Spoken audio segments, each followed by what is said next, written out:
Come on in and welcome to Dinah Shore's open house. You're on, Dinah. Oh, the weather outside is frightful, but the fire is so delightful. And since we've no place to go, let it snow, let it snow, let it snow. It doesn't show signs of stopping, and I've brought some corn for popping. The lights are turned way down low. Let it snow, let it snow, let it snow. When we finally kiss goodnight, how I'll hate going out in the storm. But if you'll really hold me tight, all the way home I'll be warm. The fire is slowly dying, and my dear, we're still goodbye. But as long as you love me so, let it snow, let it snow, let it snow. Oh, the weather outside is frightful, but the fire is so delightful. And since we've no place to go, let it snow, let it snow, let it snow. It doesn't show signs of stopping, and I brought some corn for popping. The lights are turned way down low. Let it snow, let it snow, let it snow. When we finally kiss goodnight, how I'll hate going out in the storm. But if you'll really hold me tight, all the way home I'll be warm. Oh, the fire is slowly dying. It's out. And my dear, we're still goodbye. Goodbye. But as long as you love me so, let it snow, let it snow, let it snow, let it snow, let it snow.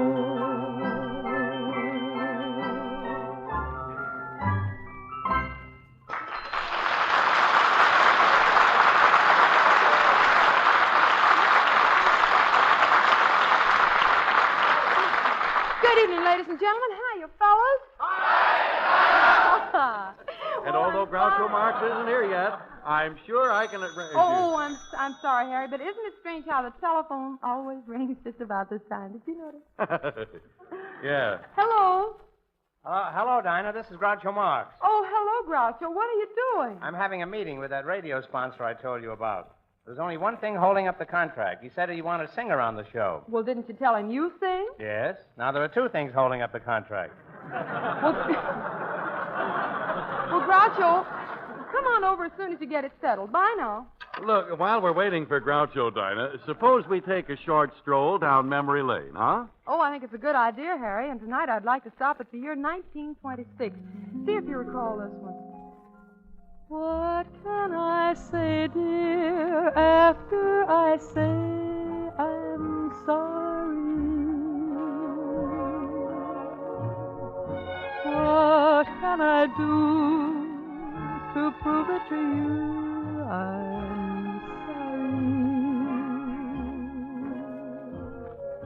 I didn't mean to ever be mean to you.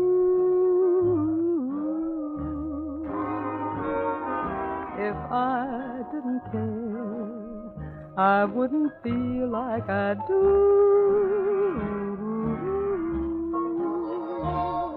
I was all wrong, but right or wrong, I don't blame you. Why should I take somebody like you and shame you? I know that I made you cry, and I'm so sorry now. So what can I say, dear, after I say I'm sorry?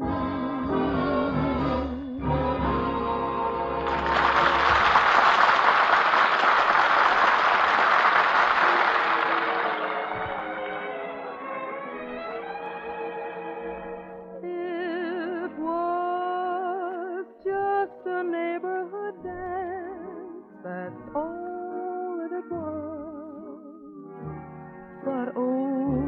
what it seemed to be.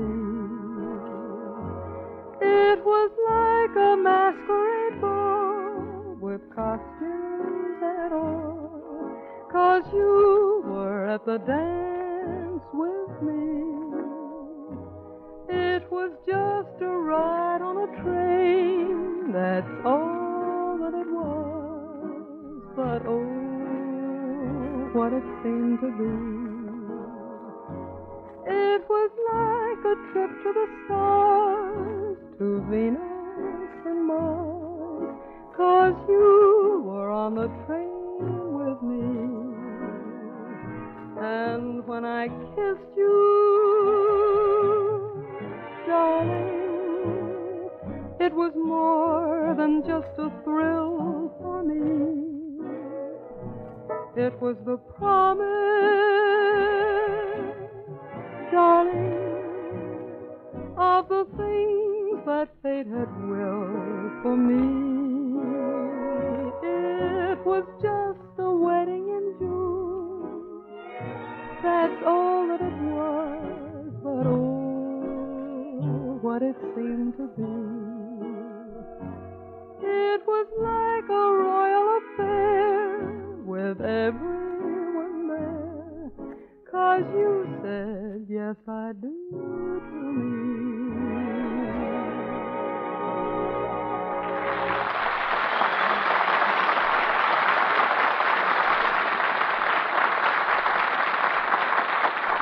Say, Dinah, didn't you say that Groucho was coming over tonight? Well, yes, he is, but right now he's talking to a new sponsor, Harry, the Forbes Schneider Ink Company, about a radio program. I see. You know something, Harry? When Groucho's off the air, I really miss him. Oh, well, with me it's different. When he's on the air, I miss him. I Well, I certainly hope his meeting with the sponsor is successful. I really do.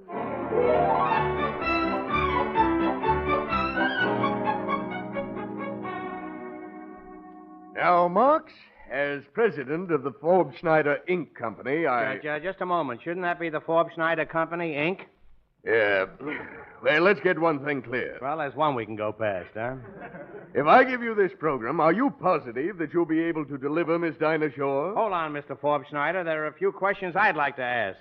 Are you saying that you don't want me if I can't get Dinah for the show? Yes. Now, the next question. What about salary?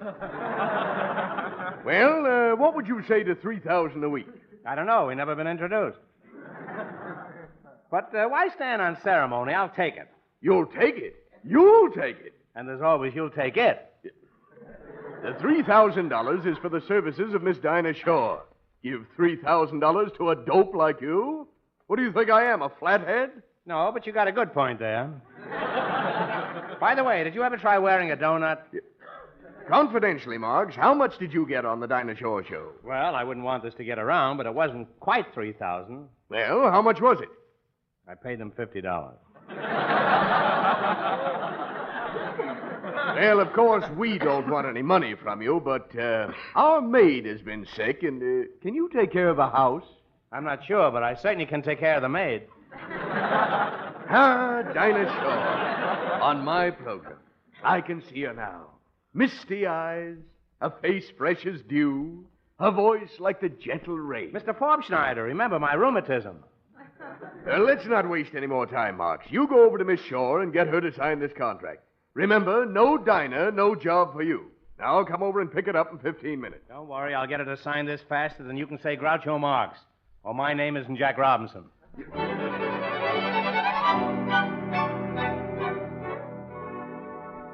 Groucho, we thought you'd never get here. What's been holding you up? My starch suspenders, but that's not important. Here, sign this contract. Sign a contract? Well, what's in it, Groucho? Don't be so nosy. Do I ask you what's in your contract? And by the way, what is in your contract? Come on, Dinah, sign it. Now, wait just a minute, Groucho. Stop high-pressuring Dinah. Who do you think you... Well, wait a minute, Groucho. Look, you mustn't insult Harry that way. Just tell us, what's on your mind? Well, Dinah, I've been listening to your program, and lately it hasn't been up to par. Well, in what way? Well, you see, a good program is like a well-dressed woman, and, well, your show is slipping.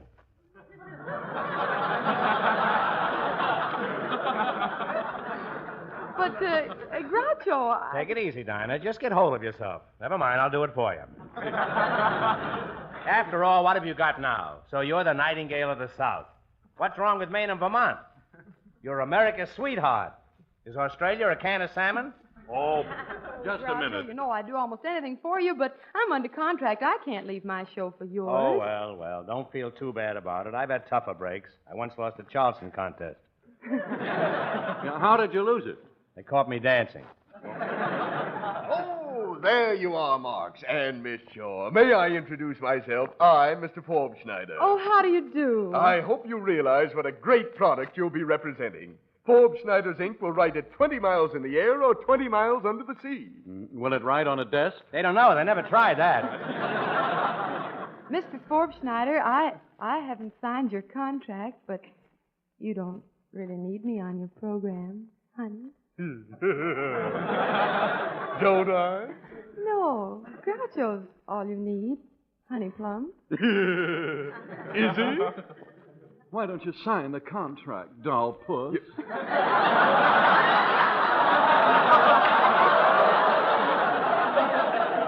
Well, you may never have another chance like this, sugar pie. Oh, Dinah, how can I resist your logic?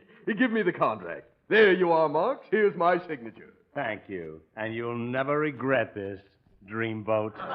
Though other mouths have praised Forbes Schneider's ink, there's nothing as emphatic as a new mouth. He'll talk it and live it and breathe it and think it. He'll even drink it. Just call me Blue Mouth. He'll top all the comics, Mr. Forbes Schneider. He has a sort of zany, witty knack. I don't see how he can miss. Just for that, you get a kiss. In that case, Mr. F, I take it back. I guarantee you that my program will be most effectual. I'll bring the people children who are super intellectual. Presenting those mental marvels, the Forbes Schneider Kids. And now we turn you over to our quiz teacher, Groucho Kelly Mark. Thank you, and good evening, kiddies. Harry, will you tell the people something about yourself? My name is Harry von Supperman. I am 2 years old, and for the last 18 months, I have been doing research work on atomic energy on my secret formula. In other words, you were a formula baby. And now, Dinah, will you introduce yourself to the people? My name is Dinah Shore. I am 3 months old, and I am a sophomore at the Institute of Utah. Where, darling? I love you. That's sweet. I love you, too. But that's enough smooching. Now, there are 3 parts to the first question, and you don't have to get any of them right, so that gives you 100% so far. And brings us up to the second question. Dinah, if a man went to college and he got a BA, a PhD, a CPA, and a BS, what would he be? A bopticopus. I'm sorry, Dinah, but you got it wrong. The correct answer is a Bofty Copperpuss. That means we send to Mrs. Emily Strunk $1 million and a barrel of 5 Schneider's ink.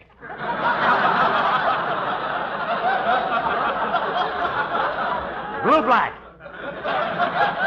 Now, in closing, ladies and gentlemen, since tomorrow is George Washington's birthday, we would like to take this opportunity to wish you a very Merry Christmas. Now, Mr. Marx continues, and his greatness is unfurled as he proceeds to solve the problems of this hectic world. It's 8:45, ladies and gentlemen, and time for the Forbes Schneider Roundtable discussion. Tonight, our guests include Mr. H.B. Zell, eminent authority on cold facts, and Miss Dee Shore, who recently contributed to world culture with Kiss Me Once and Kiss Me Twice and Kiss Me Once Again. It's been a long, long time.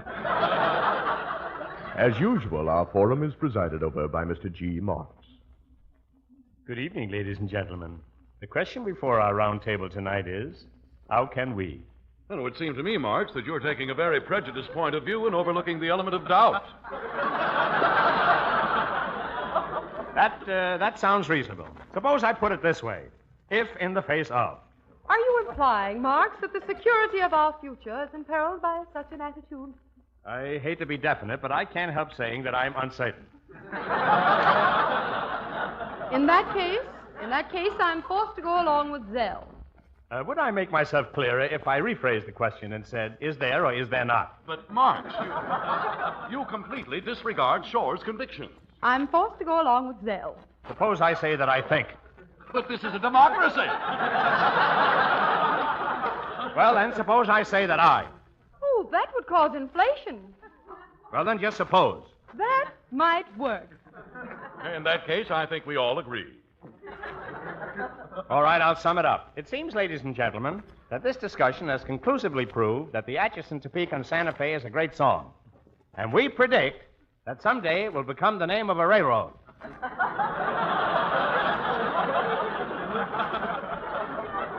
Probably the New York Central. The talents of this great artistic Mr. Marx are various. Behold him now as he proceeds to make the world hilarious. People are Groucho, and here is our master of ceremonies, Groucho Marx. Now, in just about 5 seconds, we're going to have a young married couple come out here. Now, here's the fun. This couple doesn't know that you know, that I know, that they know, that we don't know, that they know, but we know, don't we? But first, oh, wait a minute. Here they come now,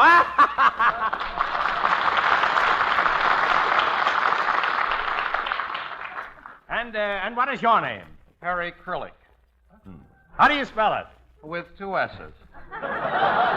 Oh, just the way it sounds, eh? Are you married? What do I look like? Smorgasbord?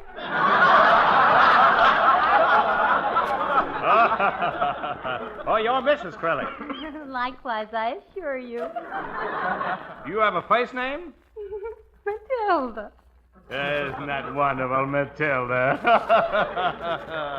You mind if I call you Matilda? Why should I mind? I'd mind if somebody called me Matilda. Now, Mr. Krillick, here's how we play people at Groucho. We give you just a moment. We give you a 500-pound. We give you a 500-pound sack of wheat, and you have to hold it above you. Then, if you fail to answer the question correctly, I'll do the laughing. My assistants break both your arms, and the sack of wheat falls on your head. Any questions? Would you mind if I wear my derby? Let's play it fair. Now, Mrs. Krillick, you stand opposite your husband because when the sack falls on his head, it automatically releases a trapdoor under you that starts you on your way to China. Any questions? When do I see my mother again? Don't worry about that, because in our next stump, we get rid of her, too. Now, here's the question, Mr. Krillick. Would you tacitate or precipitate a partisan? Would you mind repeating the question? He missed!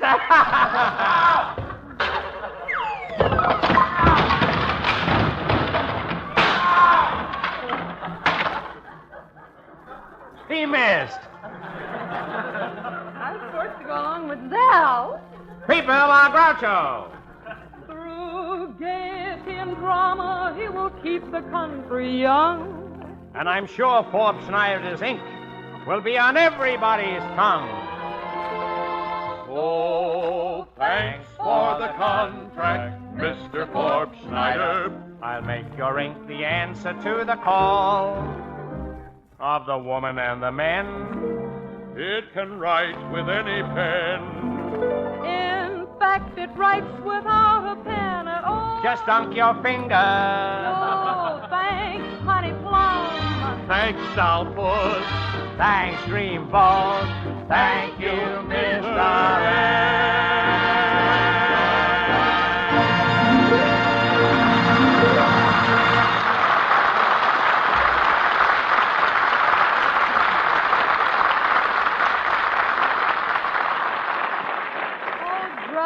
Your acting was superb. You'll go a long way. Yes, I'll go right now. And before I go, I want to say, Mr. Horace Greeley was no fool.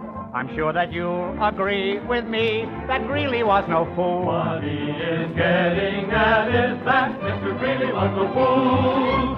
The wisdom of the man can be denied by none, for he's the one who said, before you go to Buffalo, to Baltimore, or Borneo, to Eastern Pennsylvania, or Sudan, Go west, young man. if you go to that land, sonny, you will have a lot of money. If you bring the money with you when you come to the long prairie. Yippee-yee, yippee-yee, yippee-yee, yee-yee, yippee-yee, yippee-yee, yippee-yee. Before you read a travel ad and scamper off to Trinidad, to Albany, New York, or Yucatan. Go west, young man. If you go there, you'll be lucky. You'll be very, very lucky if they leave you your boots and saddle on the long prairie.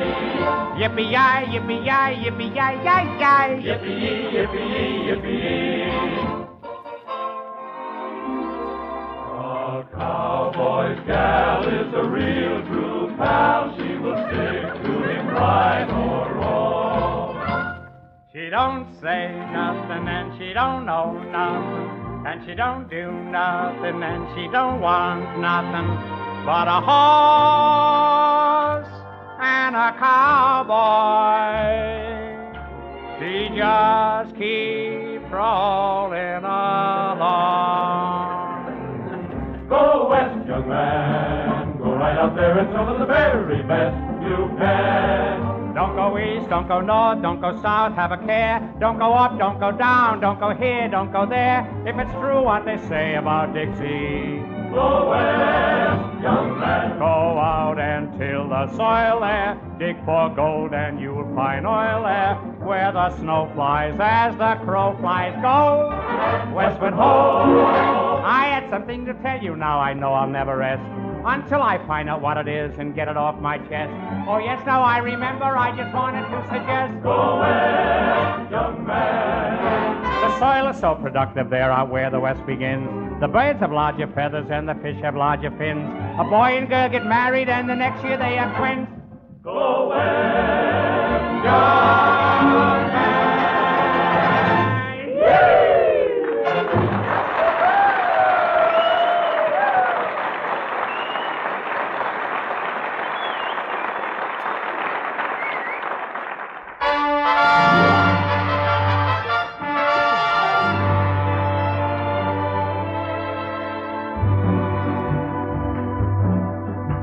When they begin the beginning, it brings back the sound of music so tender. It brings back a night of tropical splendor.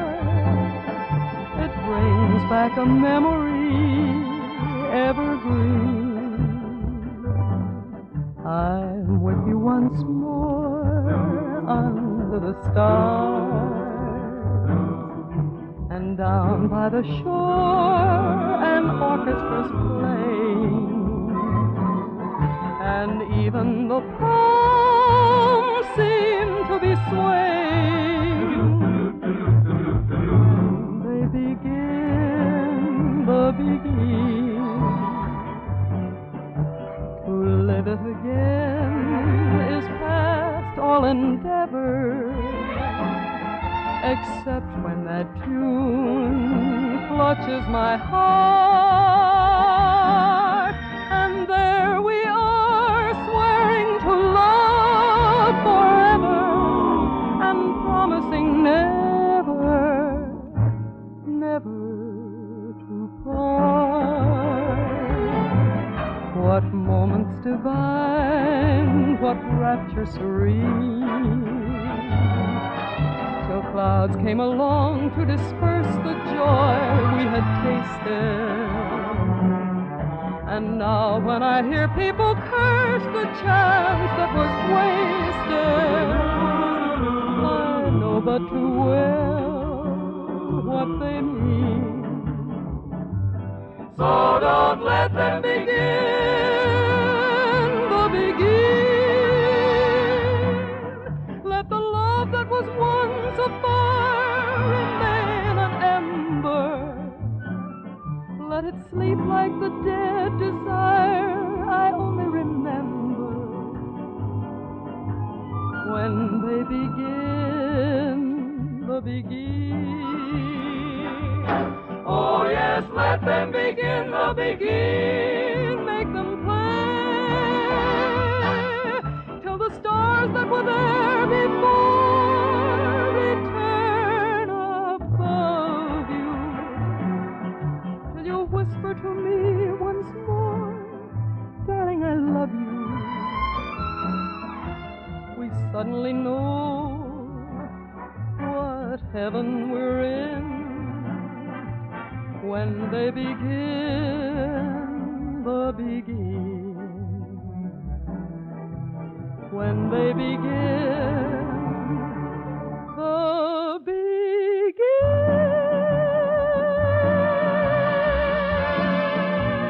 When they begin the begin.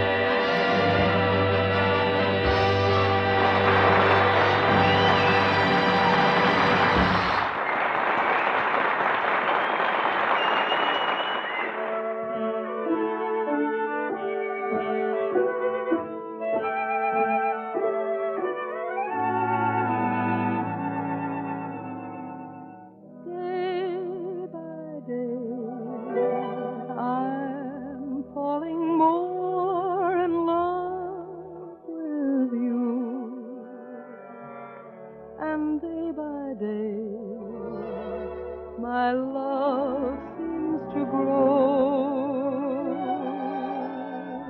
There isn't any end to my devotion. It's deeper, dear, by far than any ocean.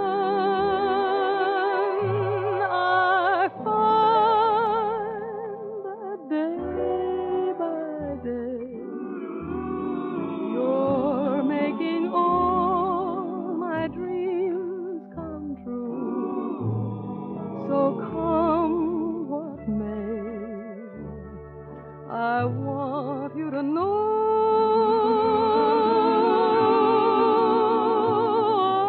I'm yours alone, and I'm in love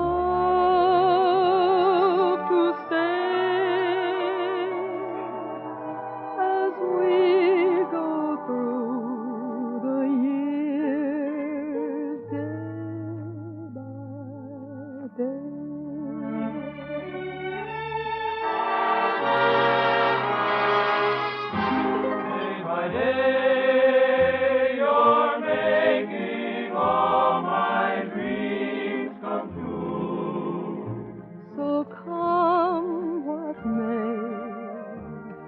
I want you to know I'm yours alone, and I'm in love to stay as we go through the years day by day.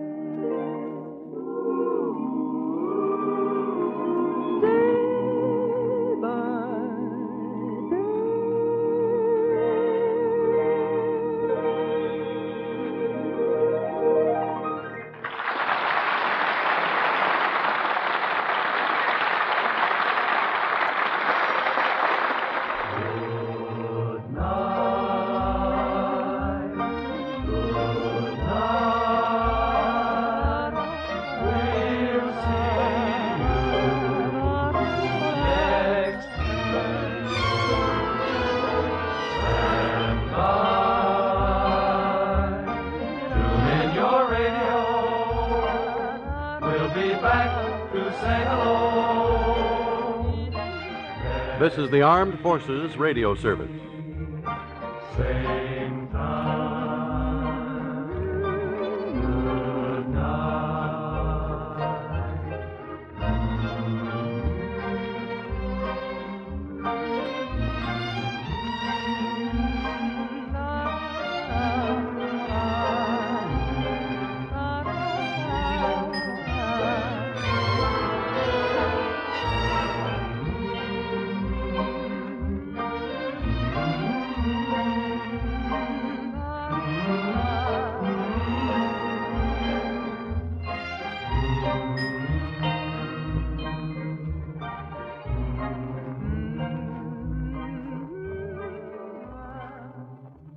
Mum. M-U-M. Mum is the word for charm.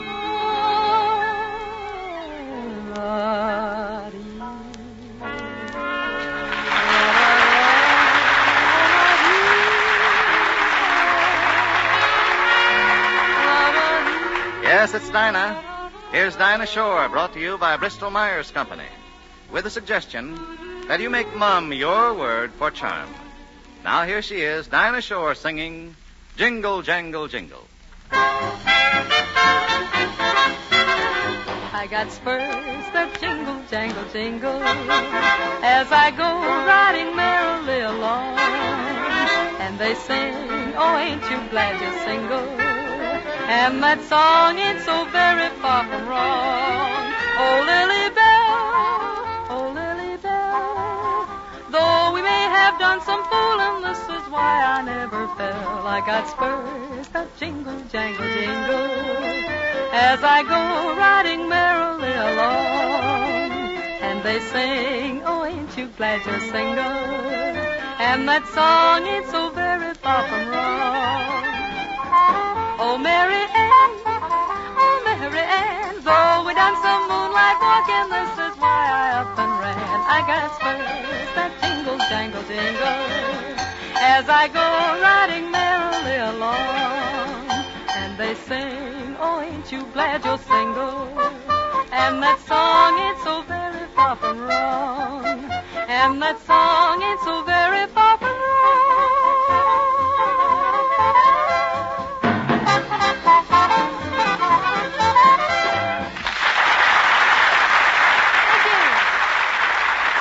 Thanks a lot. Good evening, ladies and gentlemen. Hello, Truman Bradley. Hiya, fellas. Oh, in the pink. Great, Dinah, great. And with you, that usually means you've had a pretty busy week. Well, they all seem to be pretty busy weeks lately, Truman. Mm-hmm. In fact, I've been so many wonderful places and spent so many exciting days, I started a diary so I can remember every one of them. Sounds interesting. But I suppose Dinah's diary is strictly private? Well, not too very. In fact, here's a page I can let everyone in on. Monday, August the 17th. Visited the aircraft gunnery school near Las Vegas today.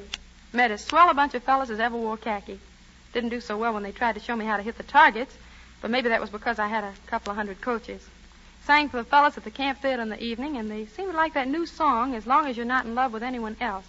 Must remember to sing that on the program some Friday soon.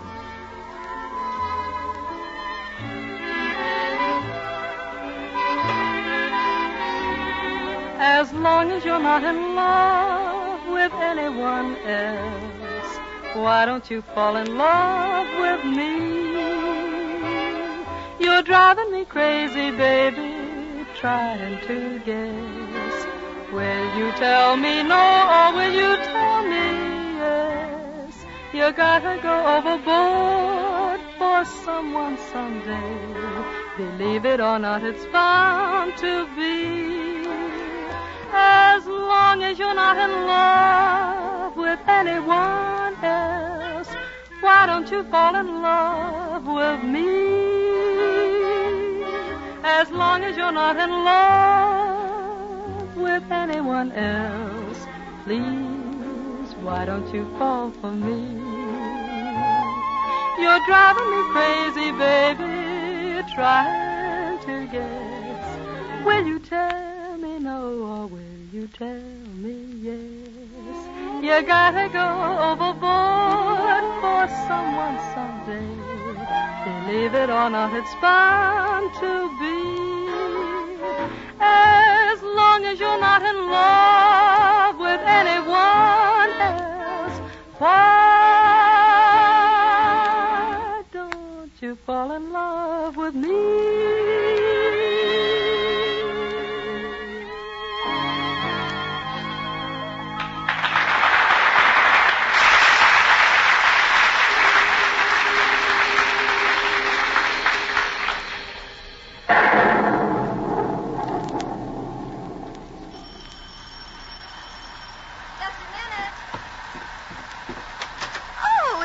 Jimmy. Hello there, Dorothy. Oh, my goodness, let me take your coat. You're just soaked.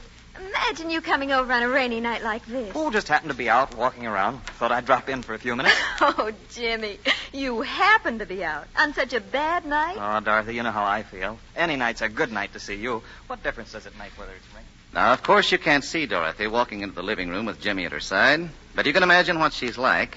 Young and sweet, and definitely appealing.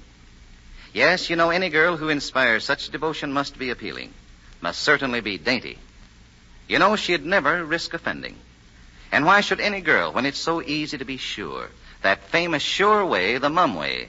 That's M-U-M, Mum, the snowy white underarm deodorant cream. For Mum does not let you down. It safeguards the freshness your bath gives you. Of course, your bath takes care of the past, but Mum protects your daintiness in the hours ahead. And remember, Mum is safe. It does not irritate your skin, does not harm the fabric of your daintiest dress. So you can use Mum after you're dressed or at any time. It takes only 30 seconds. But it gives you the sure, dependable protection you need all through a busy day, a gay evening. So no wonder a recent survey shows that more women and more men use Mum than any other deodorant. Why don't you get a jar from your druggist tomorrow and discover the sure way, the Mum way, for yourself?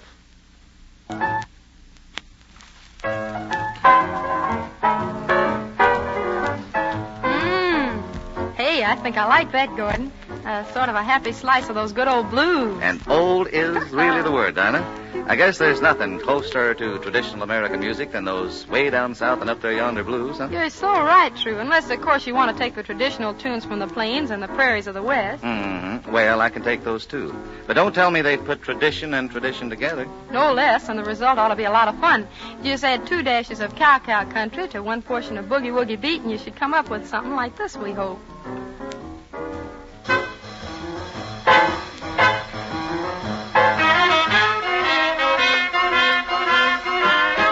Out on the plains down near Santa Fe, I met a cowboy riding the range one day, and as he jogged along, I heard him singing a most peculiar cowboy song. It was a ditty he learned in the city. Come a tie, come a tie, get along, get hip, little doggy, get along. Better be on your way, get along, get hip, little doggy, as he trucked them on down the old fairway, singing his cow-cow boogie in the strangest way. Come a tie, come a tie, singing his cowboy songs. He's just too much. He's got a knocked-out western accent with a Harlem touch. He was raised on local weed. He's what you call a swing half-breed, singing his cow-cow boogie in the strangest way. Come a tie, come a tie, get along, little doggy, get along. Better be on your way. Come a tie, come a tie, come a tie, come a tie, singing a cow-cow boogie in the strangest way. Come a tie, yip, yip,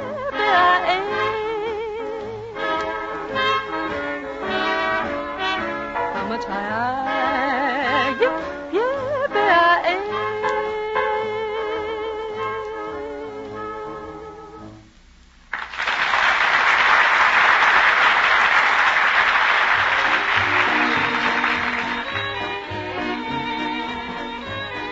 Well, it's time now for Maestro Gordon Jenkins to bring forth one of those extra special arrangements he's made so popular.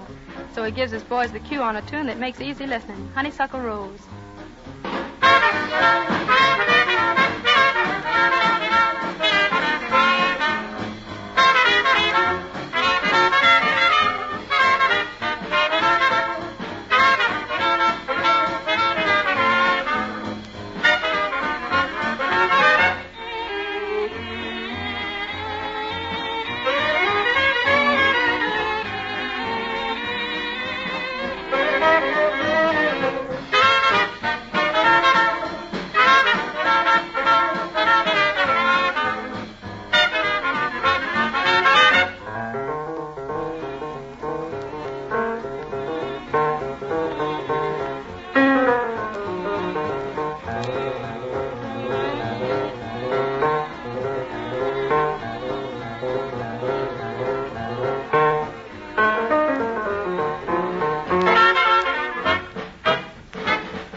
really sparkles.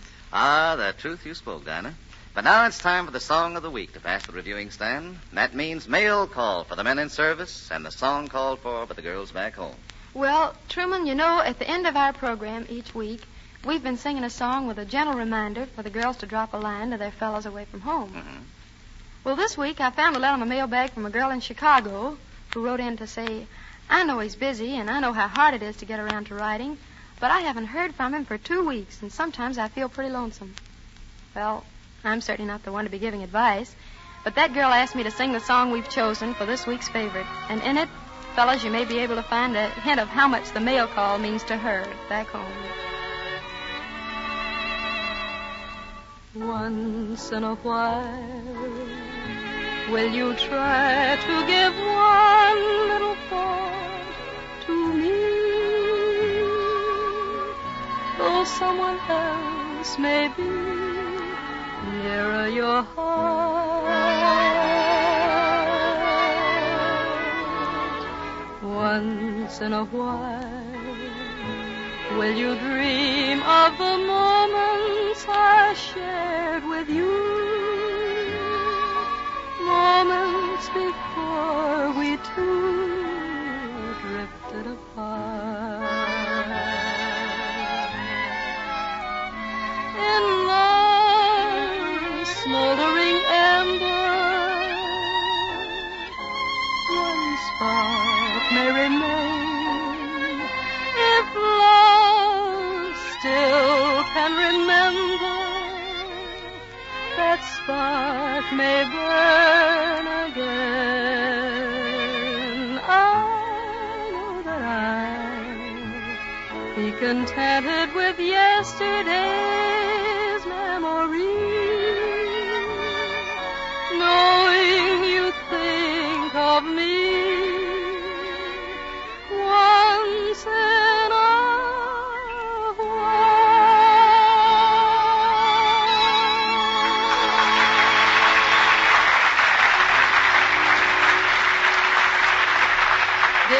pen and sunshine, drop the boys a line. Tell them everybody's feeling fine, fine, fine. Fill the page with laughter, add a kiss or two. Let's do it, girls, right now while we're thinking about it. Remember, it'll only cost you 3 cents to send him a slice of home. You can start your own Keep 'em Happy Club by writing to him regularly. And then let me know what songs you'd like me to sing for our fellows. My address is Dinah Shore, Blue Network, Hollywood. Before Dinah says goodnight, a reminder to all of you. Won't you remember to make Mum your word for charm? Get a jar of Mum, that's M-U-M. Mum, from your druggist tomorrow. This is Dinah Shore saying good night until next week to all you fellas in the service from us girls at home.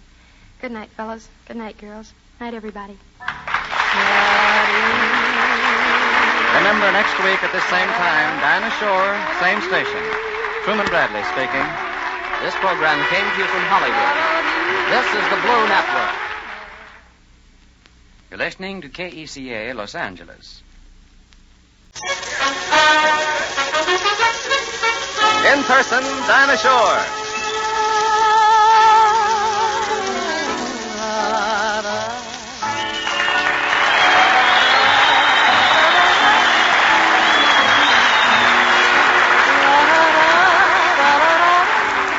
Come on in, Dinah. Hello, Truman. Good evening, ladies and gentlemen. Hiya, fellas. Yes, in person, Dinah Shore. With Gordon Jenkins and his orchestra in her own show. Dinah herself in person with words and music for everybody, especially for our boys in the service and the girls they left behind them. Brought to you by Bristol Myers Company with a suggestion that you make Mum your word for charm.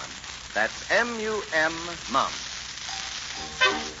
For her first number tonight, in person, Dinah Shore sings Hip Hip Hooray. Hip, hip, hooray, we're living in the USA.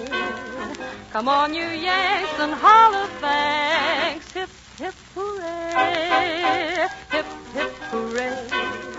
Americans will always say, we like it here, stand up and cheer. Hip, hip, hooray. Every girl and boy can find romance beneath star-spangled skies. Lots of fun for everyone in our land of paradise. Hip, hip, hooray. let freedom ring. Come on and sing hooray, hip, hip, hooray.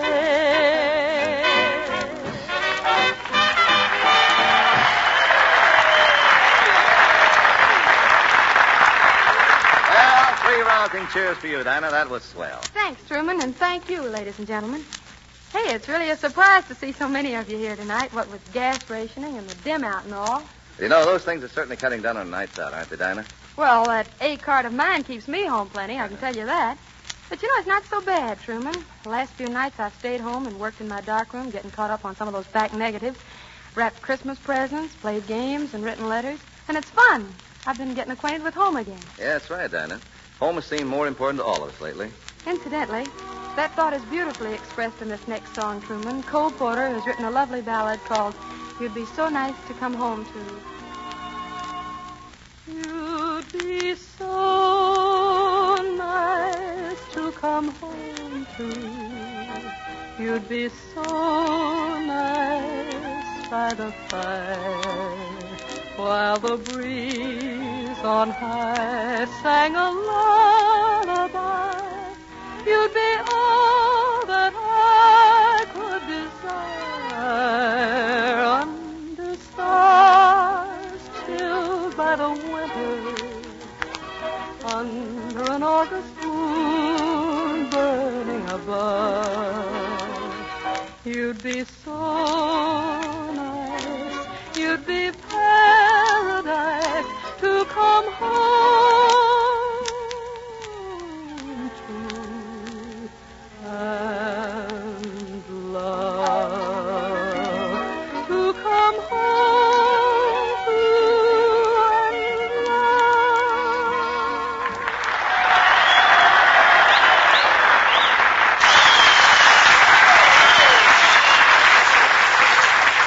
Jean, dear, I can't imagine you working the munitions plant, especially working on the evening shift. The swing shift, Auntie.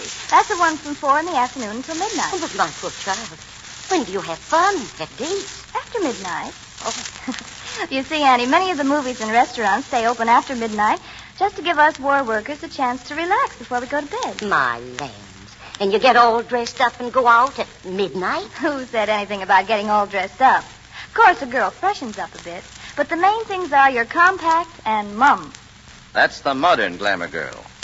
Jean works long, busy hours at a war plant, and when work is over, in just a few minutes, she manages to look attractive and be attractive.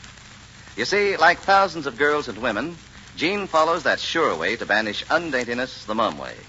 That's M-U-M, mum, the snowy white underarm deodorant cream. And the mum way is a quick way. It takes only 30 seconds to apply mum, yet you'll have complete confidence in your daintiness for long hours while you're at work or at the movies or dancing. And all the time, mum is safe. It is harmless to your skin and to the fabric of your very best dress. So you can use mum any time you like, as often as you like. You can use it even after you're dressed. So never be without a jar of mum. Keep one with you, for example, where you work. Keep one on your dressing table. Then you're prepared at any time to banish undaintiness that famous sure way, the mum way. Get mum from your druggist tonight or tomorrow.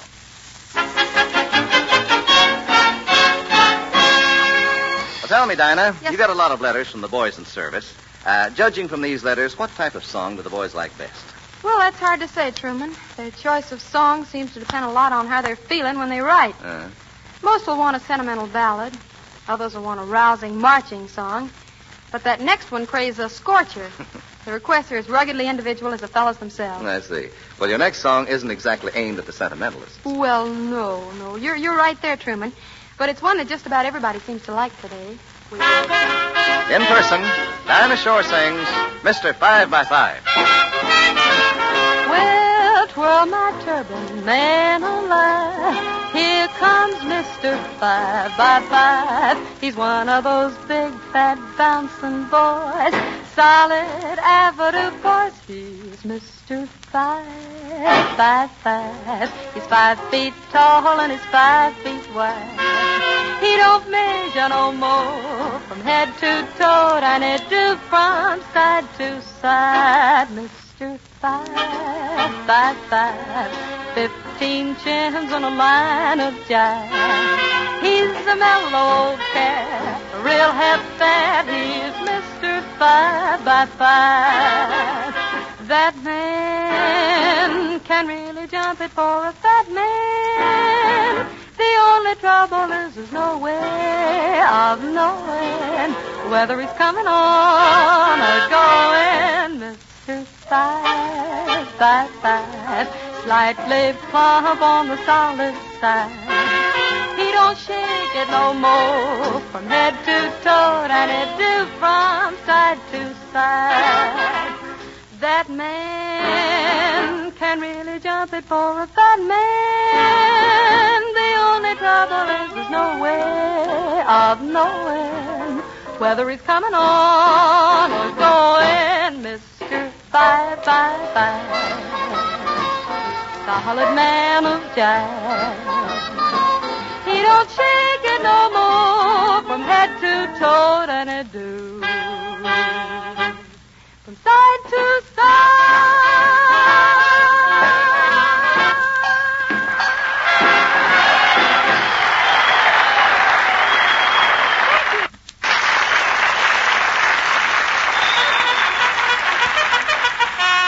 Men in service, it's the mail call. Girls back home, it's your selection of the memory medley of the week, sung by Dinah Shore in person. First, though, Dinah, would you come here a minute? Sure, Truman. Friends, it's my pleasure to announce that for the second time, Dinah has been voted the best girl singer by the radio editors of the United States and Canada in the 7th annual poll conducted by Motion Picture Daily. And to tell you that she has also been chosen the outstanding new star for 1942.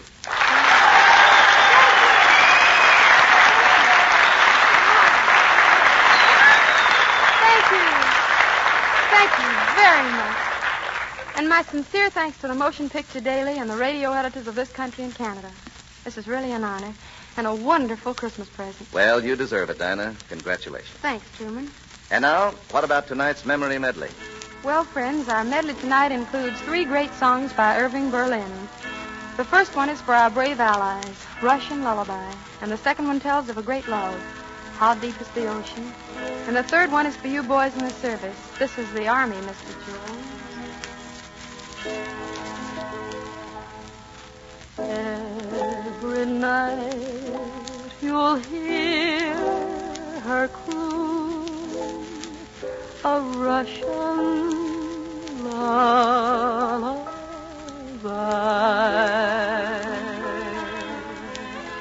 Just a plaintive little tune when baby starts to cry. Rock-a-bye, my baby,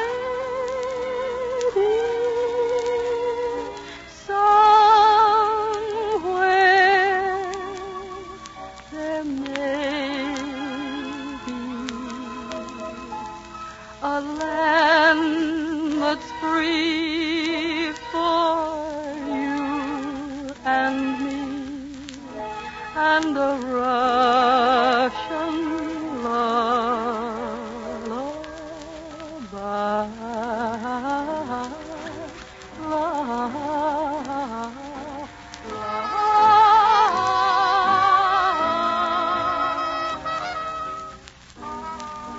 How much do I love you? I'll tell you no lie. How deep is the ocean? How high the sky? How many times a day do I think of you? How many roses are covered with dew? How far would I travel to be where you are? How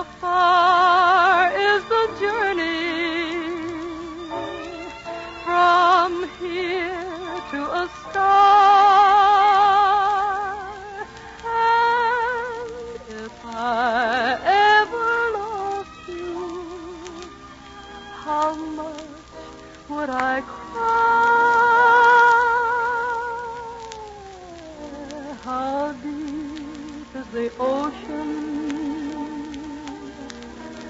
How high is the sky?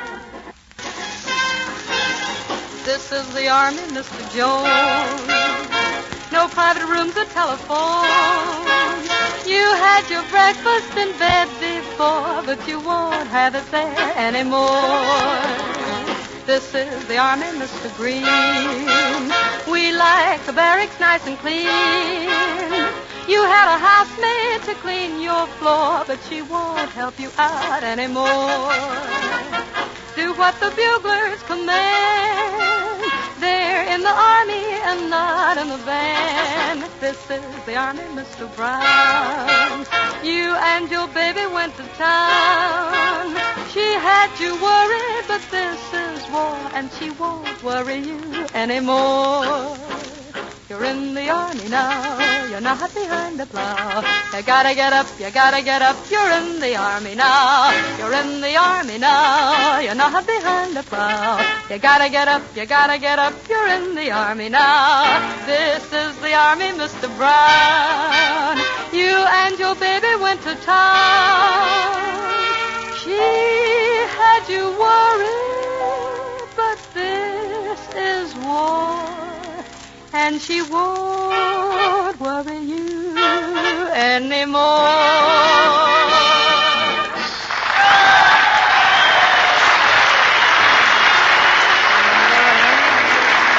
This is Dinah Shore saying goodnight until next week to all you fellas in the service from us girls at home. Night, girls. Night, fellas. Night, everybody. Remember next week at this same time, in person, Dinah Shore, same station. And won't you also remember, ladies and gentlemen, to make Mum your word for charm, get a jar of Mum. That's M-U-M, Mum, from your druggist tomorrow. Truman Bradley speaking. This program came to you from Hollywood. This is the Blue Network. KECA, Los Angeles. Better buy Bird's Eye. Bird's Eye Frosted Foods. Bird's Eye Frosted Foods present the Dinah Shore program with Cornelia Otis Skinner and Roland Young, Robert Emmett Dolan and his orchestra, the Joseph Lilly Singers, RKO's brand new comedian Wally Brown, and... Dinah,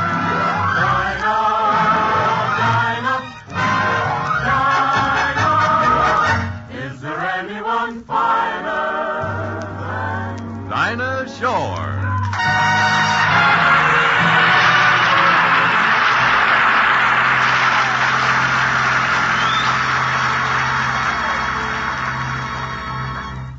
My heart tells me this is just a fling.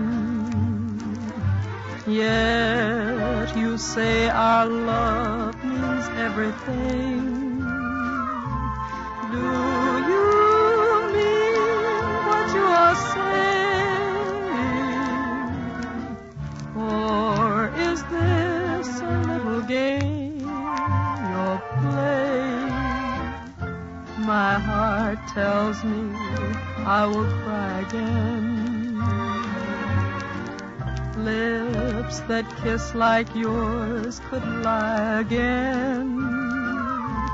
If I'm fool enough to see this through, will I be sorry if I do? Should I believe my heart, my heart tells me I will cry again. Lips that kiss like yours could lie again. if I'm fool enough to see this through, will I be sorry if I do? Should I believe my heart or you?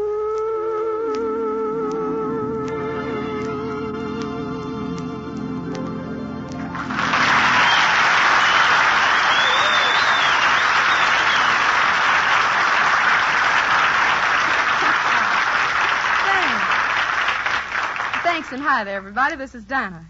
Well, folks, it's that time of the week again, and almost that time of the year.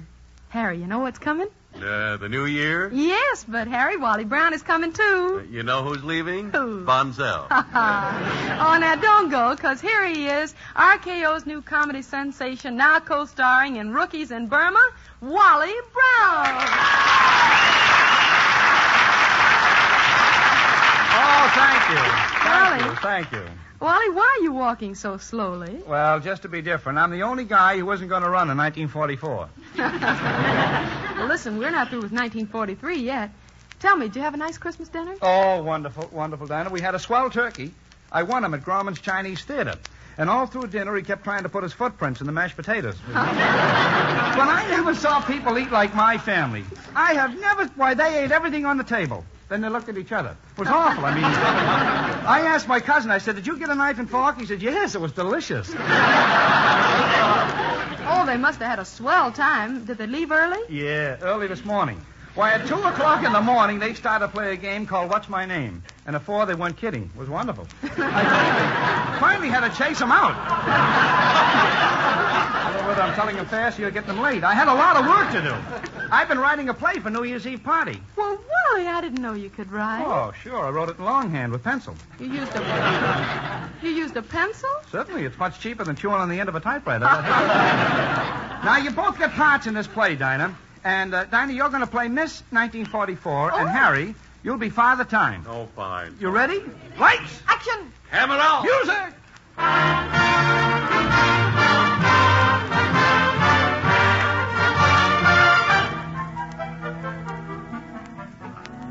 Tick-tock, tick-tock, tick-tock, I am Father Time. Tick-tock, tick-tock, I am about to usher in the new year. Fine, some usher. He hasn't even got a flashlight. Tick-tock, tick-tock. I don't like this part. Now, wait a minute, Harry. What's the matter with the part? What's the matter with it? Certainly. Well, I'm developing a tick. Well, you just keep on ticking. You talk too much anyway.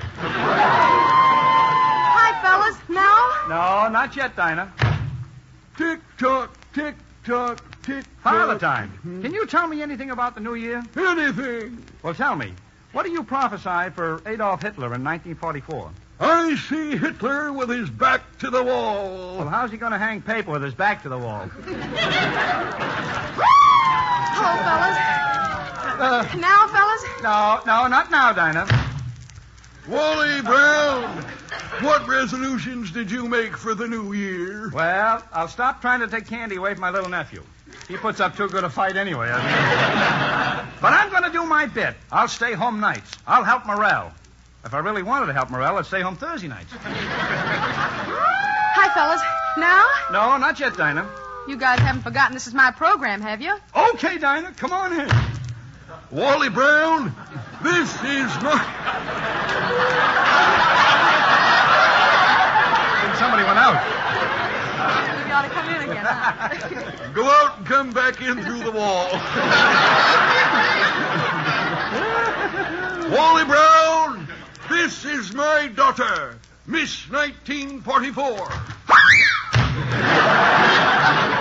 Oh, well, it's about time. It took you a whole year to get here. Yes, I'm Miss 1944.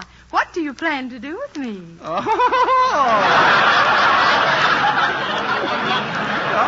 well, just get rid of your old man. I'll show you. I'm not that kind of a year. Oh, wonderful. Now, wasn't that a swell play, Dinah? Didn't you think that was swell, Harry? Didn't you think that was pretty good, Joe Lilly? How'd you like it, Bobby Dolan? Audience? Well, I'll be darned if I'm going to ask the sponsor.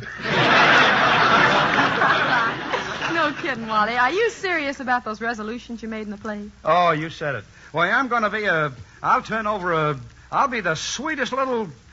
I'll be a year older. Yes, sir, I'm going to be a different person. No more gambling, no drinking, no women. Boy, will I be dull. I'm going to turn over a new leaf. I have to. There must be a joke on one of these pages.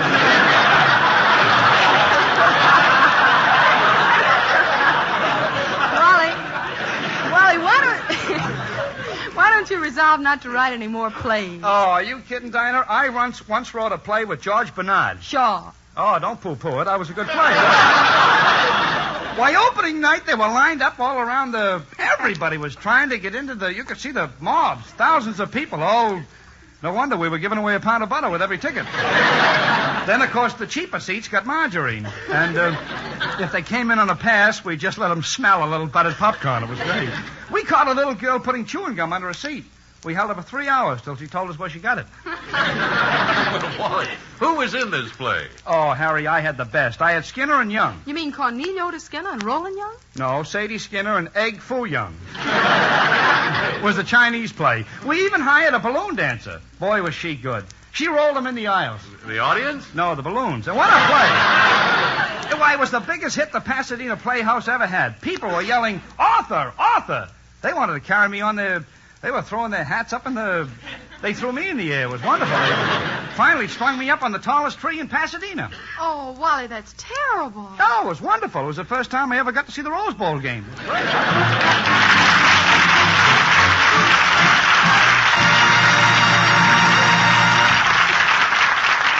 Thank you, Wally. You know, folks, it's almost traditional that New Year's calls for a very special family dinner.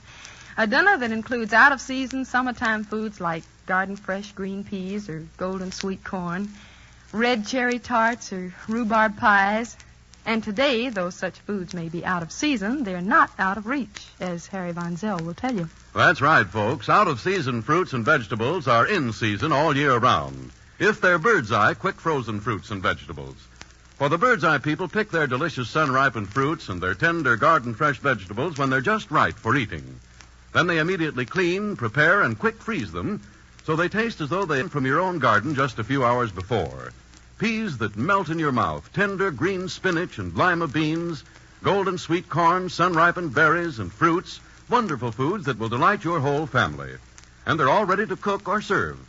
So make your holiday meals this New Year easier and more delicious than ever. Visit your Bird's Eye grocer tomorrow, ask for Bird's Eye Foods, and be sure you get Bird's Eye Foods. If it's Bird's Eye, it's a better buy and better eating.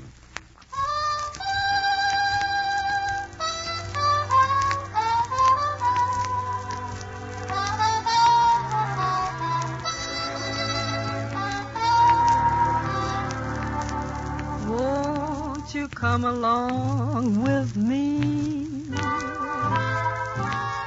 down the Mississippi? We'll take a boat to the land of dreams, steam down the river down to New Orleans. There'll be bands there to meet us, oh, friends to greet us, where all the light and the dark folks meet. Heaven on earth, they call it Basin Street. Basin Street is the street where the elite always meet. In New Orleans, in the land of dreams, you'll never know how nice it seems or just how much it really means. I long to be, yes, sirree, where welcome's free and dear to me, where I can lose my Basin Street blues. That's the reason that I'm glad to be, yes, sirree, where welcome's free and dear to me, where I can lose my Basin Street blues.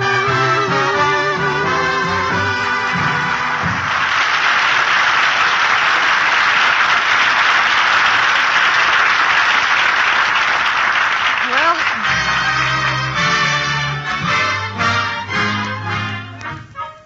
now, don't let on I told you, but that last little ditty was Basin Street, little musical jaunt down to New Orleans, Citadel of the Blues. But keep your traveling togs on and your suitcase zippered up, for we're off again. You see, it's time for our regular weekly visit with our old friends William and Mary in New York. It's New Year's morning in Will and Mary's home, and as their maid brings in the orange juice, it begins to look as if William, at least, was just a little under the weather this morning. Presenting Cornelia Otis Skinner and Roland Young as William and Mary. Happy New Year, Flavella. Happy New Year, ma'am. Mr. Johns will be right down. You can bring the orange juice along. Yes, ma'am. Hello, Will, darling. Happy New Year. How do you feel? My head is still ringing out the old year. Happy New Year, Mr. Jones. Oh, not that happy, Favela. No, sir. Oh, Will, really? Oh, but Happy New Year, Favela. Happy New Year. Yes, sir. Here's your orange juice. Happy orange juice.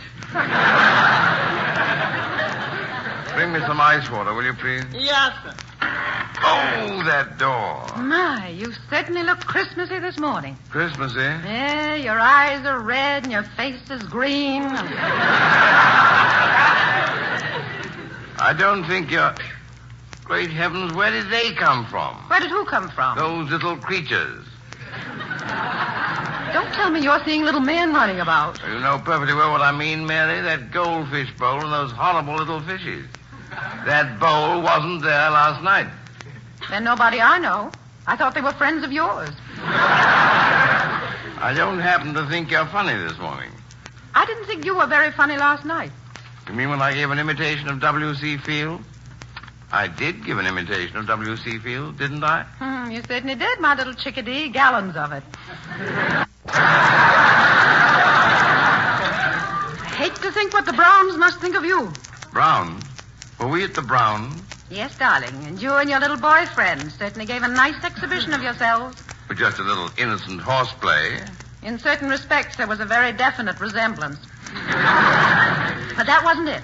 That wasn't what? That wasn't what I said I didn't think I thought was funny. Oh, Mary, I'm not feeling particularly strong this morning. What was it that I did that you didn't think you thought was funny? That story you told. You life of the party, you. Oh. Which story was it? I don't remember. But it wasn't funny. It was vulgar. How do you know it was vulgar? Because I didn't get the point. I see. Oh, that door again. Here's your ice water. For heaven's sake, Favela, please don't shout. Between listening to your squeaks and looking at those terrifying fishes, I'm going gradually mad. Not so gradually. Thanks, Flavella. Will, put a couple of slices in the toaster, will you? Would you all care for some scrambled eggs and sausages, Mr. Jones? Oh! No eggs, thank you, Flavella. No, ma'am. And take those goldfish with you. Yes, sir. Come on, you little fishy lamb. I love you, even though nobody else do. Oh, at a time like this, does she have to squeak? Shh, don't blame her. It's not she that's squeaking. Might very well be. She's got as much of a swing to her as that door has. All right, now, darling. But it's your own fault. You would be the life of the party. I acted with perfect... Ow! What happened? A toast. It absolutely sprang at me. Mary, that's a fiendish contraption to keep on the breakfast table. Lying quiet and then suddenly flinging out pieces of toast at innocent bystanders. What are you laughing at? You jumped so. That's a perfect example of your sense of humor. It's cruel, you see. Oh, you'd have laughed, too. I don't think things like that are funny. Ah! The toast, it left at me that time. Oh, well, you must have done something to it. It scared me to death. Oh, Mary, I wish you wouldn't do things to make me laugh. Raise his cane with my head. You see, I think I'm getting delirious. Now I imagine I hear bells. You do hear bells. It's the phone. Answer it. Oh. Hello? Hello, Will. How are you? Oh, fine. Could you please talk a little closer away from the phone? Still clowning, eh? Still clowning. Yeah. Who is this? Why, this is Glenn Taylor. Oh, yeah. How are you, Glenn? Haven't seen you in months. Haven't seen me in months. That's rich. You're some card, Will. Am I? Oh, maybe you don't remember. You and Mary and the gang dropping in at our house about 3 o'clock this morning. We did. Oh, yes, we did. Yes, that's what I'm calling you about, Will. How do you feel? I feel fine. But still more important, how's Mary? Oh, she's fine. You mean there might be some question about it? Question? She sure was the life of the party. Mary, the life of the party? I'll say she was. Well, I'm glad she's okay this morning, Will. We were a little concerned. So long. So long. Mary, did you hear that? You, the life of the party. You.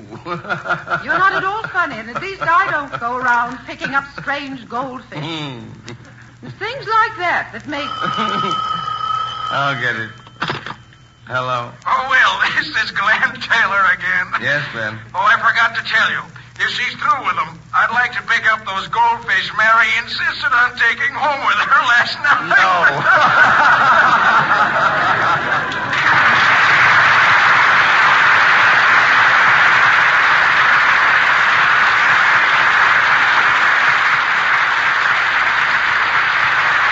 And now we return you to Dinah Shore in Hollywood.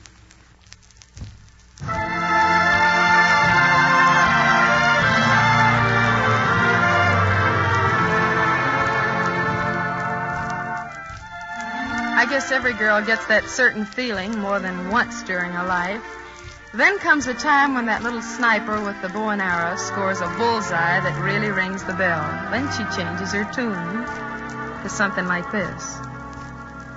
I've had this feeling before, but never like this. Love had me reeling before, but never like this. Who ever dreamed this could happen to someone supposed to be smart? I really must have been napping to let you walk off with my heart. My dreams, and I've had quite a few, were never like this. This is too good to be true, but so was that kiss. I know by the way my heart leaps that this time I'm playing for keeps. I've had this feeling before, darling, but never like this.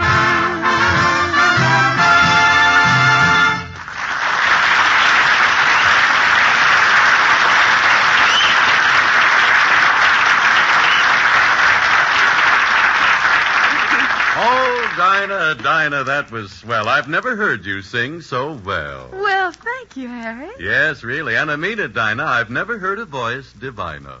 My, you're certainly making with the rhymes tonight, Catch Harry. on. Yes, I do. Well, I've done a little verse in my time. I can't remember when, but as a matter of fact, Dinah, seriously, I do have a little something about Father Time that I dashed off at his personal request, and I thought maybe if you... Oh, I wouldn't I wouldn't disappoint you for the world, Harry. Go right ahead. Thank you.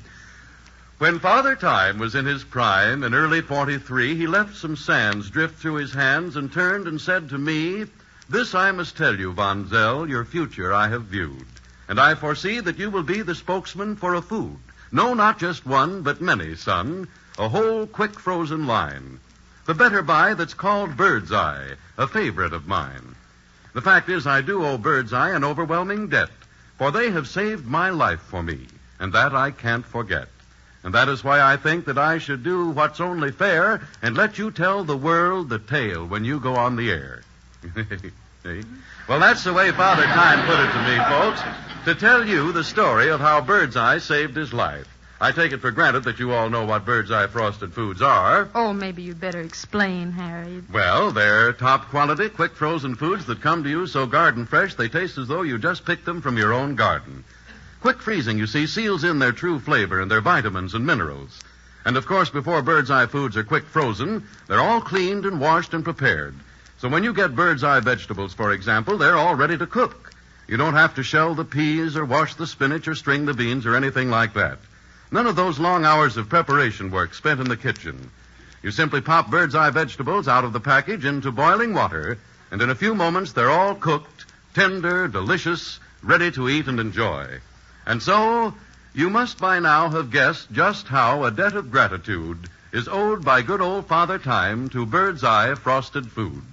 You must have seen it in the news or read the ads sometime. Those bold, heroic headlines reading, Bird's Eye Foods Save Time.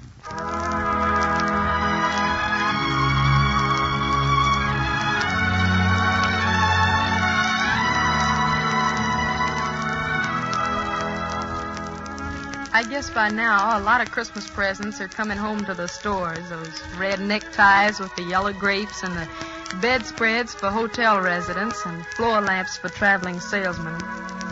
Many a girl got a Christmas love letter from a boy overseas, and she'd like to exchange that, too. You bet she would, for that boy in person. I used to dream that I would discover the perfect lover someday. I knew I'd recognize him if ever he came by my way. I always used to fancy then he'd be one of the godlike kind of men with a giant brain and a noble head, like the heroes bold in the books I read. But along came Bill, who's not the type at all. You'd meet him on the street and never notice him. His form and face, his manly grace are not the kind that you would find in a statue. And I can't explain, it's surely not his brain that makes me blue. I love him because he's wonderful, because he's just my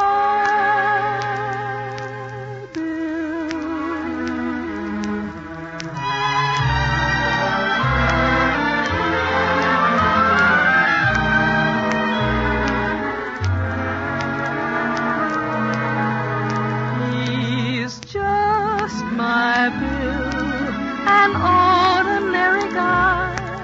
He hasn't got a thing that I can brag about, and yet to be upon his knee, so comfy and roomy, seems natural to me, and I can't explain, it's surely not his brain that makes me blue. I love him because he's, I don't know, because he's just my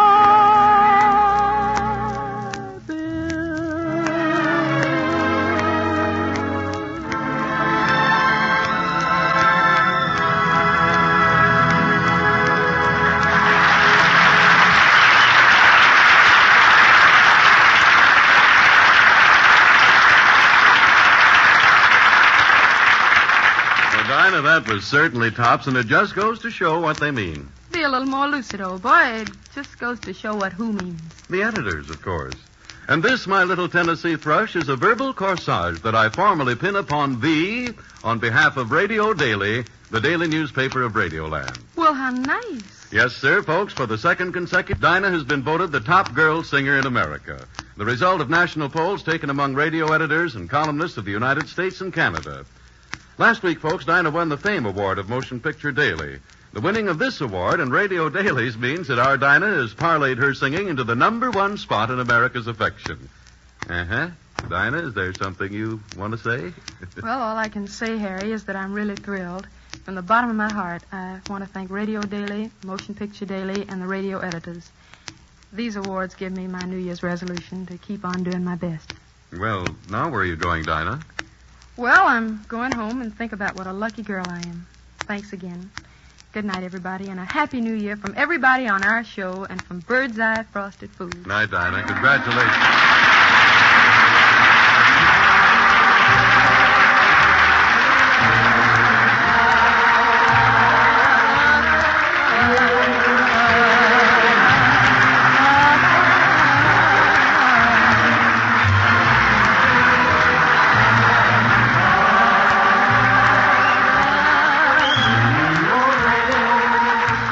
This is Harry Bonzell saying better buy Bird's Eye. Bird's Eye fruits, vegetables, fish, and poultry. The better buy for flavor, nutrition, and ration points. Next Thursday, Bird's Eye Frosted Foods will again bring you the Dinah Shore program with Cornelia Otis Skinner, Roland Young, Wally Brown, Robert Emmett Dolan and his orchestra, and the Joseph Lilly Singers. And now goodbye from Bird's Eye until next week. This is the Columbia Broadcasting System.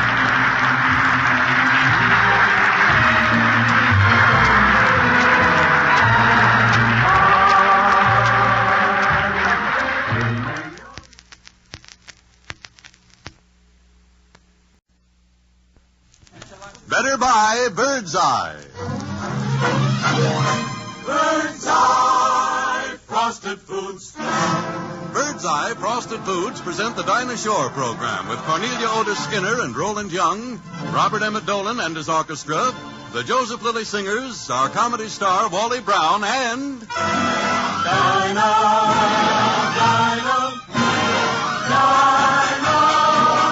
Is there anyone finer? Dinah Shore.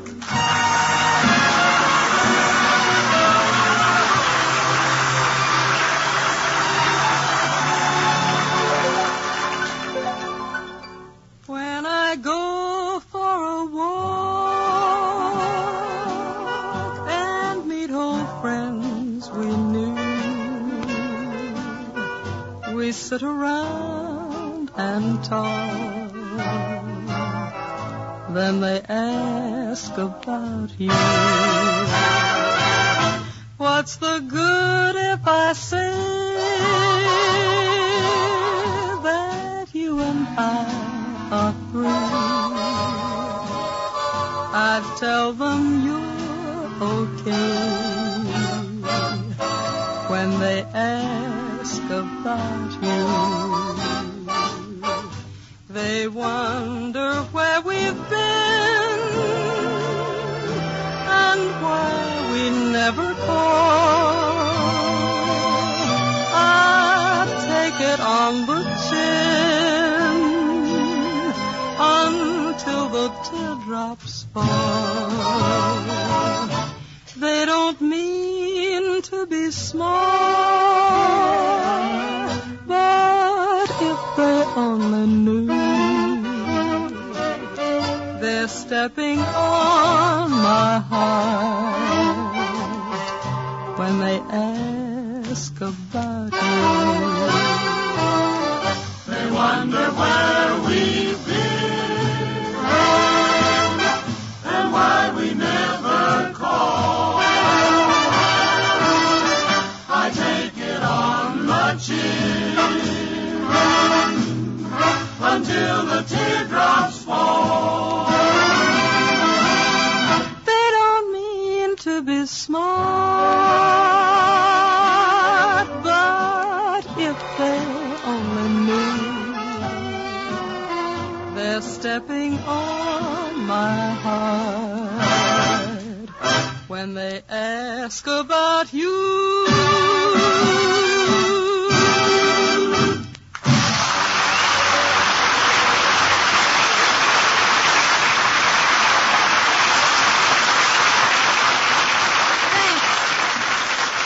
Thanks, and hi there, everybody. This is Dinah.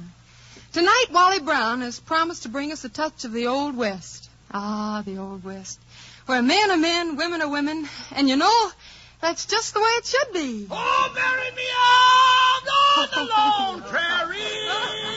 Oh, bury me. Anybody got a shovel?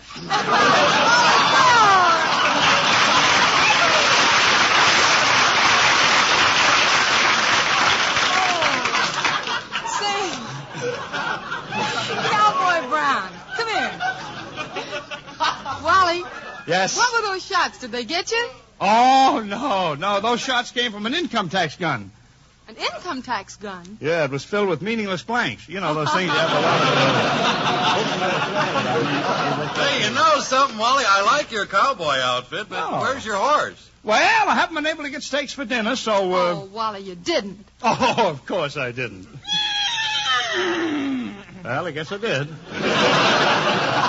Look, Wally, what is the idea of the cowboy clothes? Oh, Harry, that's just atmosphere. You see, I've written a movie script. It's an old-time Western. Uh-huh. There's a cast of 3 cowboys and 10,000 sheep. 10,000 sheep in one picture? Yep, it's wild and woolly. See, Wally. You get it? Okay. Wally, can I be the heroine in your movie? Dinah, now look, you're from the South. What do you know about the West? I saw a buffalo on a penny once. Dinah, buffaloes are on nickels. But this was a baby buffalo.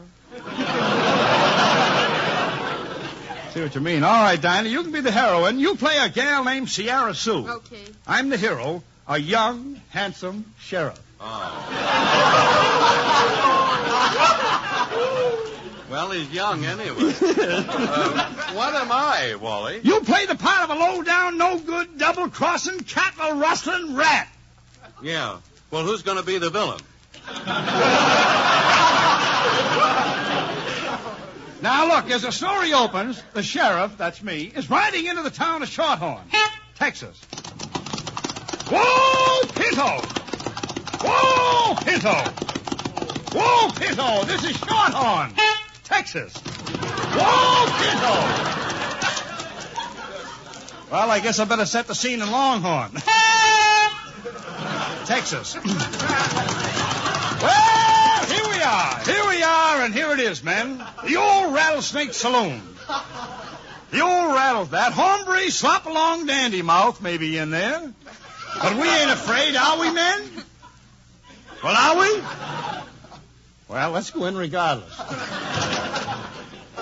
He and Johnny were lovers. Ah, that's the kind of a part I like. Yes, sir. Hey, what you doing away out in these parts, gal? Stranded with a Major Bowles unit. Who you looking for, Sheriff? I'm looking for Slop-along Dandy Mouth, the masked bandit. That hombre that wears a handkerchief over his face? Well, it ain't Kleenex. Slop-along ain't been around these here parts lately. He ain't? No, neither is any Kleenex. Well, Slop-along.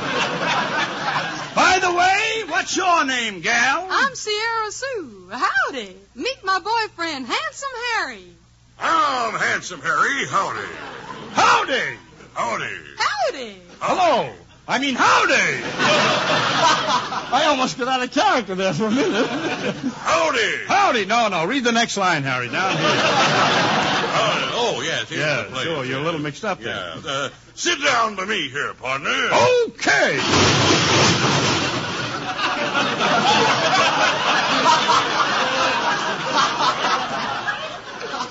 That was fine, but I'd like to try it this time with a chair.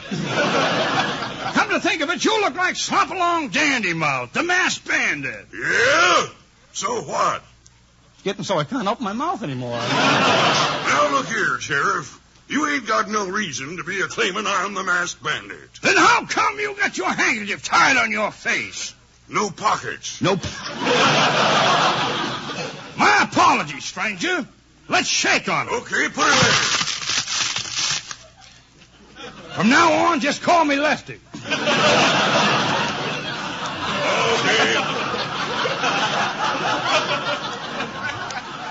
Well, Sheriff? Yes?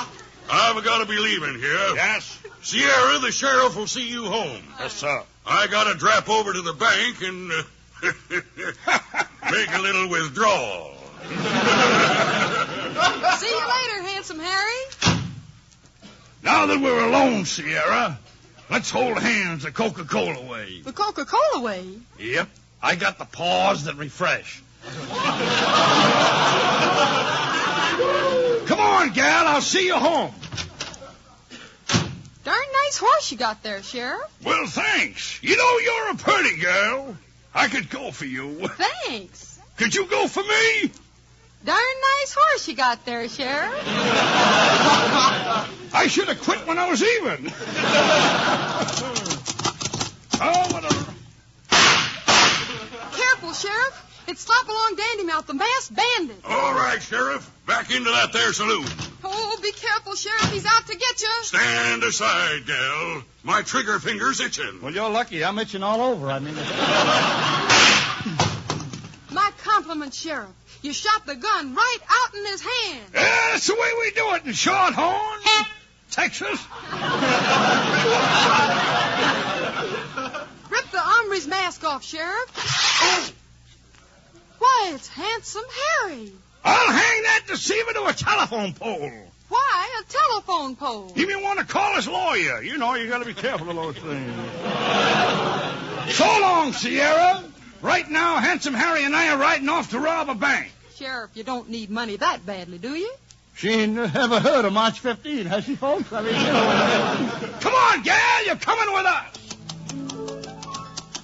Home, home on the where the deer and the antelope, where seldom is a discouraging, and the skies are not cloudy all.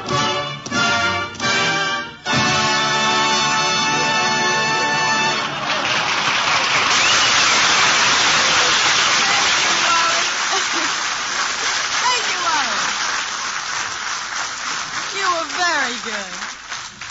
And so were you, Harry. Oh, Dinah, it was nothing at all. Oh, I know it. But just the same, you were good. Oh, shucks. Oh, don't be so modest and demure about it. Well, it was modest and what? Demure. Demure. Oh, demure. Like demure, you eat bird's eye oven baked beans. Demure, you like them? No. Well, I just thought of that then. Well, don't think I'm kidding, ladies and gentlemen. Because once you get a taste of these new and delicious oven-baked beans, you'll want more and more. For Bird's Eye offers you the real old-fashioned New England baked beans without the kitchen work. You see, Bird's Eye baked beans are simmered with pork and molasses for 12 long hours in brick ovens. Then they're quick frozen so that all their oven-fresh goodness and their hearty flavor are captured until you're ready to eat them. And all you have to do to enjoy Bird's Eye baked beans is open the package and heat them up. So why not try them? Tomorrow, get a package of Bird's Eye oven-baked beans for Saturday night supper. Oh, and listen, Bird's Eye baked beans take no ration points. Just be sure, though, you get the package marked Bird's Eye, and then you'll get baked beans at their most delicious best. Bird's Eye baked beans.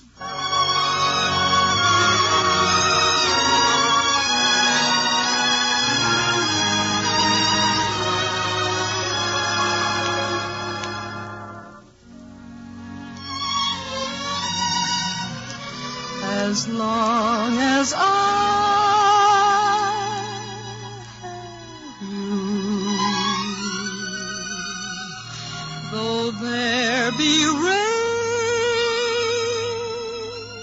and darkness too, I'll not complain. I'll sit through.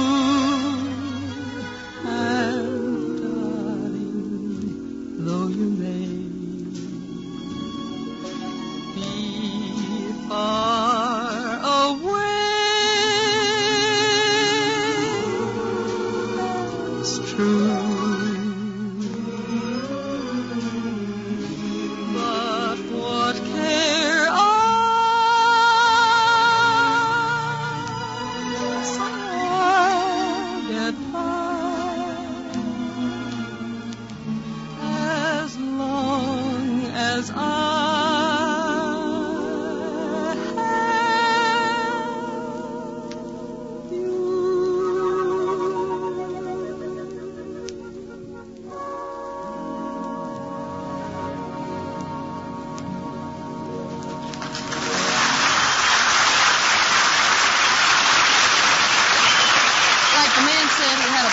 educated dice, that was I'll get by as long as I have you.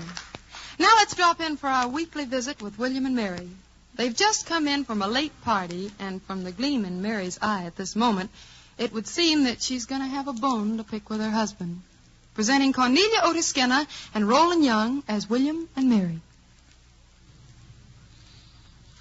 Shall I put out the porch light? No, Isabella's not back yet from her evening off.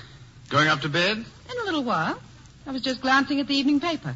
That was quite a party. Think so? I thought it was not quite a party. Mary, are you all right? Of course I'm all right. Why shouldn't I be all right? For the same mysterious reason that I appear to be all wrong. Don't be absurd. I rather enjoyed this evening. Indeed you did. Your enjoyment could be heard for blocks. Well. The old place doesn't change much, does it? Same old roof, same old wall, same old chain. What are you talking about? The doghouse. Just what have I done now? Well, I thought you and Jim Robinson showed very bad taste. Oh? The way the two of you kept swapping bluer and bluer stories until you almost blew yourselves out. Everyone laughed, including you. I know, and I must say I was surprised at me. They were the sort of stories, well, men tell in smoking cars. Smoking cars? Mary, what an extraordinary idea. And the worst was that dreadful one you told about the college professor and the chorus girl. Mary, that was an exquisitely brilliant story. Witty, almost intellectual.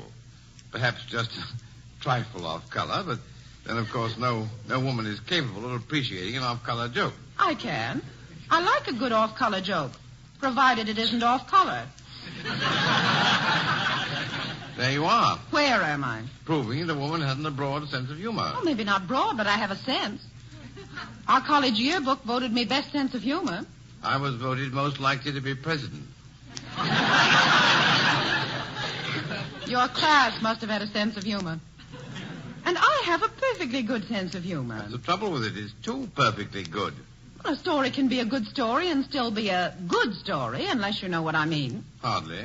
I mean, it can be funny and still be, well, pure. Pure what? Oh, well, I mean nice, ridiculous, but refined. Why, I can think of a dozen right now. Tell me one of the dozen. Well, I can't think. You just said you... I tell you, here's one. Do you know the one about the man? Probably. And do you know Ripley? I haven't had the pleasure of meeting Mr. Ripley. Oh, you know, the believe it or not fellow. Well, anyhow, a man went in to see Ripley, and he had 2 tulips growing out of his head. Understand? No. Do you? And he said to the girl at the desk, I want to see Mr. Ripley. And the girl looked up at him and said, what about?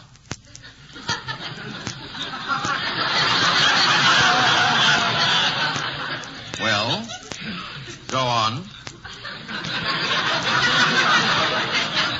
That's all. Oh. You see? That's what I consider pure. Pure, all right. Pure insanity. But it's funny. I didn't laugh. Well, that's because you steeled yourself ahead of time. I'd have steeled myself more if I'd known what was coming. The darn sight better than your story about the college professor and the chorus girl. Mary, I tell you that story is a gem of true wit. Only the best educated can appreciate it. You just have no intelligent sense of humor. Yours is a sense of the ridiculous. You laugh when people fall down. Not if they fall too down. Oh, yes, you do. It's sadistic, you see. Well, you laugh at a man chasing his hat. Not if it's me chasing mine. Then you laugh. Well, only to myself, that doesn't count. It's like you reading the funnies. Me reading the funnies? Yes, you profess to love the funnies, yet you read them with an expression of utter gloom and despair. Well, I suppose you read them amid shrieks of merriment. I don't read them because I don't think they're funny. No, but you think other idiotic things are. You go into paroxysms over old snapshots of people in the fashions of 1928. That's because they're funny. Not to me. Well, what do you think's funny? Oh, well... Well? Oh, I don't know. I think Fred Allen is funny, and, let's see, Fred Allen. Is Fred Allen the only example you can whip up? Well, you whip one up. Go ahead, tell me what you think is funny. What I think's funny? What you think's funny. Well... Well? I think Fred Allen is funny. Oh, what? Well, now, suppose you were on the radio and had to tell a clean story. Well, there's the one about the chap who was telling this other chap about being captured by cannibals in Dark East Africa. What did he tell him? Well, I'm coming to that. He said the cannibals threw horrible spears at him and pinned him to the ground for 3 days. And the other chap said, my goodness, didn't it hurt? And the first chap said...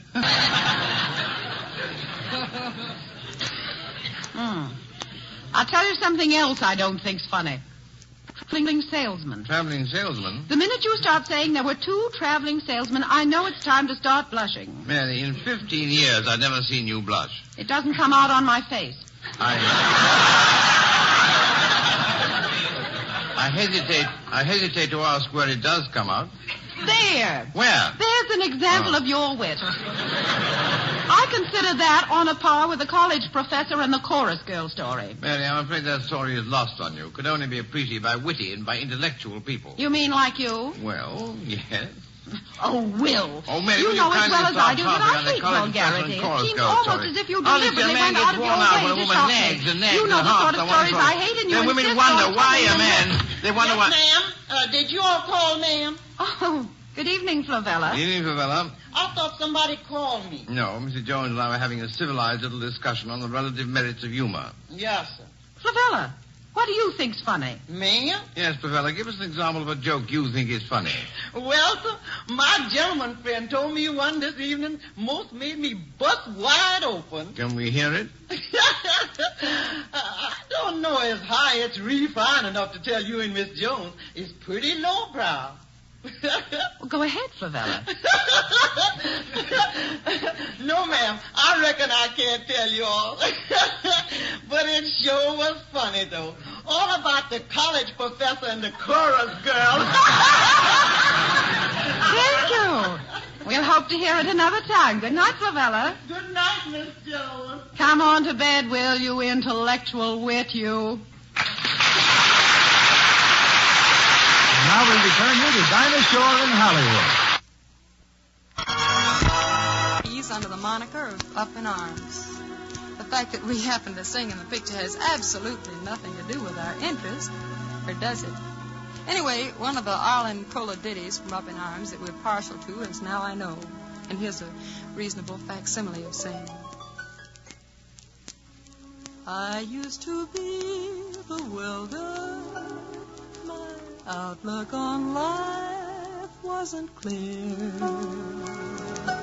Then, all at once, the mist seemed to disappear.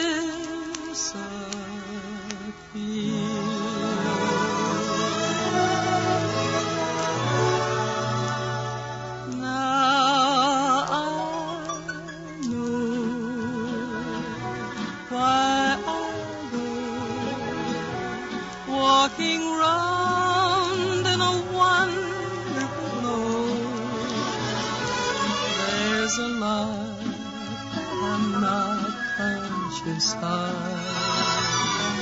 but this feeling I feel must be love. Now I know why it's so,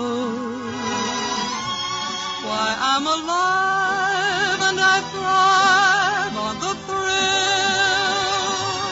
Here am I, riding high on a hill, far away from the usual drone, with a world of my own at my feet. All because fate was heavenly sweet to have planned that we meet. Never dream in my wildest dream that I'd fall quite so wholeheartedly. Now I know love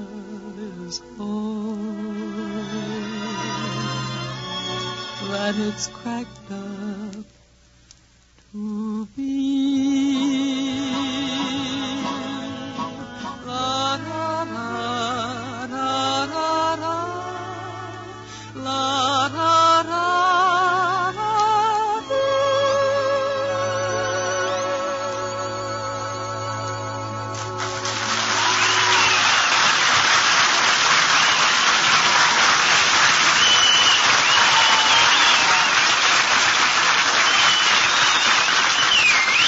That was lovely, Dinah, lovely. And you know, sometimes... My goodness, what's that? Well, keep your shirt on. I'm coming. Yeah. Oh, hello. What can I do for you? Excuse me, are you Harry Von Zell? Yes, I am. Oh, Mr. Von Zell, you're wonderful. You're marvelous. You're really delightful. I am? Yes, I am, I guess. I owe you everything, Mr. Von Zell, everything. You do? Oh, I do. I certainly do. Can I tell you? Well, I wish you would. Well, come here. Yeah.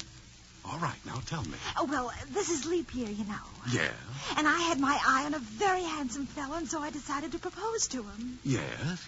So I invited him up to see my apartment, Uh-huh. and I prepared a wonderful meal for him. And guess what I had? What? Bird's eye baked beans. What? Beans?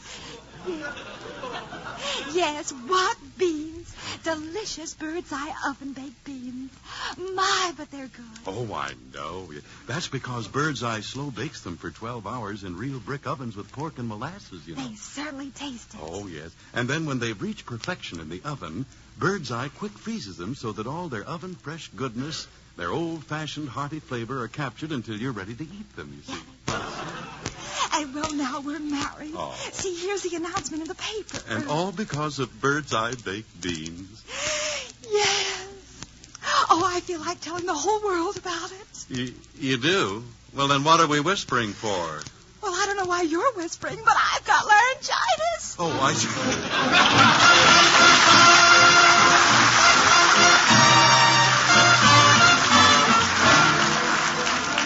I never took an audit to check this fact, but it seems the boys knock out more tunes about the South than almost any other part of our song-loving country. And these Dixie ditties come in all moods, sad and otherwise. In the otherwise department tonight is a hot little spiritual we picked strictly for laughs and a rhythm that really bounces. Start clapping your hands out there and follow the bouncing ball, 'cause here comes Deacon Jones. Brothers and sisters and sisterettes, gather round, children, gather round.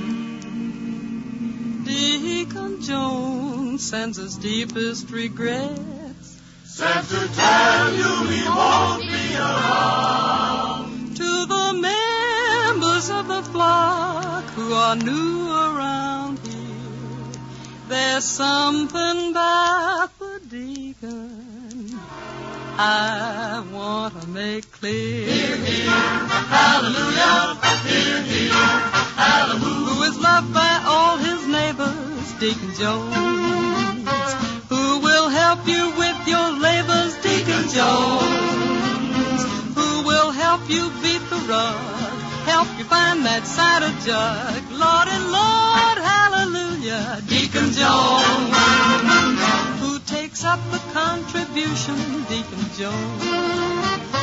Who attends the distribution, Deacon Jones. And before the dough is spent, who takes out his 10%. Hallelujah, hallelujah, Deacon Jones. Who attends fraternal meetings, Deacon Jones. Hallelujah. Who extends the hearty greetings, Deacon Jones. Yes, yes. Who's in charge of all the dues? Who's the only one with shoes? Lord and Lord, hallelujah, Deacon Jones. Who's the first in church on Sunday, Deacon Jones. Hallelujah. Who's the last to work on Monday, Deacon Jones. Hallelujah. And the balance of the week, who goes fishing in the creek? Lord and Lord, hallelujah, Deacon Jones.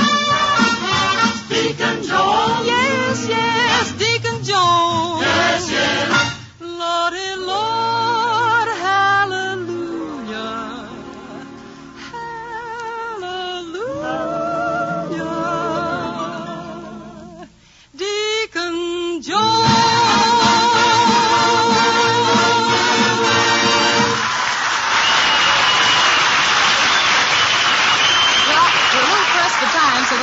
soon. Thanks a lot for hanging up till next Thursday. Seeing you then, I hope. Good night, everybody.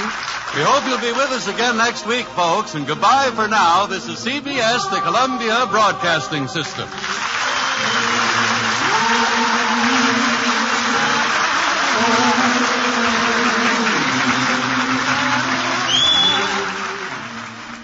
Better buy Bird's Eye. Bird's Eye Frosted Foods. Bird's Eye Frosted Foods present the Dinah Shore program with Cornelia Otis Skinner and Roland Young, Robert Emmett Dolan and his orchestra, the Joseph Lilly Singers, our comedy star Wally Brown, and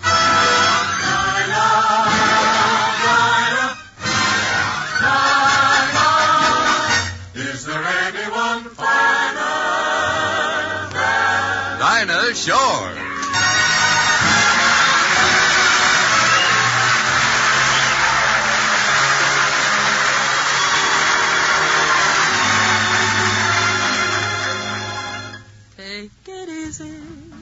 Take it easy. Don't you know it's more romantic when the dance is slow? Take it easy. Take it easy. What's the good of feeling high when all the lights are low? Take it easy. Take it easy. We've got lots of time ahead of us. The night is young. Take it easy. Take it easy. Don't you know the music should be swayed instead of swung? Take your time, dance it with ease. Take your time, slow if you please. Take it easy, take it easy. Don't you know it's more romantic when the dance is slow? Take it easy, take it easy. What's the good of feeling high when all the lights are low? Take your time, dance it with ease. Take your time, slow if you please. Take it easy, take it easy. Take it easy, take it easy, take it easy, take it easy. Don't you know it's more romantic when the dance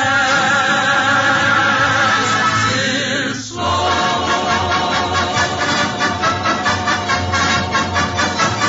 Take it easy.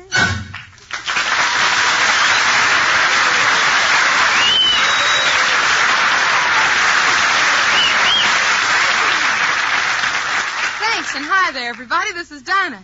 Say, Harry, did you hear about Wally Brown winning a hotel in a dice game? Yes, Dinah, and he's really making money. The place is loaded. So are the dice. Paging Winston Churchill! Paging Winston Churchill! Say, Wally, Winston Churchill is back in England. I know. That's why I'm yelling so loud. You have to hear the real... Folks, it's Wally Brown!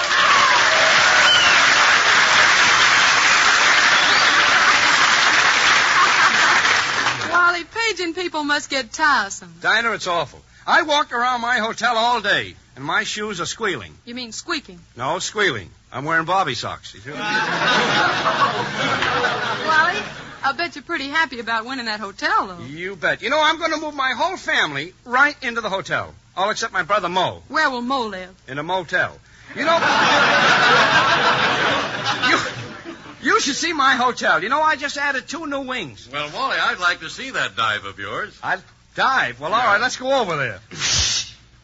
Well, here we are. Wait.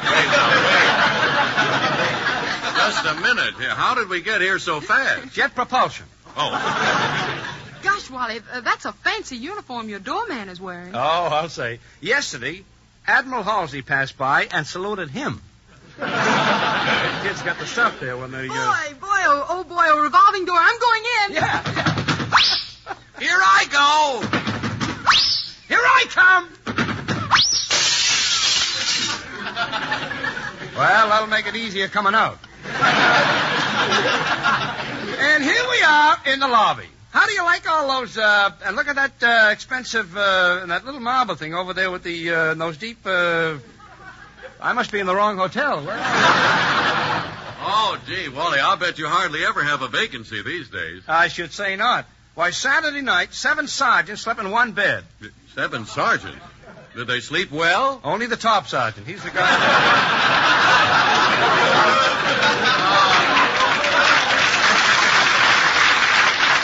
Oh, listen, come on. Let's go on in, huh? And let's go up in the elevator and see the place. Yeah, that'd be nice. All right, Harry, let's take us to the 18th floor. 18. Did I go too fast for you? Oh, no. I always wear my girdle around my ankles.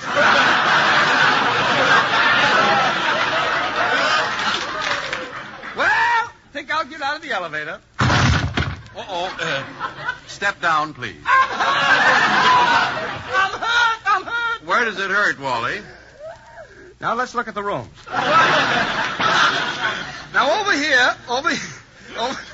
here, we have Sinatra's room. But, Wally, the doorknob's missing. How does he get in? Oh, we just slide him in under the door, you know. Oh, gosh. Sinatra lives here. That must be exciting. Yeah.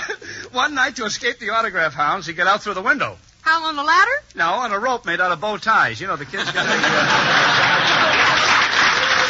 But a lot of big people have stopped here, really. Why, for instance, the head of the Social Security Board. Is this so? Yes. What room did he occupy? That one right over there. 321-01-5146. Hey, Harry, look, there's Wally's room. Well, how can you tell? Well, look at the sign on the door. Gone to, will be returned in, just stepped out for, if not back in... Say, Wally, haven't you ever completed a sentence? Sure. 5 years in Sing Sing. I was up there. Well, come on. Let's go into the room, huh? Well, Harry, we can't. Why? I've forgotten my key. Let's go in anyway. Well, now, Dinah, how? Jet propulsion. See? Never fails. Never fails. Say, Wally, your bed takes up the whole room. Yeah, and you know, yesterday I got out on the wrong side of the bed and got a ticket for jaywalking. Oh, the guy right there. Who's there? The maid to clean your room. Come in. I can't. Why not? I don't believe in jet propulsion. Huh? Preposterous. In fact, jet preposterous. Well, now, Wally, tell me, what does jet propulsion mean? Well, it's very simple. I mean, you take the, it's when you want to go to the, it's a short distance between, if you get into the, you wouldn't care for it after you get in there. You see what I mean? Never mind. I don't understand it, but that is a lovely piano you have there. Oh, well, thanks, Harry. You know, I play by ear. Oh, you do? Yeah. Yes. Well, with those ears, you could play the Unwashed Symphony. Keep talking, Harry. I can use your jokes on the radio. You can? Why, surely. They go in one ear and out the ether. Out the ether. Out the ether. Well, it says out the ether.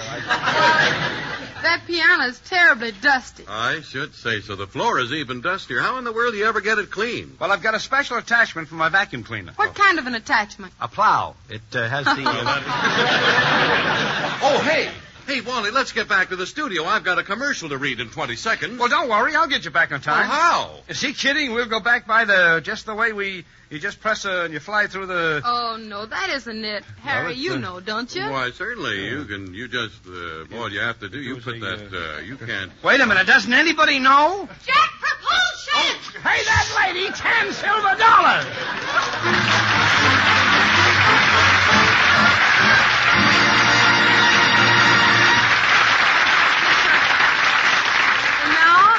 Now here's Harry Von Zell ready to tell everybody about what, Harry? About the great selection of fine fruits and vegetables you can get in the Bird's Eye department of your food store. Oh, well, in that case, Harry, be sure you tell them that right now, Bird's Eye Frosted Foods offer an even greater variety of vegetables than you can find in the regular vegetable departments. Many of them out-of-season vegetables, too. Ladies and gentlemen. And oh, yes, women should know about that because nowadays it's so hard to get variety in meals. Bird's Eye's great selection solves the problem very nicely. Go ahead, Harry, tell them. Yeah. Ladies and gentlemen. Excuse me, Harry. And don't forget to tell them that all Bird's Eye food tastes so farm fresh and delicious and wonderful that you think you just picked them out of your own garden. Bird's... Oh, excuse me, Harry, one more thing. I want you to be sure to mention that Bird's Eye foods are great values. Not only do you save money, but most of them require no ration points. Now, go ahead, Harry. Tell them I'm sorry. Bird's Eye, ladies. Oh, and make certain, Harry, that when folks choose their frosted foods, they get the package marked Bird's Eye because Bird's Eye are tops in flavor and nutrition. Tell them for a better buy Bird's Eye. Better? Oh, I'm so sorry. Harry, forgive me, but your time is up. Thank you so very much for that helpful message. Goodbye.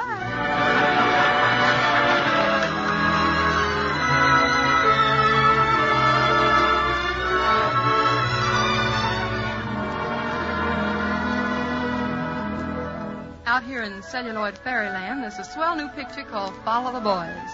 The moguls are still pulling sneak previews of the opus, so don't tell a soul, but we're swiping a tune I do in Follow the Boys and previewing it tonight just for you. It's called I'll Walk Alone. I'll walk alone, because to tell you the truth, I'll be lonely. I don't mind being lonely when my heart tells me you are lonely too. I'll walk alone. They'll ask me why, and I'll tell them I'd rather. There are dreams I must gather, dreams we fashion the night. You held me tight.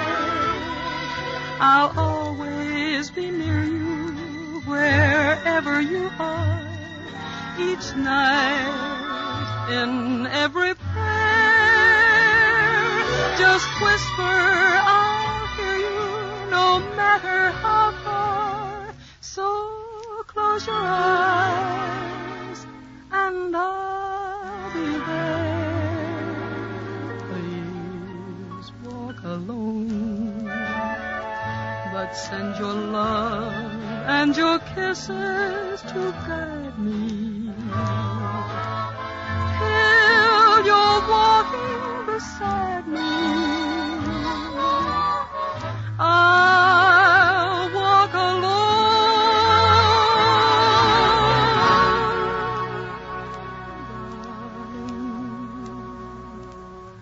all by myself. I'll walk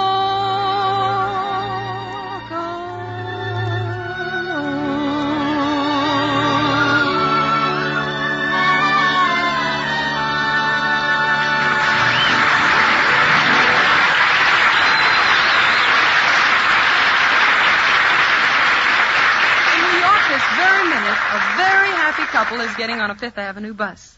They just have to be our good friends William and Mary, because no other couple could be quite as happy as these Thursday night lovebirds of ours. So let's hop on a 57th Street and take that vacant seat behind them, presenting Cornelia Otis Skinner and Roland Young as William and Mary.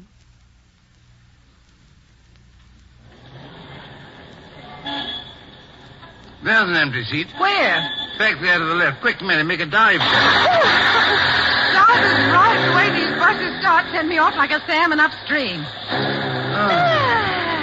This is nice. I like Fifth Avenue buses so much more than the others. Why? They cost a nickel more, and it lifts my morale to squander money. Here's your chance to squander. I only have a $5 bill. Have you 2 dimes? I think so. Give them to me, will you, dear? Here comes the conductor. No, let me. I still like to put them in that little piggy bank the conductor holds and makes the bell ring. My father used to let me when I was a little girl. Still kind of a little girl, aren't you? Well, don't you like to make the bell ring, too? Of course, Doc. Darling, are you getting out the dimes? What do you think I'm looking for in my bag? 4-leaf clovers? Judging from the chronic state of your bag, wouldn't surprise me a bit to find them growing there. Just be patient, Mr. Smarty. Oh, hurry up, darling. He'll be here in a second. Okay. They're just down here under this. Yes, please. I'm trying to. Yes, please. Just a second, conductor. My little girl wants to punch in the dimes. Come on, Mary. Will, I'm trying to find my coin purse. It's just... My little girl is just trying to find her coin purse. Conductor, in the depths of her bag. May take her some time. Well, I'll come back later. Better make it later in the year. Will, honestly, your wit is quite lost on it. Not half as much lost as your coin purse. It's not lost at all. It's just... I've had to carry so much around today. Oh, darn it, I saw it just then, and now it's gone again. A woman plunging about in her bag is one of the most embarrassing sights known to man. Is that so? How about a man hunting something from pocket to pocket, beating himself all over as if he were a pauper? Here, hold this. Mary, this is not your coin purse. What on earth is it? It's my extra pair of stockings. You were thinking of handing them in as bus fare? No, dear, just hold them a second. Why? Do you want me to wave them up and down Fifth Avenue just to show the world you have an extra pair of stockings?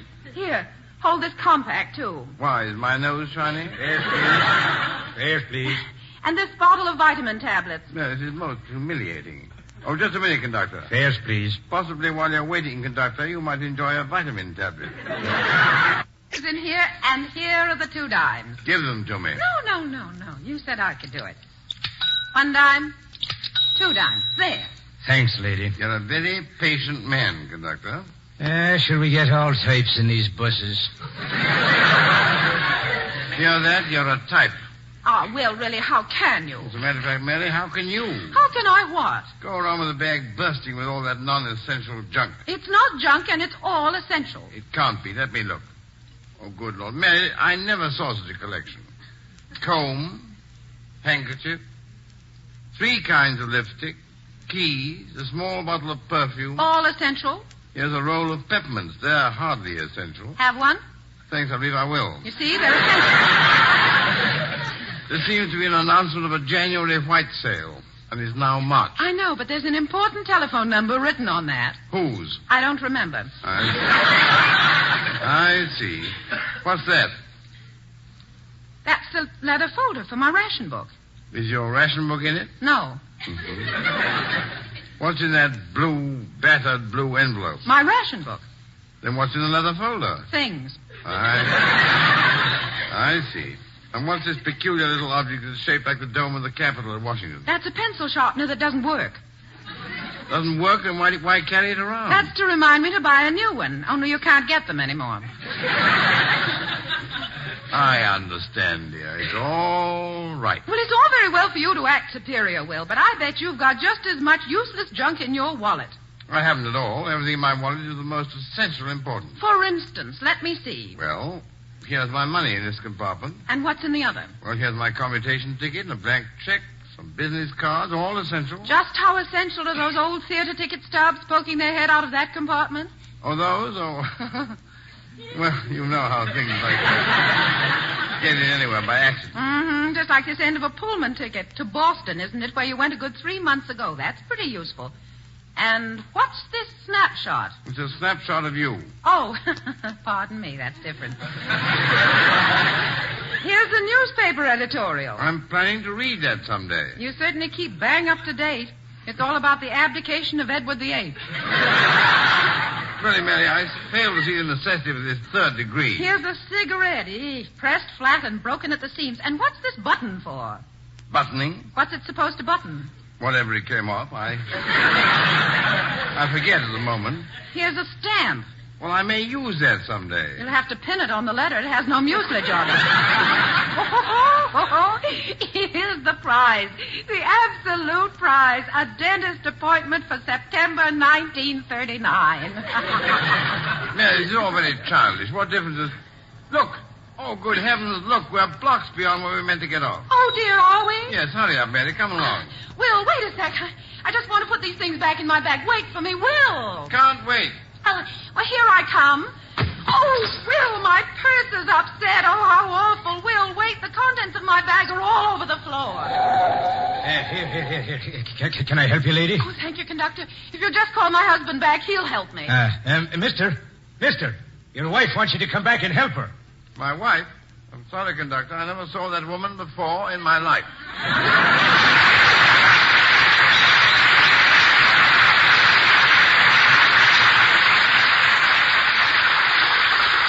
And now we return you to Dinah Shore in Hollywood. Thank you, William and Mary. Folks, tonight, Cornelia Otis Skinner and Roland Young say goodbye to our Bird's Eye family. You see, Miss Skinner's taken the lead in the Lillian Hellman play, The Searching Wind, and Mr. Young's following suit in another Broadway production. But we've got a hunch they'll be back on the air soon, so be watching for an announcement of their program. And along with our best wishes of good luck for Cornelia and Roland, here's a little tune for them to take away tonight. I'll be around, no matter how you treat me now.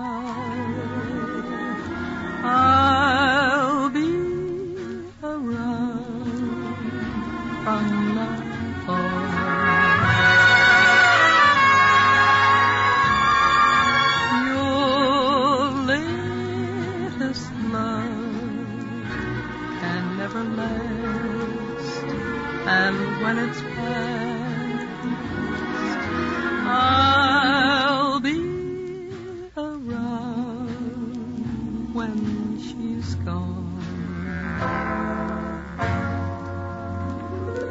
Goodbye again. And if you find a love like mine, just now and then, drop a line to say you're feeling fine. And when things go wrong, perhaps you'll see you're meant for me. So I'll be around when she's gone. And when things go wrong, perhaps you'll see you're meant for me. So I'll be around when she's gone.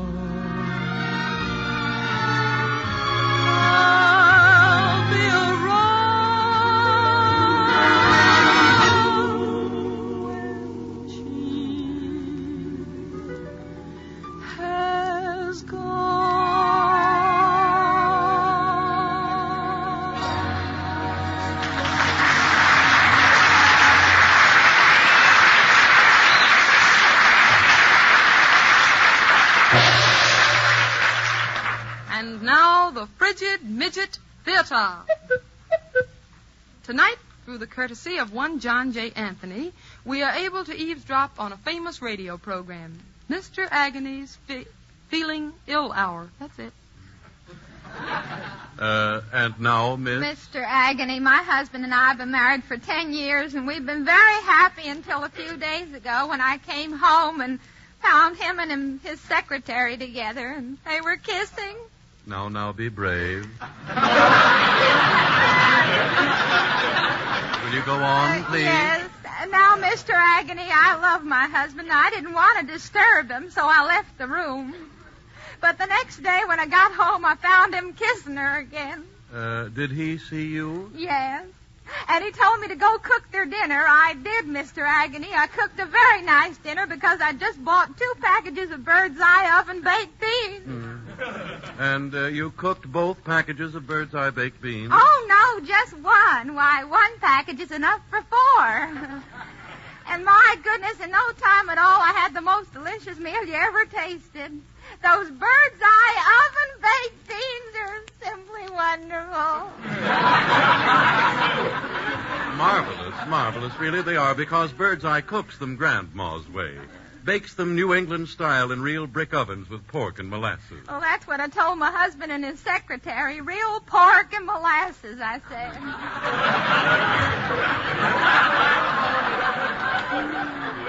And did you tell them that for 12 long hours, Bird's Eye baked beans are slow baked this way, and then they're immediately quick frozen so that all their simmering goodness, their rich, hearty flavor are captured until you open the package? Well, I was about to tell them that, Mr. Agony, but But what? But my husband was kissing his secretary.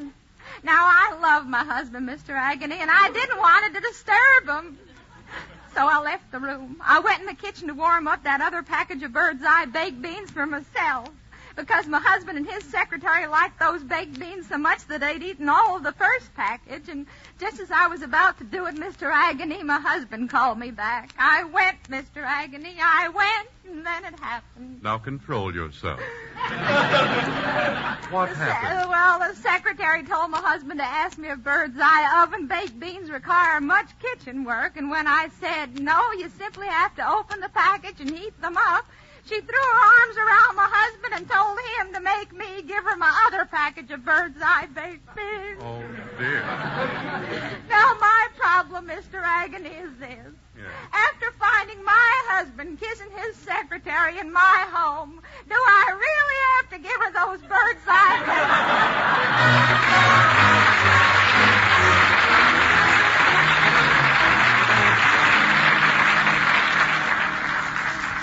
How about it, folks? Don't you get a kick, too, out of those little Sunday ads marked personal? Maybe you won't believe this, but last week, after Income Tax Day, I saw one that said, man 46 wants to meet woman 45.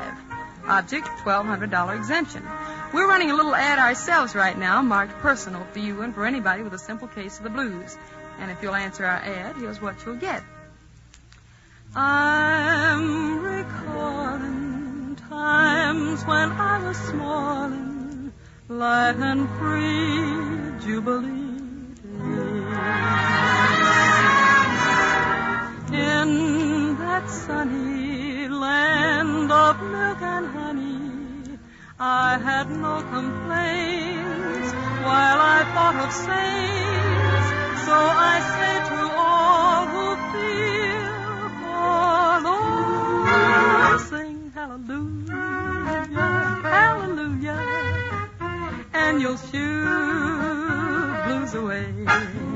When cares pursue you, hallelujah, get you through the darkest day.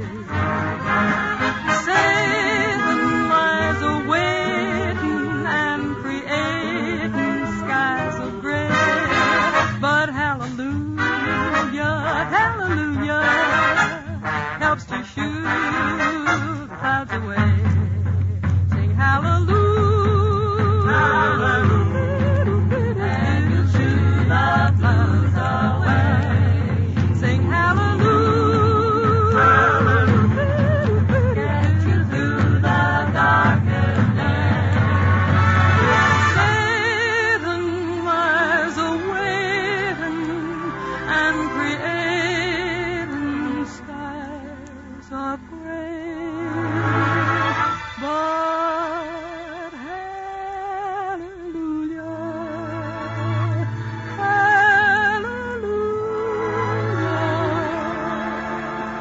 and you'll shoo the blues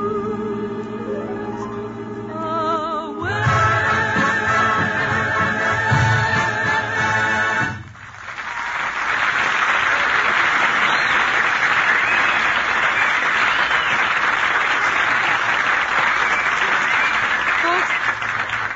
Folks, you know how little boys stand on street corners and yell, "My dad can lick your dad," and "My mom's smarter than your mom." Well, sir, tonight when I left the house, 2 kids about 9 were on the corner doing the old act.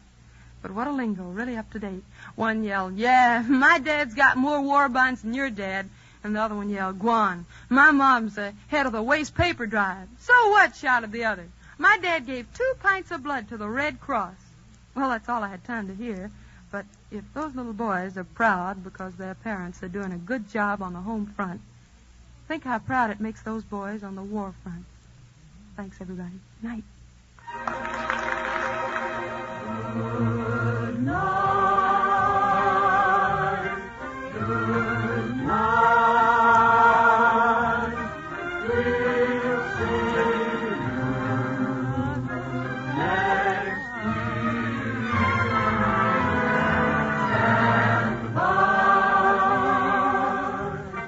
Tune in your radio. We'll be back to say hello next week.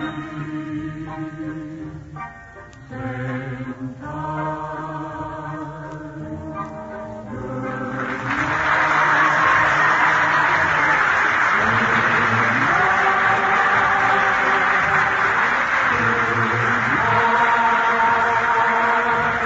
Good This is Harry Bonzell, ladies and gentlemen, saying better bye, Birdseye. Next Thursday, Birdseye Frosted Foods will again bring you the Dinah Shore program with Wally Brown, Robert Emmett Dolan and his orchestra, the Joseph Lilly Singers, and our special guest will be Dennis Day. Wally Brown, incidentally, is currently co-starring in the RKO picture Rookies in Burma. Good night, Dinah, and good night, everybody, and goodbye from Birdseye until next week. This is CBS, the Columbia Broadcasting System.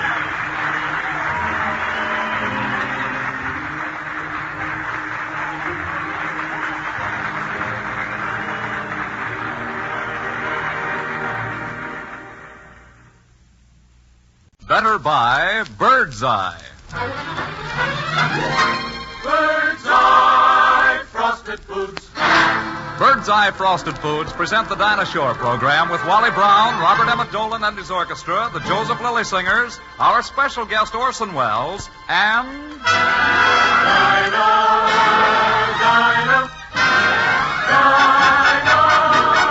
Is there anyone finer than Dinah Shore?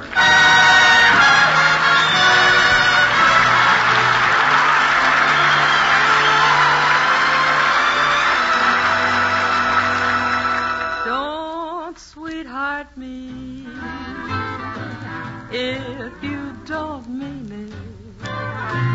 Don't talk sweet words if they're not true. Don't tear my heart like it was paper, because my heart loves only you. You can't go round sweethearting others and then pretend that I'm yours exclusively. Baby, love must be true. Mean what you're saying, unless you do. Don't sweetheart me. You can't go wrong sweethearting others and then pretend that I'm yours exclusively. Love must be true. Mean what you're saying, unless you do. Don't sweetheart me.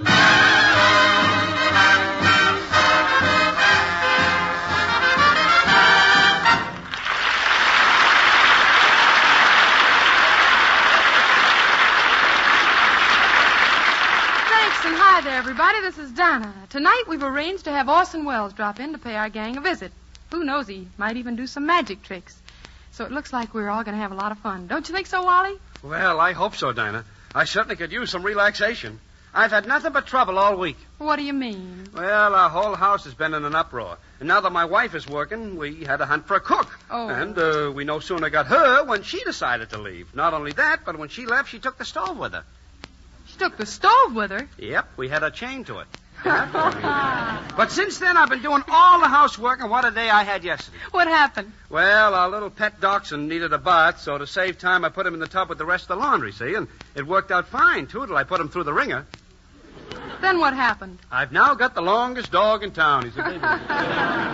No kidding, though. When he wants to catch a flea on his tail, he has to call up another dog in Pomona. Oh, Wally, you must have had a time. Well, you have no idea, girl. I'm so tired of scrubbing and mopping and waxing and ironing. Only yesterday I was busy with my work when...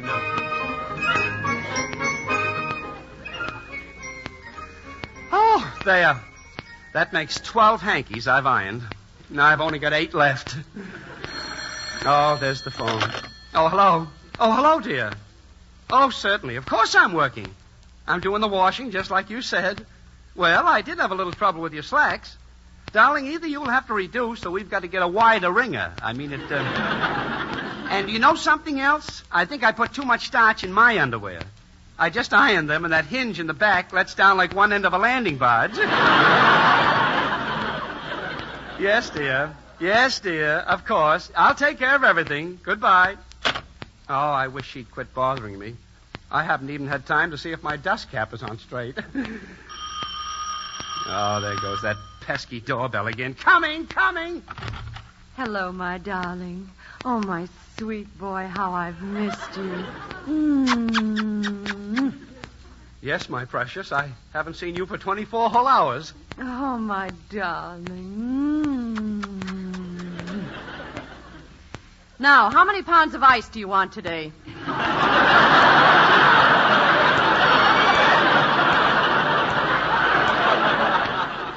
Well, you can put a small cube in the icebox and leave 25 pounds to cool me off. Oh, gosh, I'll never get to my dusting.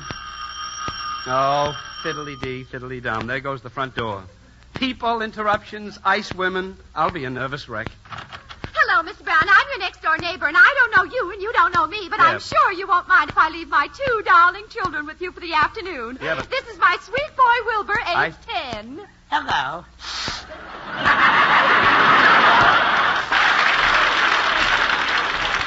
You'll just love him. He's so juvenile. Yeah. Juvenile delinquent is what the judge said, Mom. And this is my darling, sweet, lovely, precious baby. Yeah, but, lady, look, I don't think I know. Oh, I feel perfectly safe leaving my children with you because Yeah, but- I've always thought of you as the motherly type. Motherly. I knew it. My horoscope for today said that something horrible would happen to me by 4:30. That gives me just 20 minutes.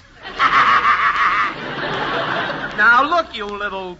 Now, look, Wilbur. I don't want any trouble with you. People who have made the mistake of crossing me up before have found out one thing. I'm a hard loser. Yeah, I can see that. You're still wearing the Wilkie button. Now, wait a minute. I don't care if you're a child or not. I'm not in the mood for that stuff. Really? No, really? You don't say. No, you may not know it, but I'm a big man in this community. You don't say. You don't say. Oh, that's your line. I'm an influential citizen. In fact, my power in this town is practically unlimited. I can get anything I want. Really? Yes, really? Can you get me a piece of Kleenex? Oh, for heaven's sakes, what's the baby crying about? You suppose it's because I hung him up on the hat rack? It might be because you hung him upside down.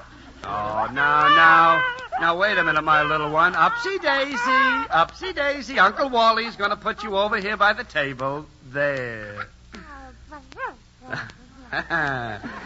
You know, I think this kid likes me. I'll bet I could put this baby to sleep with one of my bedtime stories. Oh, isn't that cute? Look, little tyke. Once upon a time, there were 3 bears. A mama bear, a papa bear, and a baby bear. One day, the papa bear came in and said, "Someone's been eating my porridge." And the mama bear said, "Someone's been eating my porridge." And the baby bear said, "Someone's been eating my porridge." That's one of the dullest conversations I ever heard. Why don't you tell him something exciting? Exciting? Well, what, for instance? Well, my sister's boyfriend just come home on a furlough. And you should hear some of the thrilling stories he tells. He just got wounded. Wounded in action? Uh-huh. He fell down the escalator at Montgomery Ward. Oh, you would listen. Oh, what now? There's the door again. Oh. Hello. I'm Robert Robertson.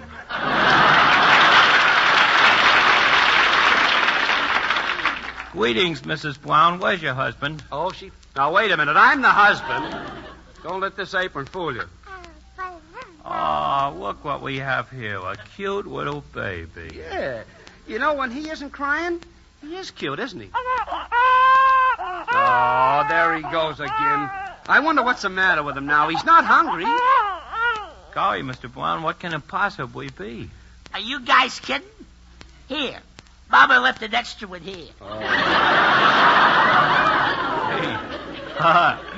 Golly, I don't know anything about these little things. Well, sure, it's a cinch. I remember how my mother used to do. Oh, yeah? Just watch me and I'll show you how it's done. All right. Now, first you fold this flap over here. Uh-huh. And then you pull this corner around like this. Yeah. And now you pull this flap under and across this leg, Oh. see? And you pin it all together at the front like this, and there. How does it look? Well, it looks fine on me, but how will it look on the baby? Well, here's a pan of water. It's time for the baby's bath. Well, what do we know about bathing a baby? Wilbur, get away from that radio. Good afternoon. Once again, we bring you Aunt Martha's Housekeeping Hour.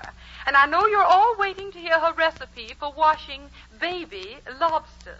Hey, we might get a hint from this. Certainly, it must be practically the same. Sure. A mama lobster must be pretty careful with her baby lobsters. First of all, pull out all the extra whiskers. Gee, this baby ain't got many extra ones, has it? Well, not that we can... Now bring the water in the pan to a boil. Now drop the little creature into the boiling water, and you'll notice that his tail will curl up. Well, gosh, who's wouldn't? Oh, you fools, you idiots. here. What are you doing to my precious little baby? Well, look. at him. Oh, you must have frightened him to death. His face is as pale and white as a sheet. Oh, now, don't get excited, lady. I just put the talcum powder on the wrong end. That was all. I mean... Gee, Dinah, I was sure in a mess, wasn't I? Oh, Wally, you'd have had to be Houdini to get out of that one. Well, I'm not Houdini, but I'm Orson Welles. How do you... Hello, Arthur.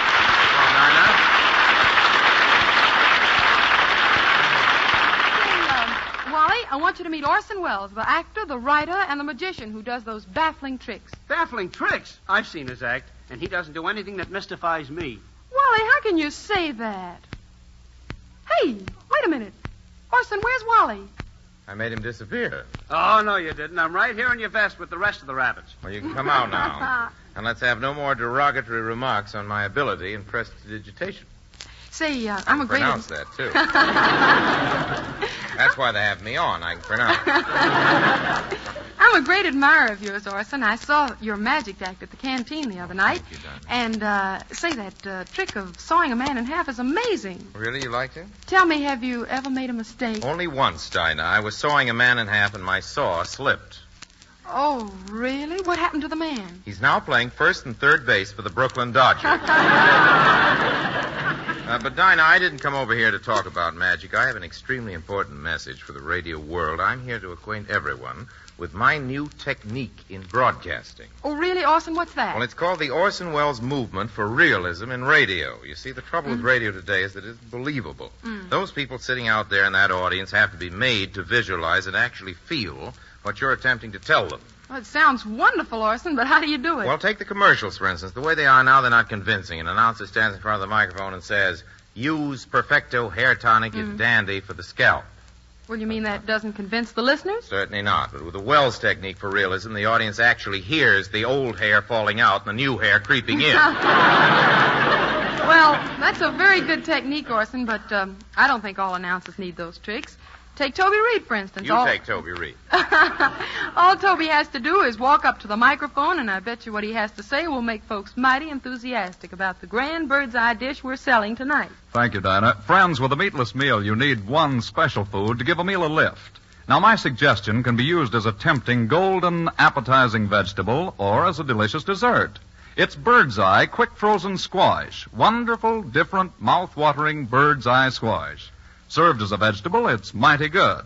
But, oh, ladies, served as a dessert, well, Try this bird's eye squash in a pumpkin pie, and you'll have the folks crying for more. Yes, I said squash in a pumpkin pie. Something really different and mighty easy to make. Because bird's eye squash comes to you all cooked and pureed. Now, all you have to do is follow the simple recipe you'll find on posters in any bird's eye store. And the result?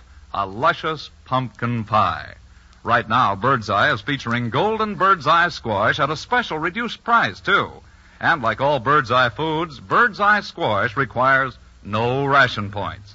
So put Bird's Eye squash on your weekend shopping list. Don't miss this good eating you can get from this grand, versatile vegetable. Bird's Eye squash. Thank you, Toby.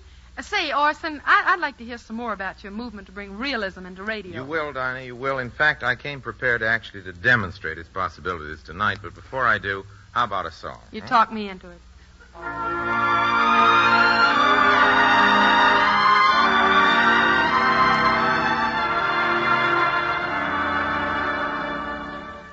Georgia,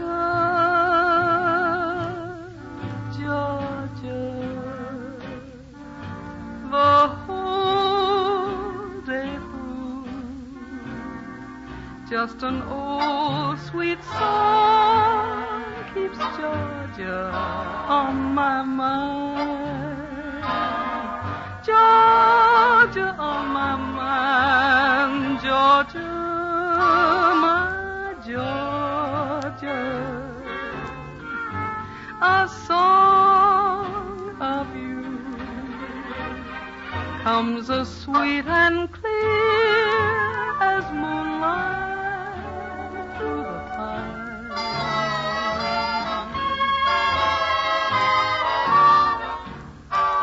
Other arms reach out to me, other eyes smile tenderly.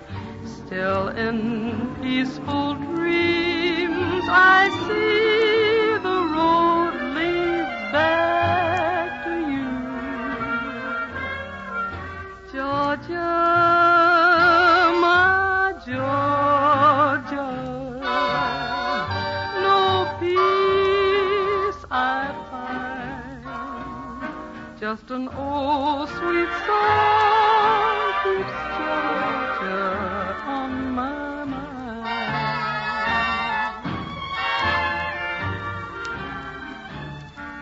Other arms reach out to me, other eyes smile tenderly. Still in peaceful dreams I see the road leads back to you. Georgia, my Georgia, Georgia, no peace I find, just an old sweet song keeps Georgia on my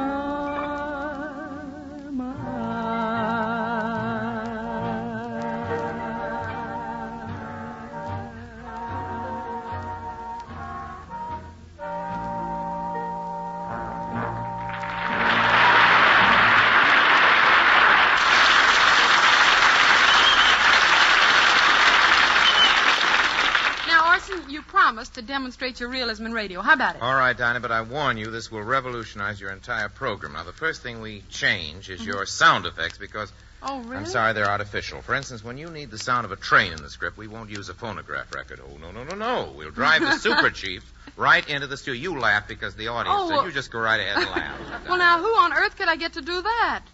Orson Welles is your man. Now, let's say you're doing a dramatic show and the action of the play takes place on a hot, blazing desert. I'd make the studio audience actually feel that intense heat. All you have to do is pipe in 10,000 feet of hot air. Well, where are you going to get all that hot air? Orson Welles is your man.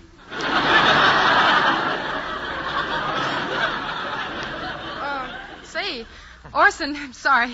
Even if you heat up the studio, how would you make the people at home suffer? Wally Brown is your man. Oh, now, wait a minute, funny, Orson. But it's mean. It's one of those bird's eye puns. You know, all our jokes are pre-frozen. Now, Orson, listen, I'm a good actor. Don't look now, but you're standing on my lap, Jack. I am a good actor, it says here. Yeah, it Dinah, says there. I contest you it. Remember Dinah, you remember the last time I did a love scene here in the studio? I can't be funny, but I can be rude. I killed the audience. Say that again, Jackson. Say that again. I'm a good actor. Dinah, you remember the last time I did a love scene here in the studio? I killed the audience. You had to. They were coming up after you. Seriously, Dinah, come on. Let's show this guy what realism is. Let's do a love scene. What love scene? Well, we'll make it up as I go along like this. Ah, Dinah, you are lovely to look at. Thank you. Same to you. You have such charm. Thank you. Same to you. You have such an adorable figure. From here on, you're on your own. No. That's not the way to make love. If I were Dinah, I'd be disgusted. If you were Dinah, I'd be a little disgusted myself. That's right. Well, let me give you the new Wells method. I'll direct you. Bring me a chair. Bring Mr. Wells a chair. Bring Mr. Wells a chair. Bring Mr. Wells a chair. 3 chairs for Mr. Wells. Now, don't forget, Dinah, in this scene, you're in love. When Wally takes you in his arms and kisses you, I want to see your eyes glow and light up. What am I, a woman or a pinball machine? No coaching from the audience. Oh. Here, I'll do the scene with you. Orson, the actor, the producer, the writer, and the director, and the magician will now be the lover. Dinah, my darling. Oh. Come into my arms. Yes, my love. My precious, you must be aware of my great passion for you. When I hold you close like this, I'm not, but it says in the script. Montgomery is in the wings. Don't you feel a strange wild beating and thumping? Yes, I do. A wild beating and thumping? Is it your heart? No, it's a rabbit trying to get out of your vest. Well, now I'll show you how realism works. I'll kiss you, and every woman listening at home will be drawn to her radio.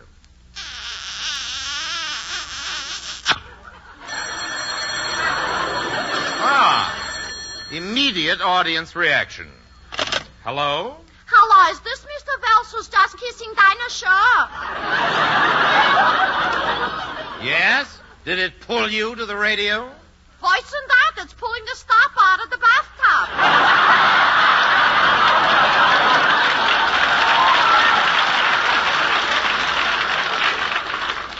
What happened?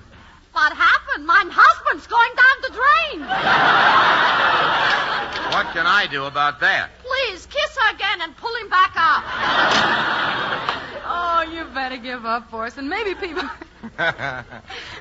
aren't quite ready for your idea yet. Oh, nonsense, nonsense. I've got scripts with me tonight that will prove to the world that realism is the thing. If only I had people with courage to play them. I'll do it. I've got the courage. You've got courage if you'll tell that joke. You're sure you know what you're saying? Once you're in it, you can't back out. Oh, don't worry about me. I'll go through with anything. Good. The first script is the story of the aeroplane. I have a real plane outside on a truck, which I'll wheel into the studio. Oh, fine. That's realism. You play the part of one of the Wright brothers. Which one do you want to play, Orville or Wilbur? Oh, I'll take Wilbur. Okay, your brother starts the motor. When you bend over to pull the blocks, you get hit in the back of the head with a propeller. I picked the wrong Wright, brother. Oh. You see, they're two brothers, Orville and Wilbur, and what he means... Let me explain that, you see. You go on. Orson, I think you're going a little far. This all sounds pretty fantastic. Yes. Anybody who'd laugh at that must be the smiling Irishman. Yes, and there sits the madman Muntz. My schemes have been called fantastic. Some people have even been so rude as to say that I'm crazy. But when people say that about me, I take out my pocket knife and stick it in their necks. Wally! Do you think I'm crazy? Oh, me? Oh, no. I'm the one who's crazy. Didn't I step in front of the propeller? Remember? Wally, why don't you ask for something that isn't so dangerous? Yeah. Mr. Wells, haven't you got anything like that? As a matter of fact, I have. This one has no airplanes in it. Oh, fine. That's the one for me. I brought the equipment for this one, too. The scene is a hospital surgery. And I've got real doctor's instruments right here with me. Oh, Orson, you can't operate. You're not a surgeon. May get a little messy, but never mind, Joyce. Jordan will mop it up in the morning. But what I need is a young, strong man to be the patient, someone who can bear great pain. Well, that lets me out. I gotta have Novocaine even if my garter's too tight. Use a little Novocaine right now. Nonsense! I take out my knife and make a deep incision, and you don't even flinch. Brother, if I've got one good flinch, you'll get it. Wally, why are you such a coward? Now think of your future. This could mean a lot to you. But this guy wants to kill me. Nothing of the kind, it says here. Now, wait a minute, Orson. Haven't you got one where Wally has an equal chance? Strangely enough, I have. This one is called The Third Degree. Oh, yes. And for the sake of realism, when it says to hit me, I want you to really hit me. Oh, now we're getting somewhere. And when it says for me to hit you, I hit you. We beat the audience to it, Joe. Now, go ahead, Wally. You're likely to get a sponsor. Well, that's fair enough. Sure. And now here's your bludgeon, and here's mine. Now, don't forget to hit me when you're supposed to. Oh, I won't. Go ahead. You got the first line. Listen, rat, you're going to talk, see? Answer me. Explain where you were on the night of June 17th. Well, I, had a, Lies, nothing but lies. See, I'm hitting them, ladies and gentlemen of the radio audience, with a newspaper. Lies, nothing but lies. What was the name of the woman you was with last night? Oh, well, you see, I, Won't talk, eh? Oh, well, now, wait a minute, Joe. When do I hit you? Quiet, rat.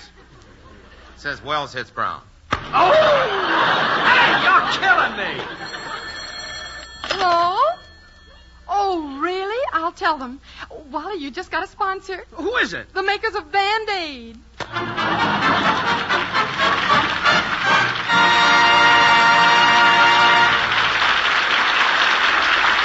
know, Dinah, I'm sure impressed with what Mr. Wells says about realism. You know, that's what we ought to have when we tell folks about Bird's Eye frosted foods. How do you mean, Toby? Well, for instance, instead of saying that Bird's Eye foods save you lots of time, which of course they do, we could have a clock ticking slowly like this.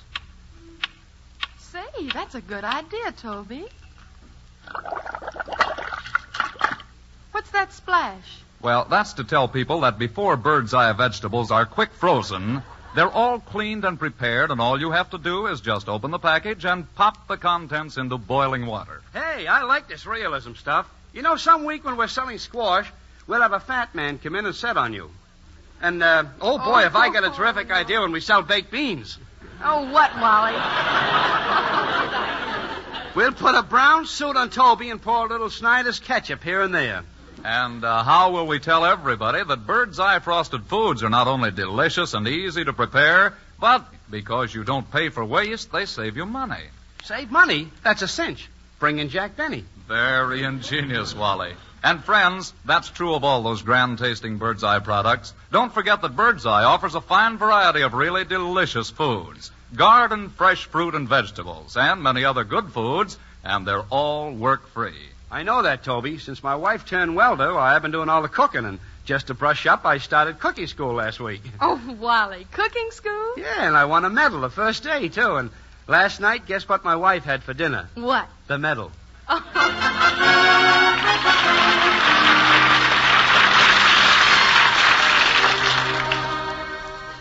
What gives now, Dinah? Well, a little thing called amor. Ha ha. Translated, that means love. Yes. In that case, I'll hang around. Amor, amor, amor. This word so sweet that I repeat means I adore you. Amor, amor, amor. Would you deny this heart that I have placed before you? I can't find another word with meaning so clear.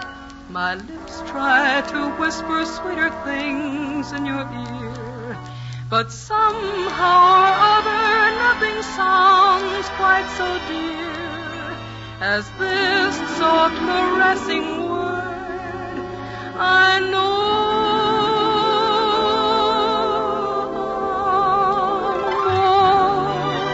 Amor, amor. When you're away, there is no day, and nights are lonely. Amor, amor, amor. Make life divine, say you'll be mine, and love me only.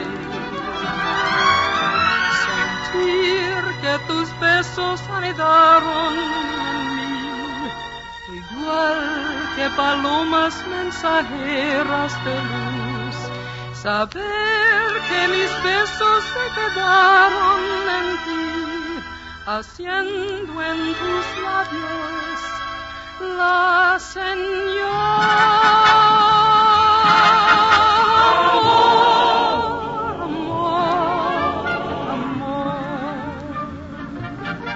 Nació de ti, nació de mí, de la esperanza. Amor, amor, amor.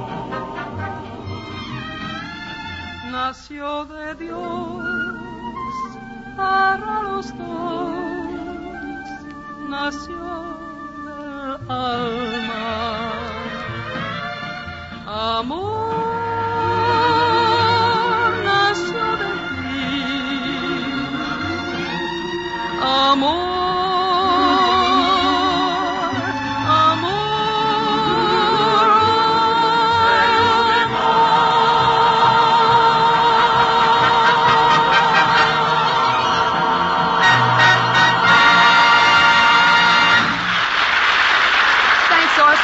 We're a little late, folks. Good night.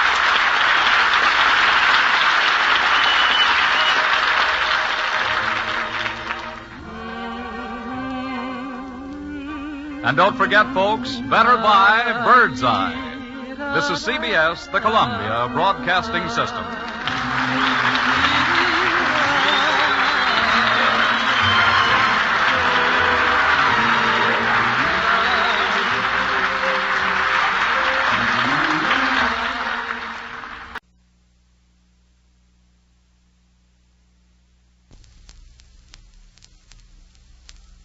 Better buy Bird's Eye. Bird's Eye Frosted Foods. Bird's Eye Frosted Foods present the Dinah Shore program with Wally Brown, Robert Emmett Dolan and his orchestra, the Joseph Lilly Singers, our special guest Herbert Marshall, and...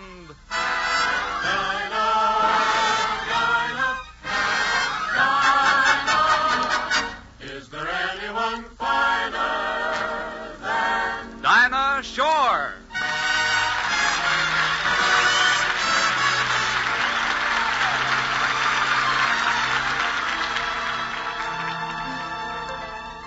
Imagine you imagining that you love me and starting on a family tree.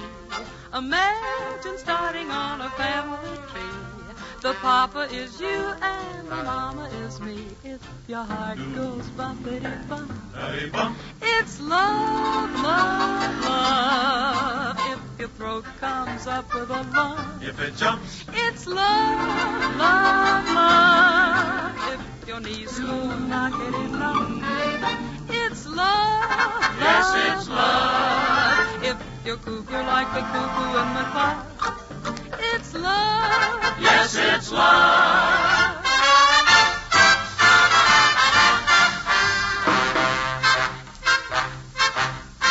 Imagine you imagining a cozy flat, complete with running dog and a cat.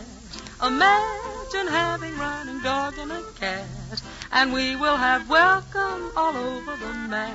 If your heart goes bumpity-bump, it's love, love, love. If your throat comes up with a lump, it's love, yes, it's love. If your knees go knockity-knock, it's love, love, love. If you're cuckoo like the cuckoo in the garden, it's love, love, love. If your knees go knockity-knock and your heart goes bumpity-bump, then it's love, baby. Then it's love.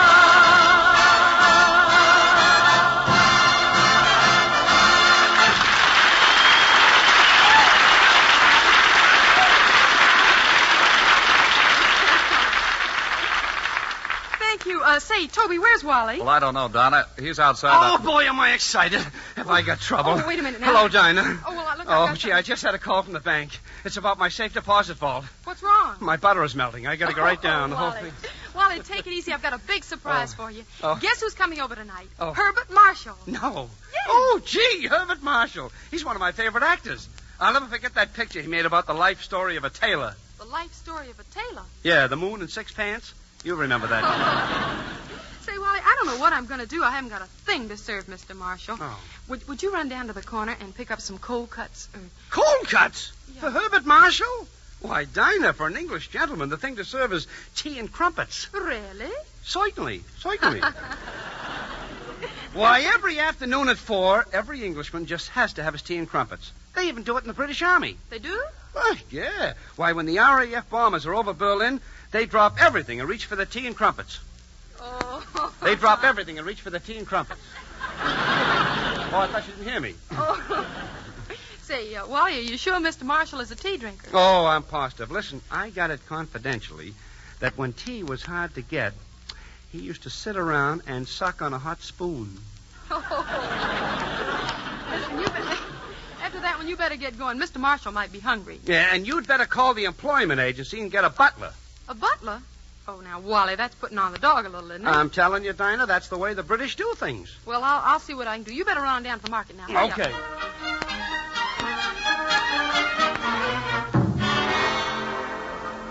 Oh, gosh. Oh, what a market. This supermarket is so big it's confusing. I better ask directions from someone.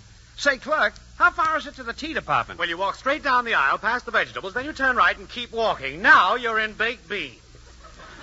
Then you walk and walk and walk, and now you're in spaghetti. Then you turn left, and then you walk and walk and walk. And then I stop. Why do you stop? To notify my draft board I'm leaving the city. And then Oh, let's skip it. Look, where can I find the cheese department? Oh, just follow your nose. Is it that far? Look, I'll have to carry quite a bit of packages here. You better give me a bag. Oh, I'm sorry. The government is asking everyone to bring their own. Say, what happened to all the bags? You can stand there wearing those pants and ask a question like that? Well, now, listen here. I got a lot of shopping to do. Just tell me where I can find the vegetable department. Count a J. Thanks.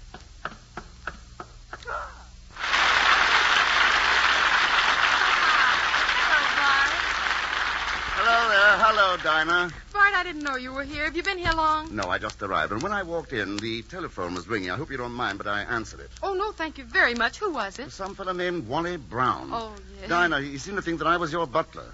Oh, Bart, I haven't got any butler. That was Wally's idea. He thinks you won't feel at home unless you've got a butler serving you tea and crumpets. You do drink tea, don't you? Drink it?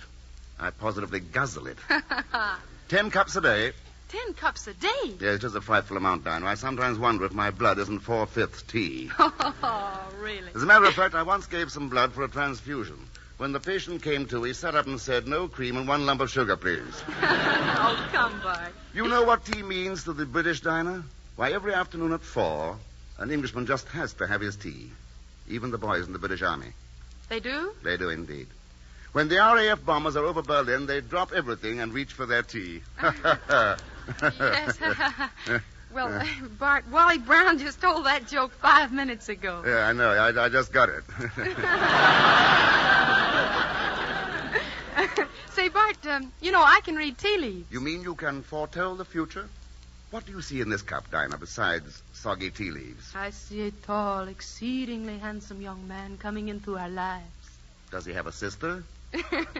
No, but he comes speaking words of wisdom. Listen. With summer just around the corner, anyone would welcome a shortcut in those long hours spent in planning meals, marketing, and working in the kitchen. So, ladies, why not begin right at the Bird's Eye Frosted Foods case in your Bird's Eye store? Now, that way, you can look over a grand selection of quick frozen Bird's Eye foods available, serve yourself, and start your meal planning right there. That saves time, and your Bird's Eye foods will save you time in the kitchen, too. Yes, they cut kitchen work about in half. For Bird's Eye vegetables are all cleaned and prepared and ready to cook, requiring no work for you. They're delicious, too, with a grand garden fresh goodness that Bird's Eye has sealed in for you by quick freezing. And no Bird's Eye frosted food requires any ration points. So to save points and time, select your own Bird's Eye frosted foods right out of the Bird's Eye case. But be sure to look for and get the package marked Bird's Eye. Now, there are many brands of frosted foods, you know, but only one complete line guaranteed to satisfy or your money back. That's Bird's Eye, delicious, time-saving Bird's Eye frosted foods. Thank you, Toby. Now, Bart, wouldn't you like to take a turn at reading the tea leaves? I'll take a fling at it, Dinah. Now let me see. I stir the tea leaves tenderly with my index finger. That's right. Look, they begin to take shape. Uh-huh. I see a tortuous road winding through the heavy jungle growth. Really? Can it be? Yes, it is. The Burma Road. Oh, that's wonderful, Bart. Let me look. Here. Bart, that's not the Burma Road. No, what is it? Crack in the cup. Would you like to try again, Bart? No, I've had enough fortune-telling for one day. You know what I would like to do, though, Dinah? Just sit here while you warble a song. Oh, the perfect gift. How would you like to hear It Had to Be You? That's one of Eddie Cantor's favorite tunes, you know, and Mr. Cantor's celebrating his 35th anniversary in show business. Congratulations, boss.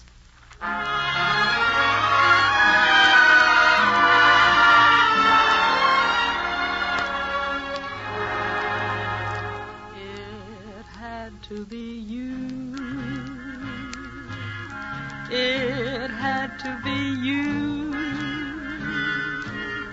I wandered around and finally found the somebody who could make me be true, could make me be and even be glad just to be sad, thinking of you. Some others I've seen might never be me, might never be cross or try to be boss, but they wouldn't do, for nobody else gives me a thrill. Down in my heart, dear, I love you still. It had to be you, wonderful you. It had to be you.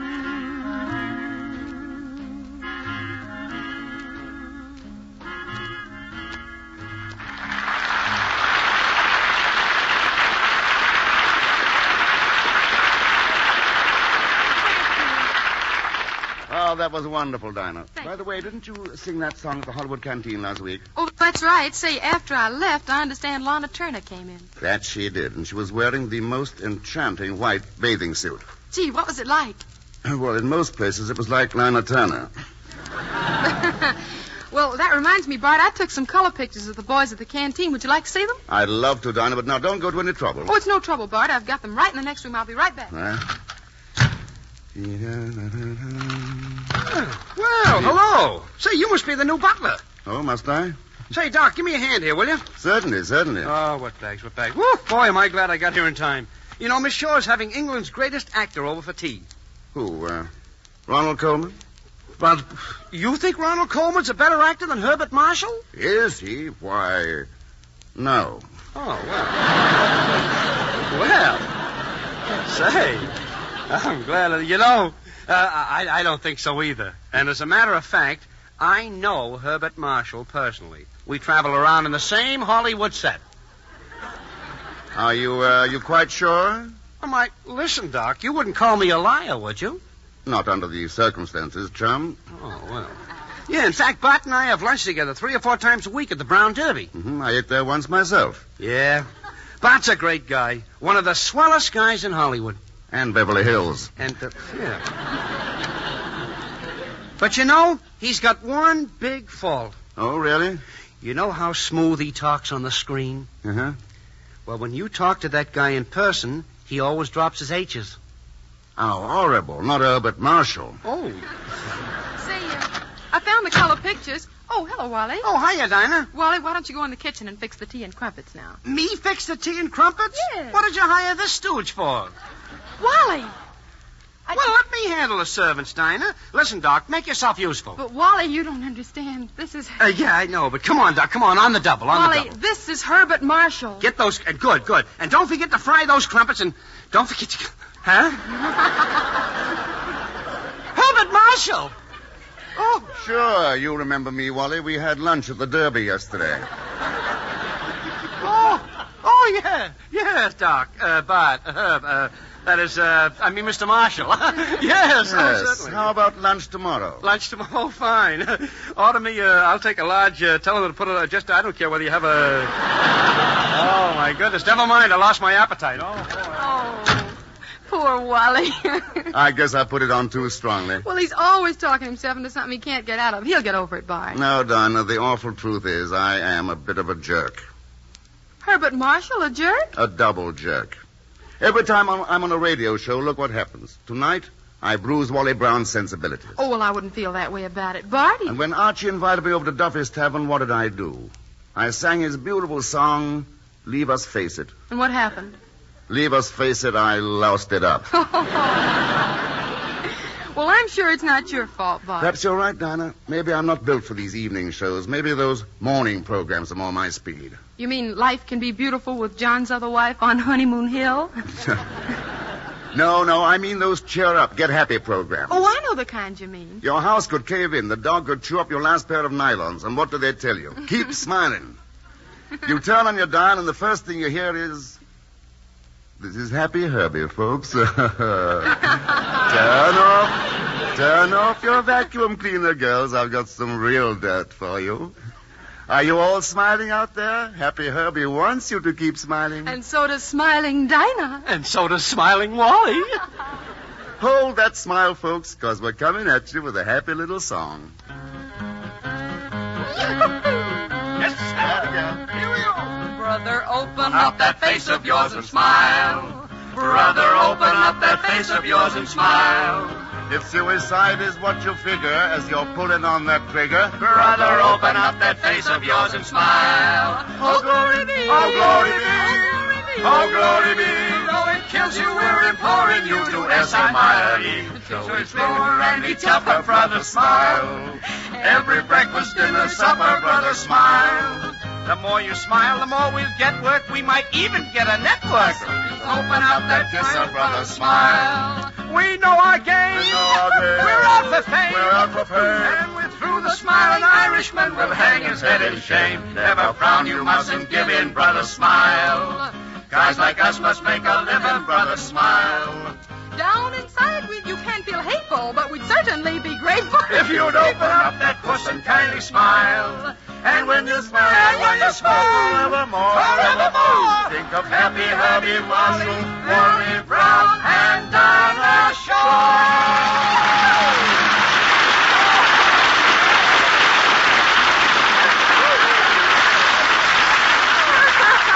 Oh, my. Say, that was a lot of fun. Reminds me of my old days in Nashville.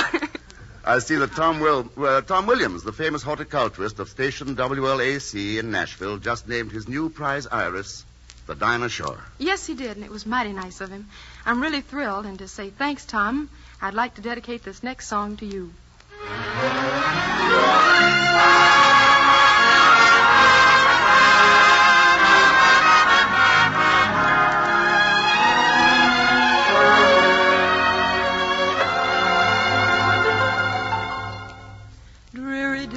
Are over, life's a four-leaf clover, sessions of depressions are through. Every hope I longed for long ago comes true.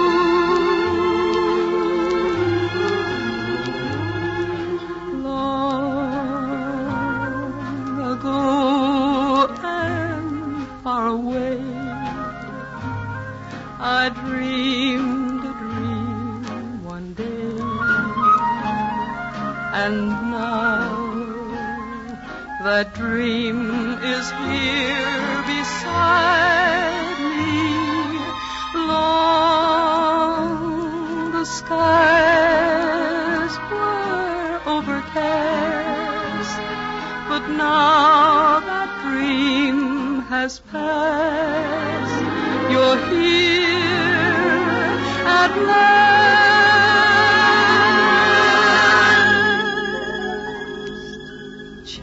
Chills run up and down my spine. Aladdin's lamp is mine. The dream I dreamed was not denied me. Just one look and I knew that I longed for long ago. You.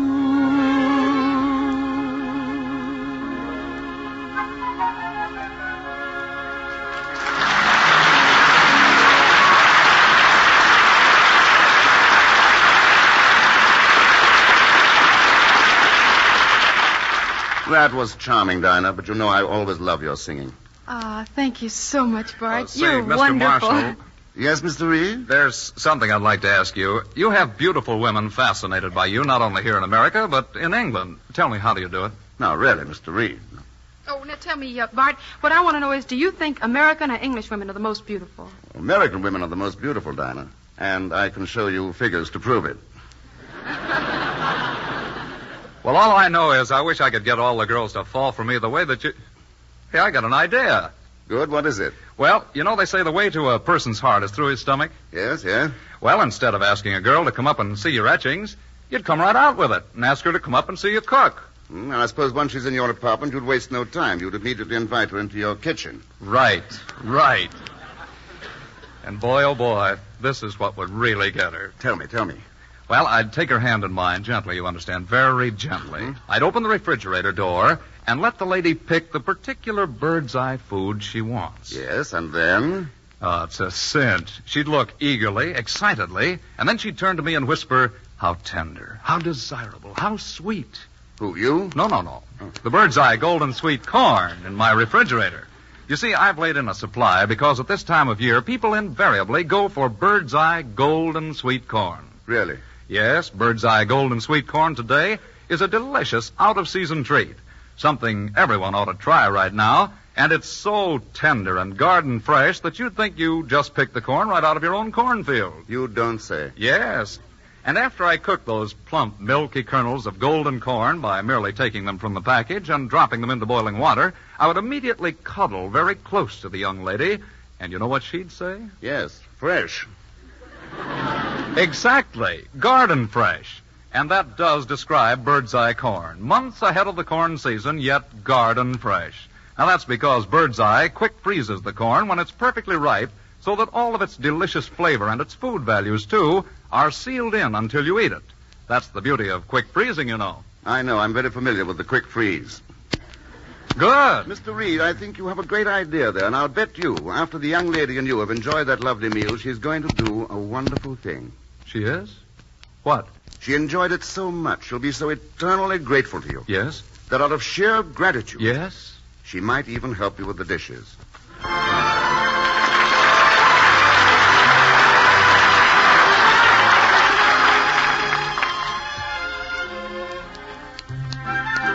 These days, we gals have to be on our toes in case any of you've set your cap for a handsome sailor boy. Here's a way you might anchor him. Tell him, you've been around such a lot in your time. You know the hairpins by heart. The way they chase after you, babe, it's a crime. And the way you make love, it's an art. So let's find a corner and start. What do you say? Hey, babe, how you doing today, babe? You look sort of ship-shape to me, and I've sighted a few. Hey, babe, hi, babe, why not give me a try, babe? And maybe I'll make you my babe, 'cause I'm nuts about you. Hey, baby, what do you say, baby? How about being my crew? I need a lookout, find some shady lookout. Of seafaring, I want try sharing a snug little cottage for two. So be my pilot to love's dreamy islet, 'cause I'm nuts about you. Pretty baby, and what might your plans for today be? If you're lonesome on your own, well, I haven't a darn thing to do. People tell me it's the season when the gals like hugging and squeezing, and for some jolly good reason, baby, I'm nuts about you, 'cause I'm nuts about you.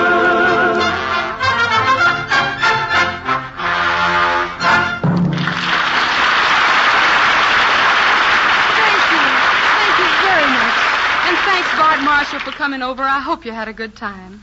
It's time to say goodnight, and I hope you'll all be with us next week when John Garfield will be our guest. And you folks in San Francisco, Bing Crosby, Bob Hope, and I'll be seeing you next Sunday to help you celebrate I Am an American Day. Good night, everybody. This is Toby Reed saying better by Birdseye. Herbert Marshall appeared through the courtesy of Metro Goldwyn Mayer. Wally Brown can currently be seen in RKO Pictures 7 Days Ashore. Next Thursday, Birdseye Frosted Foods will again bring you the Dinah Shore program with Wally Brown, Robert Emmett Dolan and his orchestra, the Joseph Lilly Singers. Our special guest will be John Garfield. And now, goodbye from Birdseye. Until next week. This is CBS, the Columbia Broadcasting System.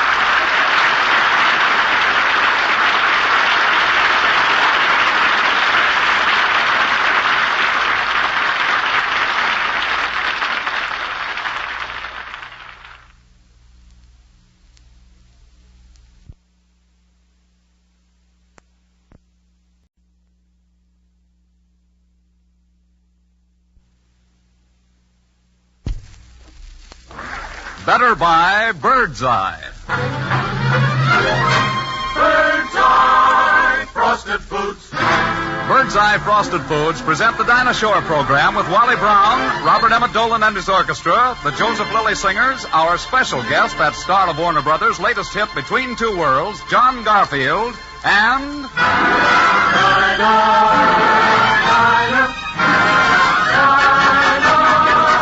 Is there anyone finer than Dinah Shore?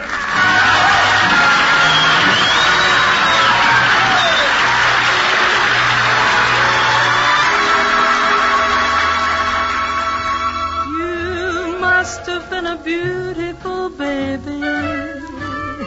You must have been a wonderful child. When you were only starting to go to kindergarten, I'll bet you drove the little girls wild. And when it came to winning blue ribbons, you must have shown the other kids how. I can see the judges' eyes as they handed you the prize. I'll bet you made the cutest bow. Oh, you must have been a beautiful baby. 'Cause, baby, look at you now. And when it came to winning blue ribbons, I bet you showed the other kids how. Yes, you must have been a beautiful baby. Baby, take a look at you now.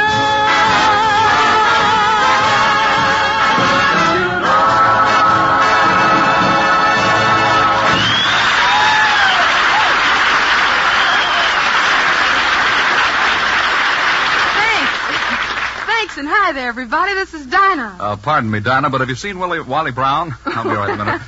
Well, he was here, Toby, but when he heard that John Garfield was coming over the night, he ran home to saw off an old shotgun. Oh, now, wait a minute. That Garfield's not so tough. Listen, chum, I'm muscling in on this announcing racket. If you got any squawks, take it up with my mob. John Garfield!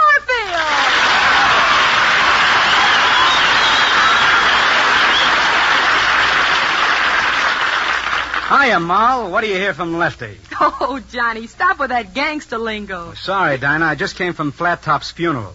I couldn't make it. I just sent flowers. But how'd you get off, John? I thought you were working on a picture over at Warner Brothers. Ah, those cops and robber pictures. What kind of roles do they throw me? The law always gets me in the end. Poor Johnny. Don't you ever get to marry Ann Sheridan? Never, Dinah. The law always gets me in the end. I knock over a bank and make a dash for the car. The cops are spraying lead after me. Brrr, they got me. I'm shot. Oh, Johnny, where? But the law always gets me in the end. Hot seat, huh? Ah, nuts, the pictures. The studio tells me, Garfield, if you want to get the women to go for you, you got to be tough. So for 6 years, I practiced talking through the side of my mouth like that. Mm-hmm. So I knocked myself out, building up my muscles. So what happens? So what happens? So along comes a crooner. Does he talk out of the side of his mouth? No. Does he have muscles? No. What's he got? A bow tie and all the women. So I'm dead. I'm dead, so pictures stink. Say, have you thought about radio, John? Oh, that bow tie is flapping all over radio, too. Well, what are you going to do, retire? Nah, I'm going to get into a new racket. I'm going to be a producer and bring something new into the world. You mean a candidate who admits he wants to be president? No, I mean television. Television is going to be a combination of movies and radio. Say, I understand television is going to be absolutely different from the movies and the complete opposite of radio. Nothing could be that good. Say, Dinah, you seem to know a lot about television. How would you like to produce television shows with me? Well, it sounds very interesting, John. I can't miss. With my programs, every housewife in America will have a television set. Why? Why, the little woman kisses her husband goodbye in the morning, runs to the kitchen, turns on the television set, turns on the dial, and boom, Errol Flynn is in the parlor. Science, it's wonderful. Only one thing bothers me, Dinah. Why hasn't some other genius thought of this before? What's holding television back? I know what's holding television back. Hello, Dinah. Here I am. Well, Wally Brown, hi. Why, now we all know what's holding television back. Why? Wally, this is John Garfield. Garfield? Hey, I read about your overseas trip to entertain the boys in Italy. That must have been exciting, huh? Well, I was kind of. I was doing one show near the front, and the bombs began dropping all around us. I dived into the nearest foxhole, and what do you think? I landed right on top of a sign. A sign? Yeah, it read, Bob Hope fainted here, too. Oh. Say, Wally, John's going to be a television producer, and he wants me to be his partner. What do you think? Television? Don't believe in it. Oh. Well, I had one of the earliest television sets, and it all fell apart on me. I was lying on the couch watching the Dodgers slug the Giants. Yeah, but what broke the set? The umpire made a lousy decision, and I threw a pop bottle at him. Wally, we're not going to broadcast baseball games. We're going to produce big, dramatic shows. Well, sure. Look, we got to get organized. Television's going to take a lot of money. Mm-hmm. Brown, how much letters have you got? This is going to take plenty of coconuts. Well, how much cabbage do you need? Say, can a tomato get a word in here? Hey, I've got an idea. I know a fella who's loaded with dough. And he'll let me have as much as I want. In that case, partner, you're a partner. Oh, goody. Garfield, you and Dinah stick around. I'll be back in a flash with the cash. Say, John, this puzzles me. I wonder who Wally's rich friends can be. Hey, is this the Friendly Octopus Loan Company? Need some money behind on your rent, interest, or Morgenthau, 20%. What's your name, bub? Wally Brown. Last name first, please. Brown Wally. Now, your first name, Brown Wally. Wally. Wally Brown Wally? No, just Wally Brown. Oh, Wally Brown Wally. That's a cute name. Yeah. So is this routine? I'm breaking it in for Abbott and Costello, I guess, huh? Were you born? That's where were you born? Well, let's try it this way. Why were you born? Look, I was born in Chicken-a-la, Maryland. Is that north of the Mason-Dixon line? Nope. Is it south of the Mason-Dixon line? Nope. Well, where were you born? On the Greyhound line. My mother was traveling. What were you like as a small boy? Small? Say, look, do I get the money or you want me to go to your competitor across the street? You get money from him, that guy's tighter than a 38 slack on a 42 woman. Now, answer me this. Did you ever form a corporation? Oh, I did once, but I reduced. You have any birthmarks? Yes. Where? Well, next question, please. Are you troubled by the shakes, shivers, sniffles, and snuffles or creeps? Wait a minute. Your advertising says no embarrassing questions asked. Right. See that you don't ask any. Hey, now, look, I came here for money, and I'm going to go out with money. I insist on seeing the boss himself. Oh, all right, if that's the way you feel about it. 2 flights up. Mr. Leach used to be a second-story man. Oh, all the trouble I have getting these money payments, of all the money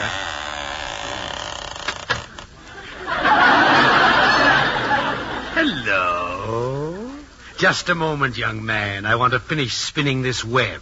Oh. There now, what can I do for you? I want to borrow some money. What are your rates? Well, on every $500, you pay $200 interest a year. Now, the interest jumps each year, of course, and by 1964, you'll be paying 93 cents on each dollar. Well, isn't that a little steep? Yeah, so it is. But you need money now. Yeah. What are you going to do about it in 1964? Well, I'll write to President Roosevelt about it. That's what. Look, I want some money. What I'll do. I want some money because Dinah Shore, John Garfield, and I want to go into television. Television? Never heard of it. You never heard of television? Why, everybody's talking about it. It's something like radio. Only instead of shows just being heard, they'll also be seen. Will they still smell? Huh? Now, how much do you want to borrow?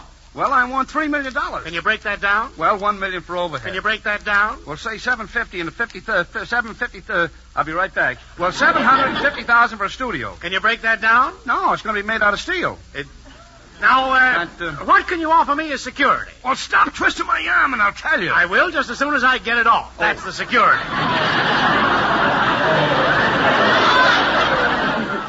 Now, listen, Leach. Only last year I borrowed $3,000 on my face alone.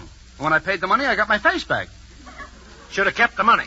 Never mind that. Do I get the $3 million? Under one condition, that my brother-in-law, Raymond, stars in your first television production. But we can't take a chance on an unknown. What does he look like? Oh, he's a dreamboat. Oh. He's got legs like Fred Astaire, a nose like Robert Taylor, shoulders like Vic Mature. Oh. There's only one thing he hasn't got. Oh, what's that? A tail like Lassie. A tail... All right, okay. Okay, it's a deal. You'll never be sorry. I'll send Raymond right over to the studio. Oh, gee, that's swell. I better get Dinah on the phone and tell her the good news.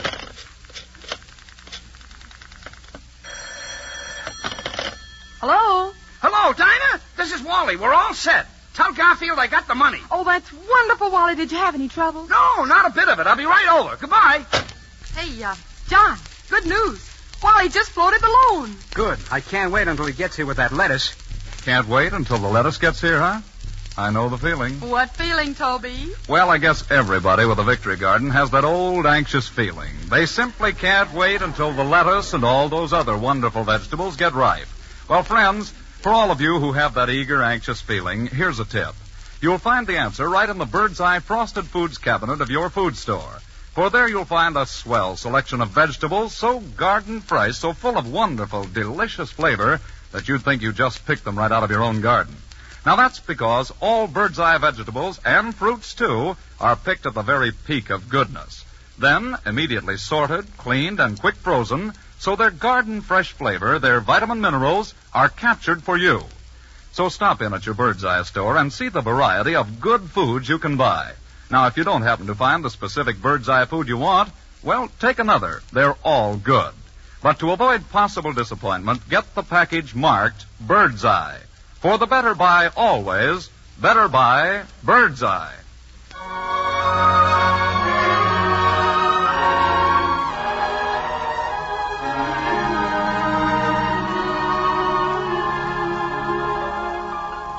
I'll get by as long as I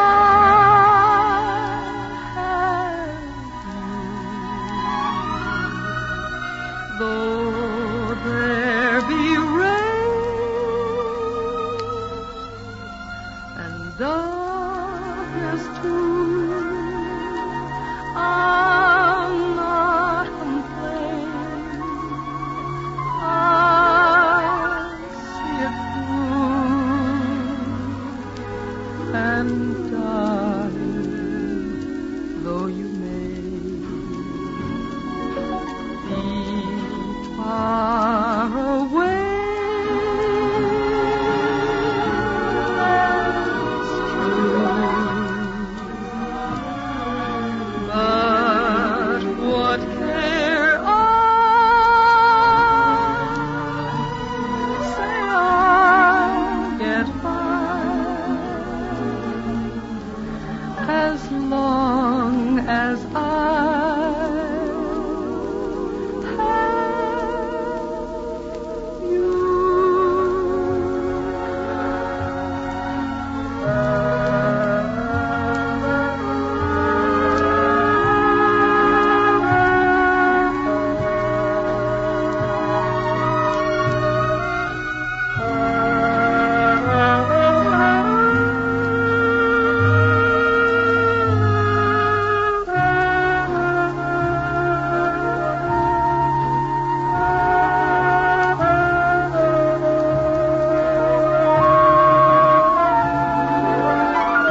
Say, Dinah, that was really wonderful.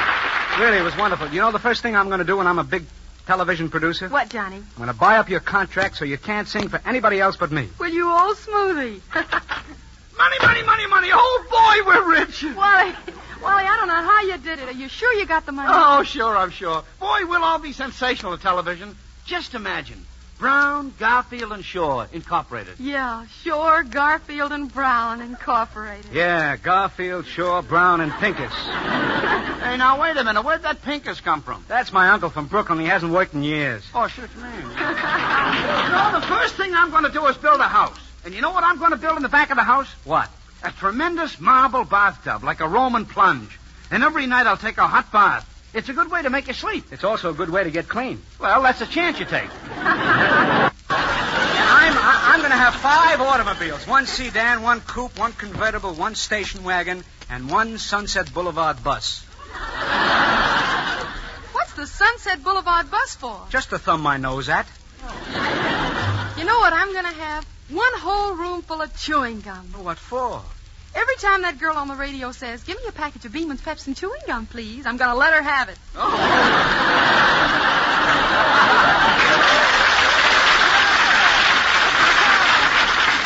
You know what? There's going to be an elevator in my house. I've always wanted to run an elevator. Can't you just hear me? Step back in the car, please. Kindly face the doors. Going up.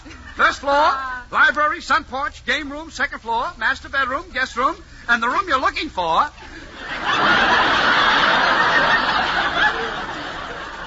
The bar. Say, boys, I hate to spoil the party, but we've spent half the money already.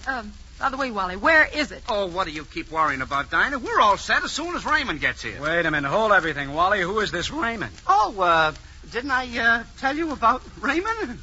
He's our star. Our star? Yeah, now don't get excited. Raymond's a natural for television. He's got legs like Fred Astaire's, a nose like Robert Taylor, shoulders like Vic Mature. Why, you know what? He's even got a tail like Lassie.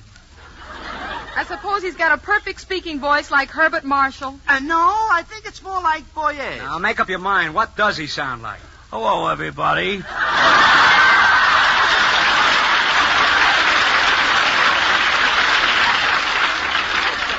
I'm Wayman Radcliffe. Not casting this year, Radcliffe. Yeah, don't call us. We'll call you. Well, so long. Hey, now, wait a minute, Raymond. Look, Garfield. Look, Dinah. We got to give this guy a chance. We don't get a dime unless we make him a television star. Okay, but this is getting dough the hard way. I got a script here. Well, let's try it. Okay.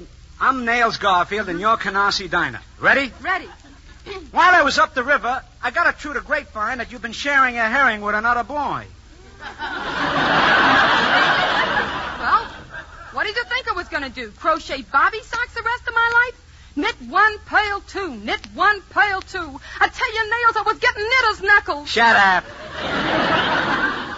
What do you think I was getting sitting on them rocks? Knit 1, pail 2. No dame pulls the wool over Nails Garfield's eyes, see? Look at that sweater you're knitting for your new boyfriend. But Nails... Shut up. Look at that turtleneck. Only a turtle could wear it. Look at them shoulders. Look at them sleeves. 3 of them. Stop, Nails. You're speaking of the Jake I love. Nails, what are you doing? Lay that pistol down. Nah, that's what you think. How come you only got 1 ear? That's all I ever had. Anybody want to buy 1 earring? Now, look here. Cut the guff, Canarsie. Who's this good-for-nothing you're knitting for? Start singing. Come on. It's cost me a lot, but there's one thing that I've got. It's my man. Shut up. Who do you think you are, Dinah Shore? You wouldn't talk like that if Wayman was here. He's big and strong, and he's beautiful. And his love is as clean as a bar of swan soap. Yeah, and I'll bust him in 2. Which half of me you going to put in the bathroom?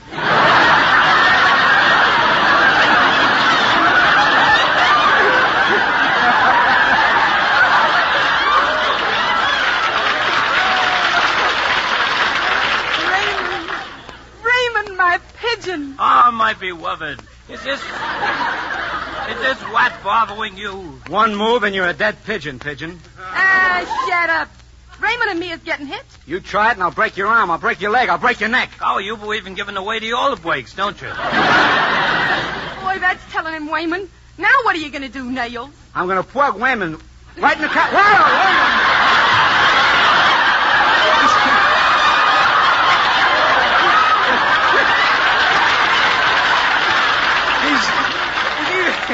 He's even got me doing it. Now, Dinah, this guy is impossible.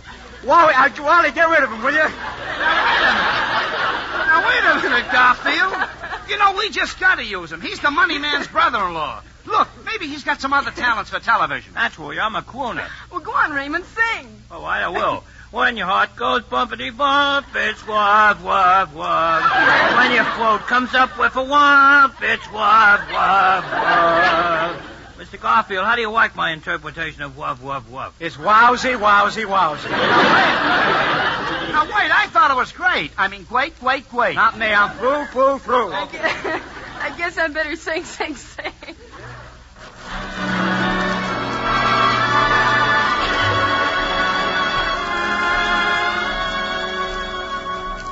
I'll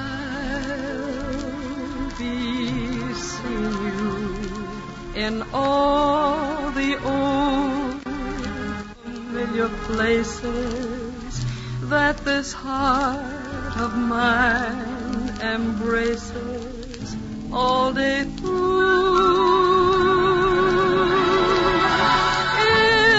In that small cafe, the park across the way, the children's carousel, the chestnut trees, the wishing well.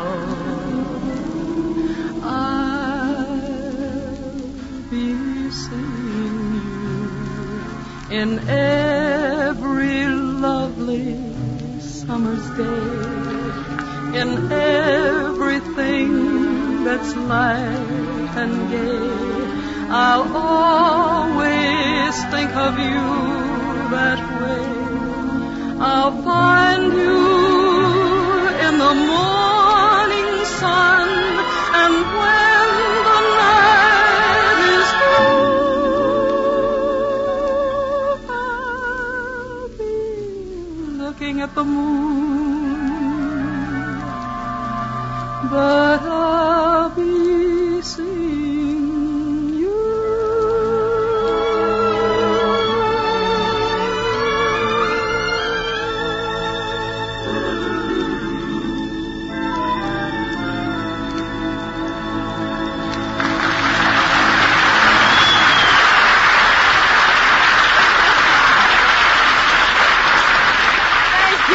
Say, Dinah, now that you're going to produce television shows, I wonder if you'd audition a one-act play I have here. Sure, Toby, let's go. Presenting the Frigid Midget Theater. Tonight, dear friends, we tell you the story of Little Red Riding Hood. Once upon a time, there was a little girl named Red Riding Hood who lived with her mother. And one day her mother said, Little Red Riding Hood, I want you to take this package of bird's eye oven baked beans to your grandmother. So the next morning, Red Riding Hood set out for her grandmother's house with the bird's eye baked beans. But on her way, she met a wolf, and the wolf said...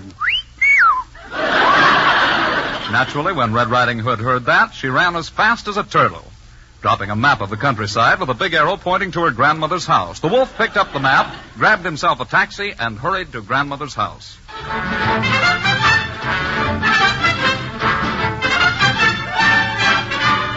And when the wolf arrived, he found grandmother trying to get some sleep after working the night shift at Lockheed. So he pulled her out of bed, stuck her in a trunk with a copy of Undercover, and jumped into grandmother's bed himself. Finally, Red Riding Hood arrived with the bird's eye baked beans, and when she saw the wolf, she said, Yikes, Grandma!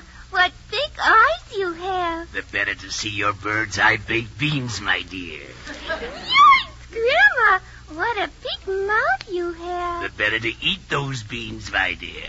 So Red Riding Hood opened the package of tender, delicious, New England-style bird's eye baked beans and heated them up. And when the wolf got a whiff, he said, Delicious. And Red Riding Hood said, That's because Birdseye slow bakes these beans with succulent pork and rich molasses.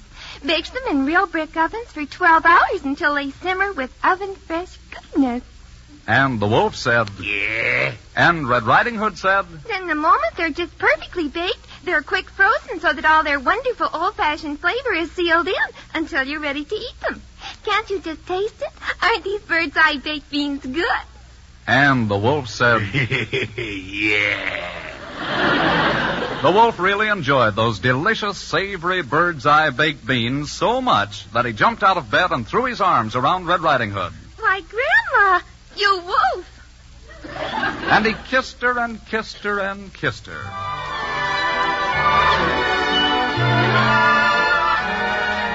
Well, when Red Riding Hood finally arrived home and told her mother what went on with her and the wolf, her mother said excitedly, Wow, if that's the kind of stuff you run into, the next time I'll bring those Birdseye beans to Grandma myself.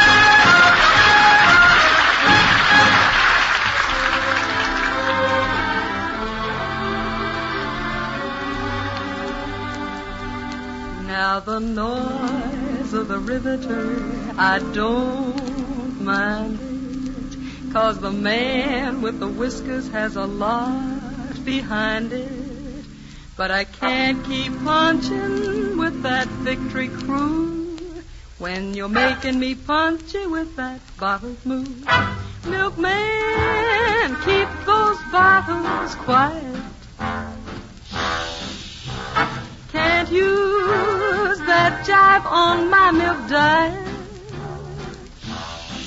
So, milkman, keep those bottles quiet. Been jumping on the swing shift all night, turning out my quarter.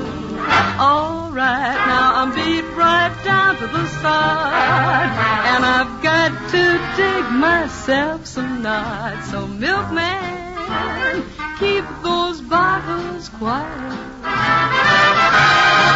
Been knocking out a fat tank all day, working on a bomber. Okay, Boy, you blast my wings with those clinks.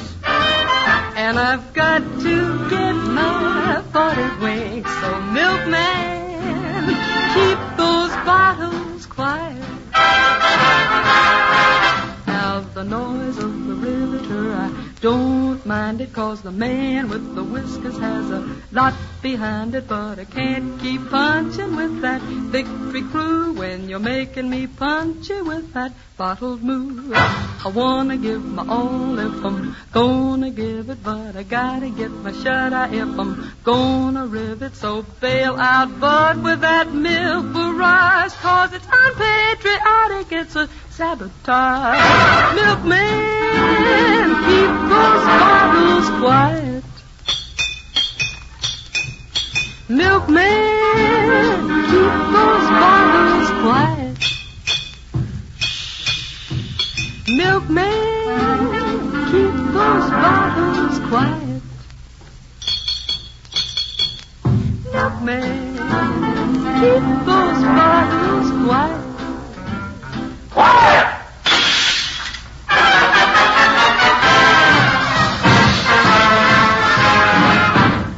Quiet, please.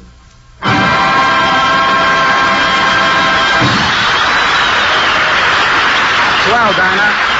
And you know that song is a fine tribute to all the girls working in war plants. They're doing a swell job, and so are all their sisters in uniform. I saw plenty of service women overseas, and believe me, we can be mighty proud of them. You bet we can, John. And the Army needs lots more like them. And all women are eligible to join the WAC. If they're American citizens, married or single between 20 and 49 years of age. The WAC offers an unlimited number of different job classifications, both here and overseas, as radio operators, ambulance drivers, stenographers, accountants, and if you're qualified to fit into any of these jobs, real opportunities lie ahead for you besides the satisfaction you'll have in knowing that you did your part. Why don't you write or phone your nearest Army recruiting station tomorrow, Well, John, I guess that about winds up our little party for tonight. Thank you ever so much for coming over. Well, thanks for having me, Dinah. Good night. Good night, John. Good night, folks. Pat O'Brien is coming over next week, and we hope you'll all be on hand soon. Let's make it a date, huh? Night. And now it's goodbye from Birdseye until next week. This is CBS, the Columbia Broadcasting System.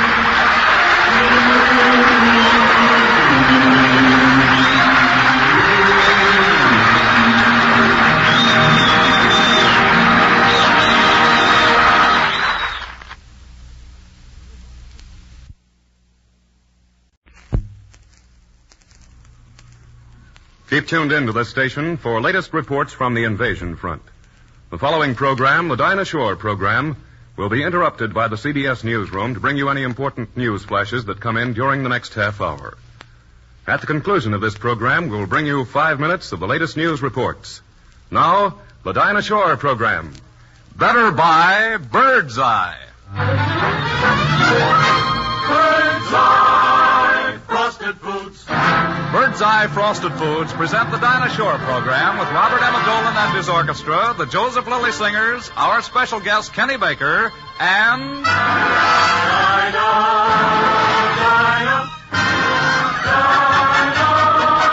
Is there anyone finer than Dinah Shore?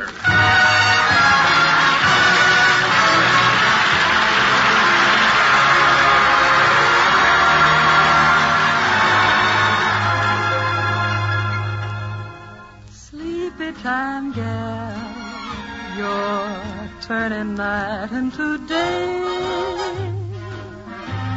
Sleepy time, gal, you've danced the evening away. Before each silvery star fades out of sight, please give him one little kiss, and then you can whisper good night. It's getting late, and dear, your pillow's waiting. Sleepy time, gal, when all your dancing is through. Sleepy time, gal, you'll find a cottage for you.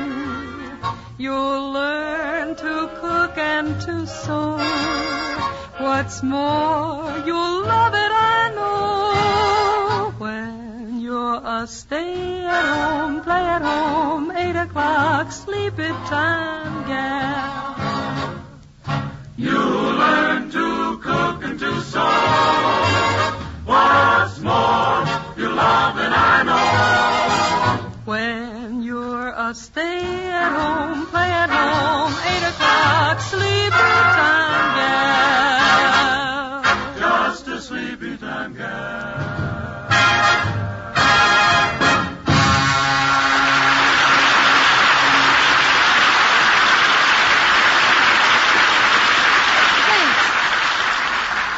Thank you, and hi there, everybody. This is Dinah. On behalf of Wally Brown and all the rest of us on this show, we'd like to dedicate this program of songs to all our gallant boys overseas and on all fronts. To all of them, from G.I. Joe to General Eisenhower.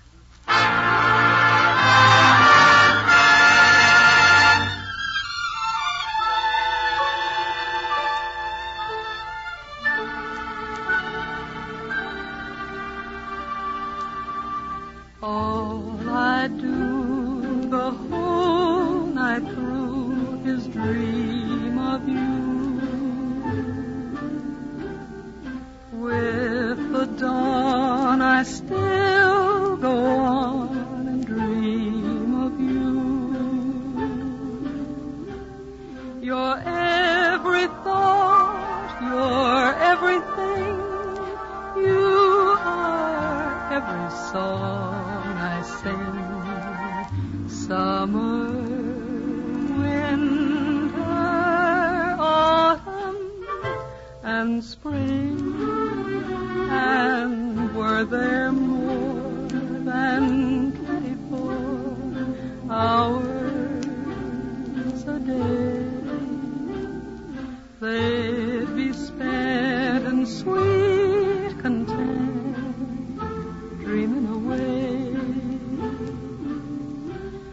skies are gray, when skies are blue, morning, noon, and nighttime too. All I do the whole day through is dream of you.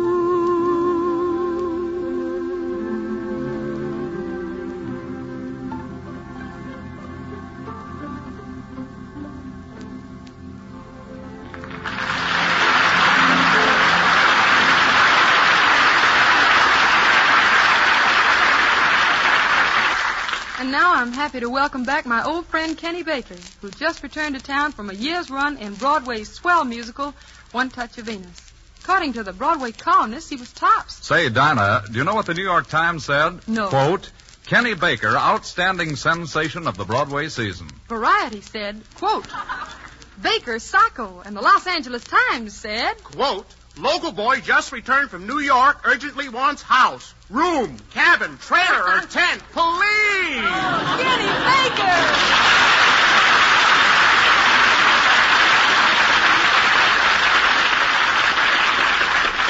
Kenny, it's good to see you again. How about singing the song thousands of our boys overseas love so much? Are you going to announce it, Dinah? No, just go ahead and sing it, Kenneth.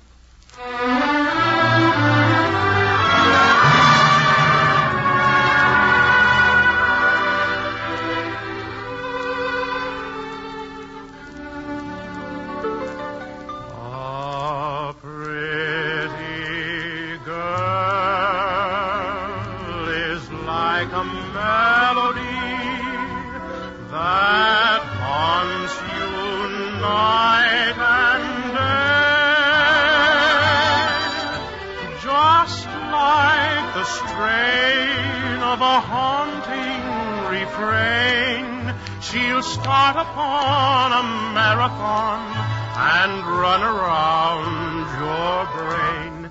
You can't escape. She's in your memory by morning, night, and noon. She will leave you and then come back again. A pretty girl is just like a pretty tune.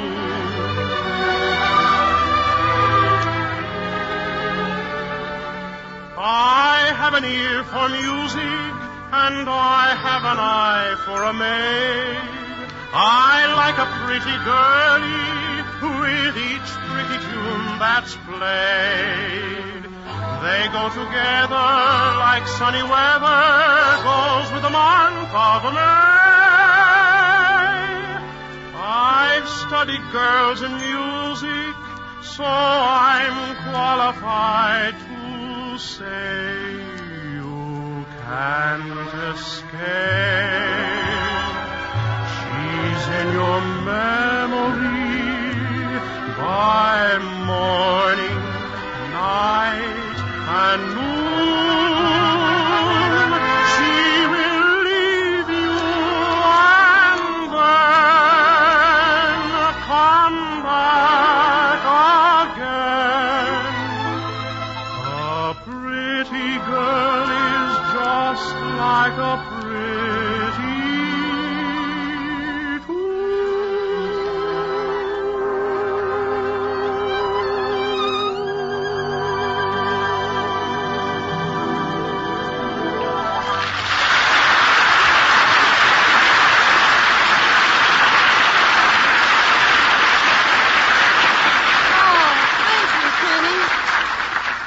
Don't go away, because we want to hear some more later. Now, here's Toby Reed with some good advice. Thank you, Dinah. Friends, there's an old saying, which all of you probably know, that goes, nothing ventured, nothing gained. Well, it's a mighty good maxim to remember these days when you go to market for food, particularly when you make your selection of Bird's Eye frosted foods. For many of you who may be familiar with only one or two Bird's Eye products, have a great deal to gain in the way of delightful new discoveries if you'll just venture to try some of the other Bird's Eye foods, too. The Bird's Eye people pack many, many different foods, all of them as delicious, as fine eating as the few Bird's Eye foods you may now list among your regular favorites.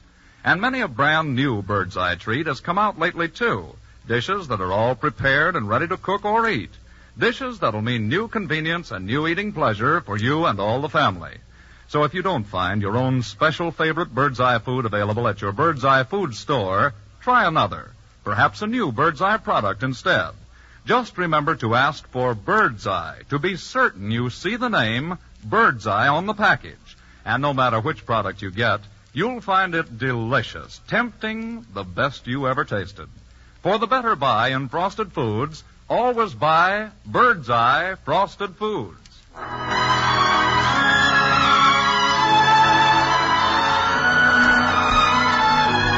Every once in a while, a novelty song comes along that really gets you. This one looks like it's going places in a hurry. Would you like to swing on a star? Carry moonbeams home in a jar and be better off than you are? Or would you rather be a mule? A mule is an animal with long, funny ears. He kicks up at anything he hears. His back is brawny, but his brain is weak. He's just plain stupid with a stubborn streak. And by the way, if you hate to go to school, you may grow up to be a mule. Or would you like to swing on a star, carry moonbeams home in a jar, and be better off than you are? Or would you rather be a pig? A pig is an animal with dirt on his face. His shoes are a terrible disgrace. He's got no manners when he eats his food. He's fat and lazy and extremely rude. But if you don't care a feather or a fig, you may grow up to be a pig. Or would you like to swing on a star, carry moonbeams home in a jar, and be better off than you are? Or would you rather be a fish? A fish won't do anything but swim in a brook. He can't write his name or read a book. To fool the people is his only thought. And though he's slippery, he still gets caught. But then if that sort of life is what you wish, you may grow up to be a fish. And all the monkeys aren't in the zoo. Every day you meet quite a few. So you see, it's all up to you. You can be better than you are. You could be swinging on a star.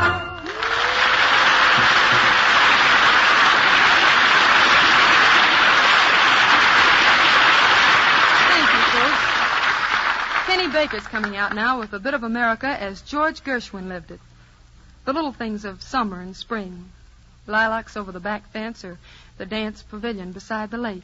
Young folks driving around in a Model T Ford.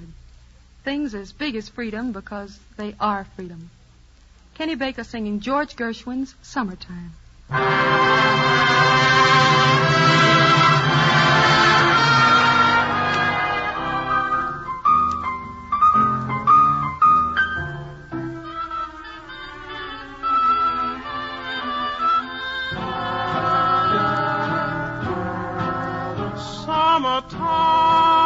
Summertime and living is easy.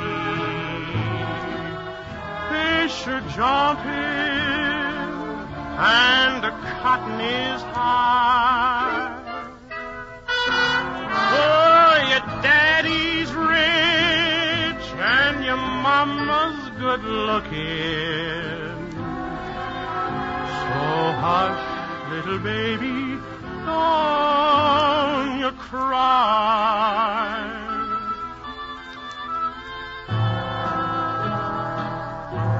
Oh, one of these mornings you're gonna rise of singing. Then you spread your wings and you'll take to the sky. But till that morning, there's nothing can harm you. With Daddy and Mammy standing by.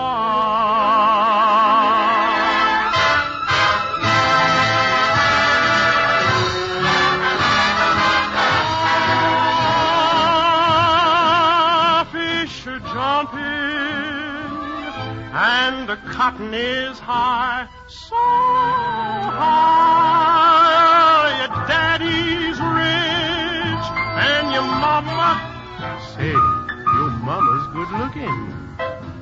So hush, little baby, don't you cry.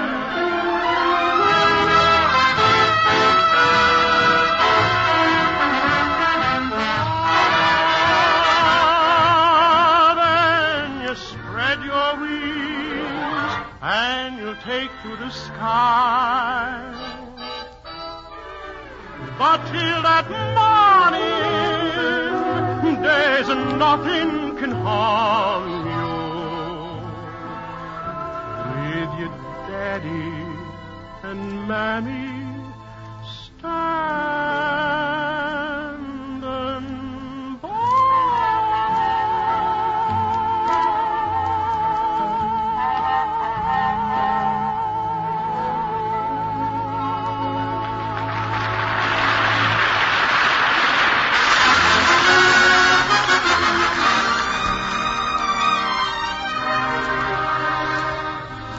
I'd like to make a bet that everywhere you find a jukebox, you're probably going to find this next song. It's a precious little thing called Amor. Amor, amor, amor. This word so sweet that I repeat means I adore you.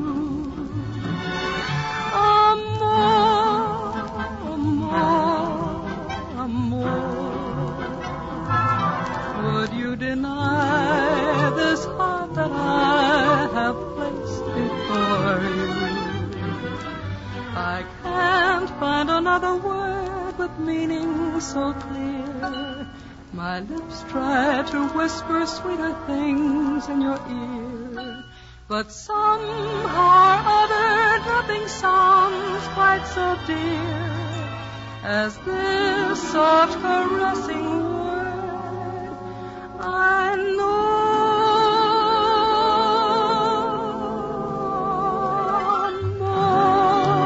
Amor, amor. When you're away, there is no day, and nights are lonely. Amor, amor, my love. Make life divine, say you'll be mine, and love me only. Sentir que tus besos anegaron en mí, igual que palomas mensajeras de luz. Saber que mis besos se quedaron en ti, haciendo en tus labios la señal. Amor, amor, amor. Nació de ti, nació de mí, de la esperanza. Amor, amor, amor. Nació de Dios para los dos, nació el alma. Amor, nació de ti. Amor.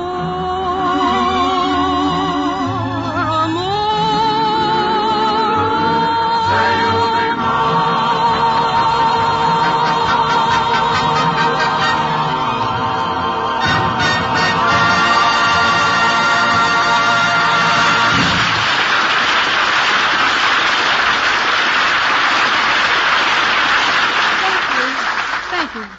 Here's Toby Reed again with some good tips on marketing. Friends, while marketing is difficult these days, you can find the right kind of foods to feed your family if you look in the Bird's Eye frosted food case at your Bird's Eye food store.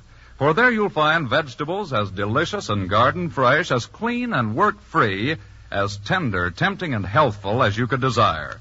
You may not always be able to get the particular Bird's Eye food your heart is set on, for these are days of shortages, and until Bird's Eye can pack the new crops coming along, the Bird's Eye selection will naturally be somewhat limited. But if you can't get one Bird's Eye product, you can select any of the other Bird's Eye foods with confidence in their quality. For today, as always, Bird's Eye quality is tops. So be certain you get it. Don't confuse Bird's Eye with any other frosted foods. Make sure you see the name Bird's Eye on the package of frosted foods you select. There's only one Bird's Eye brand. Only one Bird's Eye quality.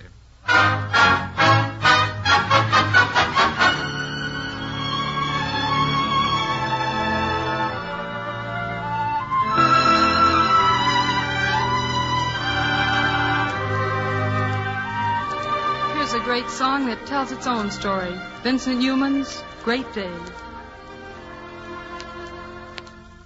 When skies were dark, came Noah's Ark. Amen.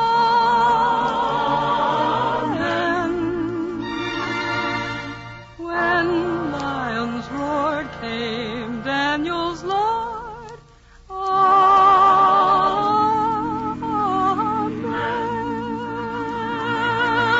Lord helps those who pray. And on Judgment Day, if you believe, he shall receive you. Amen. When you're down and out, lift up your head and shout. There's gonna be a great day. Angels in the sky promise that by and by there's gonna be a great day. Gabriel will warn you some early morning. We'll hear his horn. It's not far away. Hold up your hands and say there's gonna be a great day. When you're down and out, lift up your head and shout. There's gonna be a great day. Angels in the sky promise that by and by there's gonna be a great day. Gabriel will warn you some early morn. You'll hear his horn.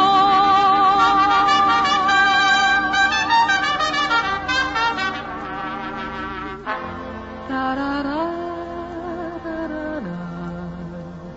It's not far away. It's not far away. Hold up your hands and say. Hold up your hands and say. There's gonna be a great day.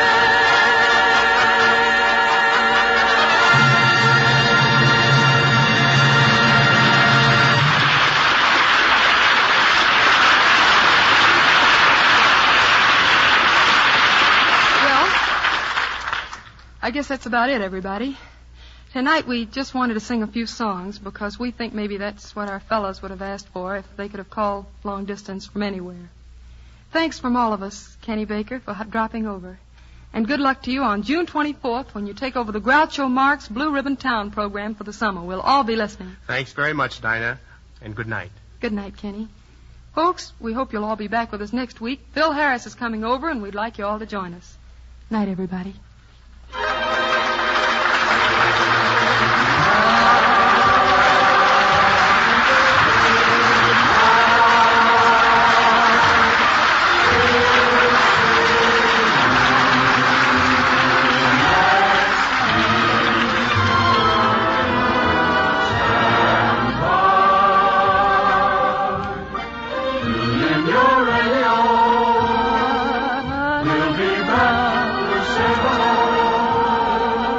This is Toby Reed saying better by Bird's Eye.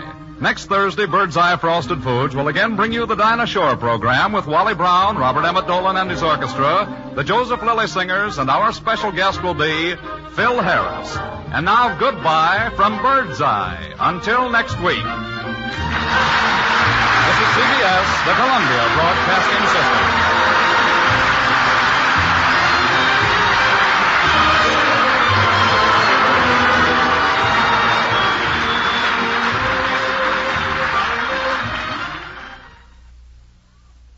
CBS News headquarters in New York, Bob Trout speaking. Before giving you a summary of the latest details of the invasion news, I'd like to tell you that at 11:15 Eastern Wartime tonight, that's approximately 1 hour and 15 minutes from now, we shall broadcast on this Columbia network from London a recording made by our correspondent Charles Collingwood, who left Britain in a landing craft at the start of the invasion. And this is the first that we have heard from Charles Collingwood. And now for the summary. Fierce fighting is now going on along the beaches of Normandy. Supreme Allied Headquarters tells us that British and Canadian troops are continuing to make progress. The Germans have met with little success in repeated attacks against the British 6th Airborne Division, and the American bridgeheads are being gradually enlarged. German reserves have now been in action along the whole front, and as our spearheads and first reinforcements continue to push forward, with more success in some places than in others, our naval craft and gliders are still bringing more men and more supplies across the channel, building up for the expected stronger counterattack by the enemy. Headquarters has now given us some of the additional details that had to be withheld from the enemy until now. We're told that the American 1st Division, which established a fine record in North Africa and Sicily, was one of the 2 divisions to make the first attack on the occupied continent. The other was the tough and battle-tested British 50th Northumbrians, famous for their deeds in the Mediterranean theater. Both are now under the command of General Montgomery. In the Channel, our naval forces are driving off the attempts by German E-boats to interfere with our operations. German air action is still on a limited scale, and our air action appears to be increasing. General Eisenhower's latest communique reports that from dawn of June the 6th to midday Thursday, our airmen flew 27,000 individual missions. They battered communication centers in France, they protected our troops, and they countered the few enemy planes they met. In all, 176 German planes have been destroyed in the air, and in the same period, we lost 289 planes. The weather is still a big problem to the Supreme Command somewhere in Britain. During the day, we've been receiving frequent reports on the changes in the wind and temperature in the English Channel, and the last report was that conditions are not getting any better. So far, we know that one American division has taken at least 1,000 German prisoners. The city of Caen appears to be the scene of some of the bitterest fighting on the French coast. In fact, a spokesman at Allied headquarters described it as a tough nut to crack. Further evidence on this comes from a British correspondent who, on Wednesday, wrote from a dugout near Caen that we might capture the city in a matter of hours, perhaps minutes. And that was written on Wednesday. We have at least one air base of some sort on the French coast, but where it is, how large it is, what kind it is, and what it's being used for at the moment have not been revealed. General Eisenhower's radio spokesman has sent another warning to the people of occupied Europe. This latest message was directed at residents of the Atlantic coast from France to Norway. Fishermen are advised to cease their daily operations beginning at 9 p.m. Thursday, British time. That was 3 p.m. Eastern Wartime 7 hours ago. The spokesman warned these residents of the coast not to fish again until 9 p.m. of June 15th. Fishermen now in port should remain there. Those at sea are advised to get back to port immediately.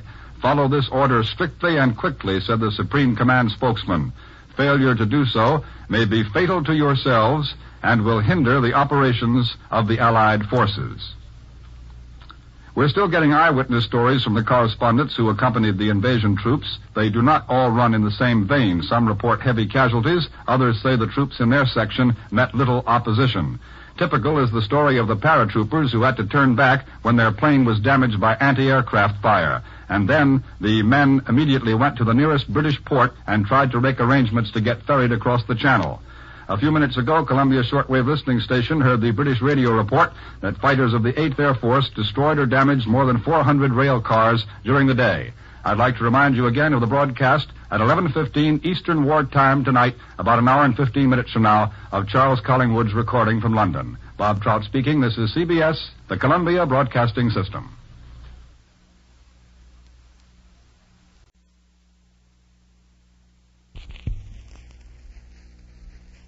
better buy Bird's Eye. Bird's Eye Frosted Foods. Bird's Eye Frosted Foods present the Dinah Shore program with Wally Brown, Robert Emmett Dolan and his orchestra, the Joseph Lilly Singers, our special guest Phil Harris, and... Dinah.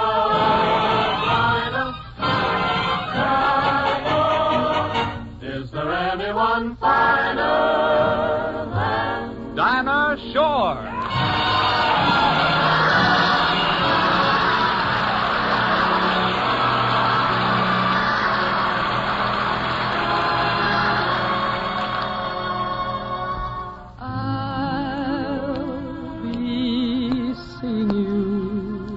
In all the old familiar places that this heart of mine embraces all day through. In that small cafe, the park across the way, the children's carousel, the chestnut trees, the wishing well, I'll be seeing you in every lovely summer's day, in everything that's light and gay.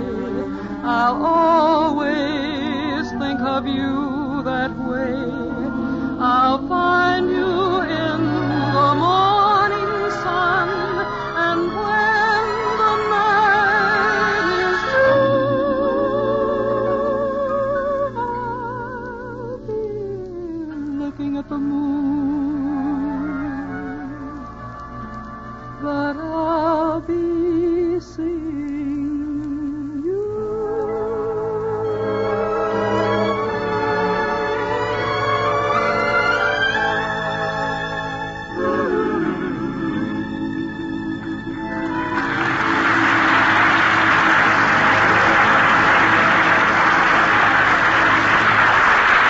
Thank you. Thanks, and hi there, everybody. This is Dinah. And tonight our guest is that debonair man about music, if it's in the key of C, the real brains behind Jack Benny, my old friend Phil Harris.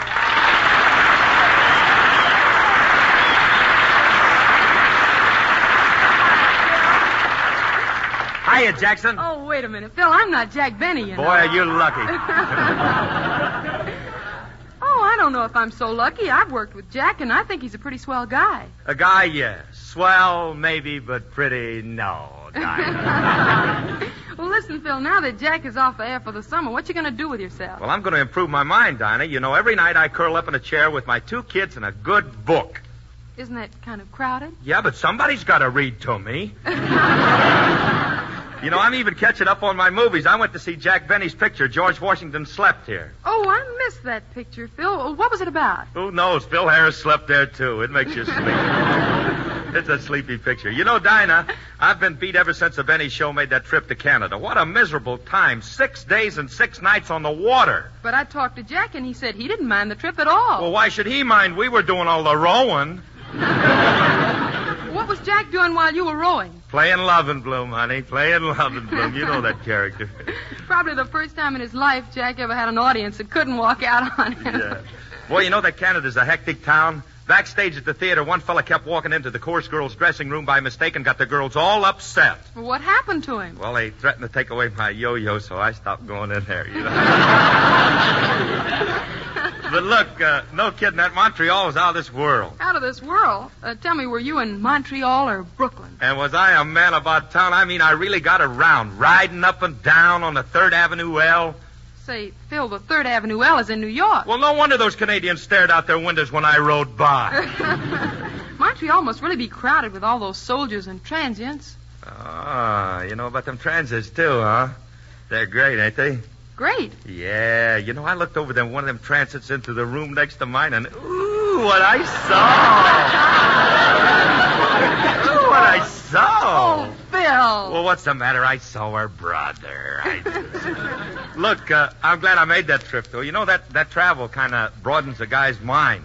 I bumped into Don Wilson today. I know what you mean. Oh, that girl.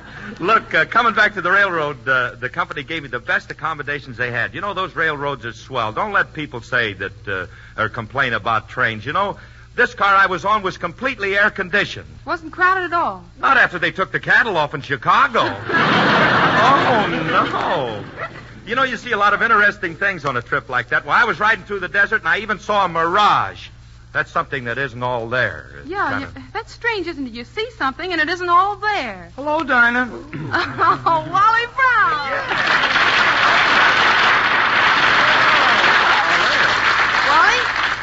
Wally, meet Phil. Phil, meet Wally. Gee, I'm glad to meet you, Phil. You know, I've always wanted to ask you something. When you play the accordion, does it tickle your tummy? Look, the accordion. Yeah. You're Phil Baker, aren't you? I am? Oh, Wally, this is Phil Harris. Oh, I remember now. You're Phil Harris, the orchestra leader. You know, I almost became a musician myself. You did? Yep. Right after I was born, the nurse put an art book, a bank book, and a music book beside my crib. And you grabbed the music book? No, I grabbed the nurse. Say, how come a great musician like you lets himself be kicked around on the Benny Show? You know, you ought to have a singing program of your own. Oh, no, I'd make too much money. Is that bad? Why, certainly it's bad, you guys. When people play, you hear me pay, and they want to pay, and they want to hear me sing, then I get nervous. And when I get nervous, I can't sing, and when I can't sing, I can't wind up with no cabbage. Oh. You know, you can't get nothing there. Oh, gee, I'm glad I can't sing. I got nothing there. Phil, listen, if singing is out, what kind of program do you want to do? Comedy, variety, or mystery, or what? Nah, that's not for me, Dinah. After all, I'm a guy with very high cues, you know. I mean, I'm a character that's as intellect as I am. I ought to be able to kill him on a quiz program. Sure, you could play nothing on Double or Nothing. Sure, it's a cinch. You know, I met a lot of showgirls in Canada. And you know, them showgirls, they know all the answers. Well, and I picked up quite a few myself. No. That's what they said. That's what the girls said. They said that. Phil, if you do a quiz show, aren't you afraid people are going to get you confused with Phil Baker? How could they? I don't play the sax. Oh, now, wait a minute. Phil Baker plays the accordion. Say, you got a good ear for music. Say, Phil, if you get a quiz program, you'll be a big shot. Sure, I'll be just like Jackson Benny. Well, that's the chance you take. You know what I'll do? I'll go out and get you a sponsor. But wait a minute. I hear getting a sponsor's a man-sized job. Oh, well, let's let Wally try it anyway. Okay. And I'll do it, too. Where there's a will, there's a way. I'll come back with millions. Hey, anybody got a nickel for car fare?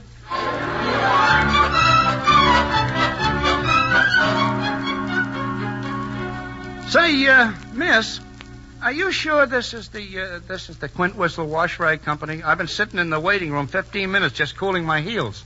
If they get too cold, let me know. The office boy would just love to give you a hot foot.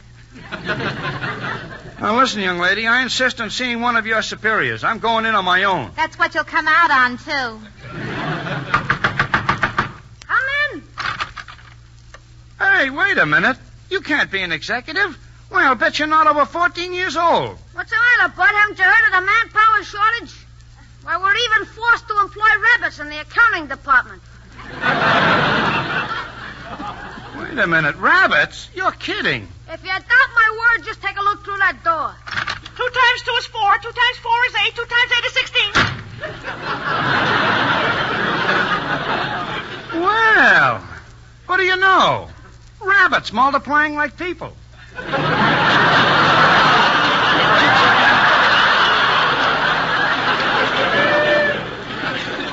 How do you believe I'm the vice president?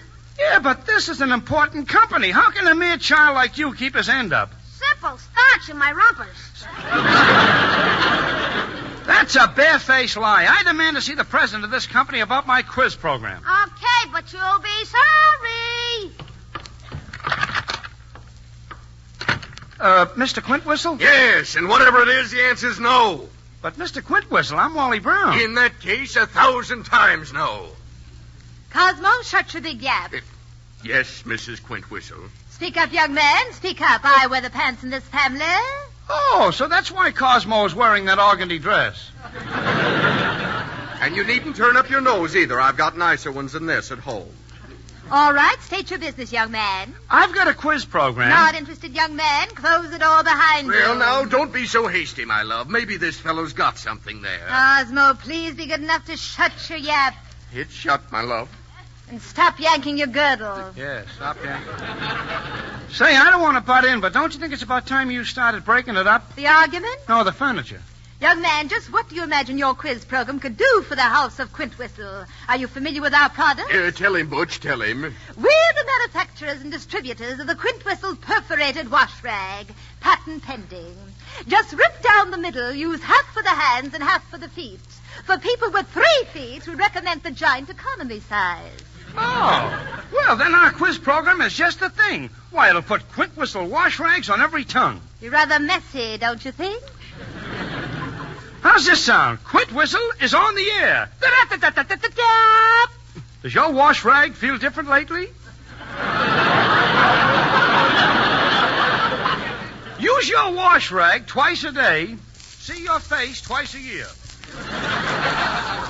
The fuzz on Quintwhistle wash rags is pure fuzz. No other wash rag can make that statement.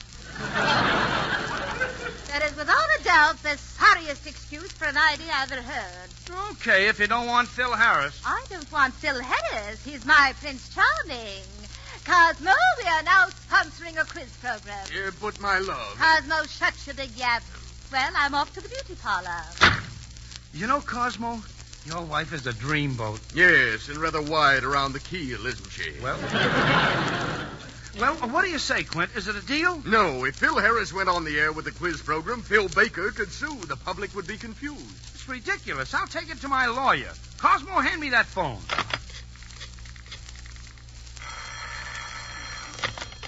Hello? Dinah, everything's set. I've got a sponsor for Phil. Oh, Wally, you're remarkable. And I'll be there in a few minutes. There are a couple of things I got to straighten out with my lawyer. See you later. Okay. Toby, did you hear that? Wally's got a sponsor for Phil Harris's quiz program. Oh, that's wonderful, Dinah. You know, maybe I can give him a few pointers. These past couple of weeks, I've had to answer a lot of questions. You have? Like what, for instance? Well, for instance, like what to do when you're feeling hot and tired and you're not in the mood to cook dinner. Well, the answer is get yourself a package of Bird's Eye oven-baked beans. Now let them thaw, and then when supper time comes around, simply serve them to your family cold. Whip up a quick, crisp green salad to go with them, make some iced coffee or tea, and you've got a meal that can't help but go over big. For those Bird's Eye oven-baked beans are delicious New England-style baked beans that are baked for 12 hours in brick ovens, baked the old-fashioned way with pork and molasses. Then when they reach simmering perfection, they are quick frozen so that every bit of their right-out-of-the-oven goodness is sealed in until you're ready to eat them. Cold or hot, Bird's Eye oven-baked beans are a truly tempting old-fashioned treat. Easy to serve, mighty easy to eat. They're a wonderful item, too, to take along on a picnic and serve as is or in sandwiches. Bird's Eye baked beans require no ration points either, and you'll find a plentiful supply at your Bird's Eye food store. So buy a couple of packages and keep them in the freezing compartment of your refrigerator. Then you'll have them handy all the time. But whenever you buy quick frozen baked beans, always be sure you ask for and get the package marked Bird's Eye. For there are many brands of frosted foods, many brands of baked beans, but only one that offers you true Bird's Eye quality. Bird's Eye oven-baked beans in the package with Bird's Eye right on it.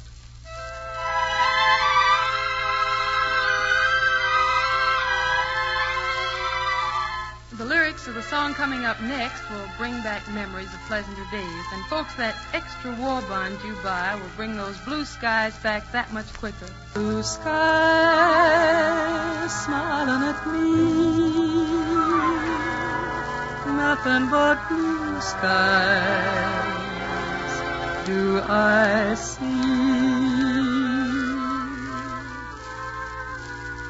Bluebirds singing a song, nothing but bluebirds all day long. Never saw the sun shining so bright, never saw things going so right, noticing the days hurrying by. When you're in love, my how they fly.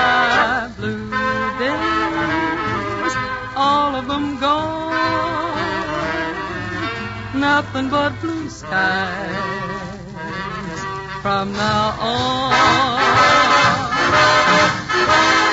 Never saw the sun shining so bright. Never saw things going so right.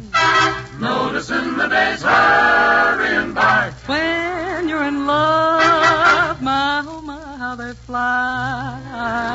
Blue days, all of them gone. Nothing but blue skies from now on.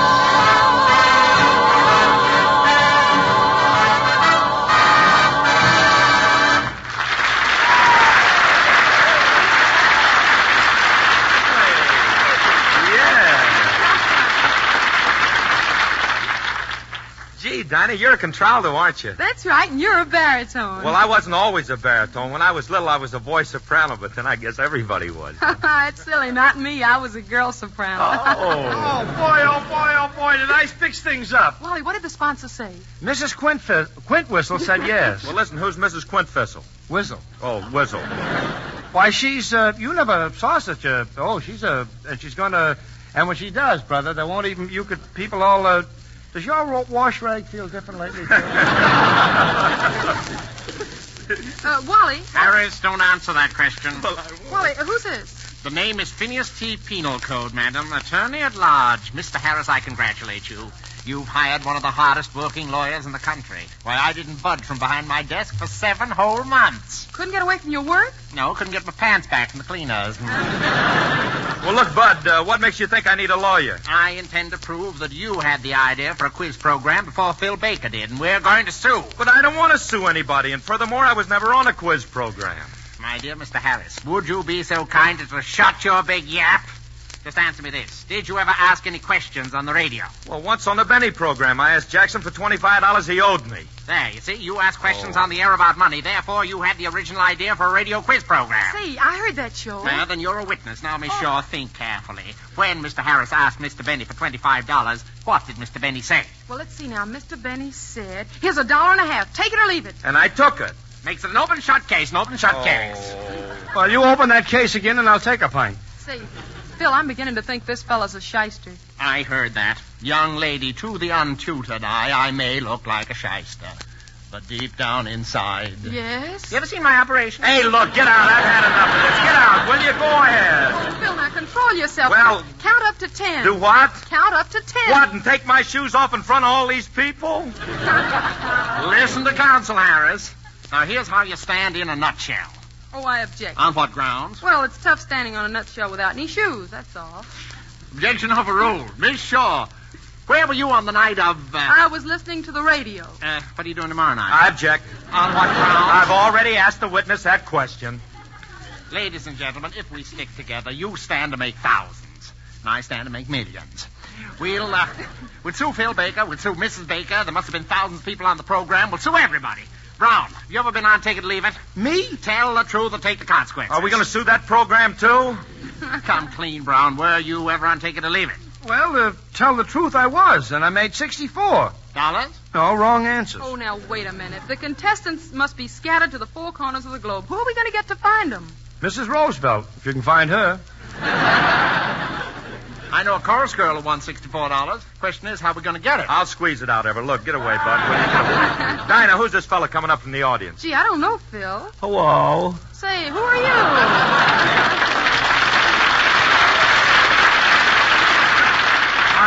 I'm Waymond Whitecliff. Please don't sue me just because... Just because what? Just because I won $64 on that program where they give away Indian blankets. Indian blankets? That's right. Take it or weave it. I'll handle this. Where do you live, Mr. Ratcliffe? In the San Fernando Valley. Where's that? Number 4 on the hit parade. Look, how much do you win on Take It or Leave It, Raymond? $64 in a never sharp Skywine with Peter Pencil with a 6-month supply of wet. What do you have left? 6 months supply of wet. What happened to the money, Raymond? First, I invested $10 as a down payment on a building what? A building what? That's right. A white what? Who said anything about the what being white? A white what would be where? All right, where is it? Where is what? You said the white what was where. Now, where is it and what is it? Look, mister, my name is Waymond Wadcliffe, not Wu Costello. Raymond, tell us, how much did you have left after you bought whatever it was you bought? 97 cents. Well, what did you do with that? I bought my wife a coat. You bought your wife a coat? Yep. Well, now, what kind of coat could you buy your wife for 97 cents? A petticoat.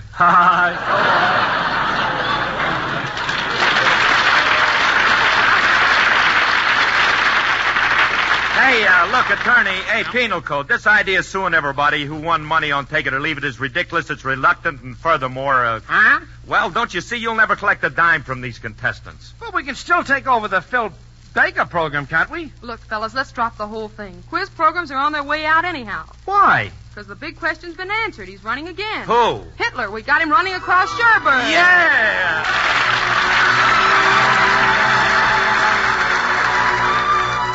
Back on New York's 52nd Street, there's a wonderful character called Henry Nemo. The Neem, as he dubs himself, is practically the Webster of modern jive lingo. And when he isn't giving out with hep jargon, he's creating lovely tunes like this. Hail, a star from out the sky, and the sky feels blue. Tear a petal from a rose, and a rose weeps too. Take your heart away from mine, and mine will surely break. My life is yours to make. So please keep the spark away. Would you take the wings from birds so that they can fly? Would you take the ocean's roar and keep just a sigh? Your heart won't let me do. This is what I ask of you. Don't take your love from me. Would you take the wings from birds so that they can't fly? Would you take the ocean's roar and leave just a sigh? All this your heart won't let you do. This is what I beg of you. Don't take your love from me.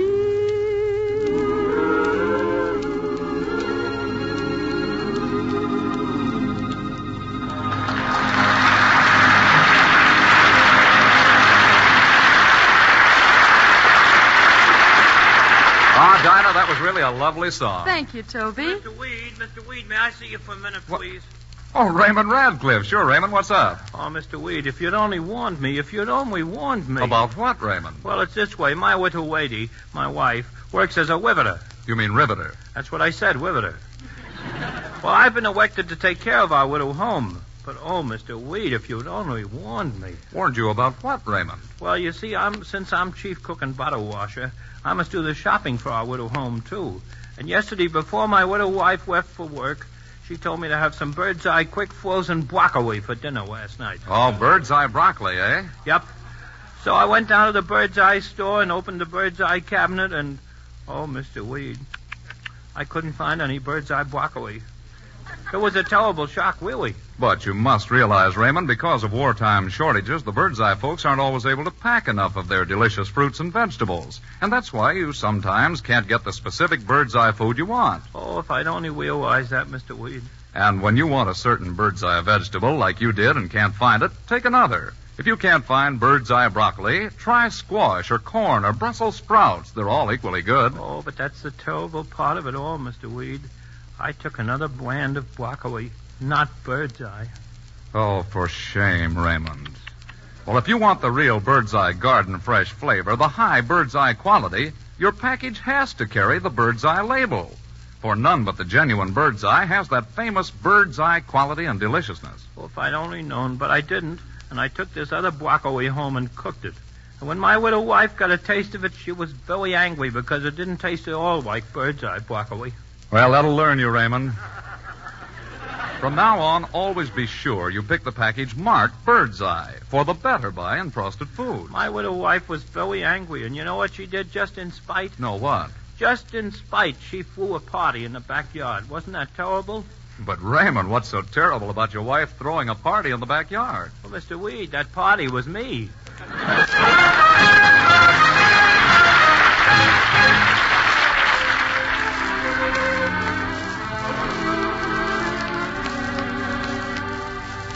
Now the noise of the river, I don't mind it, 'cause the man with the whiskers has a lot behind it.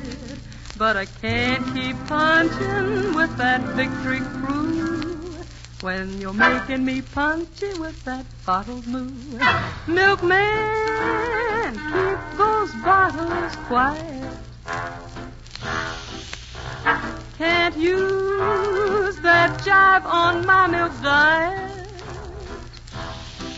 So, milkman, keep those bottles quiet. Been jumping on the swing shift all night, turning out my quarter. All right, now I'm beat right down to the side, and I've got to dig myself some knots. So, milkman, keep those bottles quiet.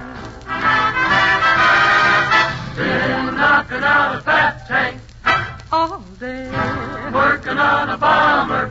Well, okay. Oh, you blast my wig with those clinks. And I've got to get my 40 winks. So, milkman, keep those bottles quiet.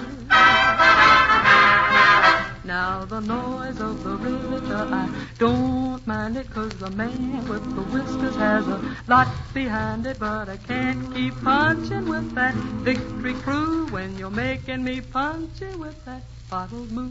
I wanna give my all if I'm gonna give it, but I gotta get my shut eye if I'm gonna rivet. So bail out butt with that milk barrage, 'cause it's unpatriotic, it's a sabotage. Milkman, keep those bottles quiet.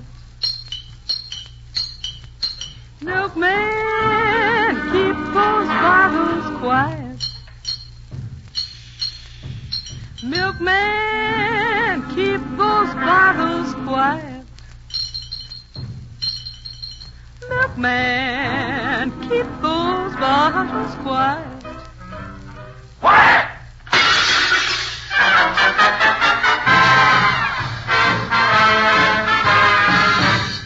Quiet, please.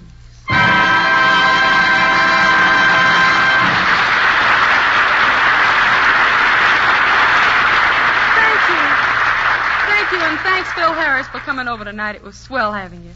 Next week, we got a little deal cooked up that ought to make the headlines, if it can work out okay. Confidentially, we're going to try to get Vera Vague married off to Ransom Sherman right here on the program. But don't anybody tell Sherman. You're all invited to the ceremony. See you then, huh? Night. This is Toby Reed saying, better buy Birdseye. Be sure and remember next week our wedding guest will be Ransom Sherman and Vera Vague. But look, don't nobody tell Sherman. And now goodbye from Birdseye until next week. This is CBS, the Columbia Broadcasting System.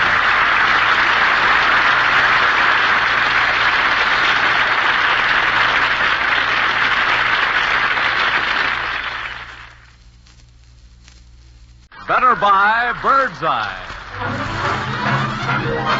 Bird's Eye Frosted Foods. Bird's Eye Frosted Foods present the Dinah Shore program with Wally Brown, Robert Emmett Dolan and his orchestra, the Joseph Lilly Singers, our special guest Charles Lawton, and... Dinah.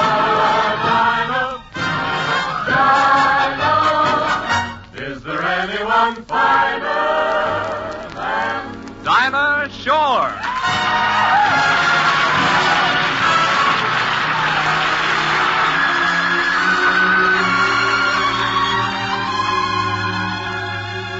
I'm packing my grip and I'm leaving today 'cause I'm taking a trip California way.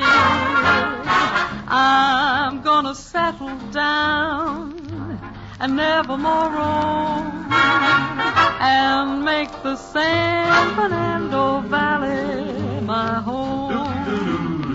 I'll forget my sins, I'll be making new friends where the west begins and the sunset ends.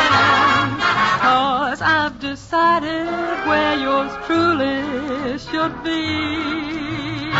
Yes, it's the San Fernando Valley for me. I think that I'm safe and staying. He will be waiting when my lonely journey is done. And kindly old Reverend Thomas made us a promise. He will make the two of us one. I'm hitting the train to the cow country. You can forward my mail, care of RFD. I'm gonna settle down and never more roam and make the San Fernando Valley my home.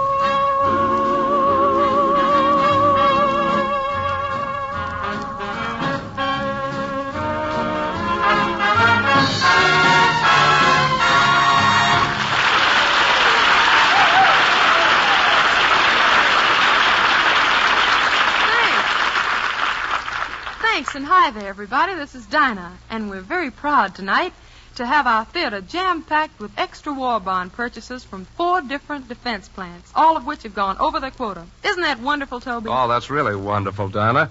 You know, Dinah, I hate to think that this is the last program of the season. I'm really going to miss you. Oh, that's sweet, Toby. You know, I'm going to miss you, too. Well, when you're in the habit of getting a paycheck every week and then it suddenly stops. Well, you know, it made me realize how much you meant to me, even with the 20% withholding tax.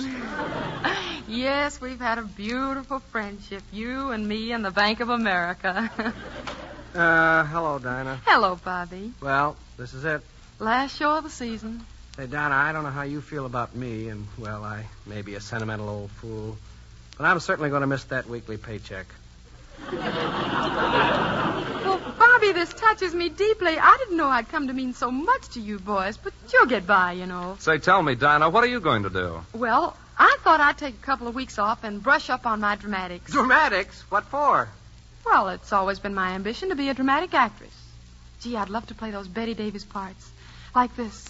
No, John, the masquerade is over. The flaming coals of passion are now the dying embers of a love grown cold.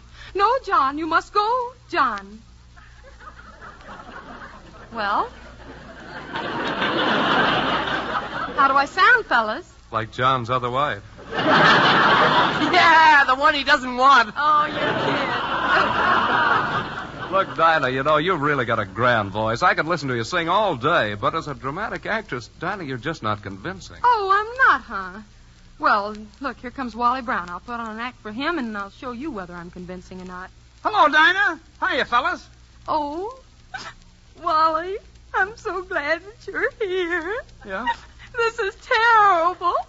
Terrible. Oh, I know it, Dinah. It's awful, simply awful. What's awful? The program going off the air tonight. But buck up, honey. I'm not crying about it. And I'm going to miss that weekly paycheck just as much as you are. But, Wally, you don't understand. I've been abandoned to a fate worse than death. You mean you broke? Worse than that? It's a man. I thought he loved me, but we quarreled. He struck me and threw me out into the snow. Why, the dirty rat. Any man who would do... Wait a minute. Did you say snow in California in June? Oh, well, you see, we were up in the mountains and there was still a little snow left. Oh.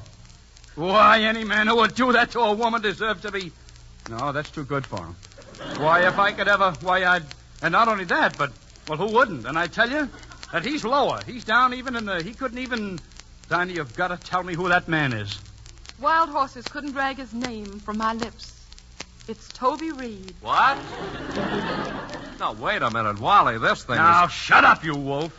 The only reason I don't punch you in the nose is because you're smaller than I am. I'm bigger than you are. That's another reason.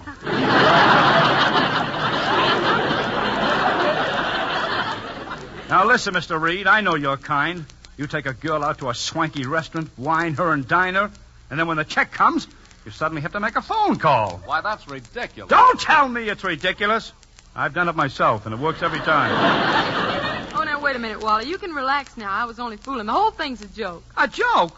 Well, would you mind letting me in on it? Oh, I'm sorry, Wally, but Toby and Bobby Dolan think that just because I'm a singer, I have no dramatic ability, so I wanted to show them. You're not angry with me, are you? Oh, of course not, Dinah. I understand because, well, I have the same problem. Just because I'm doing comedy now, people forget that I can act. Why, listen to this. Squire Perkins, unhand that gal. I may be poor, but I'm dishonest. And under this tattered shirt, there lies some tattered underwear. How was that, Dinah? Well, I know you can do comedy, Wally, but what about drama? Oh, I'm coming to that. I've written a sketch. Oh, sounds wonderful. Do you think we could do it tonight with our guest, Charles Lawton? Gee, if he'd only do it. Why wouldn't he? He loves anything dramatic. See, I'll call him right now and ask him.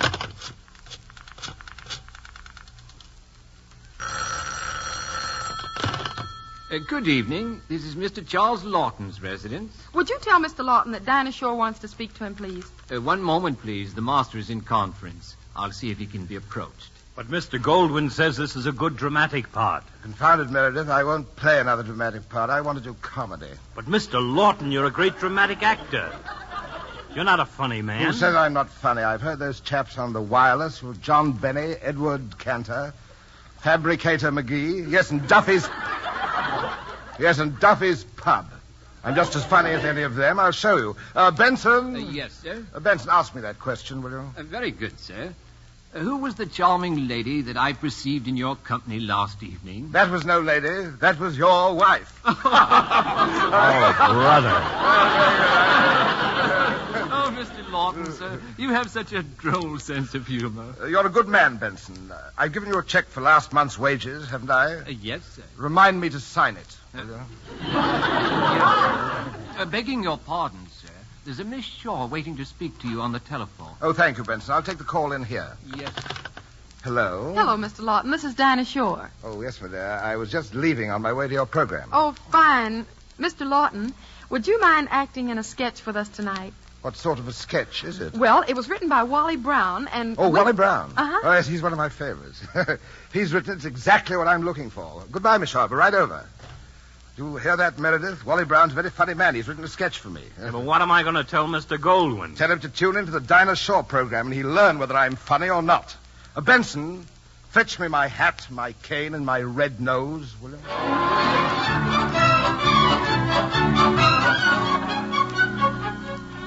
Well, Dinah, how's your dramatic career coming along? Oh, wonderful, Toby. Wally's out rounding up some actors for his story, and Charles Lawton is on his way over to play one of the leading roles. Oh, that's good. Say, while we're waiting, do you mind if I tell a little story of my own? Not at all. Go right ahead, Toby. Well, once upon a time, there was a woman who was a housewife. Because of the war, she spent most of her time down at the Red Cross. Well, one day she came home to find her hungry family waiting for dinner, but she found herself much too tired and hot to stand over a sizzling stove. So what did she do? Well, she thinks back to a story her grandmother from New England told her about a wonderful dish New Englanders served on Sunday when the religion of the day said you couldn't cook on the Sabbath. The Puritan cooks would serve baked beans, making them this way. Now, they'd soak them all Friday night, bake them all day Saturday, then they'd serve them cold on Sunday. Well, our tired little housewife decided she would have cold baked beans, too, but the modern way. So she took a package of Bird's Eye oven-baked beans out of her refrigerator. Bird's Eye, the real New England-style baked beans. She thawed them out, then served them to her family cold, along with a crisp green salad and some refreshing iced tea. It took her just a few minutes to whip up this swell, easy meal. And what a hit it made. Cold Bird's Eye baked beans, rich with pork and molasses flavor, a perfect dish for a summer evening. And that's the story of how one tired, busy housewife solved a meal problem. So why don't you get a couple of packages of Bird's Eye oven-baked beans and keep them in your refrigerator?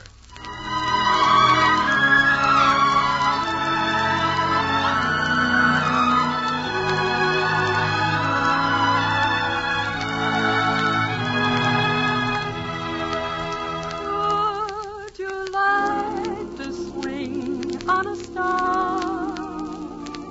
Carry moonbeams home in a jar and be better off than you are? Or would you rather be a mule? A mule is an animal with long, funny ears. He kicks up at anything he hears. His back is brawny and his brain is weak. He's just plain stupid with a stubborn streak. And by the way, if you hate to go to school, you may grow up to be a mule. Or would you like to swing on a star, carry moonbeams home in a jar, and be better off than you are? Or would you rather be a pig? A pig is an animal with dirt on his face. His shoes are a terrible disgrace. He's got no manners when he eats his food.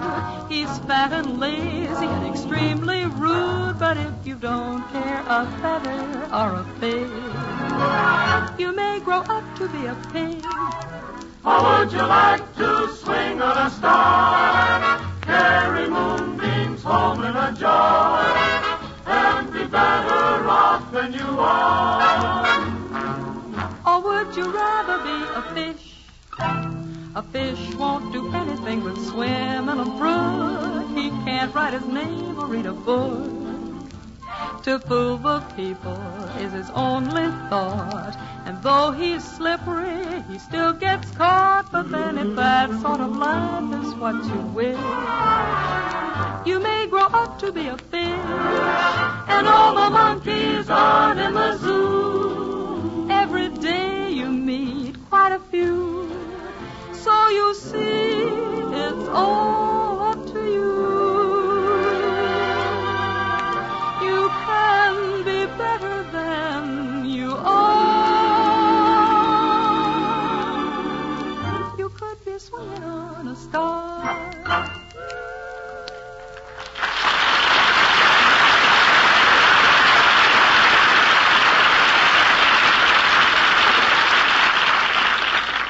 Hello.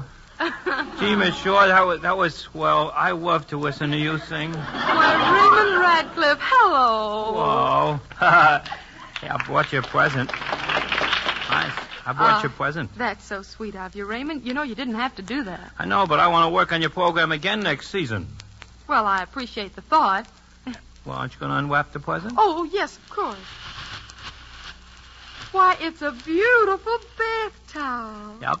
It's got an inscription on it, too. Oh, yes. It says stolen from the Hotel Biltmore. No, not that one. Look, I wrote one on the other side. Oh, I see. Here, let me read it to you. No matter where you may be, on highway, road, or path, this will remind you of me whenever you take a bath. Well,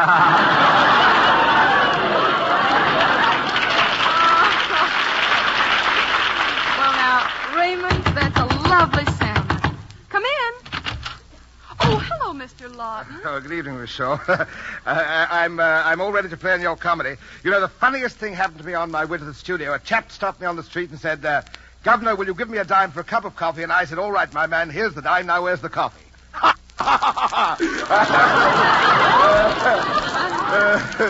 Bring on your comedy sketch. Oh, Mr. Lawton, I'm afraid you misunderstand. You see, it isn't a comedy. Wally Brown has written a serious sketch. Oh, now, Miss Shaw, I've listened to Wally Brown. He's a very funny man. He couldn't write seriously, no matter how hard he tried. Well, maybe you're right, Mr. Lawton. I don't know.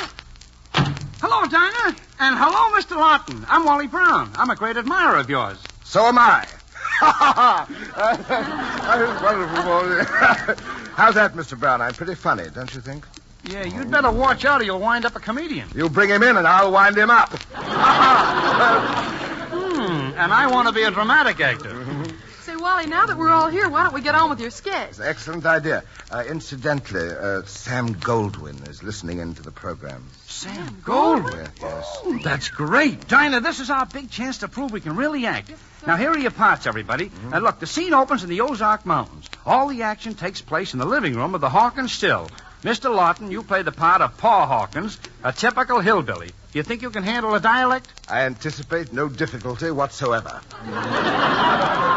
Oh, that's fine. Now, as our story starts, dawn is breaking. Dawn is sure breaking loud this morning, Moore. Yeah, Pa, and our daughter ain't up out of bed yet. Yeah, I'm kind of worried about Bessie. She's nigh on 15 years old and still single. I can't figure it out, Pa. She's pretty as a picture. All the boys are chasing her. Yep, and they're catching her, too.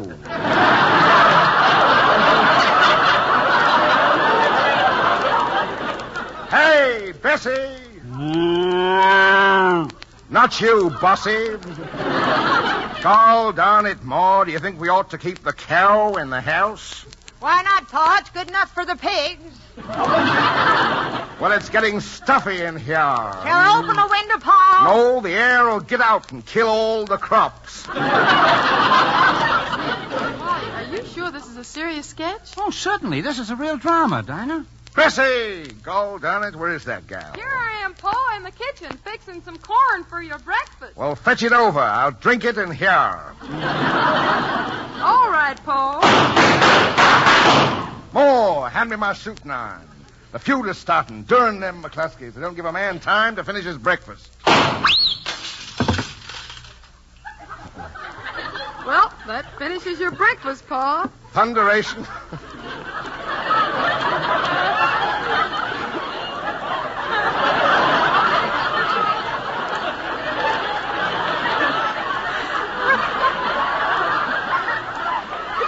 Ain't there nothing sacred?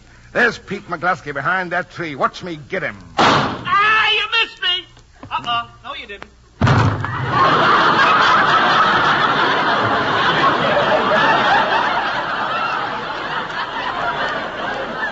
He spoke too soon. Who's there? Who's there? It's me, Wally McCluskey. Pa Hawkins, I come to ask your daughter to marry me. Ask her? Yeah, that means ask in these here parts. Oh, my, ain't he handsome? How do I look? Is my slip showing? Yeah, you better put on a dress. So you really aim to get hitched, eh, McCluskey? Yep. I've been a-needing a wife ever since my horse died. Well, Bessie's a right strong gal. What do you offer for her? I'll give you 3 of my best hogs. Make it 4 hogs and a critter. You drive a hard bargain, Hawkins, but she's worth it. Oh, Wally, can we live in a house with all the fittings? Bessie, child, you won't be wanting for nothing. Well, I'll even get you a table. Wally, I ain't never heard of no table. Pa, what's a table? It's one of them things you eat off when you ain't got no floor. Who's there? Who's there? It's me, Parson Wadquist. Well, come in, Parson. You're just in time. Hello. I didn't hear any shooting lately, so I came up to see what the trouble was. Now, there ain't no trouble, Parson. Bessie and me are fixing to get married. Oh, marriage is a wonderful thing. No family should be without it. And after we didn't get married, I'll cook a wedding supper. That's good. I'm so hungry I could eat a horse. Oh, that would take too long to cook. Would you rather have a mess of hog belly or a mess of turnip greens? Well, it don't make no difference. Either way, it'll be a mess. Well, shall we proceed with the ceremony? Hold on there, Parson. Pa, are you going to let our Bessie get hitched to that skunk? McCluskey, you'll marry Bess over my dead body. You got me. Well, you asked for it, Ma. Pa. Oh, Pa, why did you do that? I ain't passing up 4 hogs and a critter. Who's there? I got it right that time. Telegram. Telegram? Hey, that isn't in the sketch. Come in. I got a wire here from Mr. Charles Lawton. Oh, here you are, my lad. Thank you. It's from Goldwyn. What does he say? Read it. Dear Mr. Lawton, I've been listening to Dinah's short program, and I'm convinced that you are not a comedian, Wally Brown is not a dramatic actor, and Dinah Shaw has a beautiful voice. Signed, Sam Goldwyn. What does it say about me, Paul? It says, P.S. Tell Ma she can get up now.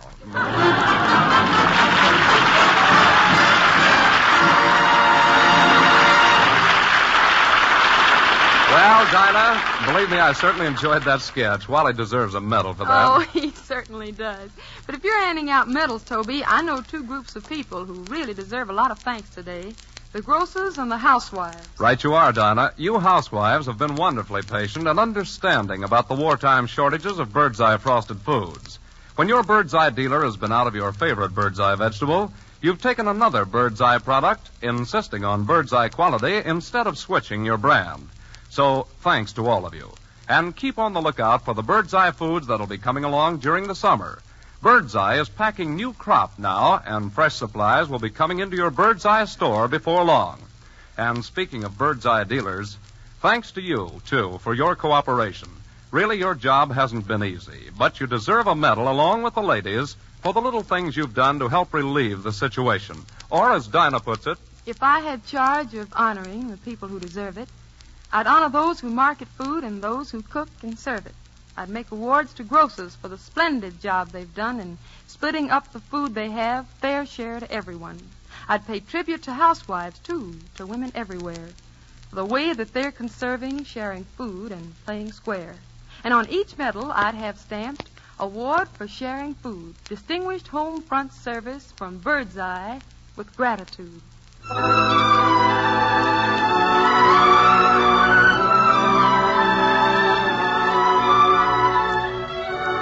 Now, we'd like to wind up the season with a medley of 2 grand songs. Don't Take Your Love From Me and Exactly Like You. They're a star from out the sky, and the sky feels blue. Tear a petal from a rose, and the rose weeps too. Take your heart away from mine, and mine will surely break. My life is yours to make, so please keep the spark away. Would you take the wings from birds so that they can't fly?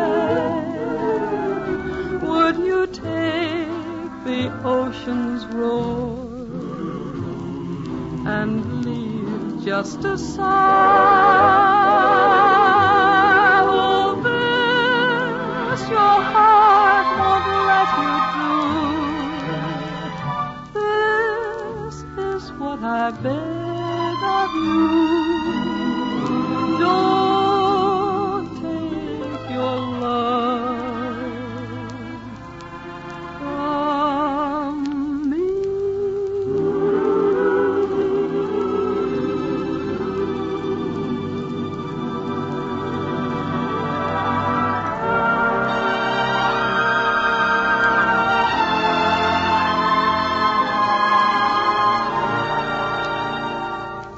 I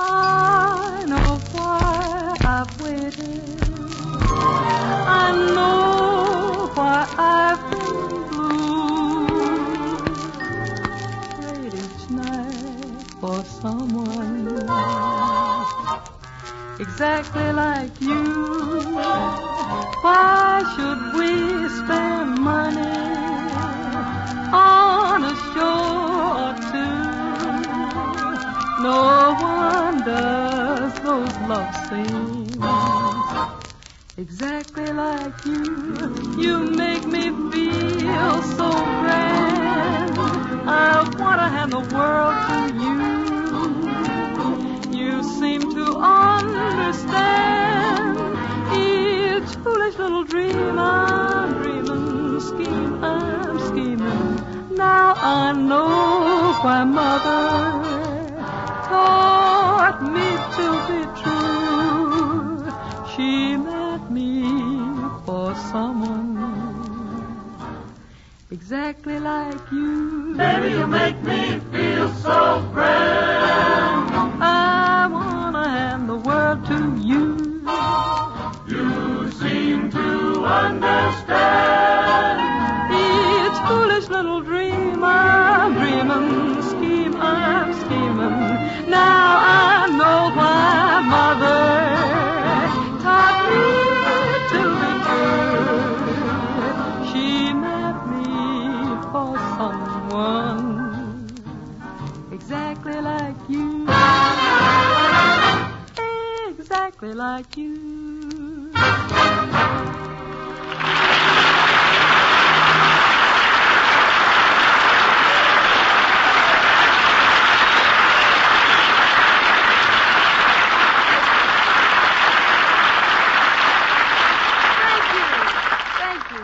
You know, Dinah, Samuel Golden was understating things when he said you had a beautiful voice. Oh, thank you, Charles.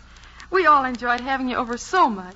Thank you. But, Dinah, seriously, don't you think I really am a great comedian? Well, I... Never mind. Don't answer that. Good night, Dinah. Good night,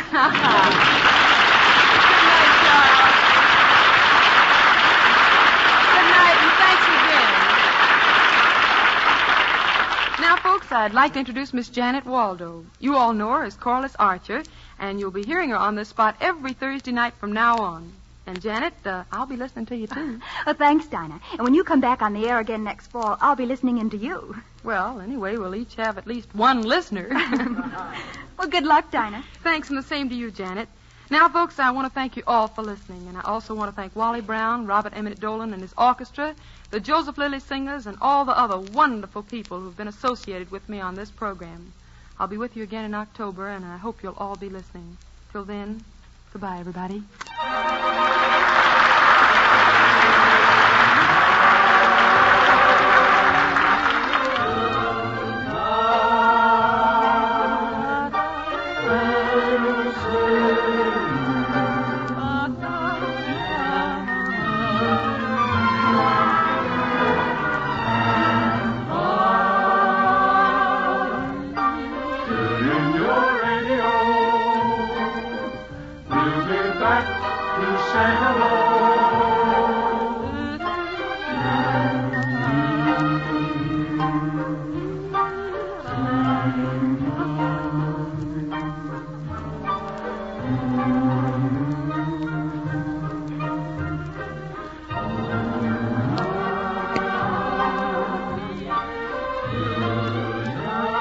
Charles Lawton is soon to be seen in MGM's Canterville Ghost. Wally Brown can currently be seen in RKO's 7 Days Ashore.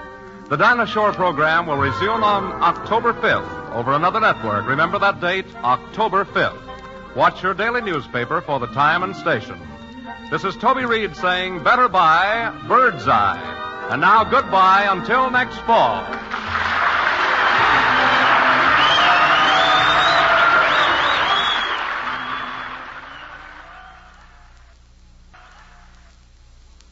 A new treat for war worker lunchboxes. Birdseye baked beans served cold. New treat for supper.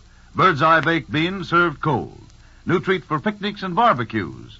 Birdseye baked beans served cold. Every bite delicious, for these baked beans are real New England style. Simmered for hours with pork and molasses, then quick frozen to hold that grand oven freshness. Let 'em thaw, serve 'em cold. Wonderful. Try 'em tomorrow. Delicious, easy to serve, Birdseye oven baked beans. This is CBS, the Columbia Broadcasting System.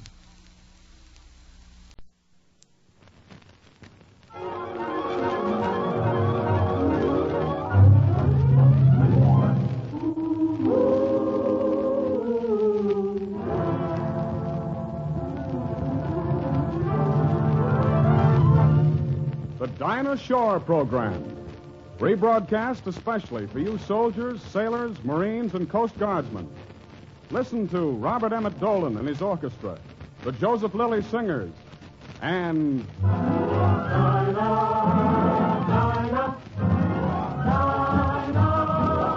Is there anyone finer? Dinah Shore. How many hearts have you broken with those great big beautiful eyes? Great big beautiful eyes that tell such beautiful lies.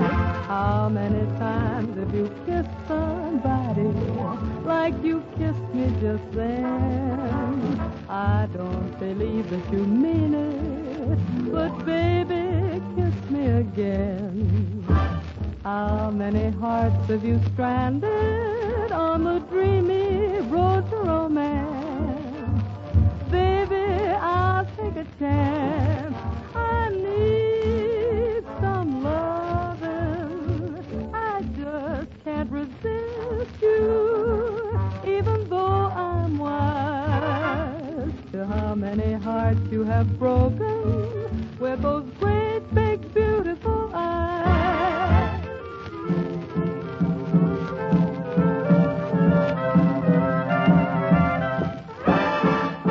How many hearts have you stranded on the road to romance?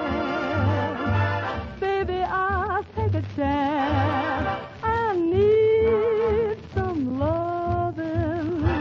I just can't resist you, even though I'm wise to how many hearts you have broken with those great, big, beautiful eyes.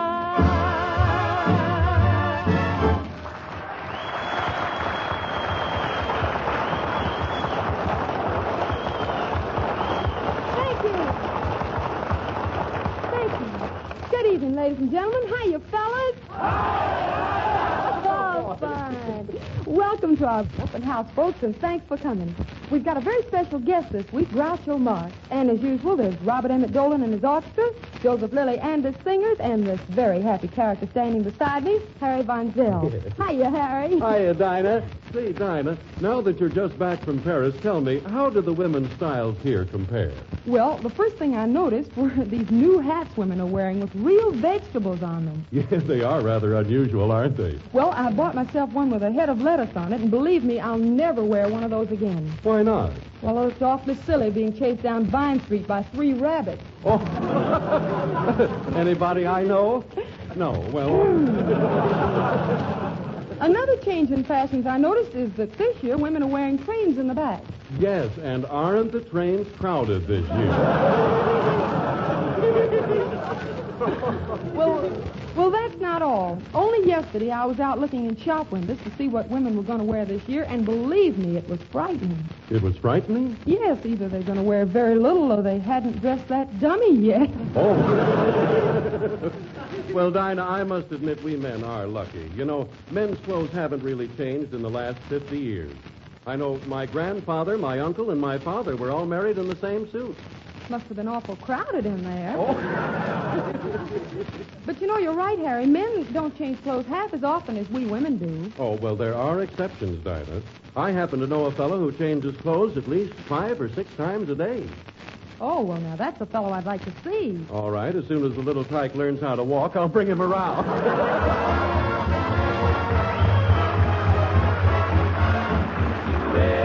You ain't my baby. The way you're acting lately makes me doubt.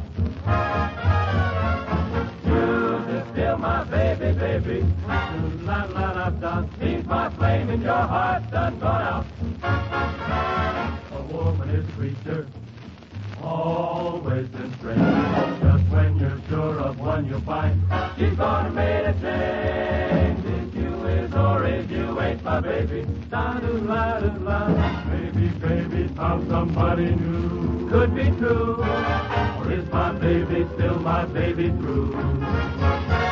Like I said before, a woman is a creature so strange. Just when you're sure of one you'll find, she's gonna make a change. situate my baby. Baby, baby, find somebody new. If you will situate my baby. Or is my baby still my baby?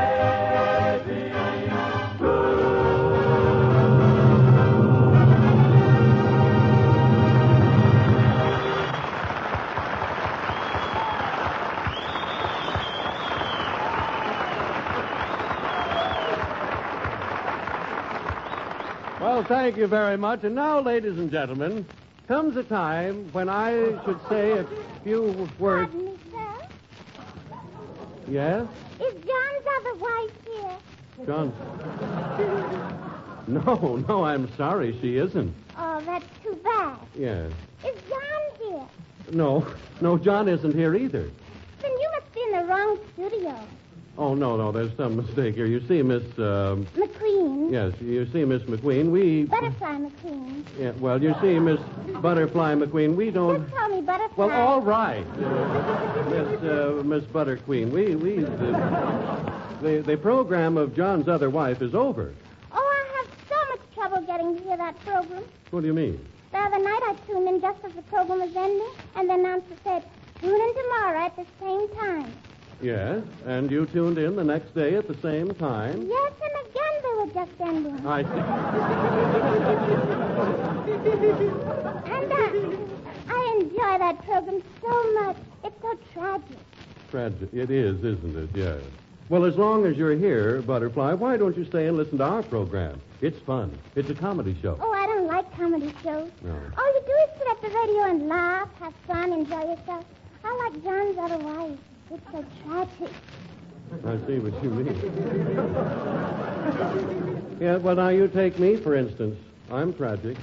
I am, really. I have breakfast at Sardi's, lunch with Kate Smith, dinner with young Widder Brown, and finish the day with lights out. What about John's other wife?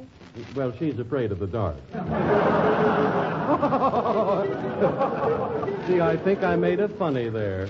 Well, anyway, as long as why don't you let me tell you about the Dinah Shore show? You see, first you'll hear Dinah Shore sing. She's wonderful. Yes, and then you'll hear Groucho Marx. He's terrific. Uh-huh. And then you'll hear me.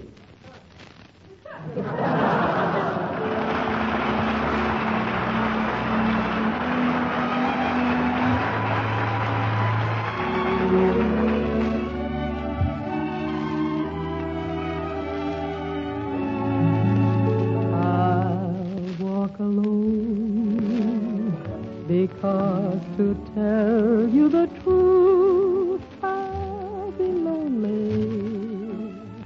I don't mind being lonely.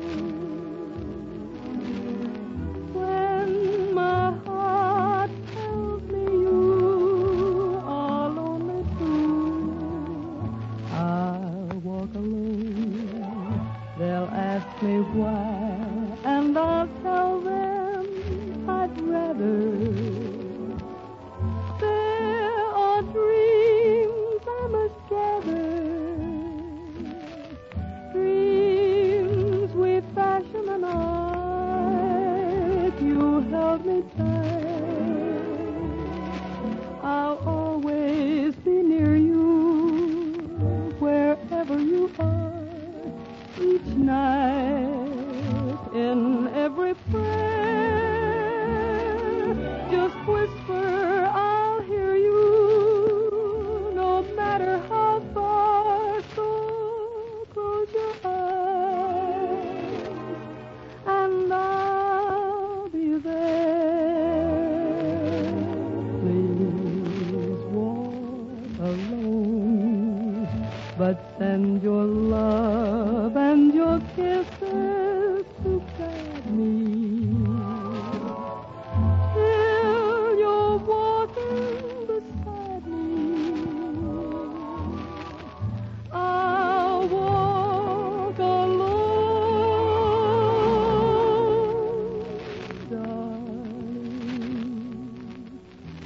All by myself, I'll walk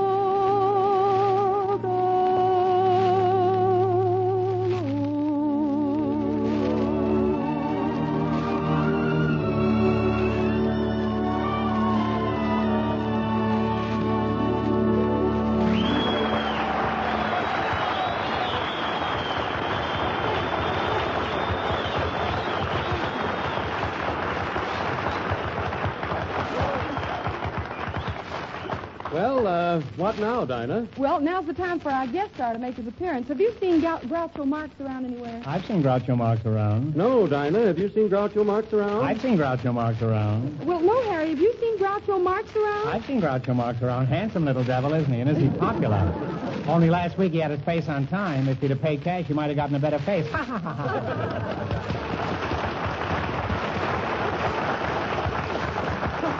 Hello, Groucho. Gee, I've certainly missed you, Groucho. I haven't seen you around in months. It can't be helped, Dinah. I've been going to the ballet show every night. Burlesque show? Yes, it's the only place in town where you can get a Hershey bar.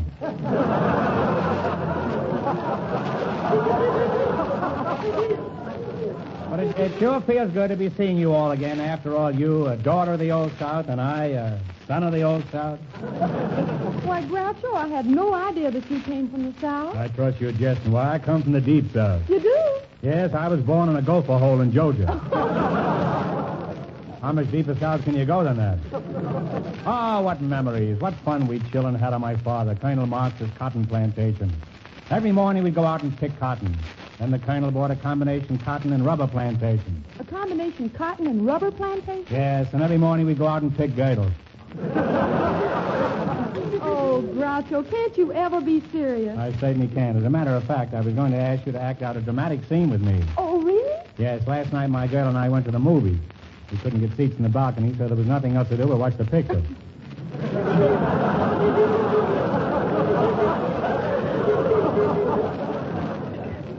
I was so impressed by that picture that I brought over one of the scenes. Shall we? Oh, I'd love to. Mr. Von Zell, if you please. It is our pleasure, ladies and gentlemen, to bring you a tense scene from the sinister story of a murderer who is trying to drive his wife insane so that she be taken away, thus leaving him in possession of the house in which he knows a treasure is hidden. It is late at night when Bedlington arrives at home. Ah, Bedlington, you're home at last. Yes, Margaret. And what a night it is out. The fog is so thick you can cut it with a knife. What took you so long? I had a very dull night. Bedlington, won't you please sit down to dinner? I've been keeping it warm all evening. What have we for dinner? Cold cuts. Where have you been, dear? I spent a delightful day fox hunting. It was terribly exciting. I chased that fox for miles, over hill and dale, through the woods, over fences, over streams. And you know something? What? If I had a horse, I'd have caught that darn fox. It's cold here. Let's have some champagne. What kind do you prefer? Mom's 28. I don't care how old your mother is.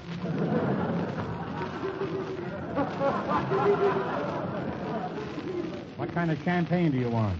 Where's my evening paper? Here it is. Oh, there you go again. Always reading at mealtime. How can you eat with the newspaper in front of your face? Through a hole in Dick Tracy's stomach. Pardon me, dear. I'm going to the kitchen to make some tea. Poor Dinah, always holding the bag. Oh, well, this never ends. For months I've been trying to drive her mad. I even tied knots in her nightgown, and what happened? She put on my pajamas, and I've been sneezing ever since.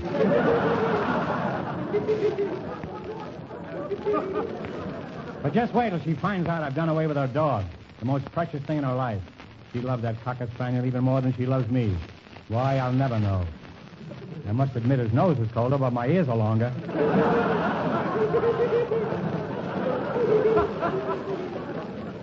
I've got to be alone in this house to find that treasure. The tea is ready, dear. Bedlington, I have a feeling that there's someone in this house who's trying to drive me mad. Heavens to Betsy. Whatever gave you that idea, my little crumpet? Well, perhaps I am silly, but last night I found cornflakes in my bed. I see. Did you slip around much? Yes. That must have been the sliced bananas.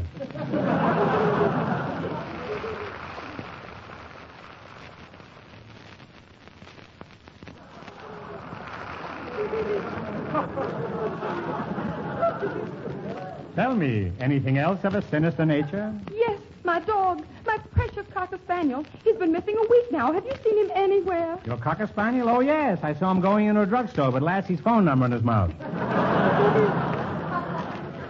I won't stay in this house a moment longer. I'm leaving forever. I'm going mad, mad. I'm going out of my head. You hear me? I'm going out of my head. Well, if you go out of your head, leave your ears. We're short of ashtrays.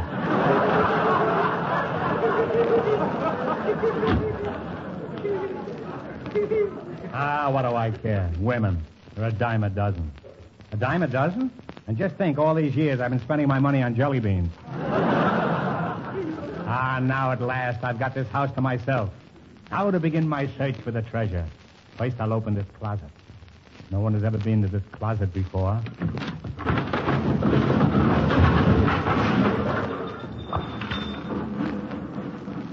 Curses, Fibber McGee has been here before me. Let's see now, the secret drawer.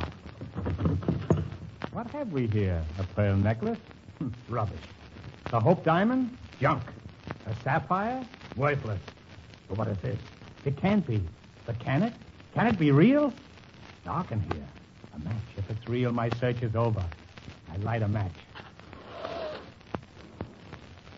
It's real. It's real. My search is over. At last I found what the whole world is looking for. A package of cigarettes. LSMFT.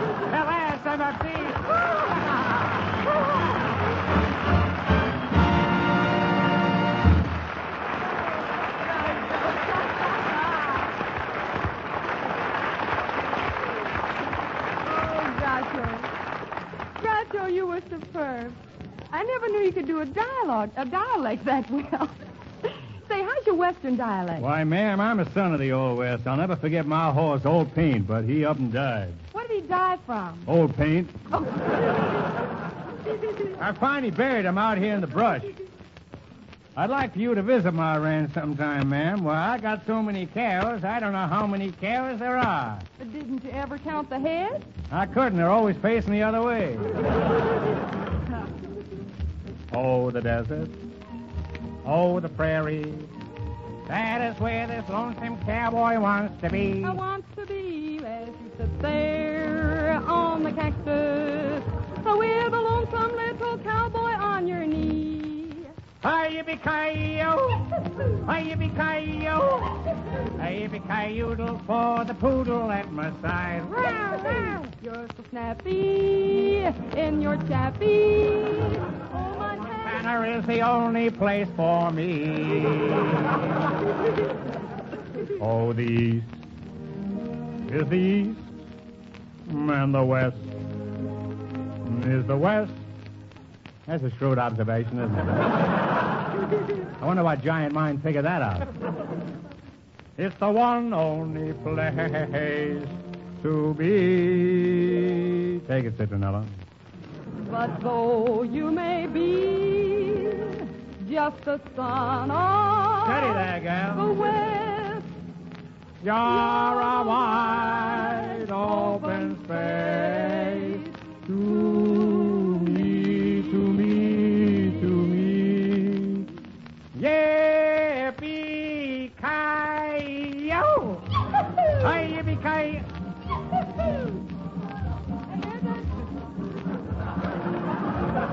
Gone in business for yourself over there. I thought we were doing a duet here. You know. It isn't tough enough for me to get the attention of the audience. You have to yip-yip-yo on the side over there, huh? I'm sorry. Don't forget, I can't compete with you. I haven't got your equipment.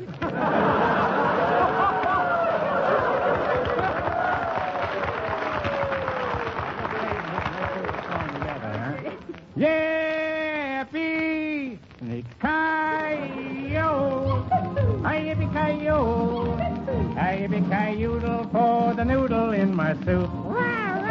You're so snappy in your chappy. Oh, Nevada is the only place for me. Oh, the desert is the place that I desire. And nevermore shall I roam. So throw another cowboy on the fire and tell him that I'm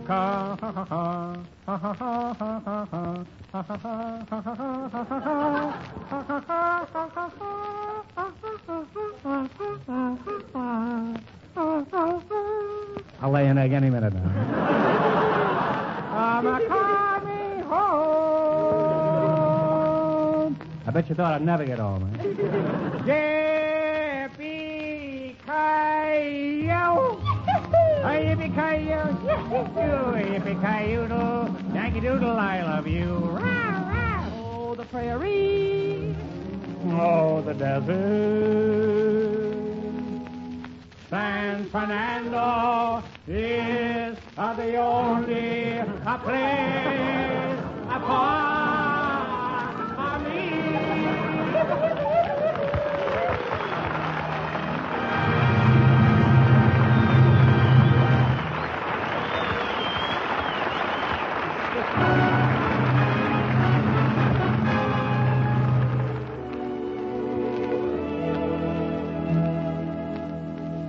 I get no kick from champagne. Mere alcohol doesn't thrill me at all. So tell me, why should it be true that I get a kick out of you? Some like that perfume from Spain. I'm sure that if I took even one whiff, that would bore me terrifically too. Yet I get a kick out of you. I get a kick every time I see you standing there before me. I get a kick, though it's plain to see you obviously don't adore me. I get no kick in a plane, flying too high with some guy in the sky is my idea of nothing to do.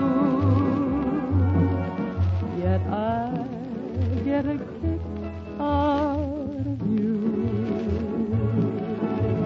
I get a kick every time I see you standing there before me. I get a kick, though it's plain to see you obviously don't adore me. I get no kick in a plane,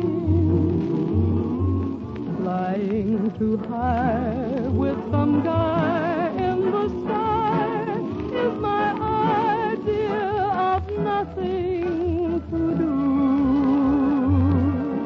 Yet I get a kick out of you. I get a kick out of you. I get a kick out of you.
Who is loved by all his neighbors, Deacon Jones? Who will help you with your labors, Deacon Jones? Yes, yes. Who will help you beat the rush, help you find that side of just?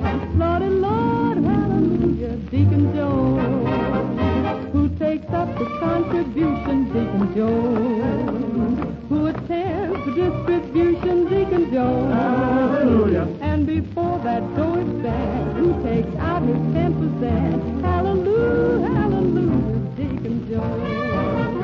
Deacon Jones. Yes, yes, Deacon Jones. Yes, yes. Lordy, Lord, hallelujah.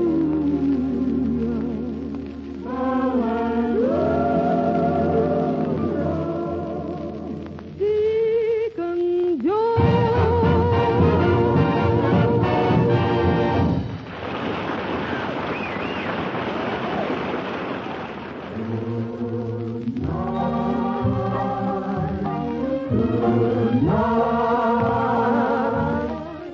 This is the Armed Forces Radio Service.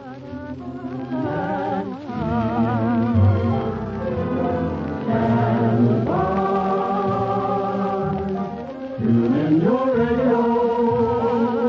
We'll be back with next week. Same time.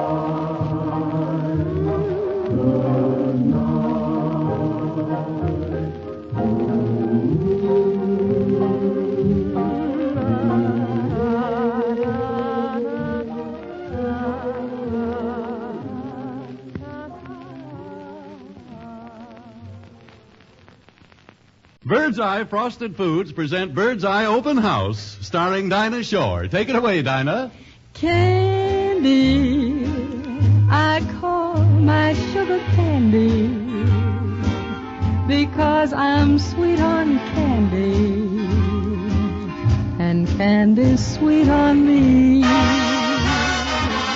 He understands me, my understanding candy, and candy's always handy when I need sympathy. I wish that there were four of him, so I could love much more of him.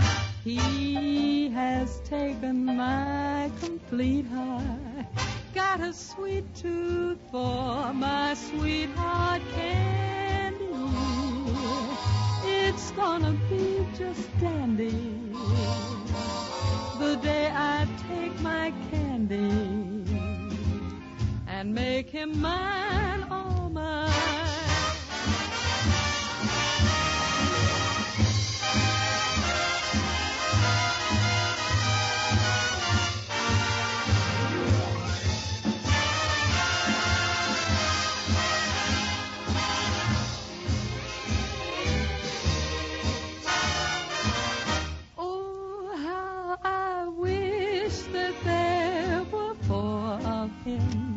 So I could love much more of him. He has taken my complete heart, got a sweet tooth for my sweetheart candy, candy. It's gonna be just standing here the day I take my candy and make him mine, all mine.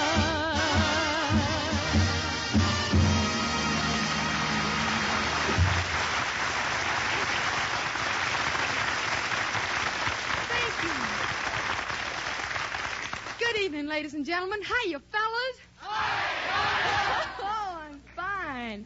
And it's wonderful to see that so many of you are making it a habit to stop in at our Bird's Eye Open House. Leading the parade of talent tonight is that motion picture favorite, Akeem Tamirov. Also in the parade are Robert Emmett Dolan, the orchestra, Joe Lilly, the chorus, and as usual, bringing up the rear, Harry Von Zell. Hi, Harry. Hiya, Dinah. Hiya. I'm fine. Oh, lady, tonight you're looking at a happy Harry Von Zell. Oh, fine. What's the cause of the jubilance, Harry? Amour. Amour. That's what it is. Amour. Amour toujours l'amour. Dinah, last night I met the most beautiful girl in the world, and already we're going together. Steady? Not after her fifth martini. Oh!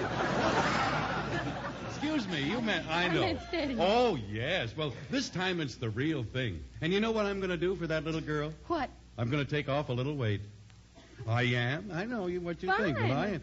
Yes, sir, I started today. It's not easy, you know. This morning I hiked 20 miles, and when I got home it felt as though a lot of little men with hammers were pounding on my feet. And this afternoon I rode horseback for 5 hours, and when I got home... Those little men sure get around, don't they?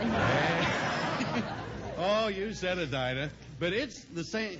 Oh, say, I almost forgot. Forgot what? Well, to congratulate you. Congratulate you on winning the poll conducted by Radio Daily, picking you as the choice of the Press of America as the outstanding singer of popular songs in the country. Thank you, Harry. And if any of them are listening, gee, fellas, thanks. And we're going to dedicate this next number to you. Go ahead, Joe Lilly.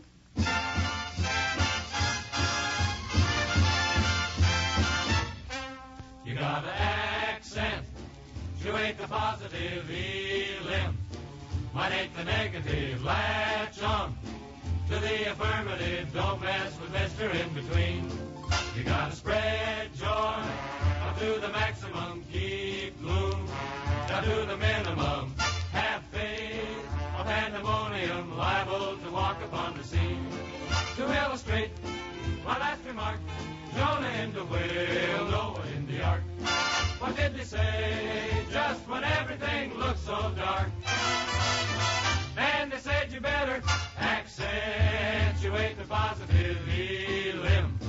Minate the negative, latch on to the affirmative. Don't mess with Mr. In-Between. No, don't mess with Mr. In-Between. You gotta accentuate the positive elim. You gotta latch on to the affirmative. Don't mess with Mr. In-Between. You gotta spread joy to the maximum. Keep boom way down minimum. Have faith of pandemonium, liable to walk upon the scene. To illustrate my last remark, Jonah in the whale, Noah in the ark. What did they say when everything looked so dark? Man, they said you better accentuate the positive elim. Minate the negative, latch on to the affirmative. Don't mess with Mr. In-Between.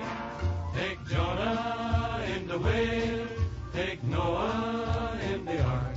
What did they say? What did they say?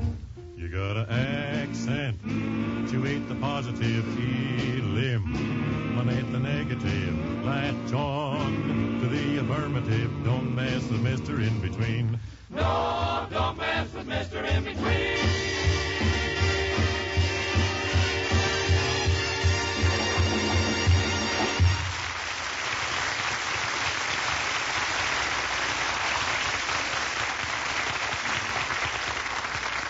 Well, now, ladies and gentlemen, comes the time for me to tell you... Hello, handsome.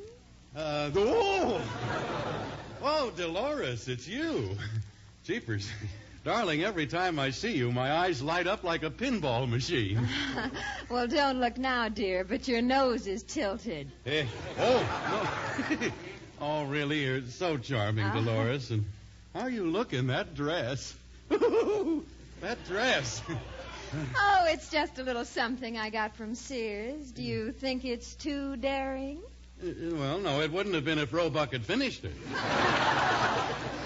No, you don't understand, dear. I got this dress by mail. Really? Mm-hmm. Isn't it wonderful what they get in those little envelopes now? Look, Dolores, where were you last Thursday? I missed you. Well, if you promise not to tell anybody, Harry, I was a little worried about my figure, so I went to a Turkish bath. Oh. How do I look? A Turkish bath? Yes. Yeah.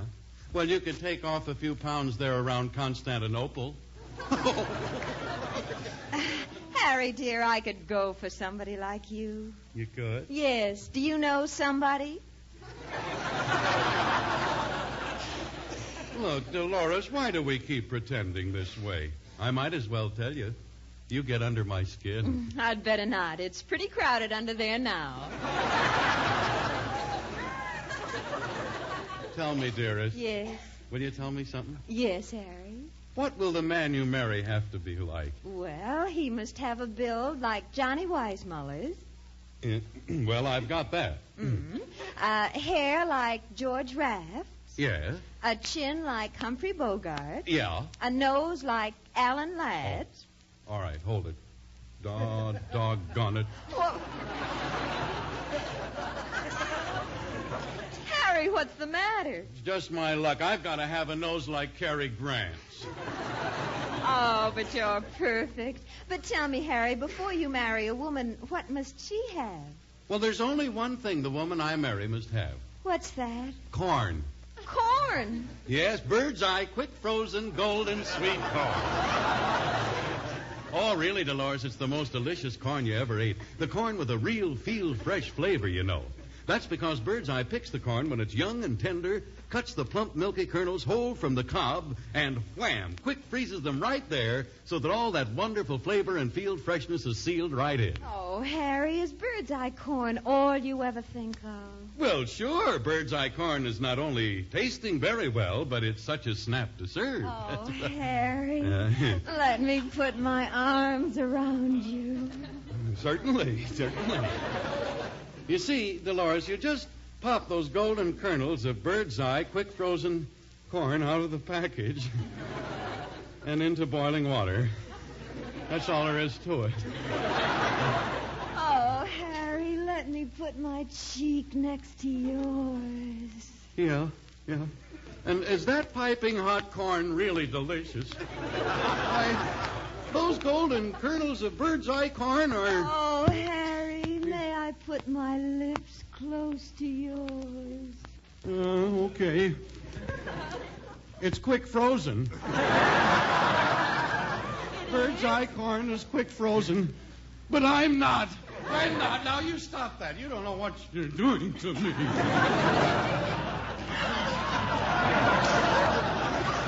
My mother told me there would be days like this.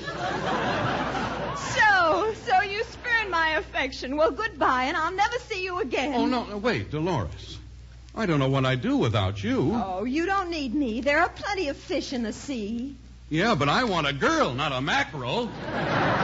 Unless it's a Bird's Eye mackerel. Yes, and if you could get a Bird's Eye mackerel, you'd probably have it with Bird's Eye corn. What else? Bird's Eye corn goes good with anything, you know. And I've always got a couple of packages in my refrigerator. You want to get a couple of packages, too. No ration points, you know. All right, Harry, I'll take your advice. And remember, I'll expect you over later. Oh, boy, good. What'll we do? Well, we'll go to a show, we'll go dancing, and then we'll go to a nightclub. Oh, yeah. Well, Dolores, I might as well tell you. What? I don't want a girl who necks, drinks, or smokes. What I want is an old-fashioned girl. Good. Then you've got a date for Saturday night. I have? Yes, you can take out my grandmother. Yeah, Good night. Good night.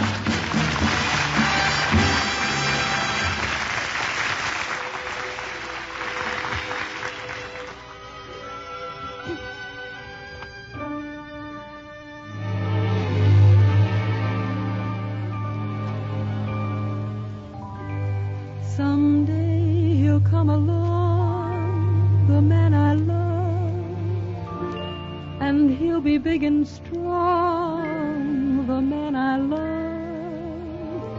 And when he comes my way, I'll do my best to make him stay. He'll look at me and smile, I'll understand, and in a little while he'll take my hand. And though it seems absurd, I know we both won't say a word. Maybe I shall meet him Sunday, maybe Monday, maybe not. Still I'm sure to meet him one day, maybe Tuesday will be my good news day.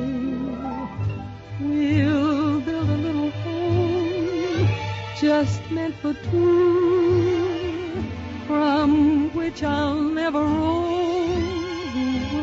Would you? And so all else above, I'm waiting for the man I love.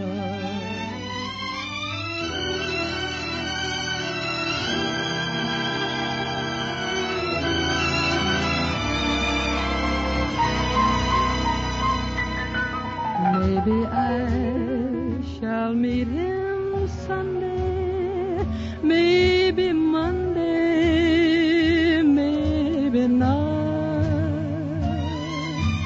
Still I'm sure to meet him one day. Maybe Tuesday will be my good news day. We'll build a little home just meant for two, from which I'll never roam. Who would you? And so all else above, I'm waiting for the man I love.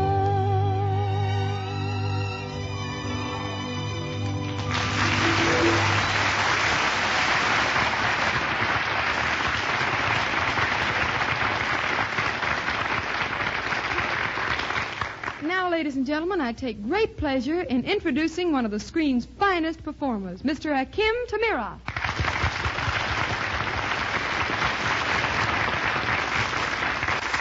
Thank you, Dinah, thank you. And for that very lovely introduction, I must give you a kiss. Well, sir. That was the most enjoyable kiss I've ever had. I'm positive. Why kiss so hard? Because I accentuate the positive. Oh, now, Akim, I didn't know you made with the jokes, too. Oh, my Bublitsky, you are fooling. Why, back in Russia, I was a sensation on the radio. My partner and I used to do an act in blackface. What did you call yourselves? Akim and Andy. Oh, no. Oh, say, Dinah. Oh, yes. Harry, I want you to meet Mr. Tamirov. Akim, this is Harry Von Zell. I'm happy to know you, Mr. Van Zel. Well, I'm very glad to know you, Mr. The name is Tamirov. Tamirov. T as in Tabruchnik, A as in Alennikov, M as in Mikhailovsky, I as in Ivanovich, R as in Rasovsky, O as in Akolenikov, F as in Feraponsky, and F as in Feofilaktov. Yes, sir. Now, do you know my name? Yeah, hiya, bud. Go home and practice up on that one, Harry, will you? Akim, tell me, where have you been keeping yourself? Well, I was busy with a very serious problem. I couldn't find a place to live. You too. Oh, yes. And it got so bad that for a month I lived on a Wilshire bus. Wilshire bus? Up and down, I rode up and down. I couldn't stand it anymore, so I finally got something. A house? No, a transfer.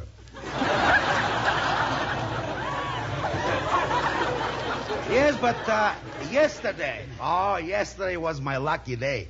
At last I found a place. Yes, I've got a room with an adjoining. And adjoining what? These days, who asks? Oh. Well, but I never want to spend another night like last night. I had to sleep in one bed with 17 other fellas. 18 men in one bed. Heavens above, that's enough for a baseball game. You're telling me? All night they were using my stomach for first base. Oh, now, Akeem, I think you're stretching the truth. Stretching it? He's pulling it all out of shape. Gonzalo, I must tell you something. I listen to this show every week, and I enjoy every word you say about bird's eye food. Oh, well, it certainly is nice of you to say that. Yeah. Oh, well, yes, Akeem. I didn't know you were interested in food. Interested in food? Interested in food? Well, Dinah, I'm a fine chef. Sure. Cooking is my hobby. Really? What's your specialty? A sensational Russian dish. I take a quart of sour cream, then I take a bunch of beets. And in my bare feet, I walk around on them until the sour cream and the beets are well mixed. What a dish!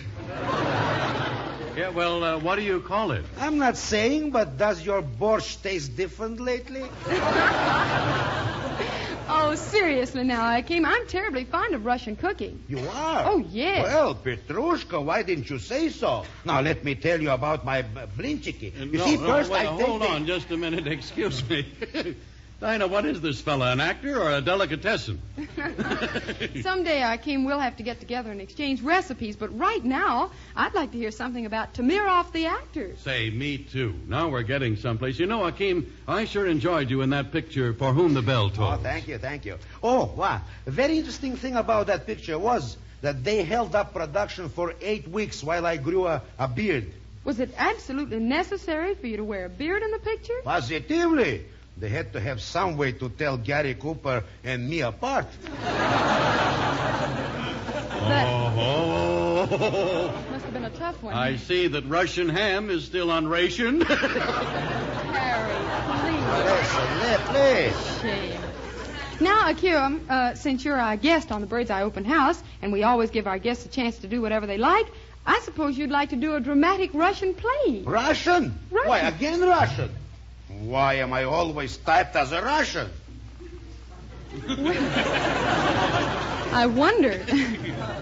Well, what do you suggest? Well, I want to play the part I'm best fitted for, an English aristocrat. Oh, I can see myself now. I'm a lord and master of this state. It is morning as my butler Jives enters.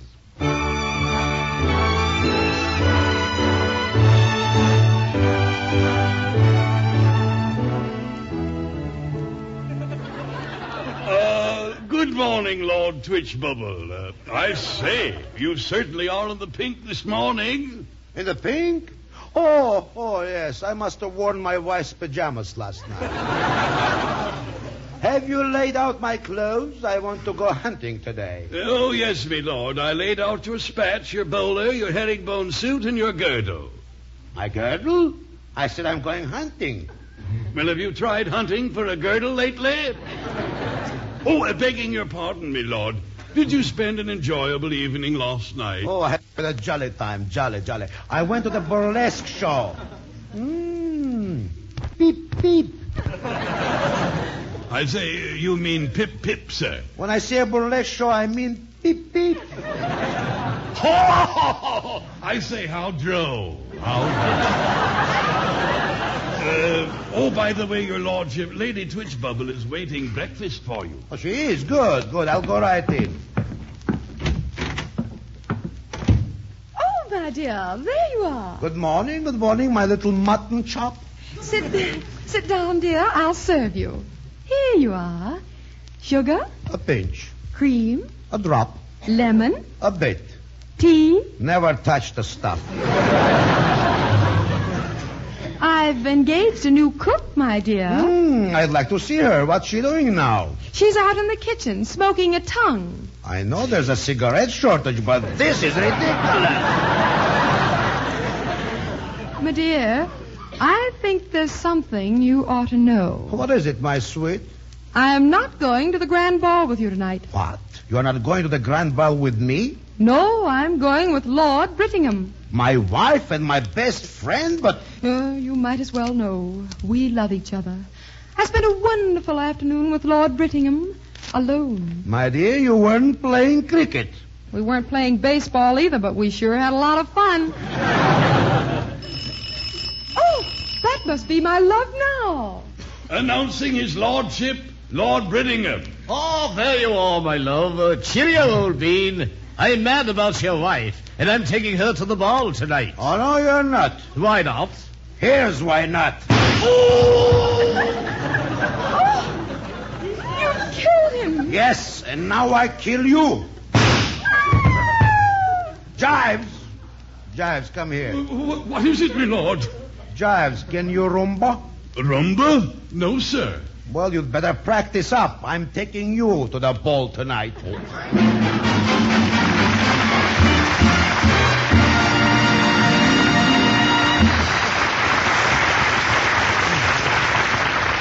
Say, friends, will you give a listen to this? We've just got a food flash from your Bird's Eye dealer. And right now you can go down to your Bird's Eye store and fill up on those wonderful Bird's Eye cut green beans. You'll find plenty of delicious Bird's Eye quick frozen green beans, and boy, are they good. You see, like all Bird's Eye foods, Bird's Eye green beans are picked while they're young and tender, bursting with vitamins and feel fresh goodness. Then they're immediately sorted, snipped and cleaned, and then quick frozen, so that everything nature gives to the beans is captured and held for you. Really, you'll find them swell eating and so easy to serve. Just pop them out of the package into boiling water. No cutting or stringing or anything else, just a little boiling and a lot of good eating. Why not get yourself several packages while they're so plentiful and keep them handy in the ice tray of your refrigerator? And by the way, there's a real bargain on Bird's Eye baked beans right now, too. They're a swell meat substitute because they're high in proteins. Be sure, though, that the beans you buy, whether they're green beans or baked beans, carry that Bird's Eye label. For then you're sure of getting Bird's Eye quality and flavor. Better buy Bird's Eye for the better buy in frosted foods.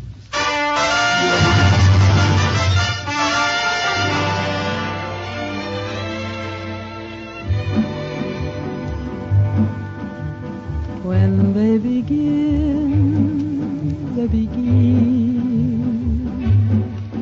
It brings back the sound of music so tender. It brings back a night of tropical splendor. It brings back a memory evergreen. I'm with you once more under the stars,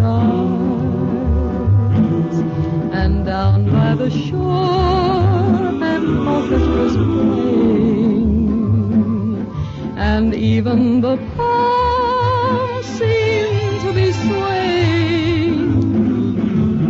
When they begin, to live it again is past all endeavor, except when that tune clutches my heart, and there we are swearing to love forever and promising never to part. What moments divine, what rapture serene, till clouds came along to disperse the joy we had tasted. And now when I hear people curse the chance that was wasted, I know but too well what they mean. Don't let them begin.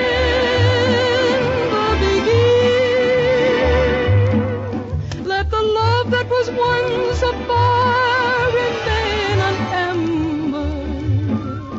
Let it sleep like the dead deserve, I only remember.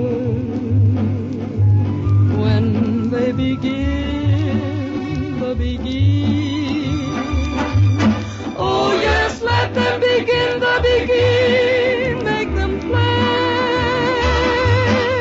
till the stars that were there before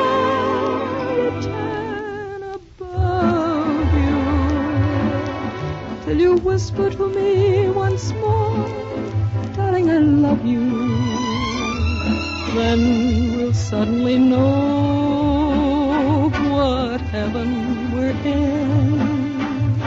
When they begin the beginning. When they begin the beginning. When they begin the beginning.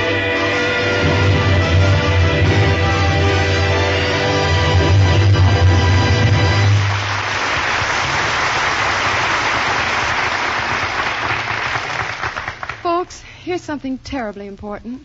Thousands of donations are needed for the March of Dimes. Remember that every dime and dollar you give tells the world America fights her enemies at home as fiercely as she fights them abroad. Nowhere do we face a more dangerous foe than infantile paralysis. It cripples, it maims, it disables for life. It strikes down adults, but its favorite victims are little children. Let's dig deep into our pockets. Let's send every dime and dollar we can spare marching straight to President Roosevelt at the White House. The one way to vanquish infantile paralysis is by joining the March of Dimes today. Night, everybody. Just time to ask you to join us again next week, folks, when our Bird's Eye guest will be Georgie Jessel. Bird's Eye Open House, starring Dinah Shore, is written by Howard Harris and Sid Zelinka. Pardon me, but don't you sell grape nut flakes here? Why, yes. What can I do for you? Oh, I just want to thank you for telling me about grape nut flakes. Oh, that happy breakfast cereal. Oh, really? Yeah, you see, my wife used to beat me up something fierce in the morning until I served her grape nuts flakes. She liked them, huh? Oh, yes. She liked grape nuts flakes, malty rich flavor, and whole grain nourishment, I bet. Oh, yes. In fact, she likes grape nuts flakes so much that now I've got her eating out of my hand. Say, that's good. Oh, yes. When she eats out of my hand, I don't have to wash any dishes.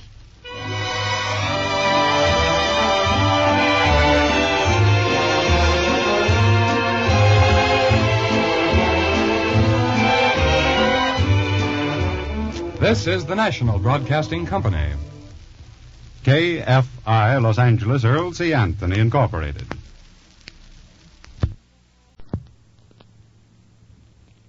Come on in and welcome to Dinah Shore's Open House. You're on, Dinah. I know why I've waited, know why I've been blue. Prayed each night for someone exactly like you. Why should we spend money on a show or two? No one does those love things exactly like you. You make me feel so grand. I want to hand the world to you.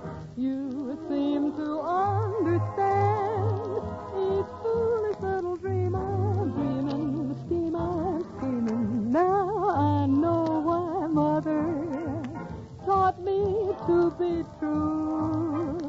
She meant me for someone exactly like you.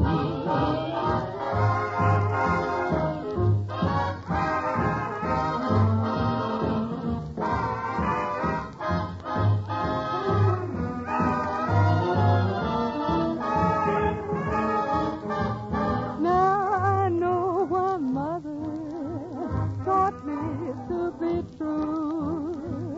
She meant me for someone exactly like you. Exactly like you.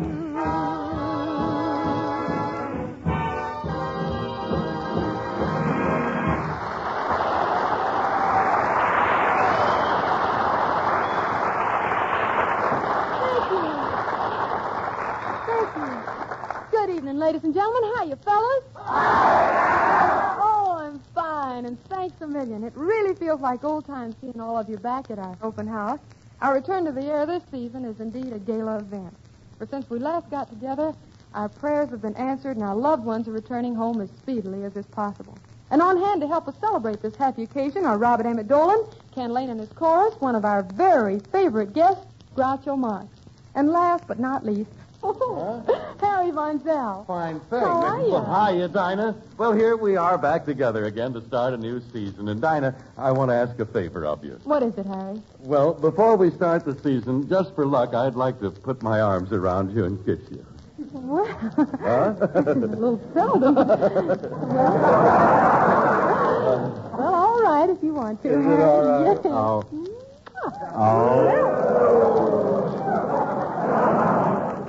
Oh, I can see you haven't changed a bit. Haven't changed, Dinah. Now, what are you saying?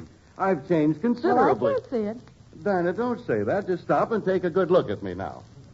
Well, I'm sorry. Harry, what is it? I lost a half a pound. You lost a half... I lost a half a pound. Well, Harry, a half a pound off of you makes as much difference as a teaspoonful of water out of Boulder Dam. All right, go ahead. I can take it now, Dinah. I'm a very happy, carefree man since VJ Day. It's so wonderful I sometimes can't even believe the war's over. Well, I felt the same way myself until just a few days ago, but now I'm sure it's over. Really? How come? Well, I was listening to a quiz program, and who do you think won the $64 question? Who? A civilian. No. And another thing, I went shopping this morning, and the stores are full of all sorts of things again. Oh, I guess people are really buying things now. Really buying things? Dinah, last week I saw a woman on a shopping spree, and she got so excited, she was chewing a whole carton of cigarettes. She was smoking a Hershey bar, throwing butter into her washing machine. She filled her gas tank with nylon stockings, and she went home and washed her girdle with jet propulsion. Oh, now, please, Harry. It really is a relief to be able to get so many things we want, though, isn't it? Yes. And not to have to bother with those gas coupons anymore. Isn't that wonderful? Oh, boy. And just think, Dinah, pretty soon we won't even have to turn in our fat. I don't see what you're worrying about. You got plenty to spare. Groucho Marx. Groucho Marx.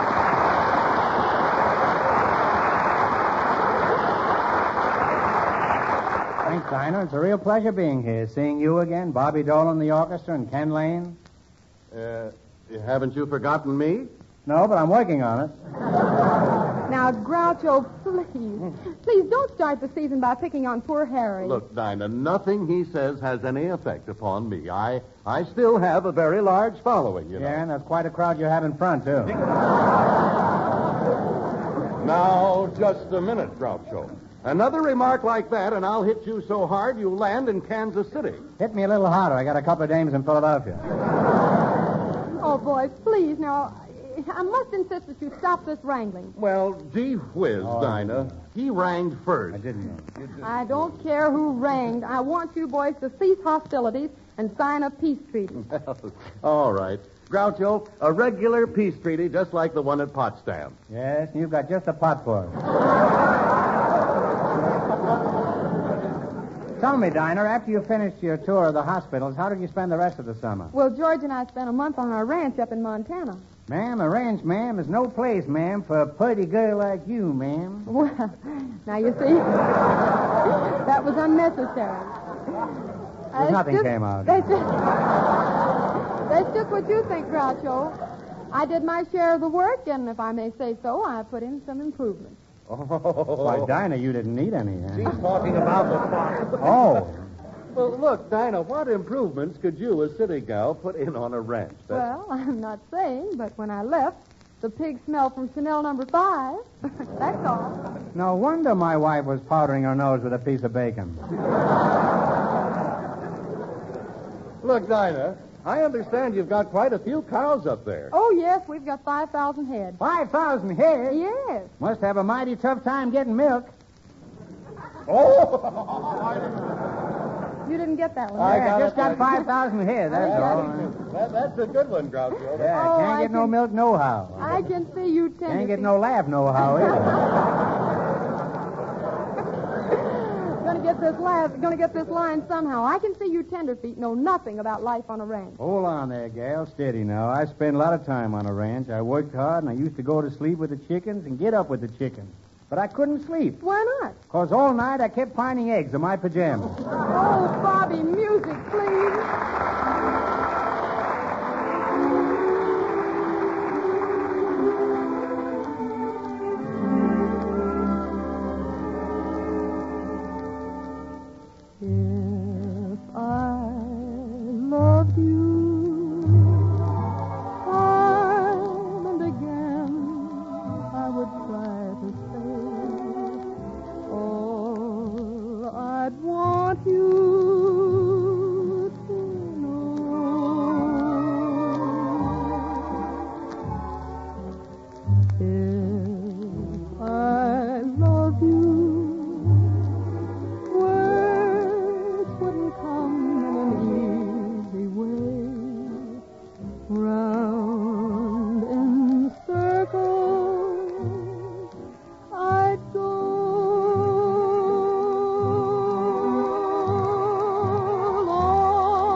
Groucho, I just realized that since you got here, we've only spoken of what I've been doing since we last met. Now tell me, what have you been doing? You see, my family owns a small resort hotel, and because of the shortage of help, I took over the management of it. Oh, well, that must have been fun. Some of it was. Would you like to hear about it? I'd love to.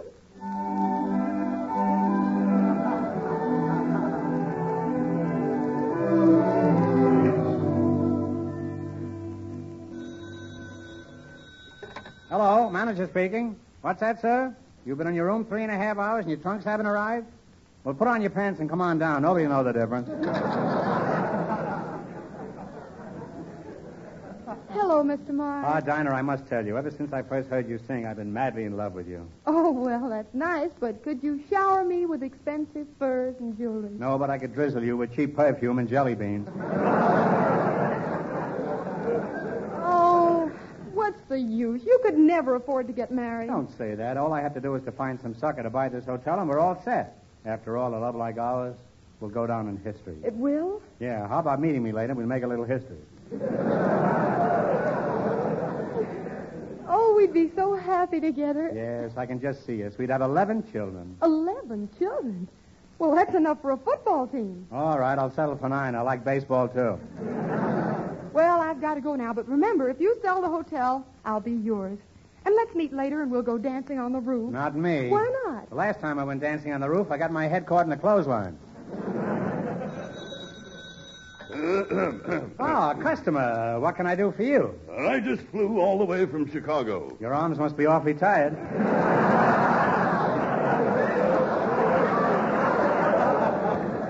Here, sign right here. So your name is Tex. Yes, my friends call me Tex, and you can call me Tex. Where do you hail from, Tex? Massachusetts. What kind of accommodations do you want? I'd like a room for me and my dog. A room for you and your dog, eh? Why, of all the brash, unadulterated nerve. You mean to say I can't have a room for my dog? Listen, if your ears were any longer, you couldn't get a room for yourself. Young man, I'll have you know that you're talking to the president of the Amalgamated Laundries of America. President of the Amalgamated Laundries of America? That's right. Well, take this shirt and have it back Friday. Now, you see here. I'll have you know I could buy this hotel. Oh, you could buy this hotel. Well, sit down and have a cigar. Let's talk this over. I might be willing to sell the old place. Well, but It's a fine little hotel. It's going great now, but it was tough going when I started. The first year, I couldn't keep my head above water. Why not? The plumbing leak. And our dining room. Why, it's famous. Is that so? Yes, it's known all over the hotel.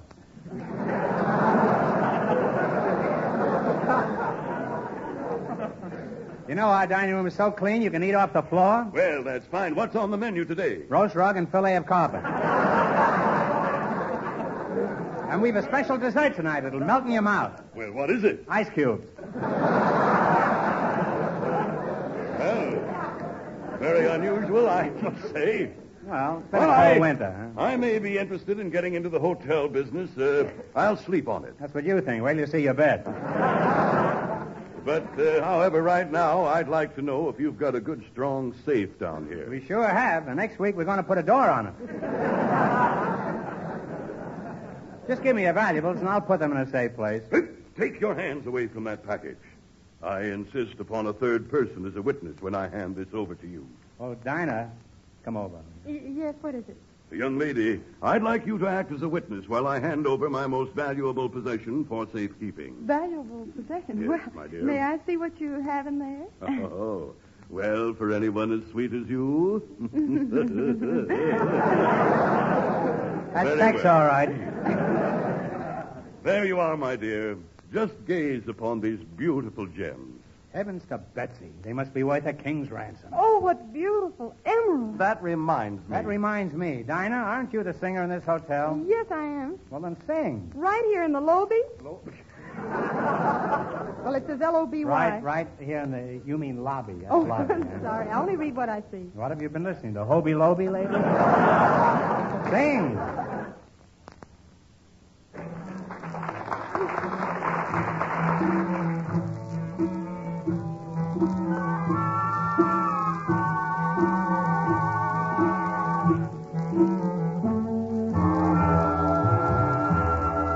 Every day along about evening when the sun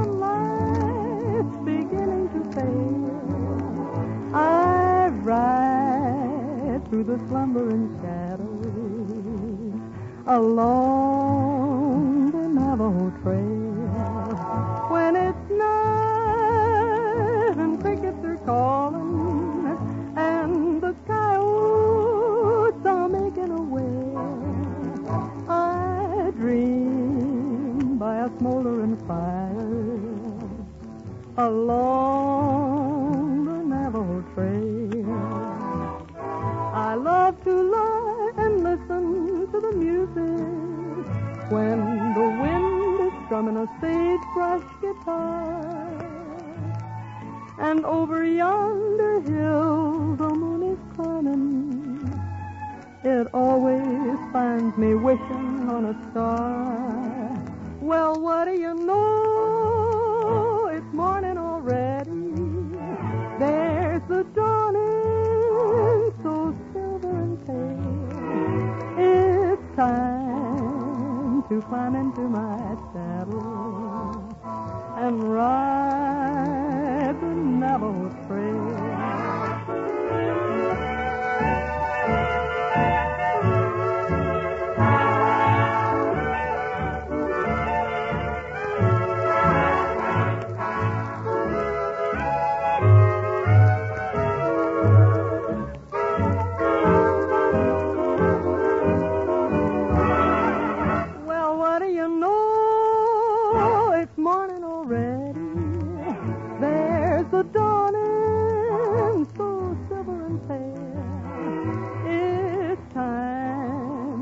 Climb into my saddle and ride the Navajo Trail.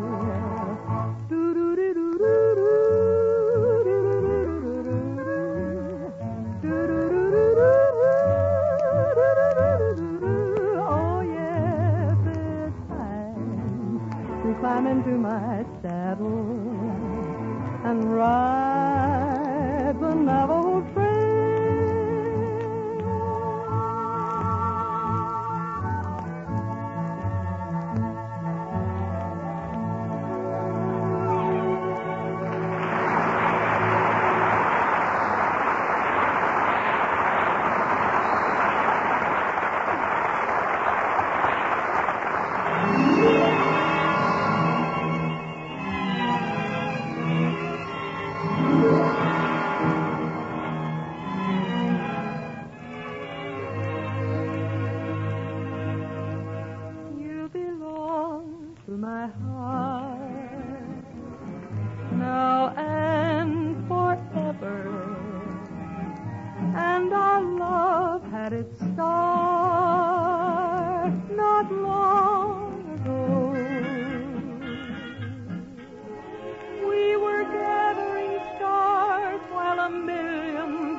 La esperanza que alumbre el camino de mi soledad.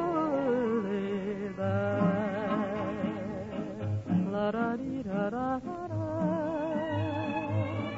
La da di da da da da. La da di da da da da. You belong to my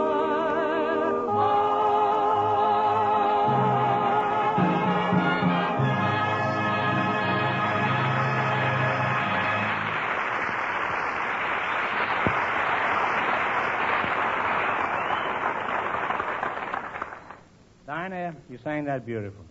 You really have perfect pitch. Do you think so? Yes, and your curves aren't so bad either. Tell me, Groucho, darling, does it look as though the new guest is going to buy the hotel? Not yet, but I've got an idea. He's interested in you. So maybe if you make love to him, you might help to clinch the sale. Make love to him? Yes. Well, I don't care for him. I don't know what to say. Leave it to me. It's a moonlight night. You'll be out in the balcony any minute. I'll hide behind this bench, and if you're stuck for words, just cough. I know it'll work. I've been Costello, been doing this bit for years. Remember, try to get him to buy the hotel, but be subtle. Lead up to it. Talk about something else. Talk about sport. How about wrestling? Yeah, but first sell the hotel.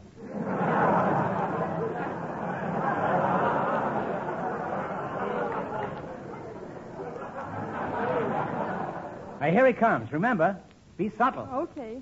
Oh, there you are, my dear. Do you think Detroit will win the pennant? Detroit? Well, that's hard to say. Oh, good. Well, then why don't you buy the hotel?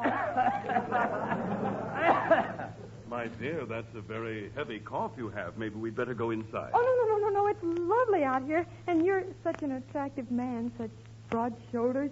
You're just like a football player. A football player? Yeah, why don't you make a few passes? Is your voice changing? Oh, no, it's nothing. I just have a little guitar. We'll play him a song on it. You know, my dear, I have a strange feeling that we're not alone. Nobody here but us chickens. Of course we're alone. Don't be silly. It's just that there's some mice around here. Darling, ever since we first met, there's a burning question deep down inside of me that I've been wanting to ask you. I must have an answer. Oh, what is it? It means everything to me. Tell me. Is it too soon to tell my butcher what I think of him? Darling, it's so wonderful to have you in my arms up here in the balcony. I have a lady in the balcony, Doctor. You mean you love me? I do. And you love me? I do. Good. Then I now pronounce you man and wife.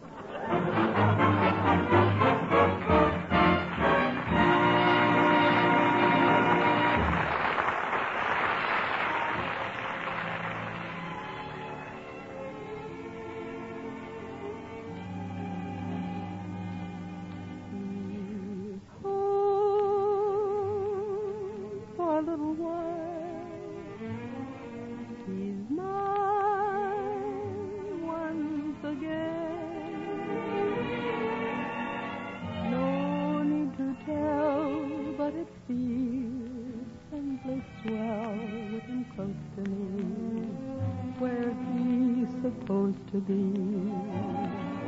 He's home for a little while. I live for his kiss. I hit the skies when he looks in my eyes, and my knees grow weak with bliss. He's sort of changed. He's kind of different from the boy I used to know a while ago. Strange how much he says without a word, and when he holds my hand, I understand. I'm his, but forevermore. He's mine, mine alone. We'll have to part, but he's close to my heart. little while he's old.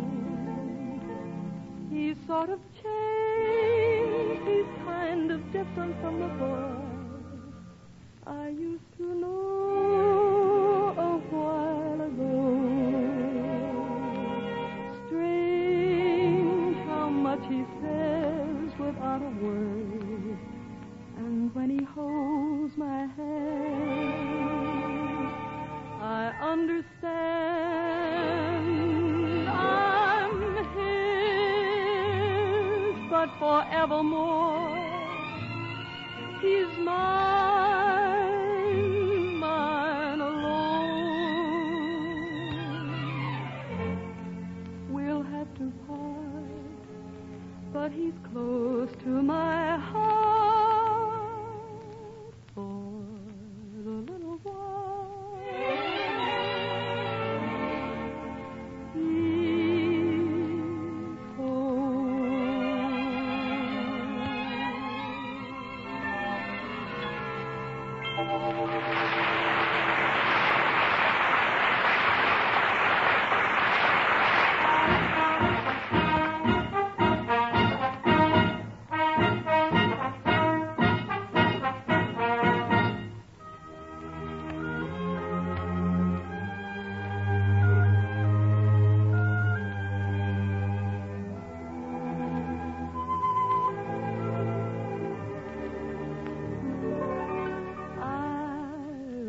I was in the land of cotton. Old times there are not forgotten. Look away, look away, look away, look away, look away, look away. Dixieland, in Dixieland, where I was born in, early on one frosty morning. Look away, look away, look away, Dixieland. Well, I wish I was in Dixie. Hooray, hooray, hooray. In Dixieland I'll take my stand to live and die in Dixie. Away, away, away, away, away down south in Dixie. Away, away, away, away, away down south in Dixie. I wish I was in the land of cotton. Old times there are not forgotten. Look away, look away, look away, Dixieland.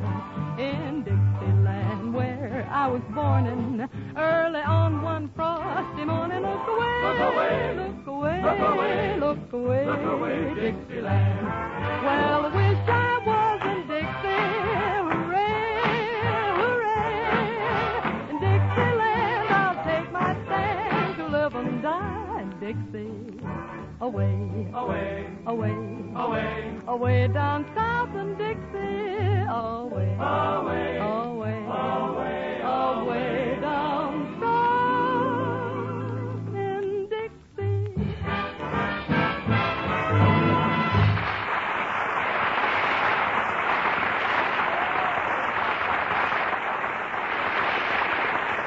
Oh, thank you, Groucho Marx, for being with us tonight, and thank you, ladies and gentlemen. It's wonderful being with you again. Hope you'll tune in next week to see how Harry and I fare in our verbal tussle with Frank Morgan. Good night. Good night. We'll see you. This is the Armed Forces Radio Service. Tune in your radio. We'll be back to say hello next week. Same time. Good night.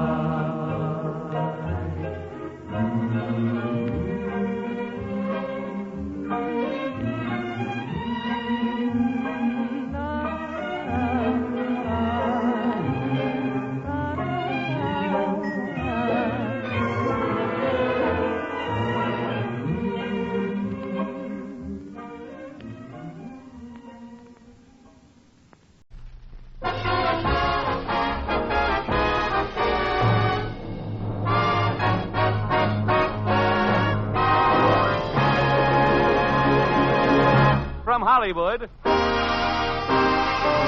The Dinah Shore Show.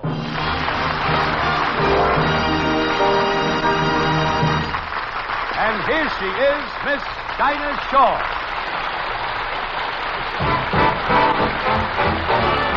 Button up your overcoat when the wind is free.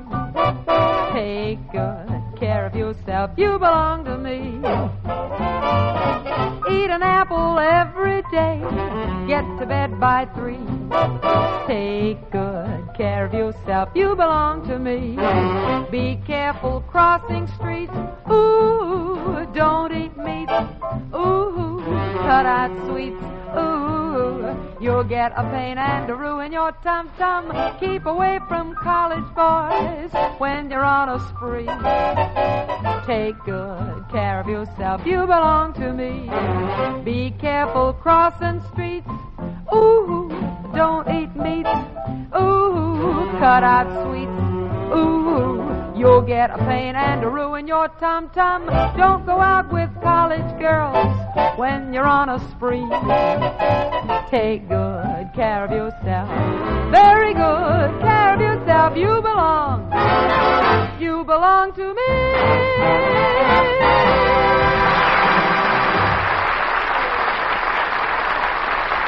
Thank you very much.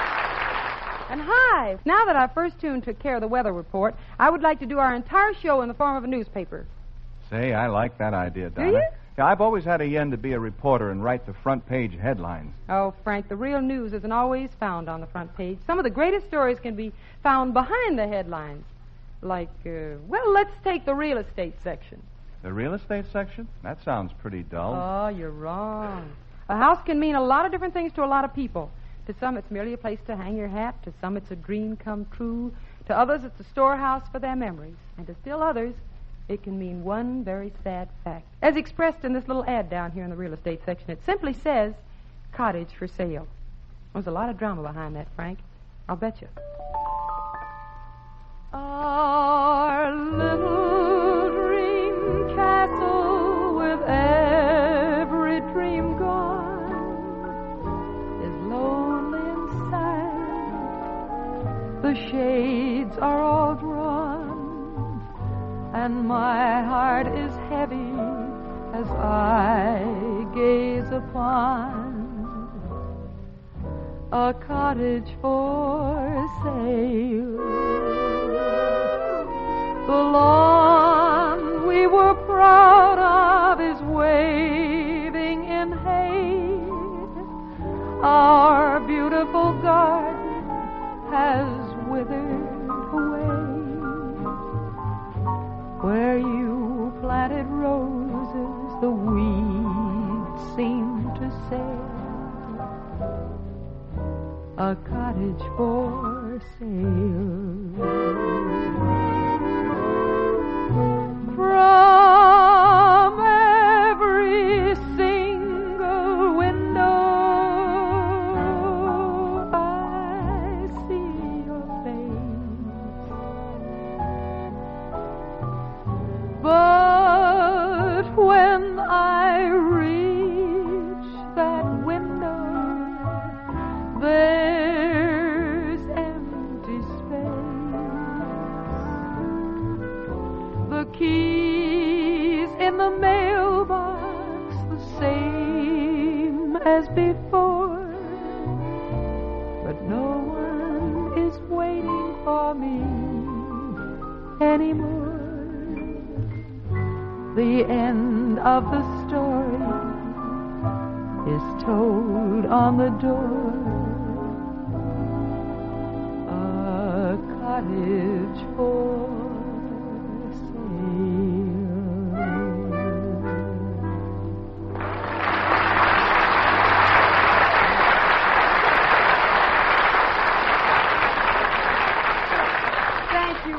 Say, Dinah, do you know what page I like to read most in the newspaper? The comics. After a long, hard working day, they're so relaxing. You know, they certainly are. You read about little orphan Annie down to her last crust of moldy bread. Buck Rogers about to crash against the moon in his flying saucer. Dick Tracy trying to trap 3D McGee for killing the girl that saved Kincaid plenty. And then, of course, little Abner and Daisy Mae, desperate to get little mysterious Yoakum out of the drain pipe. Oh, they're so relaxing. What do you read for excitement? The chess page. Say, what is your favorite page, Dinah? Oh, I like the travel page. I love to travel, you know. Choo-choo trains? Oh, I like boats, especially sailboats. Choo-choo trains? And twin-motored planes. Choo-choo trains? I like to ride in cars, especially... Choo-choo trains? Oh, you got a one-track mind. All right, let's do it. Choo-choo train, chug-chugging at the station. Choo-choo train, conductor pull the cord. Choo-choo train, you know our destination. Choo-choo, all aboard. Choo-choo train, chug-chugging out by Gemini. Engineer, toot-toot-toot-toot-toot. Smoky smoke, puff-puffing up the chimney. We're en route, porter fix the room, and porter bring us ice. The porter get a broom, sweep out the shoes and rice. Porter, thanks a lot, you've been so very nice. The porter tell you what, here's a quarter, shoo-shoo porter. Choo-choo train, please pardon us for hiding. I'll explain in case you didn't guess. Choo-choo train, it's heaven to be riding. Choo-choo, choo-choo, the honeymoon express.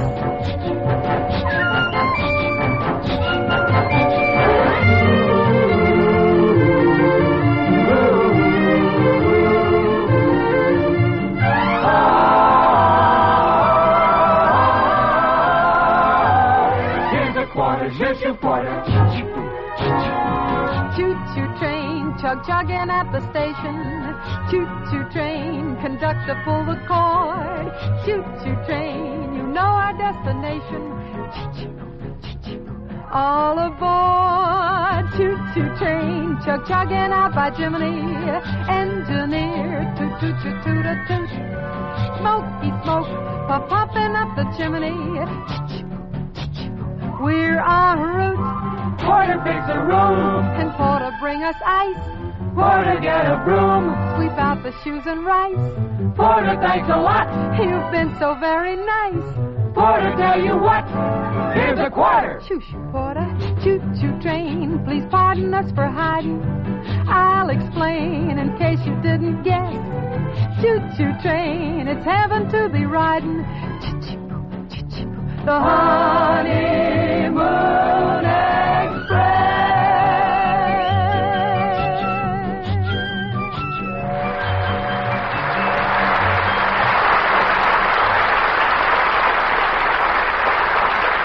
Say, that came in like a diesel. You know, another page I get a kick out of reading is the Advice to the Lovelorn column. There, drama and comedy often walk hand in hand. Anyhow, if I were editor-in-chief of a newspaper, I'd hire Dick Rogers and Oscar Hammerstein to run the lovers column for me. That is, if I had enough money to pay them. Nobody writes about romance like they do. If you want proof, just listen to this love classic they wrote.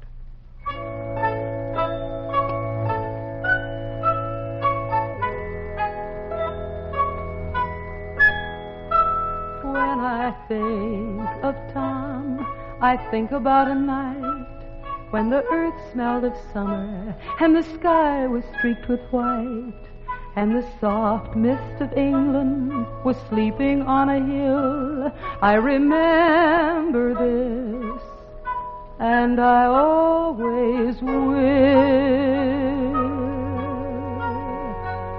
There are new lovers now on the same silent hill, looking on the same blue sea. And I know Tom and I are a part of them all, and they're all a part of Tom and me.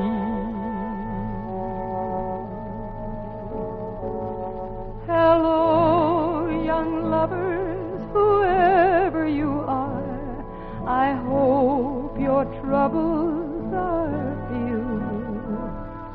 All my good wishes go with you tonight.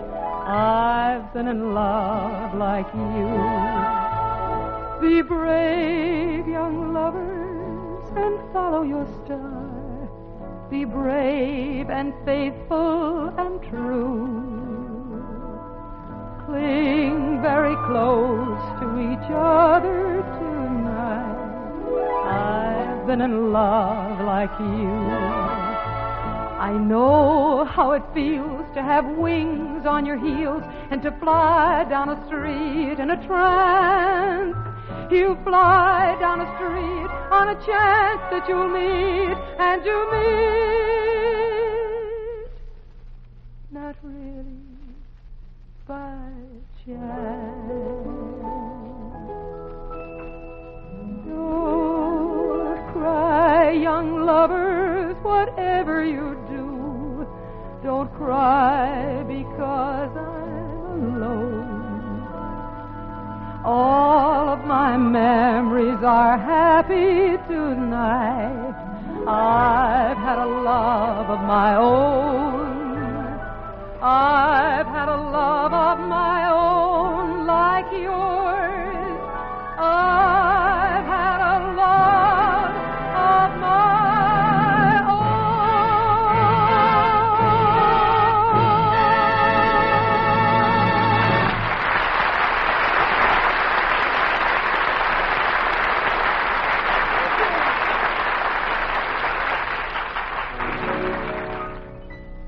When love comes in and takes you for a spin, ooh la la la,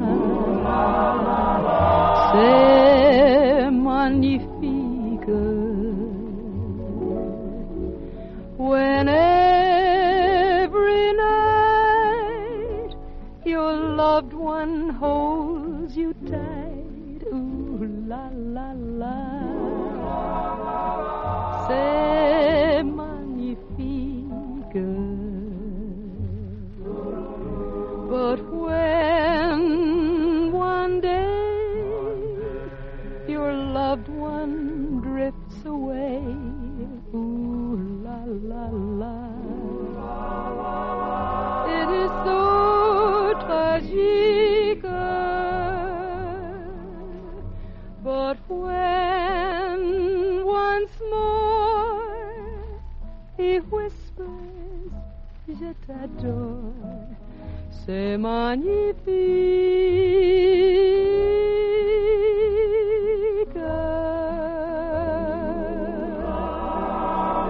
But when one day your loved one drifts away, ooh la la la, it is so tragique. But when once more he whispers, je t'adore, c'est magnifique.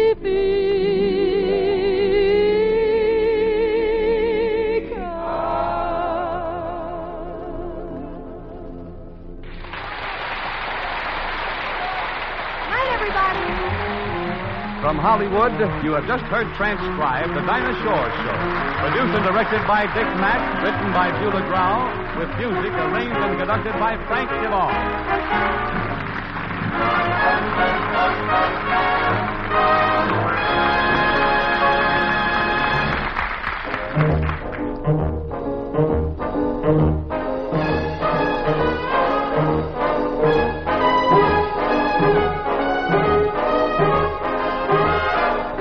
This is the United States Armed Forces Radio Service.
Better buy Bird's Eye.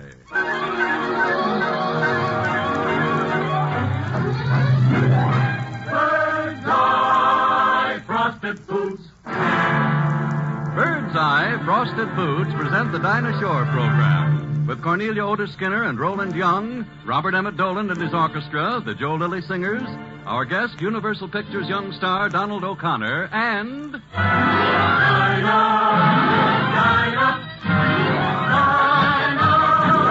is there anyone finer? Dinah Shore.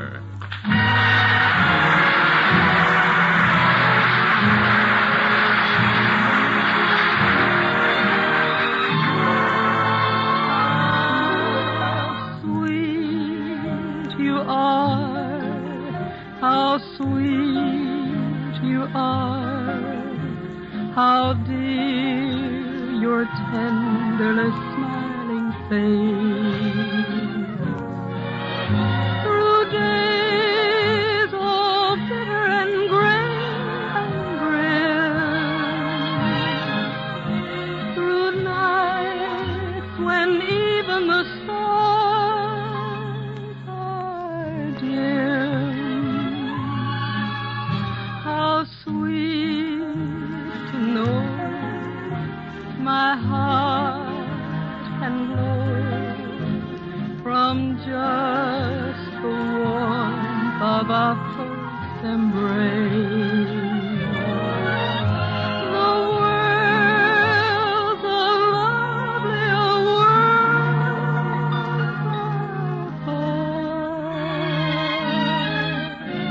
when I remember how sweet you are. How sweet you are, how sweet you are. How dear your tenderly smiling Days are bitter and gray and grim. Nights when even the stars are dim. How sweet to know my heart can glow from just the warmth of our first embrace. The world's a lovelier world by far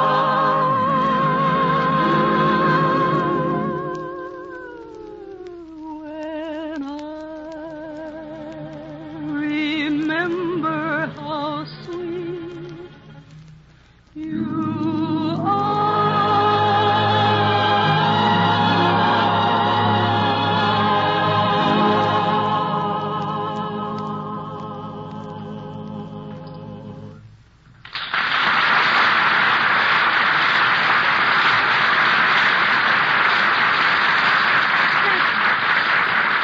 Thanks. And hi there, everybody. This is Dinah, and that was How Sweet You Are, which I was lucky enough to get to sing in the Warner Brothers picture. Thank you, Lucky Stars. Well, last week was our debut, and tonight there are 2 candles on the cake. We're 2 weeks old. That's pretty young as show business goes, but Donald O'Connor, who rang the bell in Mr. Big, was only 3 when he wowed him in vaudeville. He would toddle on the stage in his little 3-cornered costume, sort of the safety pin-up boy of the Orpheum Circus. And the band leader would yell, "Hey, how did he get in here?" And baby Donald's snappy comeback was, "The stork brought me." Well, it's a true story. With so much grease paint and asbestos behind him, it was natural for this lad to hit that triple play, vaudeville to Universal to stardom. Dinah, shall I introduce him now? Oh, sure. Go ahead, Harry. Introduce him. Thank you. Ladies and gentlemen, at this time, it gives me great pleasure to introduce the star of the current Universal comedy hit, Top Man.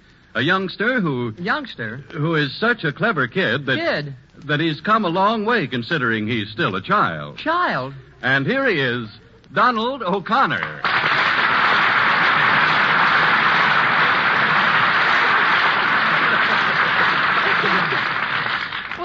the first to welcome you, Donald. Well, thank you, Dinah. It's a pleasure to be on the same program with you and your father. Father? Oh, Donald, you hurt Harry's feelings. Well, I'm sorry, but did he have to call me a kid? After all, I'm old enough to take care of my own business. Of course you are. Yeah. And while we're on that subject, what do I get for being on this program? Oh, well, here, don't worry about that, Donald. Dinah will be very fair. She'll give you all the ice cream you can eat. Oh, yeah?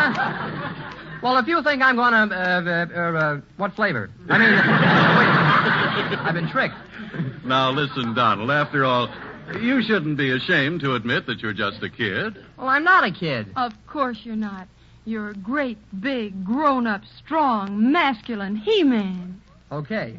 Then stop chucking me under the chin and put me down. Besides, I've been shaving for the past 2 years. You have? Yes, and I cut myself both times. Now, tell the truth, Donald. Have you had your first date yet? Well, I almost did yesterday. I thought Veronica Lake winked at me, but she didn't. Oh. You mean she was winking at somebody else? No, she wasn't winking at anybody. She just looks that way. By the way, Donald, Harry has ambitions of acting in pictures. Oh. Come on, haven't you, Harry? Well, yes, I used to act in my high school plays. Yeah, I didn't know that. Were you very good in high school? Well, I must have been. They held me over for 12 years. I see what you mean. Look, Donald, really, will you help me with my acting? Oh, I guess so. But you know, to be successful in the movies, you've got to be an athlete. Why, when I'm in a picture, I swim, ride a horse, play tennis, baseball, football, and jump over high walls. Jeepers, if you do all those things, where are your muscles? Well, there's a rule at the studio. When you're finished with things, you have to return them to the property department. I see. But I'll see if I can't give you a few pointers in acting. All right. Look, first I'll direct you in a scene, and then... Wait, you know how to direct? Oh, sure. In fact, most of the directors haven't got that modern touch. That's why they can't get the right response from the actors. They can't, huh? No. The other day, I walked over to a set to watch them make a picture. Well, the director couldn't get a measly 2,000 actors to give him a realistic mob scene. Oh. What do you mean, a realistic mob scene? Well, you know, fight, kick, and push each other around. Well, Donald, all he had to do was holler lights, camera, action. Yes. Well, he did, but nothing happened. He didn't have that modern touch, huh? No, and he never would have gotten that mob to fight, kick, and push each other around if I hadn't helped him. Oh, you mean you hollered lights, camera, action? No, I hollered lights, camera, butter. Well, now, come on, Donald. Will you give Harry a few pointers in acting? Oh, sure, Dinah, but you'll have to help. Okay. All right, you and Harry will do a scene together, and I'll direct it. All right. Still. Swell. Now, Dinah, think yourself as Hedy Lamarr. Well, thanks, but Donald, I can't think of myself as Hedy Lamarr. Oh, sure you can. Just use your imagination. Yeah, that's right. And think of me, Dinah, as Charles Boyer.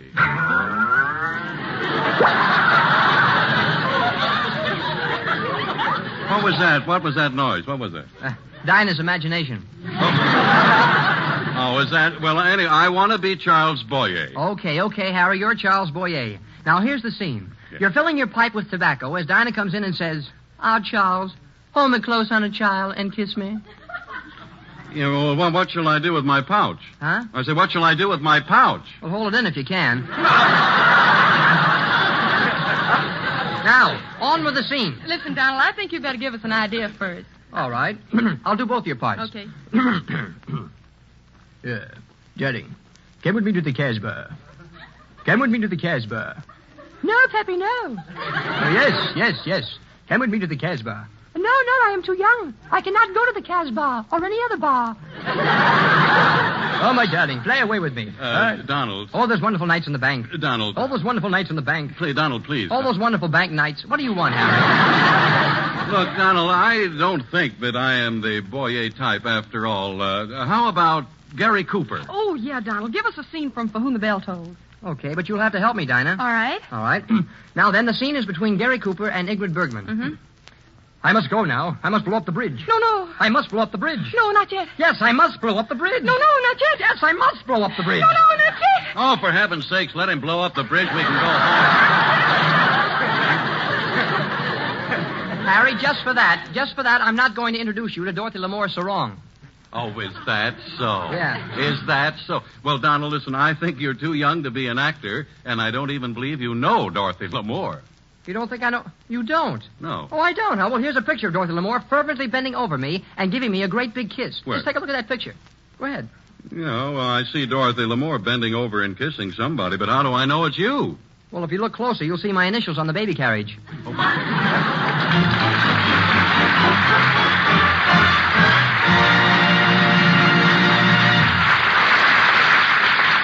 Hey, wait a minute, Donald. Before you go, wouldn't you like to indulge in a bit of terpsichore? Oh, no, thanks, Harry. None for me. The pits get in my teeth. No. No, Donald. Terpsichore, dancing. You see, I used to be quite a dancer, and I know that you, too, trip the light. Fantastic? I'm sorry. That's all right. Well, of course. Let's team up. Well, I was just thinking perhaps we could teach each other some new steps. Well, certainly. Do you know Susie Q? No, but I know her brother, Don Q. Don Q? You're welcome. What are we talking about? Mr. Vonzel, what are you driving at? Well, in a word, Donald, I have some steps I'd like to acquaint you with. Steps? Yes. The steps the Bird's Eye folks take to bring you these wonderful Bird's Eye quick frozen fruits and vegetables. First, they grow the vegetables. Oh, I thought, of course, the stork brought them. Oh, Donald. Come now. No, the point is that Bird's Eye fruits and vegetables are especially grown under careful supervision. Then, when they're at the peak of their sunny goodness, they're picked and rushed to the Bird's Eye quick freezing plant located right near the farm. They are immediately sorted, cleaned, and quick frozen, so their vitamins and their marvelous farm fresh flavor are captured right there on the spot. Quick, huh? Oh, yes. The whole process takes just about 4 hours. And that means that when you get a package of Bird's Eye spinach, for example, you not only have a grand garden fresh vegetable, but there's no work for you to do. No picking over for wilted leaves, cutting stalks, and washing out sand and dirt. Bird's Eye quick frozen spinach is tender, thick, deep green leaves of clean, tasty spinach, all washed, prepared, and ready to cook. Just open the package and put the spinach in boiling water. That's the way it is with all Bird's Eye quick frozen vegetables. They're all delicious. They all save you a lot of steps. Well, that sounds wonderful, Mr. Vonzel. I shall step over to my grocer immediately. Here's your hat, but don't let me rush you. Now, wait a minute, Harry. You did promise to show me some other steps, too. Oh, okay. I'll show you some steps. Now, just watch me and learn a little something here. Learn something? Yes, learn something. Now, watch. You've got to have a little rhythm here. Gee, boom, gee.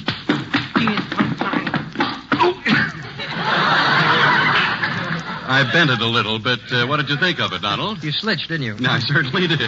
Well, you were right. right. Think of the whole thing? Well, you were right, Harry. I sure learned something. Oh, you did? Yeah, now I know how those B-19s get off. Oh.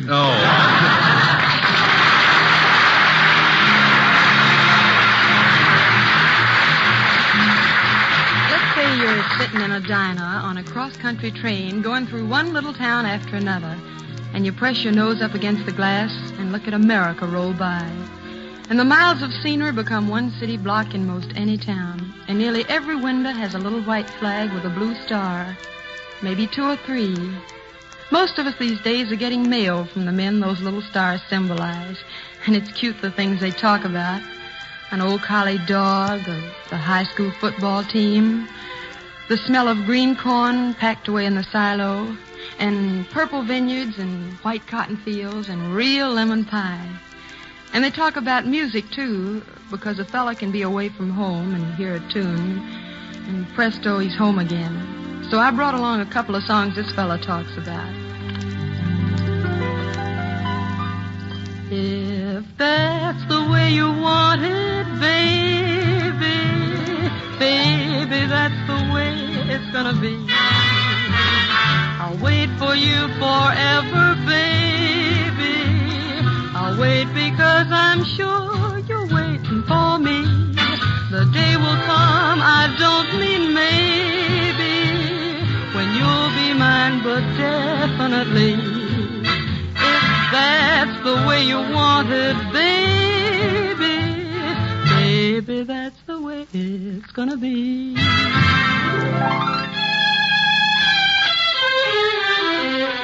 When this song comes out of a radio set up there on the rim of the Arctic Circle, or down there on a South Pacific Isle, some fellow who once taught school in Portland or made furniture in Grand Rapids imagines a certain girl is beside him again. and the Arctic snow becomes moonlight on an Oregon highway, and the tropic heat a cool breeze across a Michigan lake. So let's sing it for him. How much do I love you? I'll tell you no lie. How deep is the ocean? How high the sky? How many times a day do I think of you? How many roses are covered with dew? How far would I travel to be where you are? How far is the journey from here to a star? If I ever lost you, how much would I cry?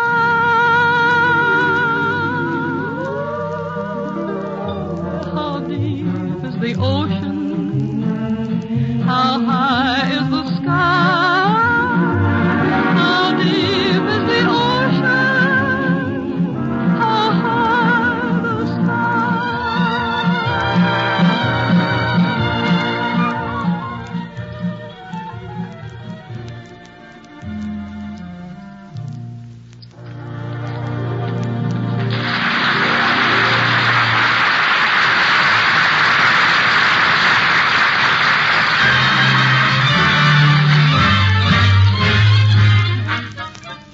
From 9 to 6, man struggles with traffic, the problems of business and taxes, and getting a square meal. But each day is made worthwhile by his return to a little island set apart from the cruel world, an oasis called home, where comfort and quiet appear through the magic touch of his little wife. I know this is so because I see it in the insurance advertisements. On the other hand, there's the home of William and Mary, where we go each Thursday night. Will is our stage and cinema friend, Roland Young. And Mary is Cornelia Otis Skinner, famous daughter of one of America's first families of the theater. Writer, monologist, and student of ways to make it too confusing for Will. Another chapter in the life of William and Mary with Roland Young and Cornelia Otis Skinner.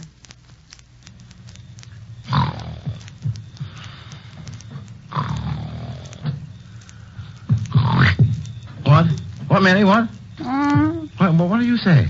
I didn't say anything. I thought you said something. Oh, no, Will. I was asleep. Oh, so was I. Well, then why did you... Why'd I what? Nothing. What did you say? I said nothing. You didn't say nothing at all. Oh, go back to sleep. I can't now. You've got me wide awake. I have.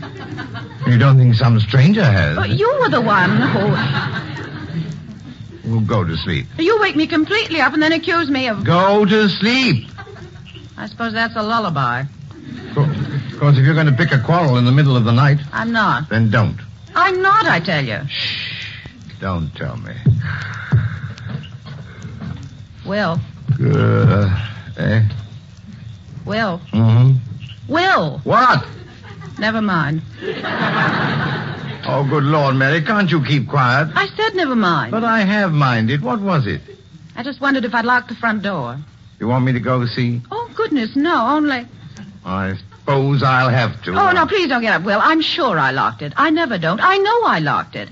At least I think I did. Well, did you or didn't you? I must have. Lie down. Monday night with a tough week ahead of you, and will they let you sleep? I was only wondering about the door. Waking a tired man up to wonder about a door. Well, you were the one who woke me up. I was sound asleep when you woke me up saying what? Saying what? What? Well, what did I say? That's precisely what you said. Oh, Mary, the middle of Monday night is no time for playing games. I'm asking you what I said. And I'm telling you what you said. You said what? W-H-U-T-A-T. Seems a comparatively harmless thing to say. Well, it woke me up. Go to sleep. If you keep quiet, I might. Good night. Good night.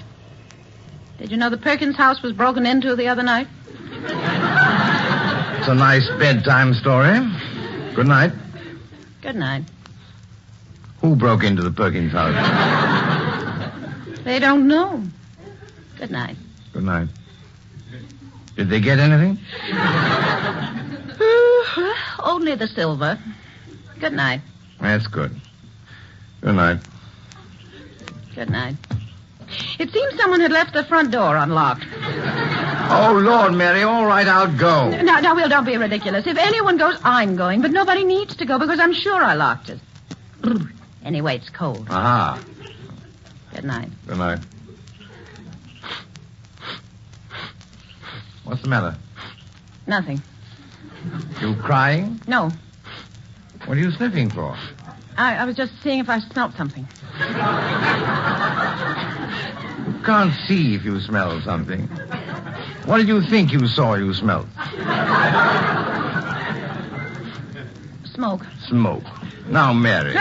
I guess it's nothing out of the ordinary. Good night. Good night. Will. Huh? Are you awake? No, I tell you. Will. What is it? Why don't you answer? You told me to shh. Listen. What to? Well, that's just what I don't know. Well, how will I know when I hear it? Shh. Hear that? Hear what? That noise. What kind of a noise is it? Well, I don't quite know. It was funny. Funny? Uh-huh. What did it sound like? Sort of thump. A human thump or a plumbing thump? Or maybe it was a dog thump. No. It was more... Where'd it come from? It was either in the house or outside. That simplifies things. I tell you what it was like. You know, when you think you're going to sneeze and you don't quite, you sort of choke up and make a queer noise in your throat. Yeah? Well, it wasn't like that. Oh, my Lord, Mary. Of course, you don't care whether or not the house is robbed. Did it sound like a house being robbed? How should I know what a house sounds like being robbed? All right. Light the light. No, don't do that. Why not? They'll know we're awake. Well, who'll know we're awake? The thumpers? Oh, William, don't joke. What if it is someone? Well, the light isn't going to attract them up here, unless there's some species of thumping moth. Do you want me to go downstairs? What good'll that do? If you hear a shot, you can always phone the police. Oh, William, you're impossible. It's your fault anyway. My fault? Is it my fault that you have hallucinations of thumping? You know, I try to have one good night's sleep and you keep me awake. I keep you awake. You were the one who woke me up in the first place and got me all worked up. I was sleeping perfectly beautifully. So was I. Doubt if I was as beautiful as you, darling. But I too was sleeping beautifully. There you go. Holy heaven. Will a woman ever try to understand that when a man's tired, he wants some sleep? A woman has to have sleep, too. The woman thinks all a man has to do is to go to the office day after day and then night after night sit up listening to thumping noises. Just what you want me to do about the noise? Nothing. Shall I go look for it? No. Would you like me to patrol the first floor? No. I could take along my revolver. I have no idea how to use it, but it might look smart. No. Go to sleep. It's like asking someone to go to sleep at a mystery thriller. I suppose you think a woman has nothing to do either. Either. I suppose you think I'm doing nothing but sitting on my hands. I never imagined you in that particular position, my dear. I've had some perfectly awful times lately. Emmy's had extra homework, the maid's been sick, the laundry sends all your shirts back with no buttons on them. I've overrun this week's budget, and I haven't even time for a permanent wave. No. I'm sorry. I'm sorry, too. Now, what do you want me to do about the noise? There's nothing to do, because I don't really know what the noise was. Then shall we turn out the light and try to get some sleep? Yes, dear. Good night, darling. Good night, sweet. Everything all right? Everything's all right. Night. Night. William, do you suppose I really did lock that door? No.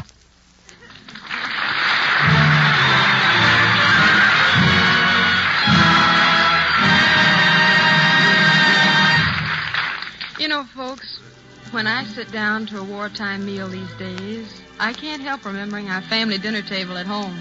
Mother could really put a meal together. And between the farm and the well-stocked country store nearby, we didn't want for a thing. Now it's very different. Today we have an army to feed. Millions of boys who deserve the best we can give them. You know that, and that's why I'm sure you'll lend an understanding ear to Harry Von Zell. Well, since we all want our boys to enjoy the very finest foods, You'll be glad to know that great quantities of Bird's Eye quick frozen fruits and vegetables are going to them all the time. Of course, that means you and I can't always get the particular Bird's Eye fruit or vegetable we want, but when that happens, remember why. And remember, too, that all Bird's Eye foods are so high in quality and so delicious, you'll enjoy any one of them. So if your grocer doesn't have the particular Bird's Eye fruit or vegetable, fish, poultry, or meat you want, get acquainted with all the others. No matter which you get, you'll have the finest and quick frozen foods if the name Bird's Eye is on the package. That's right. We may be short on some things these days, but it's not really a hardship. It's just an inconvenience of war we can all take in our stride. So let's forget the inconveniences and concentrate on the main show, winning the war. Keep pitching at your war job. Keep yourself healthy. Keep digging deep for more and more bonds. And that's what'll bring our boys back home and bring with them everything that was good about the good old days.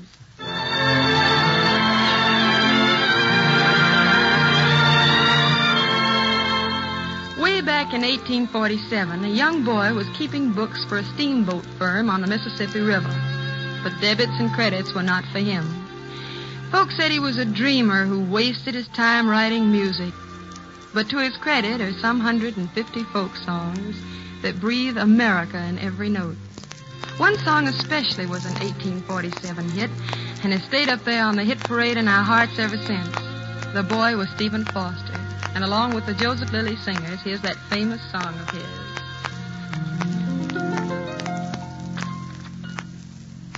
I come from Alabama with my banjo on my knee. I'm a-gwine to Louisiana, my true love for to see. Well, it rained all day the night I left. The weather, it was dry.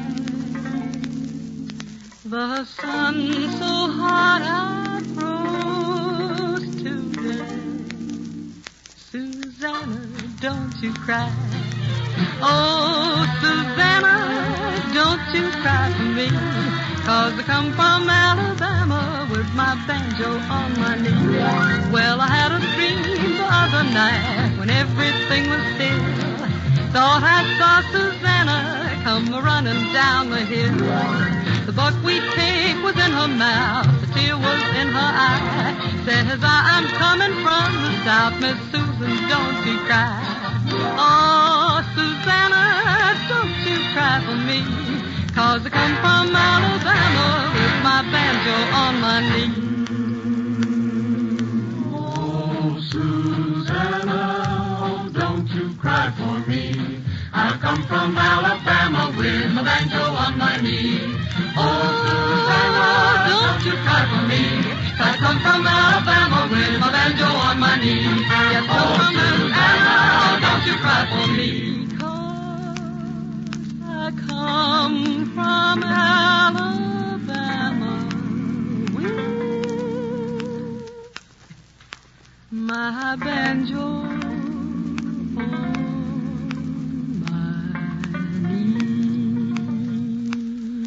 with my banjo on my knee.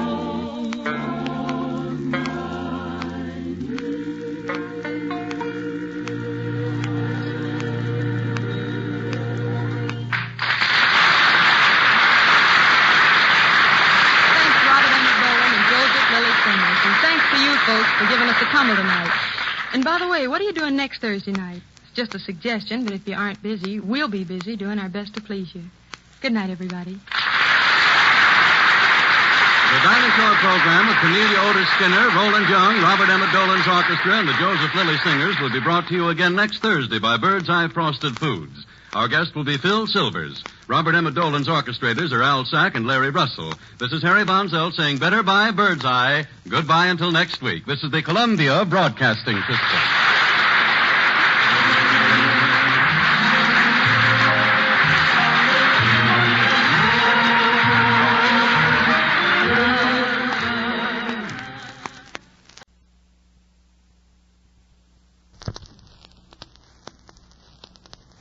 Better buy Bird's Eye. Bird's Eye Frosted Foods. Bird's Eye, Frosted Foods present the Dinah Shore program with Cornelia Otis Skinner and Roland Young, Robert Emmett Dolan and his orchestra, the Joseph Lilly Singers, our guest, 20th Century Fox's outstanding comedian Phil Silvers, and... Dinah,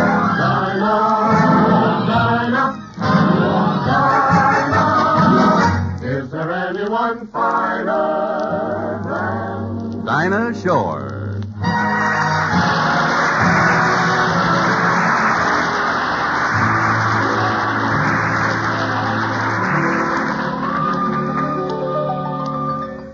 Don't throw bouquets at me. Don't please my folks too much. Don't laugh at my jokes too much. People will say we're in love. Don't sigh and gaze at me. Your sighs are so like mine.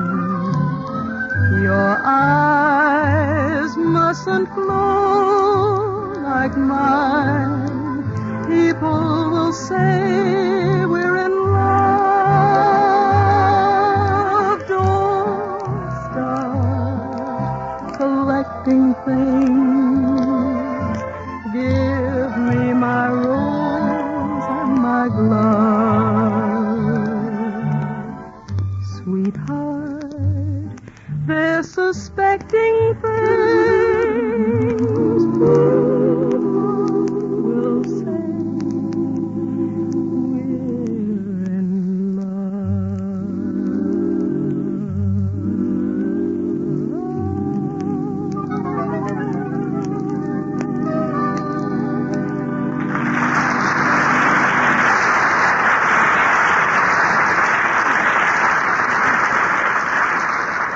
Thank you. Thanks a lot, and hi there, everybody.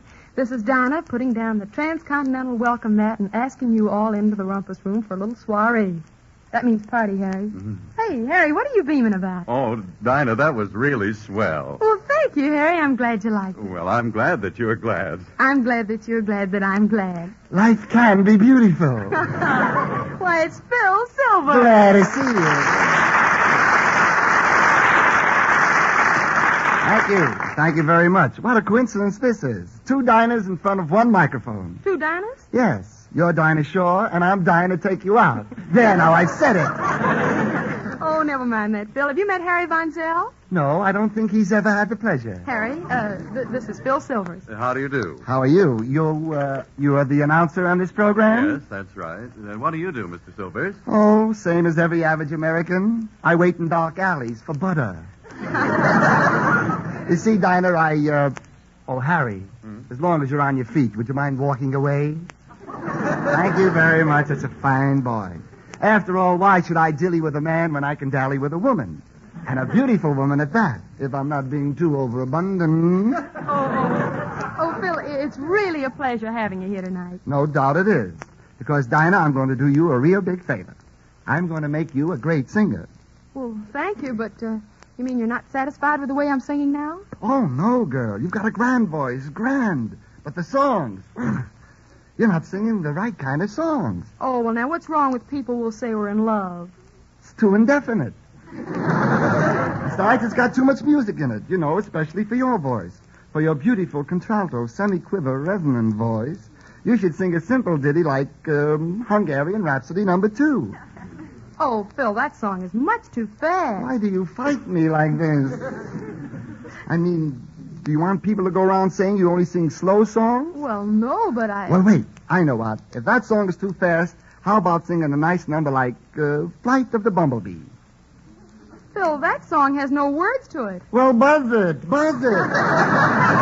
Hum it. Be different. You're such a silly, headstrong, impetuous girl. Pardon me, Mr. Silvers. I don't like the way you're talking to Miss Shore. If I could see him, I'd answer him.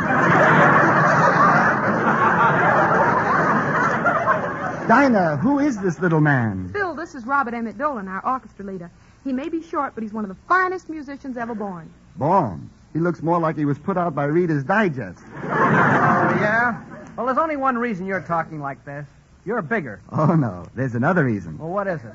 You're smaller. Oh, what? Hit the road, you little conductor, you. Boys, what are you arguing about? Well, this guy here, who does he think he is, trying to tell you what to sing? Next thing you know, you'll be trying to tell my orchestra how to play. Well, that orchestra plays? Oh, man, I can get nicer music by walking on broken bottles. I'm going now, but I'll be back when I grow up. Now, just a minute, Phil. I like Bobby's orchestra. It has savoir-faire. Well, maybe it has, but that brass section drowns it out. Get a load of that brass section. What's wrong with it? It needs a couple of fiddles. Fiddles? Yes, and the saxophone section and the rhythm section need more fiddles. Even the piano could use a couple of fiddles. But Phil, who'd want to see an orchestra with 30 fiddles? My brother, he owns a fiddle store around the corner. However, let's get back to your singing, Dinah. I've written a wonderful song for you. Oh, really? What's the name? Phil Silvage, glad to see you.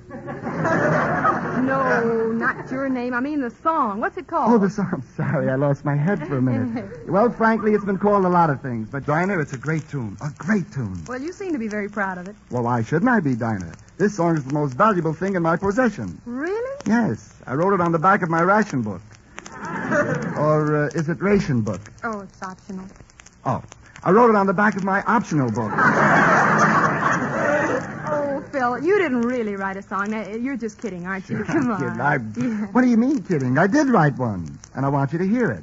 Look, why don't you come for a ride with me in my car? We'll park on a nice dark road. And sing? After a while, yes. Sing, too, yes. Well, I'm sorry. I won't go with you on a dark road. Superstitious, huh?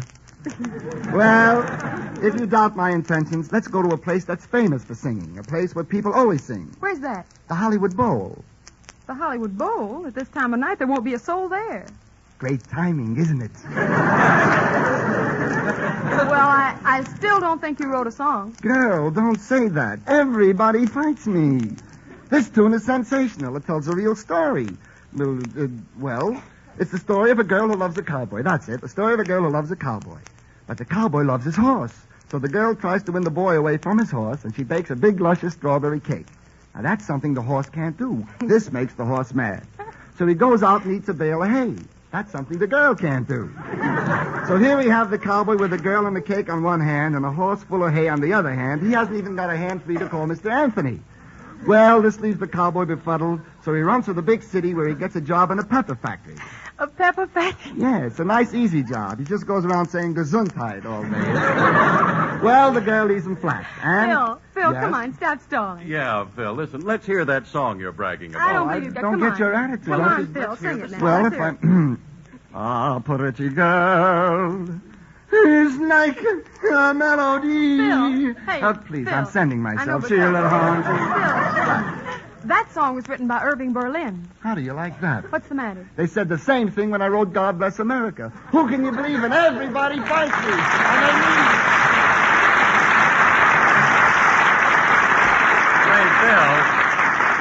Wait just a minute. Don't feel too badly about it. Why, forget about music. After all, the only thing a musician does for a living is play around. Now, why not go into the grocery business with me? Oh, Harry, the grocery business? Yes. Well, ration points, OP...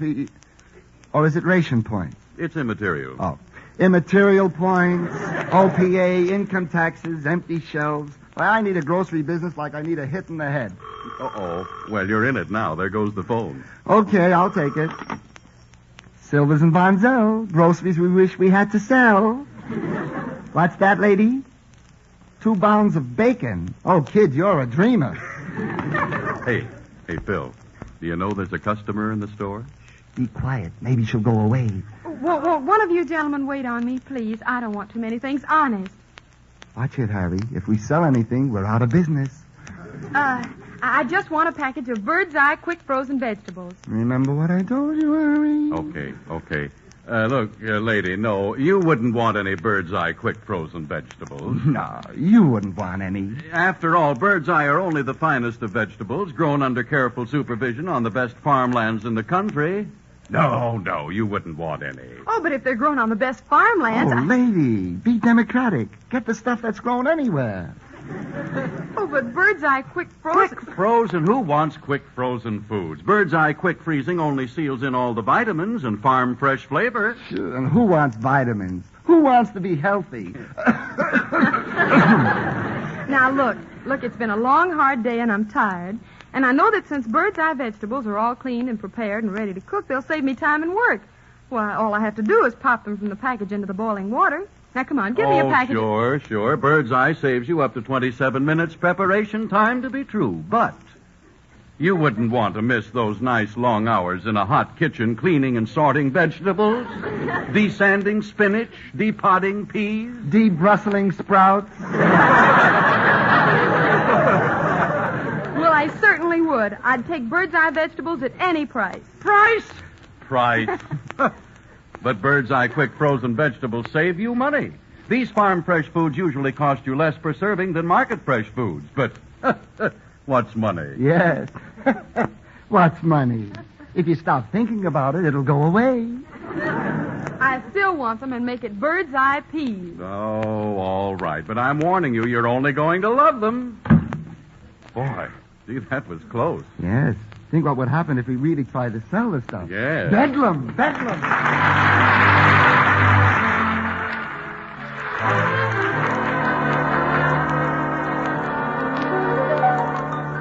Around the nation tonight, a lot of girls are thinking of the kid who slipped foolish love notes across the aisle in school and showed off and talked big on the 4 o'clock walk back home. Thinking of the same boy at the high school prom, looking red-faced and nervous in his rented tux. And a little later still, buying a diamond ring on the installment plan. Well, she still has the ring and the memories and a picture of him on her vanity and in her heart, and maybe a tiny duplicate of his silver wings, and dozens of letters from faraway places, and something else she has, too, a kind of faith that gives her strength to work for her country while she waits for her man. No love, no nothing, till my baby comes home. No, sir, no nothing, long as baby must roam. I promised him I'd wait for him till even Hades froze. I'm lonesome, heaven knows, but what I said still goes. No love, no nothing, and that's a promise I'll keep. No fun with no one, getting plenty of sleep. My heart's on strike, and though it's like an empty honeycomb, no love, no sir, no nothing till my baby comes home.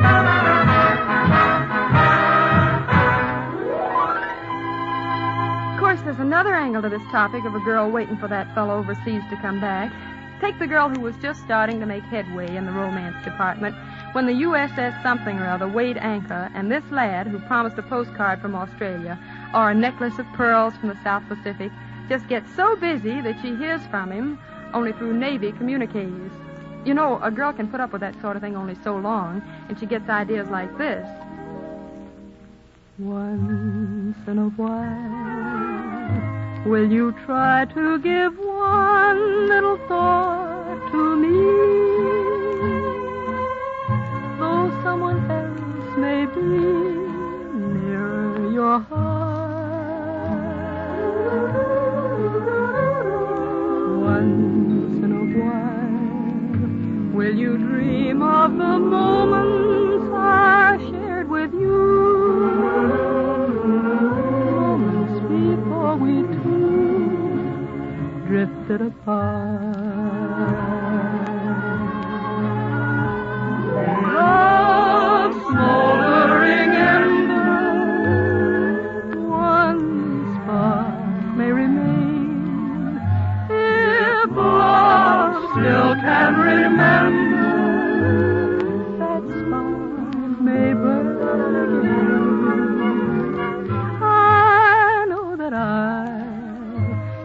contented with yesterday's memories. You think of me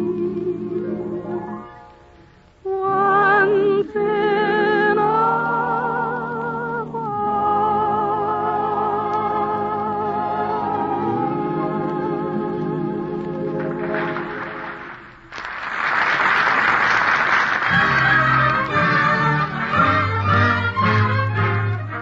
History tells us how Cleopatra fixed things good for Mark Antony. Juliet, with the best of intentions, put Romeo on the spot. And things might have been different for Samson if Delilah had spent more time cooking and sewing. It's the same old story today. People look at a big man and say, yes, but where would he be without her? For example, take William and Mary, played by Roland Young and Cornelia Otis Skinner. If it weren't for Mary, where would Will be? Probably vacationing in Southern California. But speaking of complications, we're going over to see what's doing at the home of our friends William and Mary, presenting Roland Young and Cornelia Otis Skinner. Dinner's ready, Will, dear. Sit down. Thank goodness, Mary. It's about time. Shh, be careful. What do I have to be careful about? The new maid. She's just starting in. An hour late? And you call that just starting? Oh, please, Will, just eat and be tactful. You don't know what I went through to get her. You've just got to make it nice for her. I promise, dear. What are you so happy about? Every time we get a new cook, I think of the first meal you cooked after we were married. Oh, now, Will, why do you have to bring that up? Remember, darling? You were in the kitchen for hours. Then the policeman came. I'll never forget the look on your face, darling. He said the neighbors were complaining because you were throwing rocks down in the backyard of the apartment. And I had to confess I'd spoiled a pan of muffins and was trying to get rid of them. And the policeman stayed for dinner. Canned beans. Is our new girl any good? I know nothing about her except that she says she can cook and wait. I'll say she can wait. Waiting now? What's she waiting for? Probably hasn't been broken to a bell. Oh, Hedwig! How much? Hedwig. That her name? You didn't think it was a flight of fancy on my part, did you? Hedwig! Ja. You may bring the soup on now. Ja. What did you say her name was? Hedwig. How do you spell it? Hedwig. That spells Hedwig. Here she comes. This is my husband, Hedwig. Good evening, Hedwig. Ja. Glad to have you here. Yes, indeed. We both hope you'll be happy here. Chatty type, isn't she? What sort of soup is this? Chicken. Did you actually see the chicken in the pot, or were you just taking her word for it? Never mind. Go ahead and eat it. But I don't like this soup. Well, you'll have to eat it. Horrible soup. Soup, beautiful soup of the evening, beautiful soup. Mary, I was brought up to think it was rude to sing at the table. I don't know what reminded me of that old song. Lewis Carroll, isn't it? You can just take the soup plates and we'll have the next course, Hedwig. Ja. You've got the next course. Oh, so we have. You can leave the chops in front of my husband and put the other dishes in the center of the table. We're having chops tonight, dear. Goody, goody. Oh, well, how could you? I tell you, she's not the type to appreciate your brand of humor. She thinks you're crazy. If I was crazy as you, bursting forth in song every time the woman comes into the room, she probably thinks you're a jukebox. Does Hedwig understand English? I hired her in English. Mary, may I inquire as to just what these are? Biscuits. Special kind Hedwig makes. Ow! She probably makes them in cahoots with the dentist. Oh, now, Will, please. We'll both have to eat everything tonight, so we won't hurt her feelings. And we have mashed potatoes, your favorite. No potatoes for me, thank you, dear. But you just said. You know I never eat potatoes. They're fattening. We'll both have to eat everything tonight. Ah, please, Will. If I eat a potato, it comes right out on my hip. That's extremely interesting. Why don't you write into Ripley about that? Well, on second thoughts, I don't want any potatoes either. Willie, you'll have to eat some potatoes. She mashed them specially for you. Mashed? They're mangled. What's more, they're full of little blue things. Blue things? Yes, nasty little blue things. What do you think they are? I don't know. Oh, they're just little dark spots. I often see them. You do? You must be liverish. Good cooks don't leave spots in mashed potatoes. Good cooks, I tell you, are all either welding or riveting. I could use a good welder on these potatoes. These chops could do with a little riveting. They're like... Will, be careful. She'll hear you and have a fit. Did her references say she was subject to fits? Oh, well, please, you don't seem to realize that for exactly 2 months now, I've been trying to get a hired girl. I've been doing all the housework and cooking myself. And this is wartime, and we have to do everything to keep the help happy. But do you try? No. You make fun of her cooking. You act as though... Mary, please, I'm sorry. I didn't mean to be rude or fussy. I know you didn't, dear. We both. There's the telephone. Want me to go? No. Hedwig? Oh, Hedwig. Will you answer the telephone, please? Think she knows how. I doubt it, but she can try. She must be answering it. Stopped ringing. Why didn't she come tell us who it is? I don't know. Hedwig. Hedwig. Oh, Hedwig. Was that the telephone? I mean, did you answer it? Yeah. Oh? From my sister. She got job for me. A job for you? Yeah. Airplane factory. Same factory she works. So I leave now, tonight. Oh, Hedwig, must you? Just a minute, Hedwig. Take these biscuits with you. But why, Willie? I'm sure they'll make perfectly wonderful blockbusters.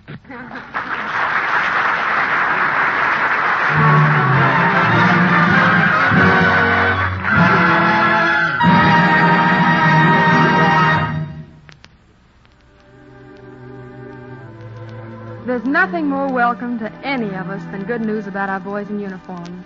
And if the good news happens to mean that things will be a little tougher for us at home, well, that's all right, too. Because after all, the boys come first. Indeed they do, Dinah. The boys come first on gasoline, on clothing, and of course the boys come first on food. And so naturally they come first on the Bird's Eye order list. Great quantities of delicious, healthful Bird's Eye quick frozen foods, the best our country has to offer, are going to the armed forces. For that reason, there may be times when you can't get the particular Bird's Eye fruit, vegetable, fish, meat, or poultry you want. But it's all for a good cause. And if you can't get the particular Bird's Eye product your heart is set on, don't be discouraged. Get acquainted with some other Bird's Eye foods. They're all swell. And no matter what kind of quick frozen food you may buy, you're getting the best if the name Bird's Eye is on the package. That's right, folks. And while you're considering the things you want to buy for yourself, don't forget the boys in service. Tomorrow is the deadline for mailing those Christmas packages to the Army boys abroad. November 1st is the deadline for mailing Christmas presents to the boys in navy blue. So before you think of buying a thing for yourselves, pick up that present for your fighting friend or relative abroad and get it off to him pronto. Remember, it means the difference between a tear and a cheer at Christmas time. Get going now, won't you?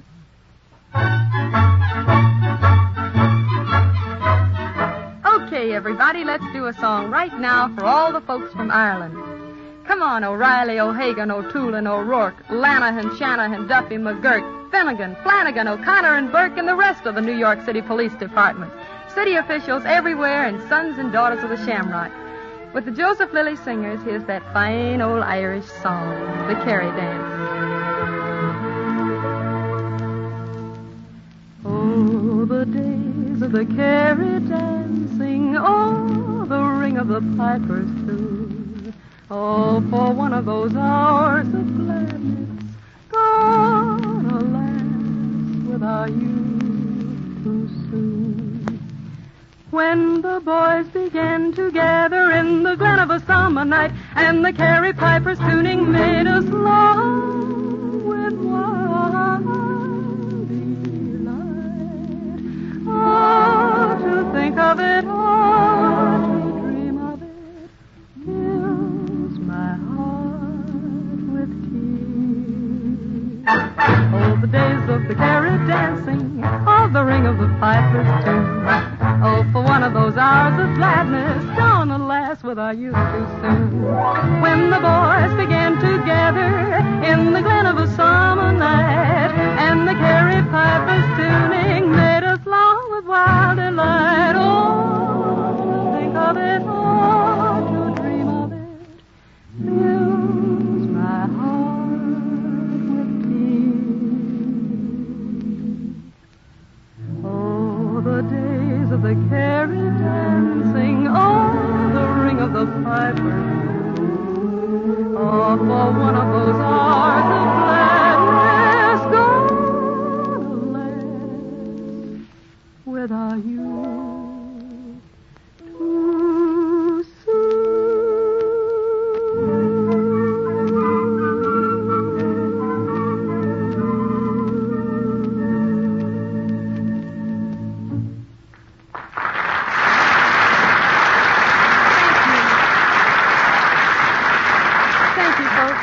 And thanks, Robert Emmett Dolan and the Joseph Lilly Singers. And thanks to you folks for giving us a tumble tonight. And by the way, what are you doing next Thursday night? It's just a suggestion, but if you aren't busy, we'll be busy doing our best to please you. Good night, folks.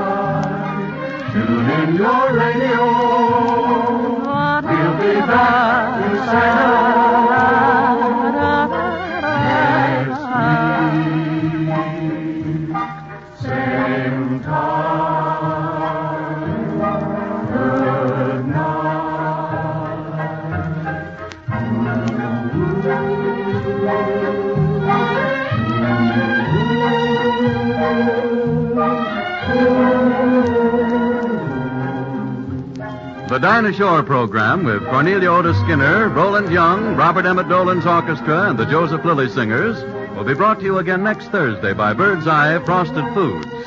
Our guest will be Monty Woolley. This is Harry Von Zell saying better bye, Bird's Eye, and goodbye until next week.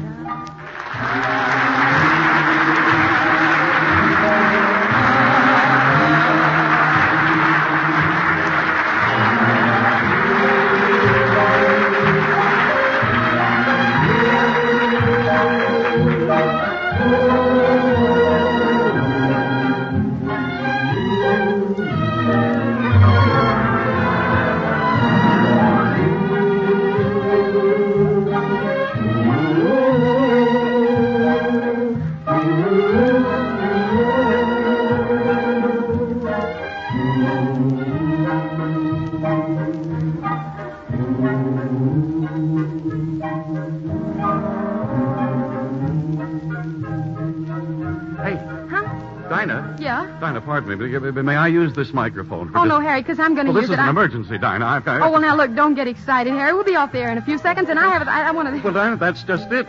You don't know what this means to me. Well, he sure is excited, isn't he, folks? And all he has to do is say, this is the Columbia Broadcasting System.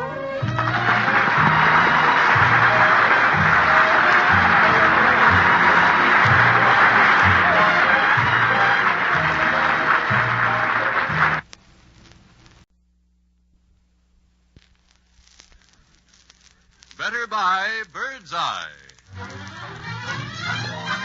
Bird's Eye Frosted Foods.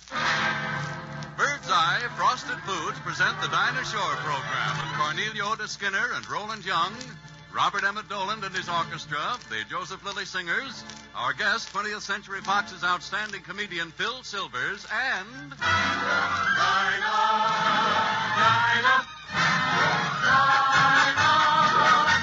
Is there anyone finer than Dinah Shore?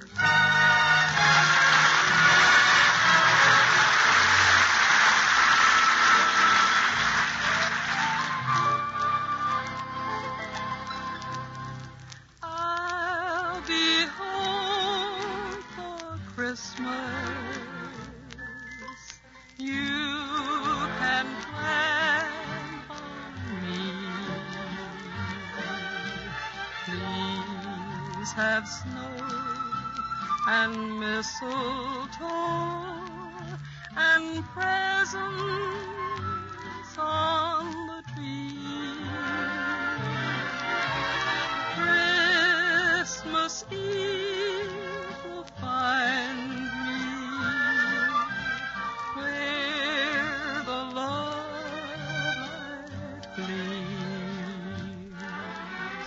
I'll be home for Christmas, if only in my dream. Christmas Eve will find me. La da da da da da. Where the light gleams. I'll be home for Christmas,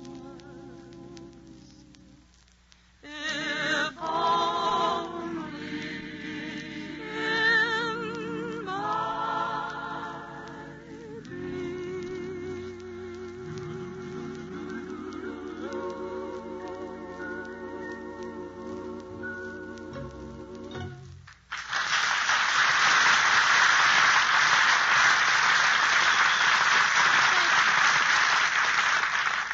Thank you, everybody. This is Dinah, welcoming you to another Thursday evening program for Bird's Eye Frosted Foods. Hey, Harry.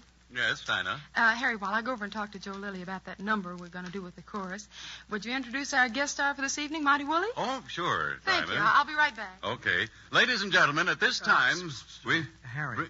Oh, hello, Bobby. What's on your mind? Well, the producer of our program just got a telegram from Monty Woolley. Huh? And it said that because of his studio schedule, he can't be here. So instead, he's sending over Phil Silvers. Phil Silvers? Yes. That's bad. I can't tell Dinah this. Hey, Bobby, wait a minute. I got an idea. What? Listen, who knows what Monty Woolley looks like behind that beard? Nobody. That's true. Nobody. I'll bet even Woolley himself has forgotten what he looks like.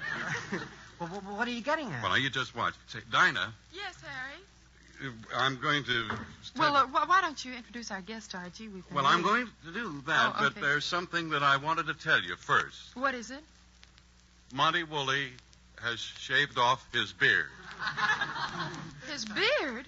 Yeah. How could he do such a thing? How could he do it? Well, he took a... Wait a minute. Here he comes now. You just look for yourself. Gee, you're right, Harry. He shaved off his beard. How could he do it? Glad to see you. Glad to see you.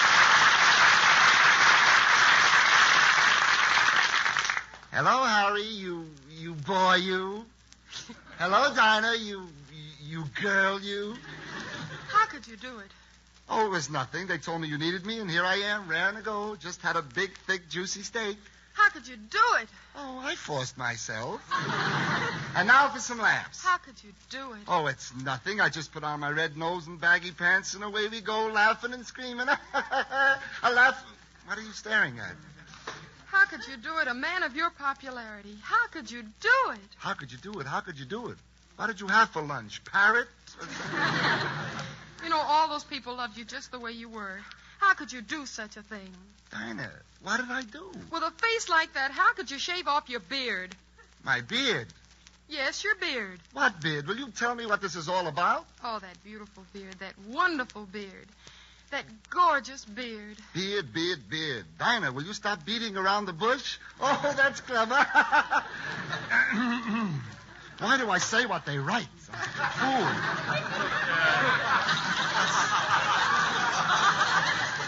Pardon me just a moment. I think maybe I better explain this whole thing after all. Dinah, this is not Monty Woolley. No, this is Phil Silvers. This isn't Monty Woolley? No. Oh, I feel terrible about this. Well, I feel awful about it, too. You want to know something? I'm beginning to feel a little disappointed myself. Oh, now listen, don't you feel too badly about this, Phil. Honestly, we're really glad to have you here. Yeah, but Monty Woolley, Well, Monty Woolley I makes know, a fella feel, but you know. you can understand how I feel. I'm just a little disappointed because Monty Woolley promised to take me over to 20th Century Fox and show me through the studios. Yeah, and of course we knew that only a big star could do that. Foolish boy. Just happens that I'm a star at that very same studio. The other day I started making a swell picture there called 4 Jills in a Jeep. 4 Jills in a Jeep? Yes, Dinah, that's the story about those 4 wonderful girls who went overseas to entertain our boys. Oh. Yeah, well, what part do you play in the... Oh, you see, I play the part of a sergeant who drives the girls around in the Jeep. Oh. You know what a sergeant is? That's the GI version of a mother-in-law, or everybody. Well, here I am making you hysterical with laughter when you really want to go to the studio. So just come along with me. I can fix everything.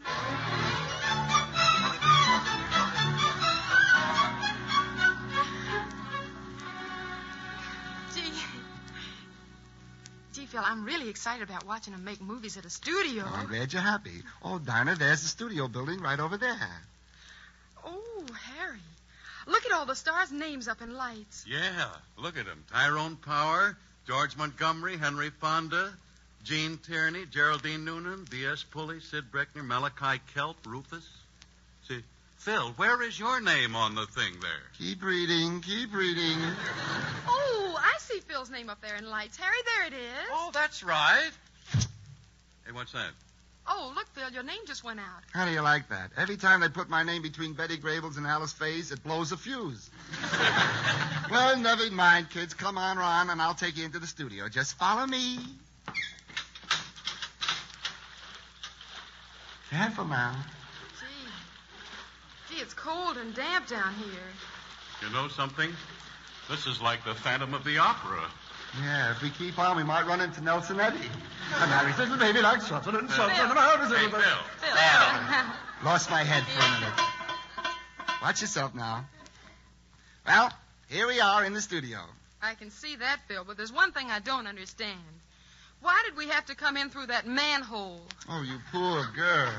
I forgot you have open-toed shoes on, haven't you? Phil, after all, you a star coming in through the manhole? Why, I can hardly believe it. Harry, I can hardly believe it, too. But there it was in my contract. I'm in through the manhole, it says. Come on, Phil, I'm anxious to meet some of those stars. Yeah, how about those stars? Okay. Oh, kids, you're really in luck. There's Betty Grable standing right over there behind that screen. Where? Wait a minute. How can you tell who's behind the screen? All you can see underneath is a pair of legs. What else do you need with Betty Grable? Her driver's license? Where have you been, boy? Look, Phil, 2 men are walking over toward your dressing room. Oh, yes, that's Darryl Zanuck and my producer. They probably want to congratulate me on my last picture. Yeah, well, they've got a funny way of doing it. They're picking up your dressing room. Look, Phil, they're carrying it over to the edge of the cliff. Hey!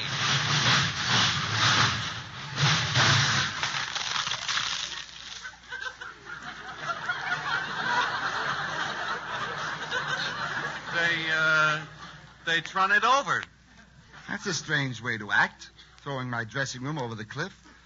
Well, they'll have to give me a very good reason for doing a thing like that. Excuse me, I'll be back in a minute. Okay. Well, be careful. Boy, he's mad. Gee. Oh, is he ever telling them off, Dinah? Well, here he comes back. Yeah, well, here he comes. Say, Phil, why did they throw your dressing room over the cliff? Oh, everything's okay. They gave me a good reason. Oh, really? What was the reason? They thought I was in it.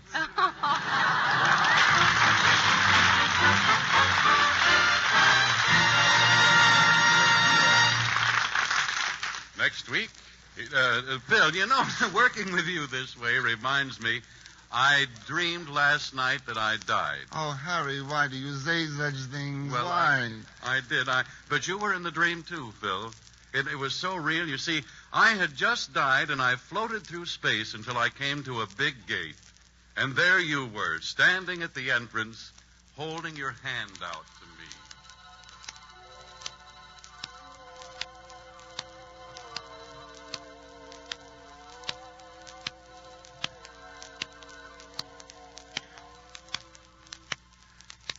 Of all the inhuman things, Harry Von Zell. Glad to see you. Glad to see you. Welcome to Oblivion, Harry. Is this Oblivion? Where else would you feel at home? Where else? Look, just tell me how I get by this gate, please. You'll have to qualify, dear boy. Qualify. What on earth did you do to get in here? Don't tell me you haven't heard me on the Dinah Shore program extolling the merits of those marvelous bird's eye fruits and vegetables. Why do you fight me like this? I only asked you a civil question. Well, I'm trying to answer. Oh, please. You see, bird's eye fruits and vegetables are the finest of high-quality foods. They're specially grown fruits and vegetables, picked at the peak of their sunny goodness. Then immediately after picking, they're sorted, cleaned, prepared, and quick frozen, all within about 4 hours. Yes, I can see. Hasty, but tasty.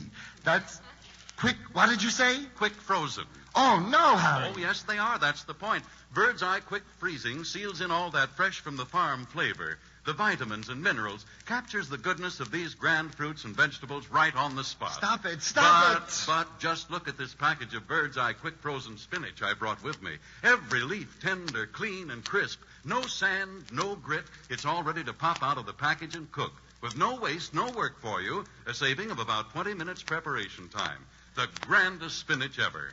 I'd give it to you, but it's the only package of Bird's Eye quick frozen food I have. Then in that case, go away. Go away. Go away? But I'm dead.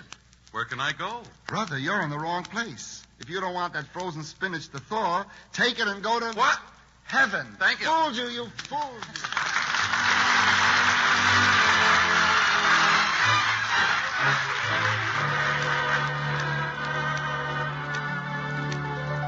When the average girl has a birthday, it takes an FBI man to find out her exact age. But next week, a grand old girl celebrates her 168th birthday.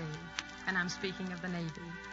In our land, where there is no royalty, Navy has been our queen and our mother, caring for the nation from the day it was born. And as all mothers have suffered, so has Navy suffered. Part of her heart lies buried in the waters of Pearl Harbor, and under every wave that washes the long road to Berlin and Tokyo. And like every mother, Navy goes on giving more than she asks in return. But we know that on Navy Day, her birthday, she won't mind a few little gifts like another war bond, and our resolve to be worthy of the sacrifice she is making for us. So tonight, here's a song in honor of her boys and girls. The very thought of you, and I forget to do the little ordinary things that everyone ought to do. I'm living in a kind of daydream. I'm happy as a king, and foolish as it may seem to me, that's everything. The mere idea of you, the longing here for you. You'll never know how slow the moments go till I'm near to you. I see your face in every flower, your eyes in stars above. It's just the thought of you, the very thought of you, my love.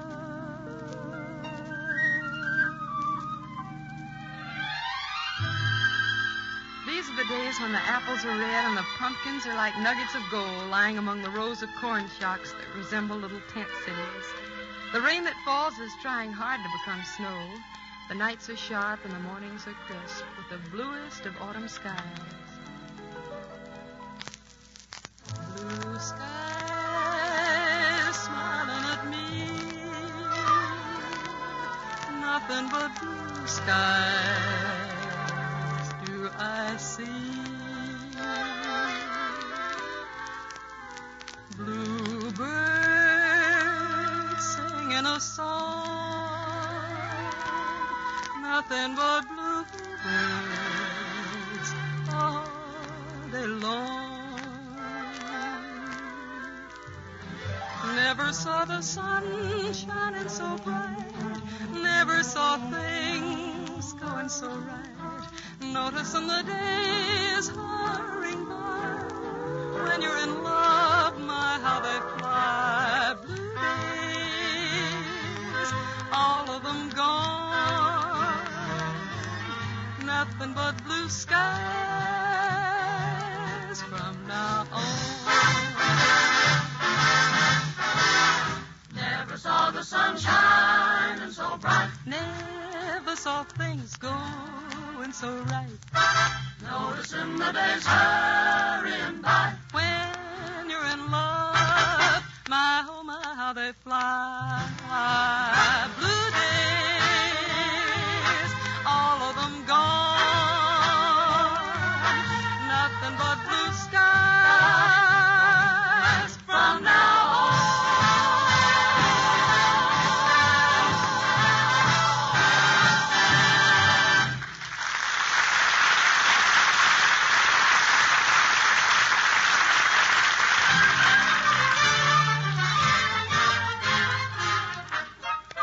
And now we switch over to New York for our weekly visit with our favorite married couple, William and Mary, played by Cornelia Otis Skinner and Roland Young.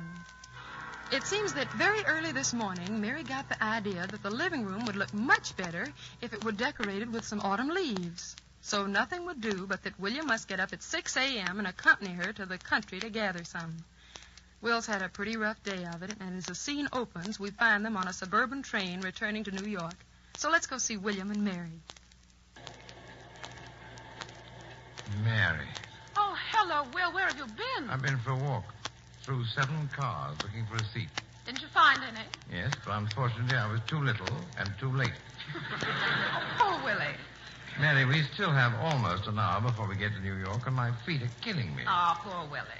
I wouldn't be poor Willie if you just moved that pile of leaves off the seat beside you and let me sit down. But, darling, these are those heavenly autumn leaves. And I'll be your heavenly husband if I don't sit down. Oh, sorry, darling. If there isn't another seat on the train, of course. Only be careful of the leaves. After all the trouble I went to gather them. Mary, stop worrying about those leaves. Do you realize I've been on my feet for over an hour? No, you weren't, dear. I saw you perched on the arm of a seat. Which was infinitely more painful than standing. I have a permanent wave in the wrong place. Baby, I'm sorry. Come sit down. On those things, I feel like a mother hen. No. Just put those branches up there in the rack over your head. Very well. Careful, Will. You're crushing that big red leaf. Oh, dearie, you're breaking off those little branches. Lord, Mary, I don't see why we can't spend one day in the country without you bringing back armfuls of massive vegetation. In autumn, you denuded our forest of branches, and in spring, it's great bushes of lilac. Oh, you love it. You know you do, William. Yes, but why can't we spend a day in the country admiring the landscape without having to carry it back with us? Oh, what beautiful colors they are. There. They're up there. Now, if I can just rest for a moment. Of course you can, darling. Not so sure. I ate too much lunch. I feel like a blowfish. You know, you look a little like a blowfish. That's grossly unkind. Have you ever seen a blowfish? No. There, you see? Why don't you close your eyes? Try to get a snooze. I want to finish this detective story. Strikes me you need a snooze, too. I can't sleep sitting up. No snooze for me. No snooze for yous. Oh. Go to sleep.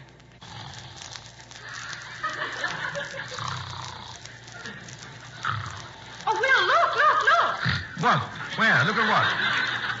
Oh, never mind, dear. We've passed it now. Mary, don't ever do a thing like that to me again. I'm sorry, Will. Go back to sleep, dear. You think it's safe?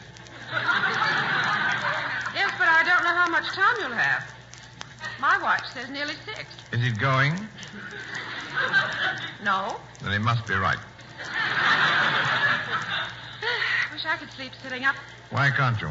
Oh, because the moment I relax, instead of going to sleep, I go to pieces. What do you mean? I do. I disintegrate. My spine caves in and my wrist gives way and I fall on the floor. You don't have to disintegrate if you put your mind to it. How can I put my mind on anything when I'm trying to lose consciousness? You can sort of lock your joints, you know. The way a dozing cab horse does. Are you comparing me to a cab horse? Of course not. I just said... Oh, go on back to sleep. Will, look out! You said something, dear? It's all right. I thought one of the branches was going to fall, but it isn't. Sit still. They're all right. I'm terribly relieved to hear it. They're caught on the emergency rope. That may stop the train. Anyone who stops a train for no reason is liable to arrest. You cannot arrest a branch. Go back to sleep. Seems to me it would have been a better arrangement if you'd kept the leaves beside you on the seat and put me up in the rack. What do you think you are, a raccoon? That's not funny. Now, try once more to dream a most beautiful... Help! Oh, Lord! Oh, well, Will, hold still. Don't move. You're spoiling the leaves. I'll get them off. Now, just sit still. You can say me to sit still with my They're nose not full of hurting you water. at all. Now, keep quiet. There's the last one. What's the matter? I'm just sorry Luther Burbank couldn't have met you. He only crossed trees with other trees. You crossed them with your husband. Oh, well, at least I have a whole half hour in which to sleep. Mary, that's right, isn't it? Mm-hmm.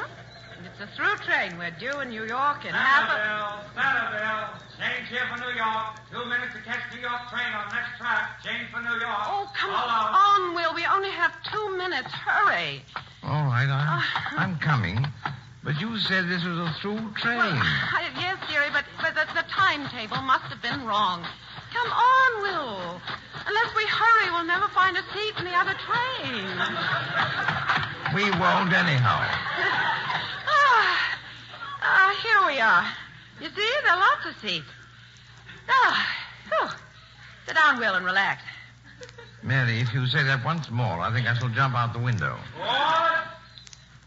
Well, anyway, Oh, my gosh. Oh, my gosh. Will, what is it? Where are you going? Mary, we forgot your leaves. They're on the other train. Oh, well, don't worry about that, dear. Sit down. It's all right. Huh? You don't care? No, dear. I left them on purpose.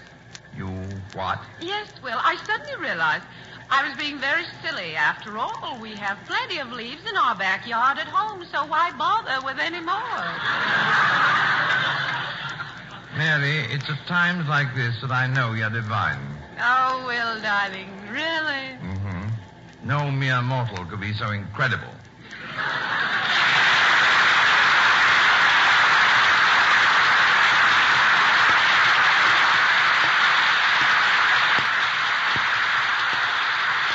And now back to Dinah Shore in Hollywood.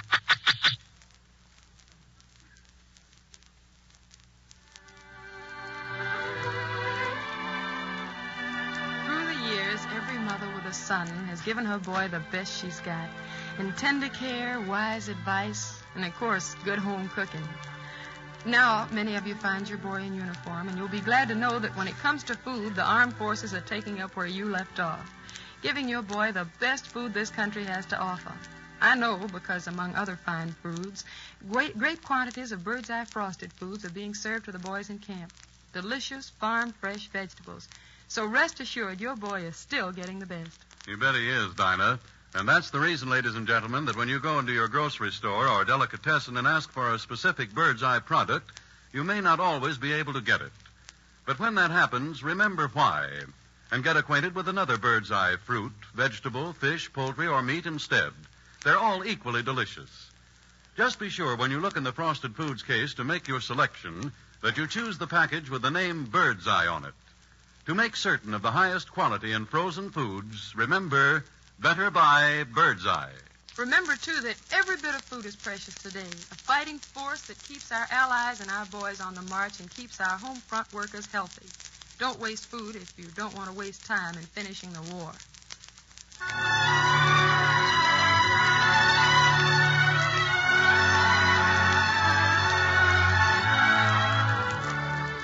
I guess guess most every youngster is the same. When he's little, he thinks that out west the grass is greener, the sunset bigger, and the stars brighter. But he grows up and learns that a cottage in Vermont or an apartment on 52nd Street are no different if the people inside are happy. But still, there's something about the West. I guess maybe it's the fact that the old days linger on in its music. The days of 49, the Overland Trail, boom towns that became ghost towns, the Buffalo Stampede, a pound of gold dust bet on the jump of a frog, homesteading on the range and the war between sheepmen and cattlemen, train robberies and gunfights in the sheriff's posse. Yeah, those days are gone. But the West has its own way of keeping the memories alive in songs like this. Never flirt with a gal named Tess down on Texas way, 'cause if you do, I'm telling you, here's what you'll have to say. Lay that pistol down, babe, lay that pistol down. Pistol packing mama, lay that pistol down. Say, Dinah, I got the strangest gift, some nylon hose today. Yeah? But what good are nylon hose to me? I guess I'll throw them away. No! Oh, put that pistol down, babe. Lay that bing-bang down. Pistol packing, mama. Put that thing down before it goes off and hurts somebody. Pappy had some coupons, he didn't have a car. He used the gas in the fireplace, and now he's way up there. Oh, lay that pistol down, babe, lay that pistol down. Pistol packing mama, lay that pistol down. Lay it down, lay it down, lay it down. Pappy is a warden, he loves his hat of tin, 'cause them old pesky woodpeckers can never chisel in. Lay that pistol down, babe, lay that pistol down. Pistol packing mama, lay that pistol down. Lay that pistol down, babe. Lay that pistol down. Pistol packing mama, lay that pistol down. It isn't loaded. Lay that pistol down, oh, you bird's eye. Lay that pistol down.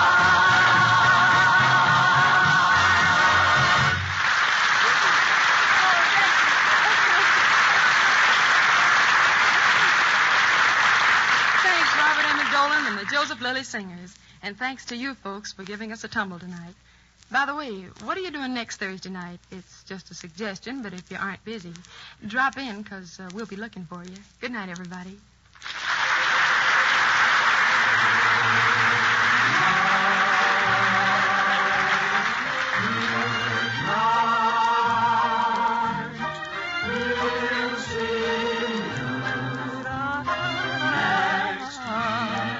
Shore program with Cornelia Otis Skinner, Roland Young, Robert Emmett Dolan's orchestra, and the Joseph Lilly Singers will be brought to you again next Thursday by Bird's Eye Frosted Foods. Our guest will be RKO's brilliant new comedian, Wally Brown.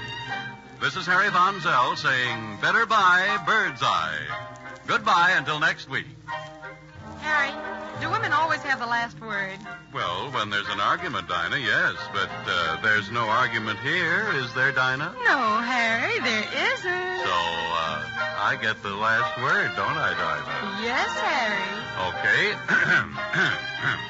This is the Columbia Broadcasting System.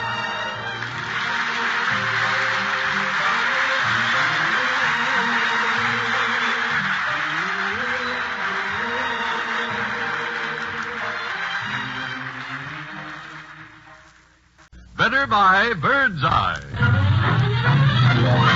Bird's Eye Frosted Foods. Bird's Eye Frosted Foods present the Dinah Shore program with Cornelia Otis Skinner and Roland Young, Robert Emmett Dolan and his orchestra, the Joseph Lilly Singers, RKO's brand new comedian Wally Brown, and...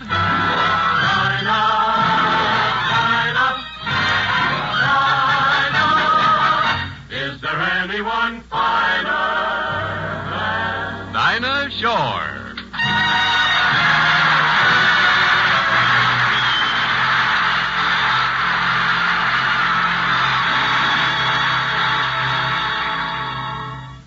My heart tells me this is just a fling.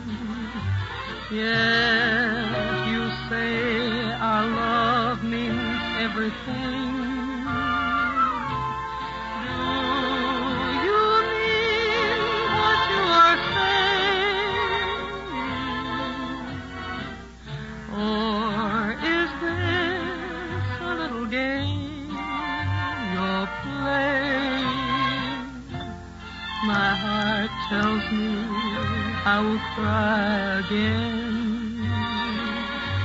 Lips that kiss like yours could lie again.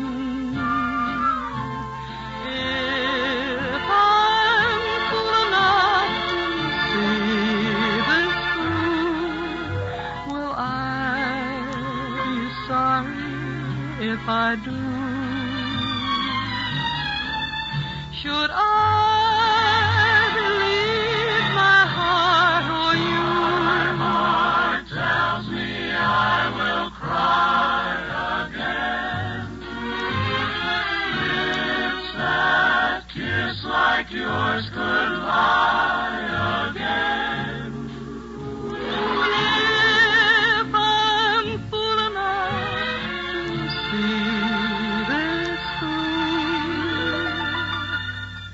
will I be sorry if I do? Should I believe my heart or you?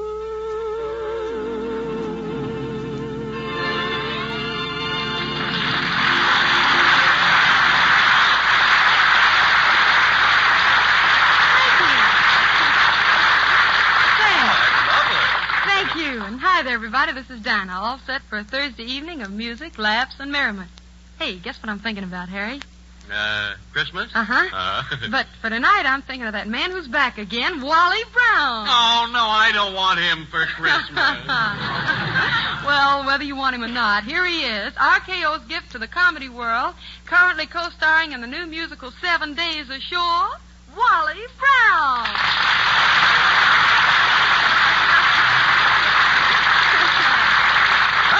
Thank you. Boy, am I excited tonight, Dinah. Do I feel terrible. Here it is, only 3 more weeks to Christmas, and I just found out that Santa Claus won't get down this year. Oh, no, not that. Yeah. Oh, Wally, you sure? Well, sure. He works at the North Pole, and this year he's frozen to his job. Well, listen, why can't Mrs. Claus take over his route for him? Oh, she's busy, too. She's getting time and a half at an ice plant. I mean, she's always... But really, Harry, you should see what people are getting each other this year. Even Crosby and Sinatra are exchanging gifts. They're giving each other earmuffs.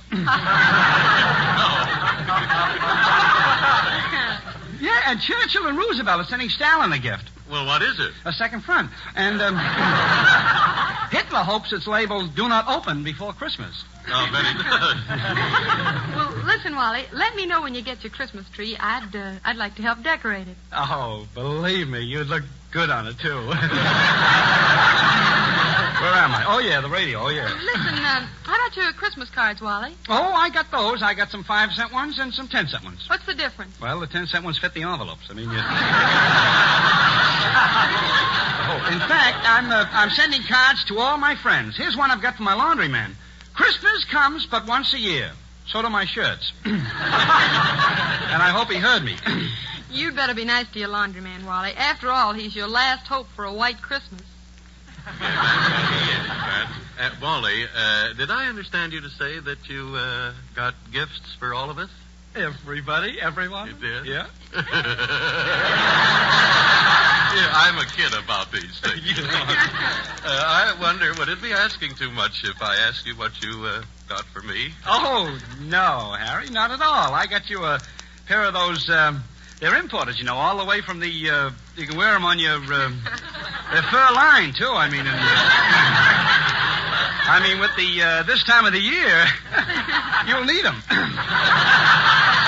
Oh, well, will they go with my... Oh, perfectly, Harry.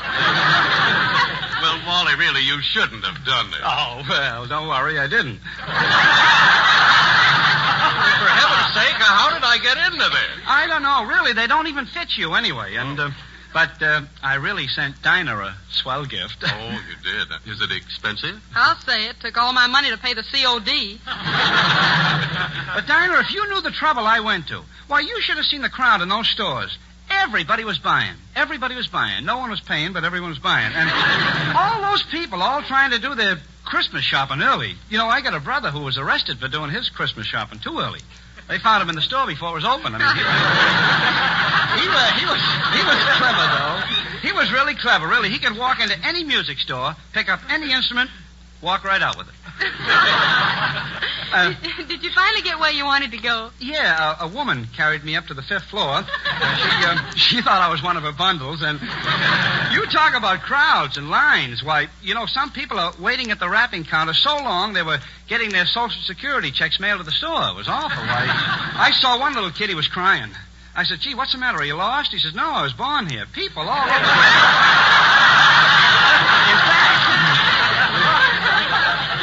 In fact, you know, there was a lot of children up there. I saw 2 little kids dragging a great big heavy sack around. I says, why don't you 2 kids go and see Santa? One of them says, what do you think we got in the bag? Well, Wally, did you finally get waited on? Yes, and I got trampled on, but I stood it was my turn. I said, I'm not going to, I won't leave until, they pushed me down. They walked on me. I was known as aisle 3. I didn't mind that so much, but when they made a white line down my back to separate the east and west traffic, that was too much. I got mad. I got up on the counter. I stood there for 1 minute. Sold for $1.25. Boy, they'll buy anything, won't they? They certainly will. And what a shortage of merchandise. I mean, everything they sold was one to a customer, so I bought one. It fits well, too. On the other foot, I had to wear the box, but I went up to one clerk. I said, look, I'd like to see something nice in slacks. And she said, well, just stand on the corner of Hollywood and Vine, you wolf. But, you know, the real activity was down in the bargain basement. You know what that is. It's a proving ground for a civilian invasion force. It's wonderful. I bumped into a soldier right in the middle of the mob. I said, you doing your Christmas shopping? He said, who's shopping? This is my basic training for the commandos. And those women down there, thousands of women, they push you and shove you and crush you and hug you. It was awful. Must have been. Certainly was. I'm going back tomorrow.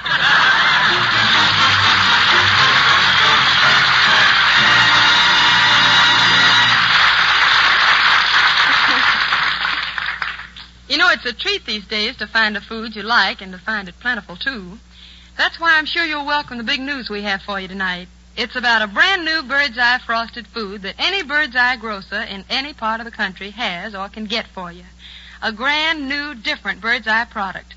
Bird's Eye oven-baked beans. Yes, and what beans they are, ladies and gentlemen. Tender, delicious baked beans cooked New England style in brick ovens, just the way Grandma used to make them, with rich pork and real molasses.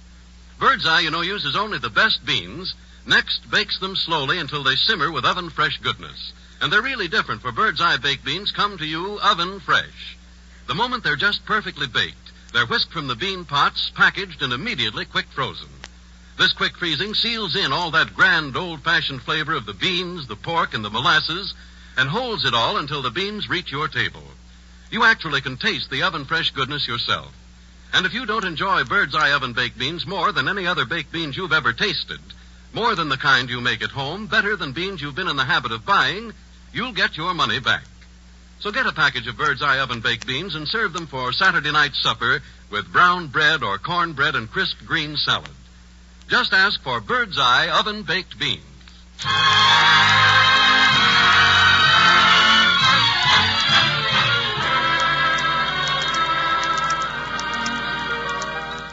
Last night I was talking with a girl who was pretty blue, and we got to reminiscing, and it was funny. The things she remembered best are the things most of us remember, like maybe a white gardenia, or a bid to the junior prom, or maybe her first job as a secretary, and that fellow in the office who finally gave her a tumble, and how the love stories on the screen became their story, and the stars in the sky became their own personal stars. Maybe there was a little song they used to be crazy about, too. A song like, It had to be you. It had to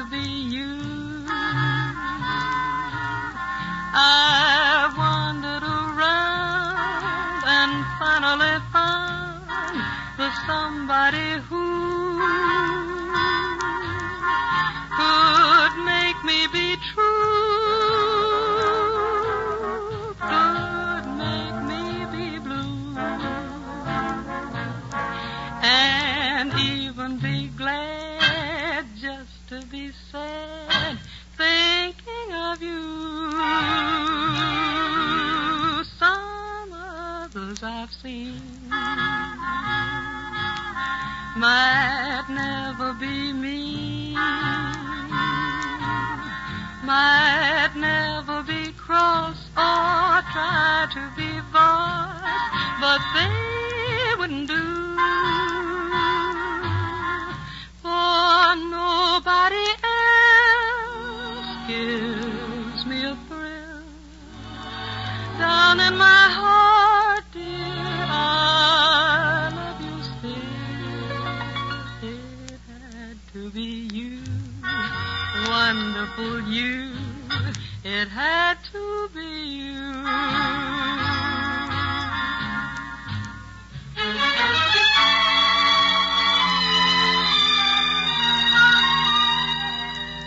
There's a pair of newlyweds down the street, and the other day, Mrs. Newlywed took the points she'd saved up and bought a leg of lamb, put it in the oven at noon, and skipped off to a movie and window shopping till 7.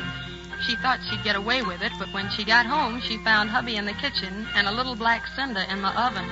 So she tried this song on him. Have I stayed away too long? Have I stayed away too long? If I came home tonight, would you still be my darling? Or have I stayed away too long? A love light that shone so strong, sweet love light that shone so strong. If I came home tonight, would that same light be shining? Or have I stayed away too long? I'm just outside of town, I'll soon be at your door, but maybe I'd be wrong to hurry there. I'd better keep out of town and worry you no more, for maybe someone else has made you care. Have all of my dreams gone wrong? My beautiful dreams gone wrong? If I came home tonight, would you still be my darling? Or have I stayed away too long?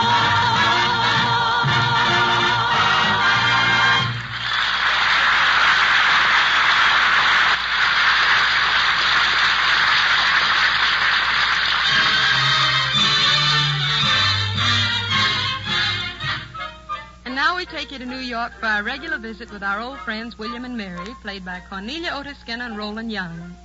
Tonight, William and Mary are waiting for friends who are going to take them out to dinner. Mary is wearing a formal dinner dress, a little more than her usual makeup, and a brand new and quite wonderful hat. Presenting Cornelia Otis Skinner and Roland Young as William and Mary. That was Charlotte on the phone. They'll be by for us in about 15 minutes. Good. I'm getting hungry. So am I. How do you like my hat? Hat? Where is it? Why, here on my head. Where'd you think it should be? As a gentleman, I hesitate to answer that one. It's a terrible hat. Why, you can't even see it. Then why do you say it's terrible? Look at the size of it. It's silly. You get used to it. It'll grow on you. What's wrong with it? It looks like something growing on you. It seems to be a principle with you to disapprove of every new hat I get. Then after a while, you learn to like them. Oh, I wish you'd just start out once liking a hat of mine. You had a hat a few years ago I adored from the start. Which one was that? Oh, a sort of brown felt thing. Oh, Willie, that was an old sports hat. I even rode in that hat. That was sporting of you. Most people prefer a saddle. I love that hat. It was dashing. Why don't you wear it tonight? With a formal dress like this. That'd be dashing, all right. It would look far better than that potholder you've got clamped on the back of your head now. It's meant to be worn that way. Makes you look as if you were in a perpetual state of surprise. Pull it forward more. I can't. My nail polish isn't dry. Mary, you have nice, well-shaped hands. Why do you imagine you need that hideous red polish? Because without polish, my nails look like hoofs. Hoofs? Hooves. The things on the bottom of a horse. A woman's hands without nail polish look nice. They look honest. That's the last thing in the world I want to look. Aren't you an honest woman? Of course I am, but I don't want to look like one. Mary, what a shocking thing to say. Do you want to look dishonest? No, just an attractive borderline case. Oh, darn. This lipstick's almost used up. Mary. I've been using all year. You'd never have noticed if you hadn't seen me putting it on. You know I hate makeup. Only on me and on principle. Because, listen, Toots, I've noticed that whenever we go to a party, if there's a gal in the room with flaming lipstick and gory fingernails, you make a beeline for her like a homing pigeon.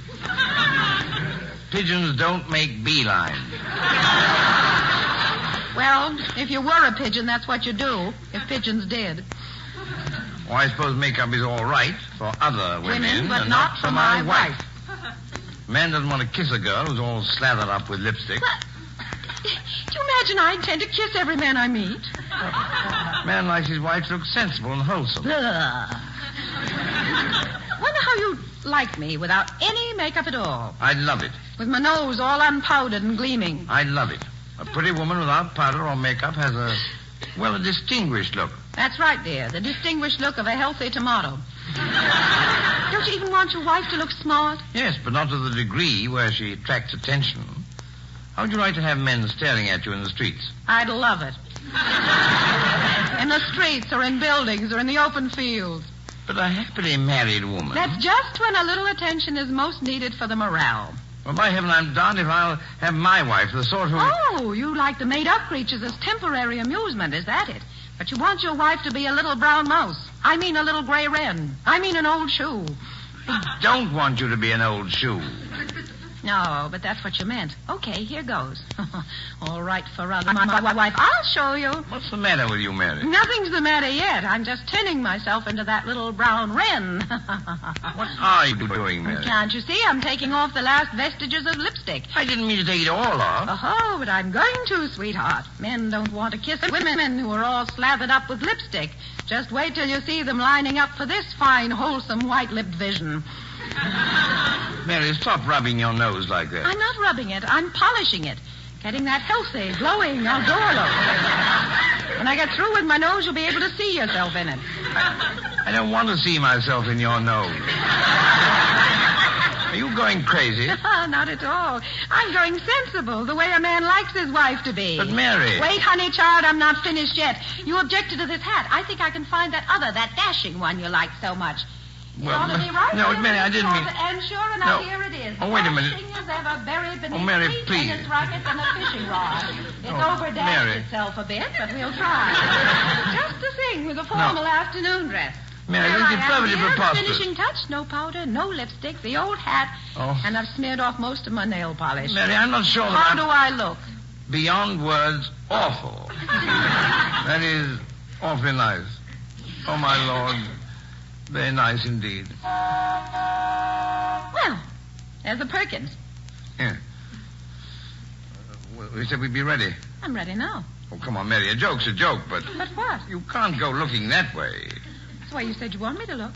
I have that honest appearance you like. The little brown mouse.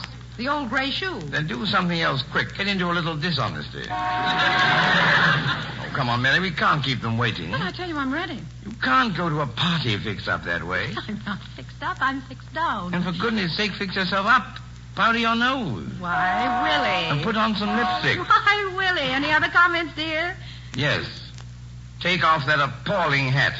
And just which one would you like me to wear, darling? Another one. Which other one? Oh, heaven help me, that pretty little potholer you showed me before.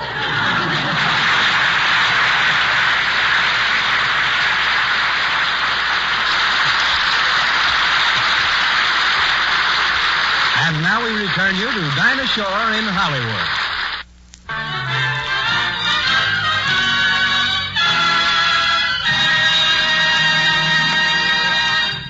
This is Dinah again in Hollywood with a very big thank you to Mary for handling William so very well. You know, there's a lot to handling a man. Oh, is that so? Well, I think we men have more trouble handling you women. Oh, no, Harry. Oh, yes, Dinah. Don't you think so, Wally? Well, I certainly do, Harry. Didn't mean to wake you. No, I know. You know, there are two ways to handle a woman. There are? And I don't know either of them. All I know about a woman is that if she looks young, she's old. If she looks old, she's young. If she looks back, follow her. I don't think you have the right approach, Wally. The way to handle a woman is to compliment her. Admire the way she looks. That's the thing, Wally. That's... Dinah, that's a lovely dress you're wearing tonight. Well, thank you, Harry. It's nothing at all. As a matter of fact, that dress brings out your eyes. It brings yours out, too. I mean...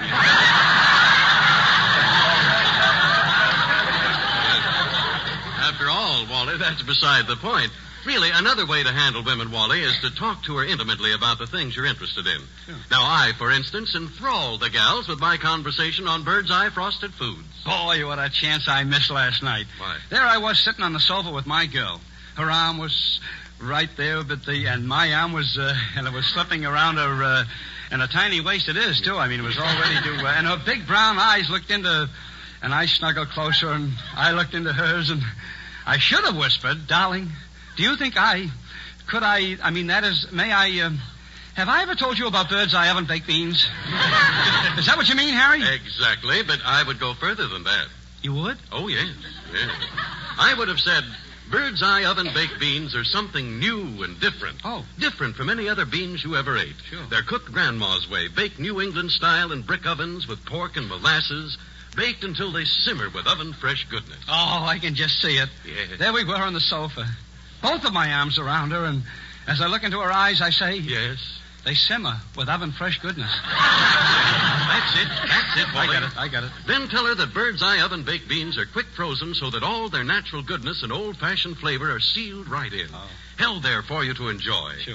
Then slowly move your head closer to hers, and with joy in your face, tell her that bird's eye oven-baked beans not only taste different from other baked beans, and better, more delicious, but they take fewer ration points. Oh.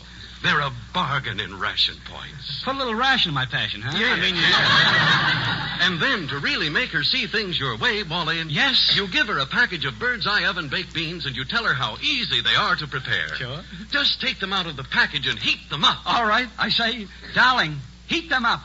And then I get the girl? No, you get baked beans for dinner.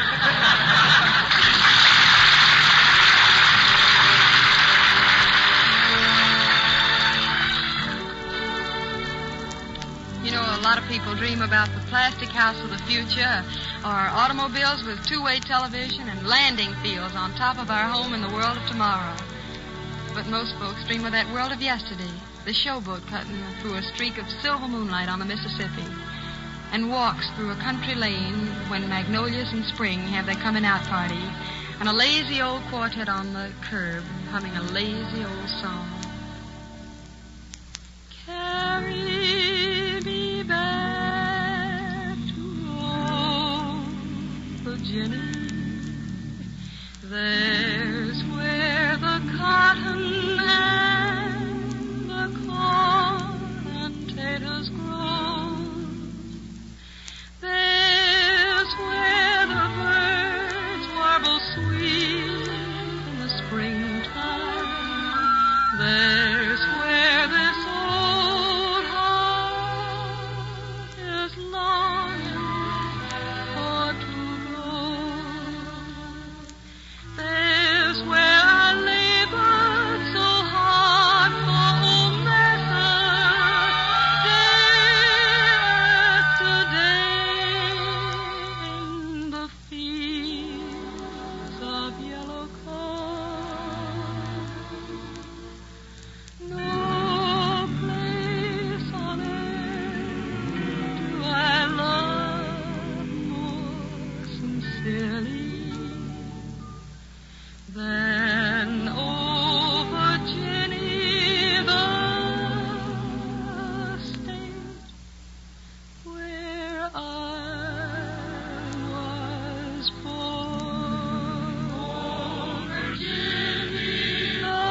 folks, with toy shops closed on Sundays, I figure about 19 more shopping days for Christmas. But if every day is bond buying day for America, maybe our boys will be trimming the tree themselves next Christmas. This is Dinah locking up for the night and putting a candle in the window to light your way to our place again next Thursday. And between now and then, don't forget that food is a fighting weapon. American food goes along with our boys wherever they're abroad. It helps feed many of our allies and our uniformed men and women encamped in this country. It helps keep our home front war workers healthy. So respect food, won't you? Conserve it. Make the most of every bit you buy. Eat healthfully. For food is fighting for freedom right now. Your freedom and mine. Thanks, and so long, everybody.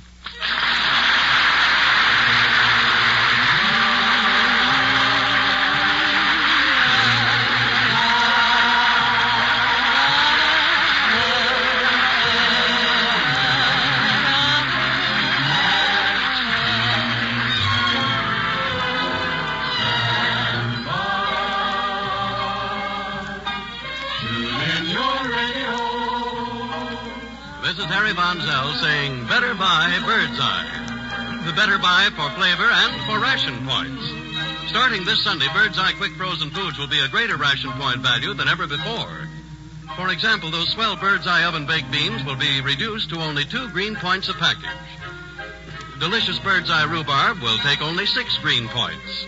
Bird's Eye squash, just 2 green points. Really, you can't find a better ration point bargain than those grand garden-fresh Bird's Eye foods. So next week, better buy Bird's Eye Frosted Foods.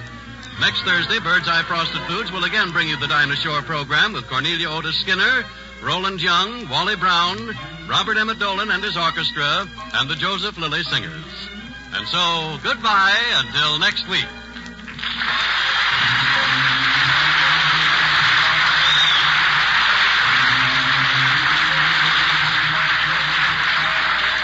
I say, Dinah, radio's definitely amusing. What?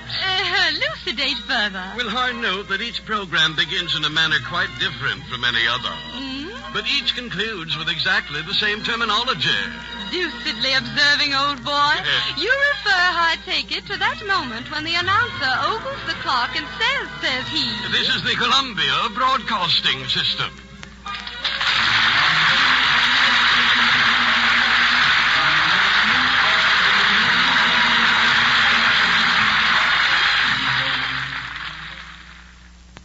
Bird's Eye. Bird's Eye Frosted Foods. Bird's Eye Frosted Foods present the Dinah Shore program with Cornelia Otis Skinner and Roland Young, Robert Emmett Dolan and his orchestra, the Joseph Lilly Singers, RKO's brand new comedian Wally Brown, and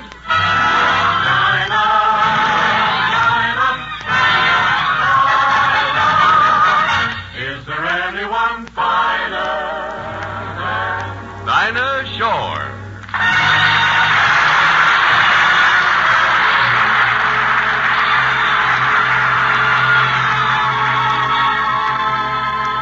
For the first time, I've fallen in love, and in no time at all, this want you near me feeling is so new to me. Your love has done the thing no one could do to me. For the first time,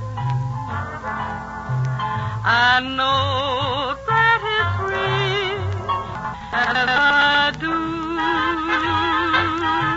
Then the first time will be the last time. I'll go right on loving you. For the first time, I know that it's real, and if you feel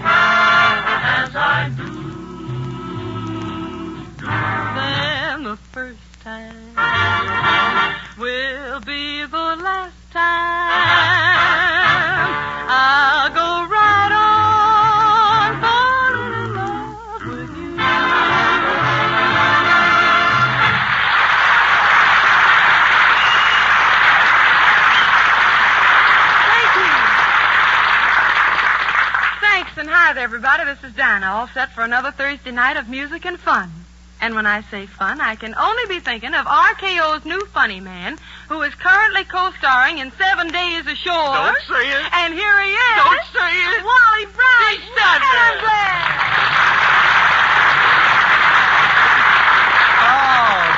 Oh, thank you. Boy, am I thrilled. Dinah, I got my first Christmas present today. No. Something I've been wanting for years. Oh, Wally, what was it? My laundry. Why,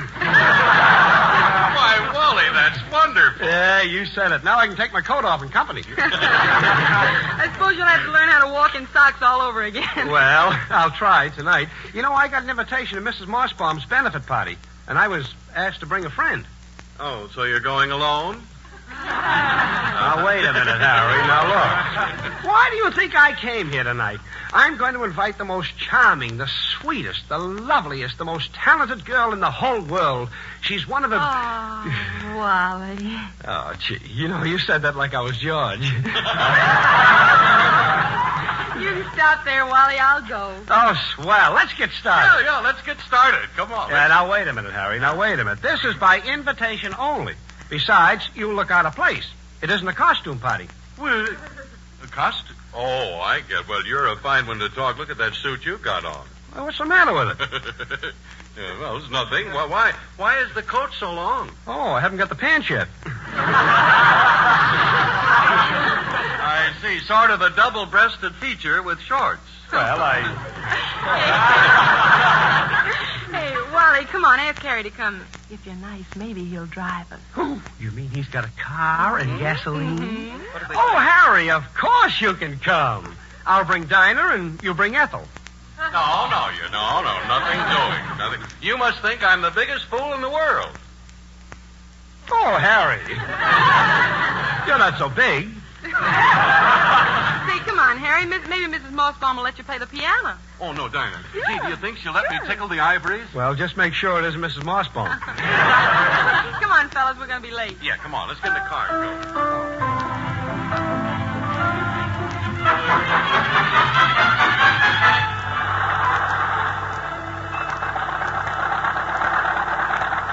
Pretty nice car, isn't it? Boy, my fingers are just itching to get at that piano, that old concerto there.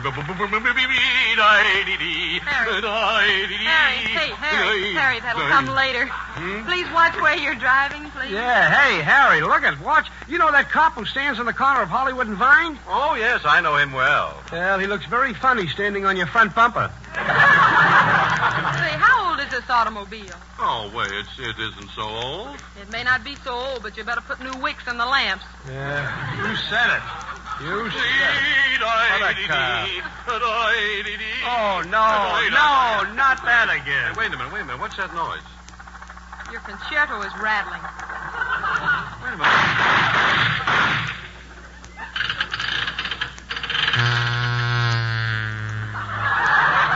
Oh, now, Harry, don't stop singing.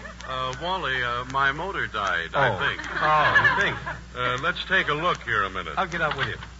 Oh, wait a minute. I'll lift the hood. Pardon me, officer. Move over a little. Let's see here. Well, no wonder. Your distributor is distributing. I beg your pardon? Well, it's something. I mean, it looks like... Hey, I'll fix it. Let me fix it. Here, take this little... Then you loosen those two... you see those in there with the... and you give it a quick...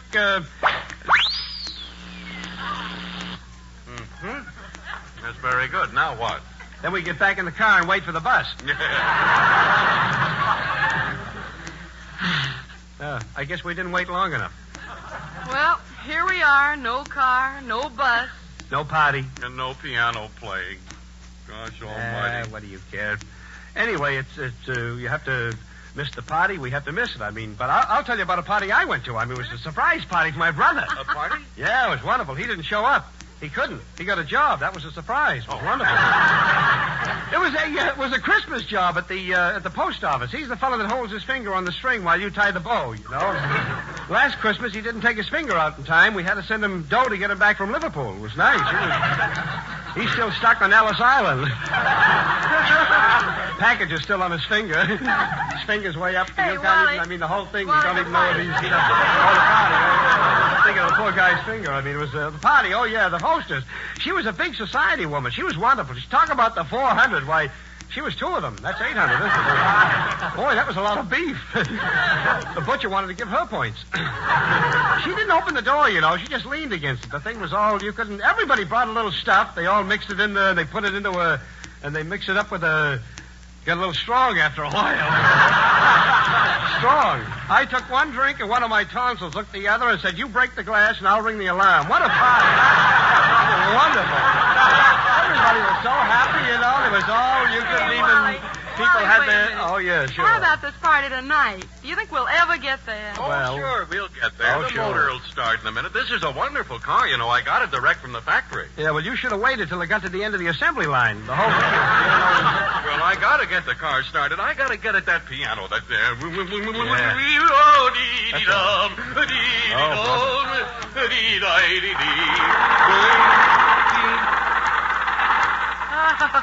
Oh. That's fine. 2 things just turned over. Tchaikovsky and the motor. No, not that.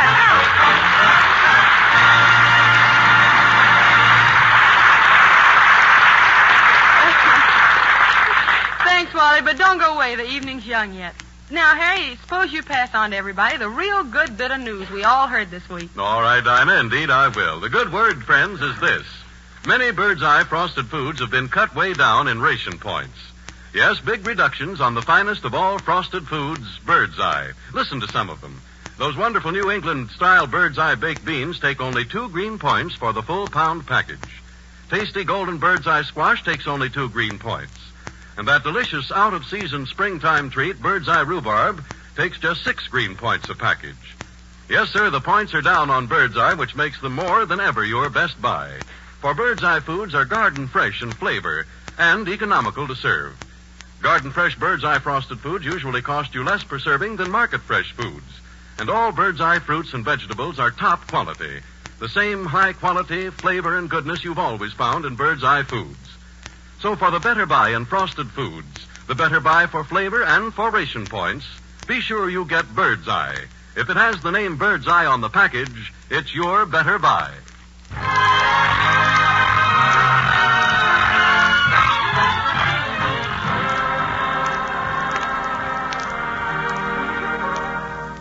The boys of 43 are singing songs a lot different from 17 and 18. Back then it was Goodbye Broadway and Pack Up Your Troubles and Tipperary. Today the infantry's swinging it and the Air Corps comes in on a boogie beat. But the hopes and fears and dreams are the same. A boy still waits for the transport and searches for a way to comfort the girl he's leaving behind. Since it's 1943, he comes up with something modern like this.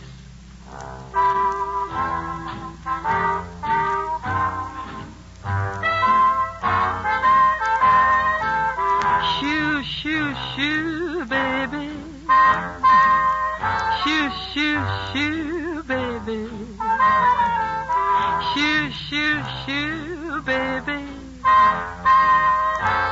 Your daddy's off to the 7 seas. Bye, bye, bye, baby. Oh, don't cry, baby. Bye, bye, bye, baby. When I come back, we'll live a life of ease. Seems kind of tough now to say goodbye this way. But Daddy's gotta be rough now so that he can be sweet to you another day. Bye, bye, bye, baby. Oh, don't cry, baby. Shoo, shoo, shoo, baby. Your daddy's off to the 7 seas. Shoo, shoo, shoo, baby. Shoo, shoo, baby. Your daddy's off to the 7 seas.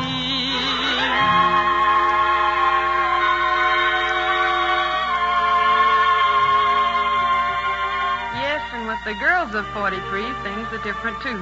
They're wearing the blue of the Navy and the khaki of the Army. And there's many a makeup kit tucked away in the lunch pails of the nation's war plants. It's the modern girl's answer to the question, when will he come home again? Sometimes that question, with its hopes and fears, finds expression in poignant music running back and forth at the girl's heart. How much do I love you? I'll tell you no lie. How deep is the ocean? How high the sky? How many times a day do I think of you? How many roses are covered with you?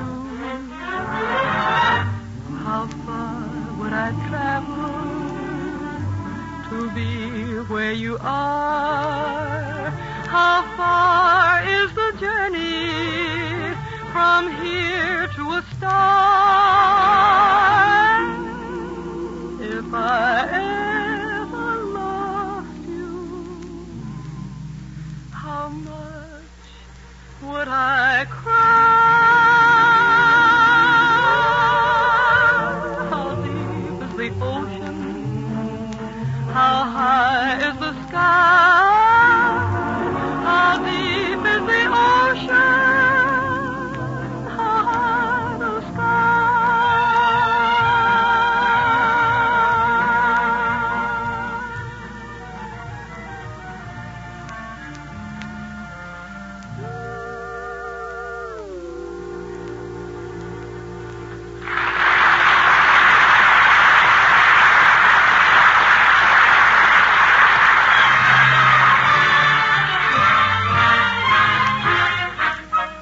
Now we take you to New York for our regular visit with our old friends William and Mary, played by Cornelia Otis Skinner and Roland Young. As we join them this evening, we find Will returning from the doctor, where he has been consulting him about a sprained ankle. It's the middle of the morning in William and Mary's charmingly furnished living room, presenting Cornelia Otis Skinner and Roland Young as William and Mary. Mary, I'm back. Oh, Willie, darling, let me help you. Oh, it's all right. I can manage with these crutches. What did the doctor say about your sprained ankle? He said it was sprained. Isn't modern medicine wonderful? What did he say to do? He said to stay off it. Ouch! If I could stay for one moment on it. Come into the living room, darling. Let me make you comfortable. Easy. Don't slip on that Persian rug. Be careful. Oh! Ow! Oh, Will, what a terrible spill. Did you hurt yourself? I think I've sprained something else. Oh, you poor darling. But it really doesn't matter. You were going to have to walk on crutches anyway. Mary, crutches are positively no help for what I landed on. I'm so sorry, darling. Here, let me help you up. There you are. Just stretch yourself out on the sofa. I'll need some very soft pillows. These are very soft here. Try lying down. Oh, Mary, this wouldn't have happened if you hadn't suddenly placed that small rug on the hardwood floor. Will, that rug's been there ever since we were married. It's our Persian scatter rug. It's well named. It scatters people. Oh, this is more like it. I've got everything arranged for you, Will. Here's the paper and your pipe and Flavella's making you a special souffle for lunch. And here's the radio where you can reach it. Thank you. You're really a treasure, Mary. So are you. That's why I like taking care of you. While you were at the doctor's, I did everything you asked me to. That's wonderful, dear. Did you phone the office? Oh, gosh, darling. That's the one thing I forgot to do. Well, I asked you to tell them I couldn't get in today. Oh, I'm sorry, Angel. But when you don't show up, they'll know that. Want me to call them up and tell them you're not there? No. Did you remember the things I told you to tell Jim Robinson? Oh, yes, dear. Every single thing. What did he say? What did he say? That's what I said. What did he say? Well, you see, darling, I remember everything you wanted me to tell him. Yes? But I forgot to call him. What about the other things I asked you to do? I can't think for the moment. But I did them all, I know. You don't know what they were, but you did them all, you know. Did you get my suit from the tailor? Now, Willie, that's the one thing I did remember. Then you got it all right. No, darling, I purposely didn't get it. Oh, but Mary. If you'll just let me explain, Will, I couldn't get it because I never sent it. Never sent it, but you knew how badly it needed pressing? So I gave it to Flavella to press. But Flavella's a cook. What does she know about pressing suit? Nothing. I thought it high time she learned. Here I lie helpless with a sprained ankle and whatnot. But a little thing like getting a suit pressed. But, darling, with a sprained ankle and whatnot, you won't need the suit. Mary, somewhere there's a country where a man has the right to murder his wife. You considering moving there? Well, they say it's lovely, all palm trees and monkeys. Then, of course, you won't need a suit there. How do you feel? You look as if you had a headache, have you? No, darling, the reverse. Mary, one small and final request I made before leaving for the doctor's. I asked you to go down and look at the oil burner. That I did. I did go down and look at the oil burner. Honestly? Honestly, I honestly went down and honestly looked at the oil burner. What was it doing? It was burning. But was it okay? How should I know? You're the one who always tends to it. I merely did what you asked me to do. I looked at it. And? It looked right back at me. Did you trip it? Trip it? No, it darn near tripped me. Mary, this is a serious matter. Did you kick it over? Kick it over? What, that great big furnace? Did you look at the water gauge? The water gauge? The thing that tells the amount of water. What? I thought it was an oil burner. I didn't know it had water in it, too. Where do you think we get hot water for washing? Well, we get it from the faucet. And the boiler, which is attached to the furnace. There's a small gauge at one side which... Oh, that! Oh, now I know what you mean. I thought that was a thermometer. A thermometer? Yes, to tell you how hot the furnace is. Mary, it's a plain glass tube with water in it. A child of 6 would know it wasn't a thermometer. There wasn't a child of 6 around to tell me. Unless the water's at the right level, the mark in the middle, the boiler's liable to blow up. Mercy. You better go right down and look at it. Have it blow up in my face? Then we won't have to move to that country where a man can murder his wife. Is that it? It won't blow up. But you just said... If the water's low, simply turn the little wheel on the pipe until the water in the tube gets to the mark. Something will happen. It always does whenever I go near anything mechanical. They know I don't like them. I suppose you want me to struggle down there in my delicate condition. And get blown up, indeed. No, we'll send Flavella. And blow her up? Flavella's tough. She won't blow up so easily. Come on now, Mary. Stop fooling and go on down. There's a war on. What's that got to do with the boiler? It's no time for American womanhood to show weakness. Very well. I'll go down to the cellar. Shall I sing the Marine hymn as I go? From the walls of Montezuma. Don't Tripoli down those stairs. Remember, blow up. Are you all right? What happened? Mary, you're not blown up, are you? Answer me. No, dear, I haven't blown up, but I tripped in. Oh, good Lord. You didn't sprain your ankle, did you? Should I throw down the crutches? No, I don't need the crutches, Will. But can you spare me one of those soft pillows? And now we return you to Dinah Shore in Hollywood.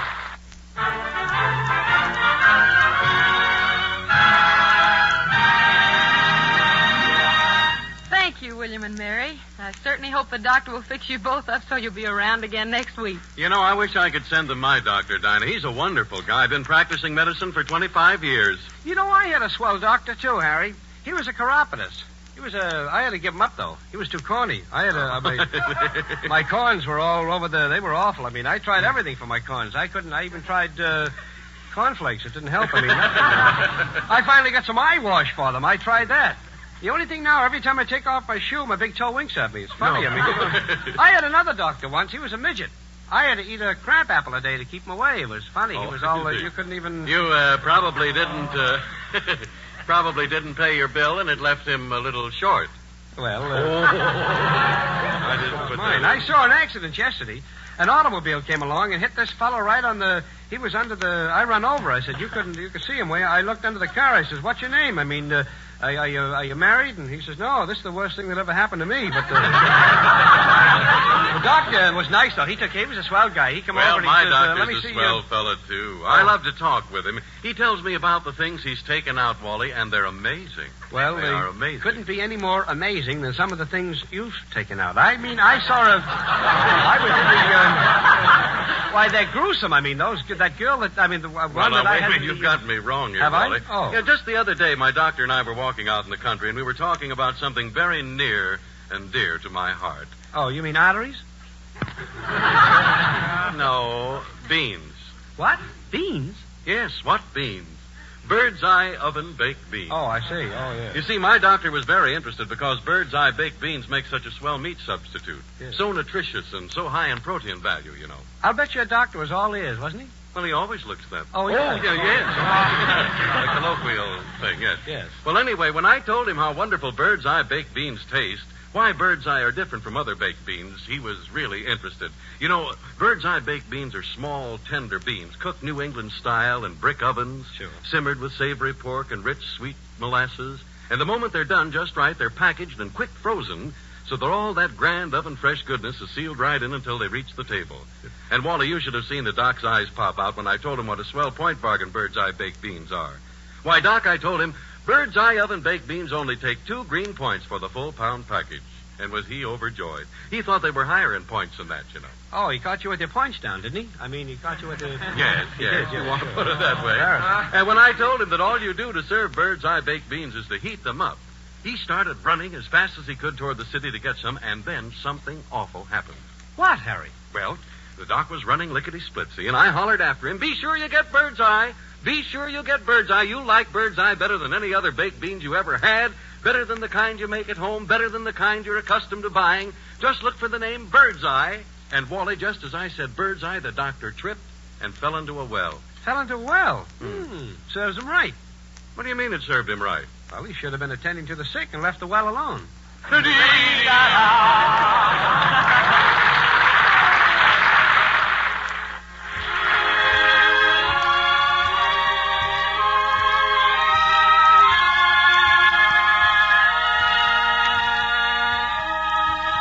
Our deeper thoughts of love and honor and faith do not easily translate into words.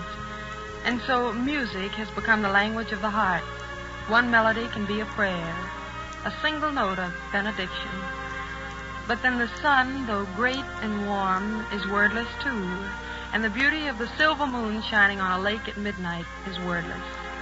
And little rainbows that filter through a cathedral's mosaic windows on Sunday morning are wordless. So, too, is a blue-eyed baby girl whose world is a crib and a rattle and a bottle of warm milk. Wordless, but like music, speaking the language of a mother's heart. Lullaby and good night, thy mother's delight, with roses overspread, his baby's wee bed.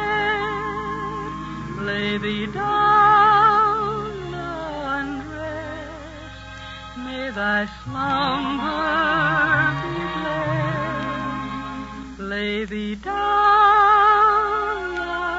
undressed, may thy slumber be blessed.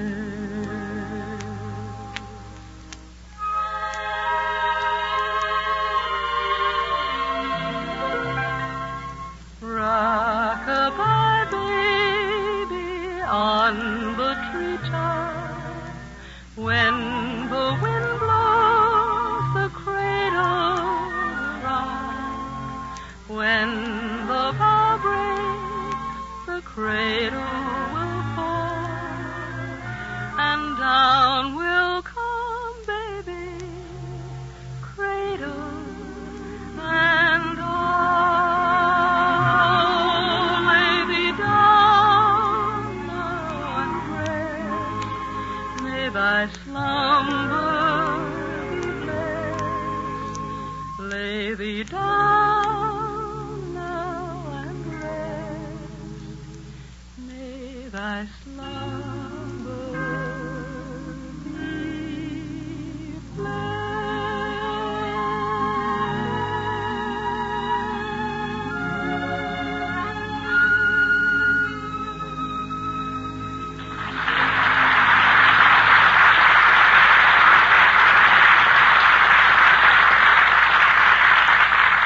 that old slogan, 54-40 a fight? That was 54 degrees longitude, but we're talking about 65 degrees the fighting temperature. Uncle Sam asks that you keep your house at 65 degrees this winter, and you'll be making fuel fight for the family. No fooling, folks. Uncle Sam's short on the big three of war industry: coal, gas, and oil, so don't waste them. Follow the kids around and turn off the electric light that nobody's using. It saves the coal that generates the juice. Don't heat up the house to the boiling point, then open the front door to melt the snowbanks. Keep the heat in and your shirt on, and maybe a sweater, too. Remember, 65 degrees is a healthful temperature, and remember, too, foxholes are not steam heated. So save heat and help pour the heat on the axes. This is Dinah checking out for the night. See you around next Thursday. Good night, everybody.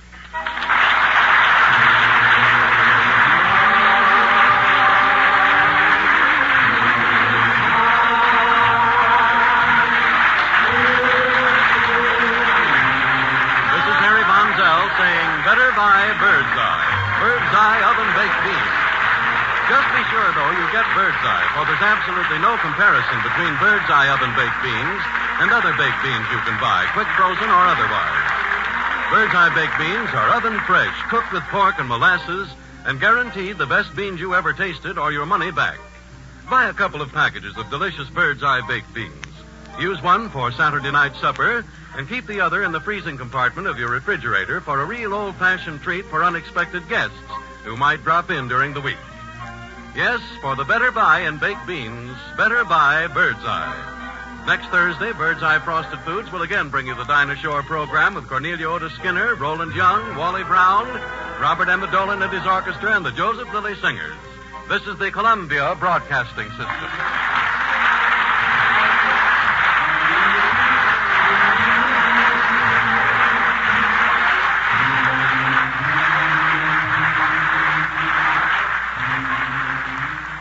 Better buy Bird's Eye. Bird's Eye Frosted Foods. Bird's Eye Frosted Foods present the Dinah Shore program with Cornelia Otis Skinner and Roland Young, Robert Emmett Dolan and his orchestra, the Joseph Lilly Singers, RKO's brand new comedian Wally Brown, and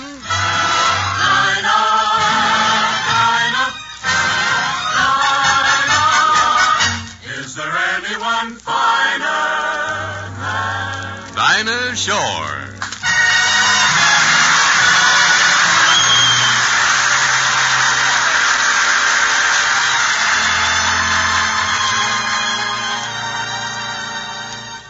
I know why I've waited. I know why I've been blue. Prayed each night for someone exactly like you. Why should we spend money on a show or two? No one does those love scenes exactly like you. You make me feel so grand. I wanna hand the world to you. You seem to understand each foolish little dream I'm dreaming, scheme I'm scheming. Now I know why Mother taught me to be true. She meant me for someone exactly like you. Baby, you make me feel so grand. I wanna hand the world to you. You seem to understand each foolish little dream I'm dreaming, scheme I'm scheming. Now I know why Mother taught me to be true. She meant me for someone exactly like you. Exactly like you.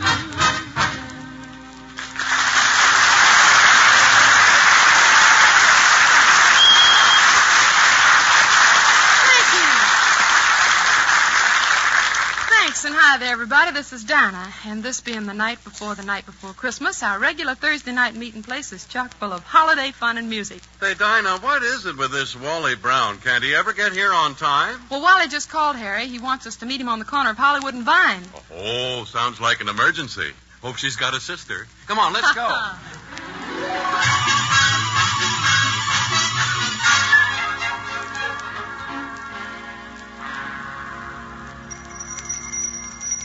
Well, here we are, and Hey, wait a minute. Dinah, you see what I see? The fellow playing Santa Claus? Well, there's something about his head. And there's something about those bells. Why, those bells are in his head. It's that RKO funny man currently co-starring in 7 Days Ashore, Wally Brown.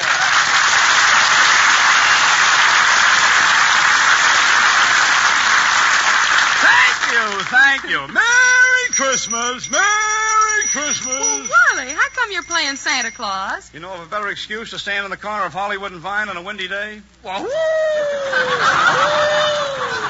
Now, wait a minute, Wally. No fooling. Did you volunteer for this job? No, Harry. I was drafted. The Salvation Army put me into 1A. For Santa Claus. I didn't pass the physical almost, though. Flat stomach. Well, I see they accepted you. Yeah, but they didn't want to. They didn't even want to take my brother. But I fixed it. We're working together. Where is he? He's underneath my coat. He's my stomach. Merry Christmas. Well, I must say, you look very happy and healthy in all that red. Oh, you like it, huh? Yeah, you look like an overweight corpuscle. I don't know. I'd say, Dinah, that he looks more like a pomegranate. I do, Harry? Yeah, red and seedy. Say, how do you like this beard? Oh, it's beautiful. So long and white. Oh, sure. I sent it to the laundry. Well, you mean they took the time to wash a beard? They took plenty of time. When I sent it to the laundry, it was just a 5 o'clock shadow. Merry Christmas! Say, Wally, how's business? Have any Hollywood celebrities come by to make their contributions? Oh, sure. Jack Benny was here a little while ago. Oh, he was? Did he dig down? I'll say he did. We had to call the fire department to get the pot off his hand. Did any women stars come by? Oh, yes. Ingrid Bergman came by 3 times. 3 times? Yeah, she likes to hear the bell tolled. Merry Wally, what do you do about the kiddies? Oh, the kiddies. Well, I sit them on my knee, and they tell me what they want for Christmas. Then I tell them where they can go to get it. And then they tell me where I can go. Well, look, Wally, do many of the kiddies give you their Christmas orders? Oh, sure. I said to one kid, what would you like me to give you for Christmas, sonny? I mean, how would you like to give me, if I got you one of those, maybe you'd like to have a great big, or a brand new set of, I know a fellow that owns he can get you, he knows and the kid just looked at me.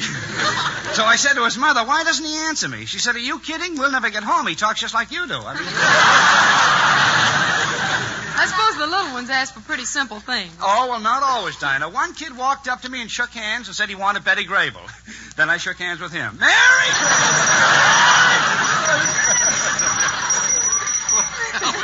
Stop ringing that bell. Drives you crazy, doesn't it? Look, Wally, what do you do when a little kiddie comes up to you and says, Santa Claus, tell me a Christmas story. Will you tell me a Christmas story? Well, I tell him about a visit from St. Nick. And if you know the story, maybe it can help me out. 'Twas the night before Christmas, and all through the house, not a creature was stirring. Not even there wasn't a single, you couldn't even see there wasn't any around. I mean, you couldn't, the exterminator was there the night before, you know. But the stockings were hung by the chimney with care. In hopes that St. Nicholas soon would be there. Yeah. And the children were nestled all snug in their beds, while visions of nestle bars dance in their heads. They can dream, can't they? I mean, there's no reason to. Then out on the lawn there arose such a clatter. I sprang from the bed to see what was the matter. I ran out and I said, what's the matter? Can't a guy get any sleep around here? Do I have to call the cops, huh? It was that little old driver so lively and quick. And you knew in a moment it must be St. Nick. Yes, and away to those shutters I flew like a flash, tore through the window.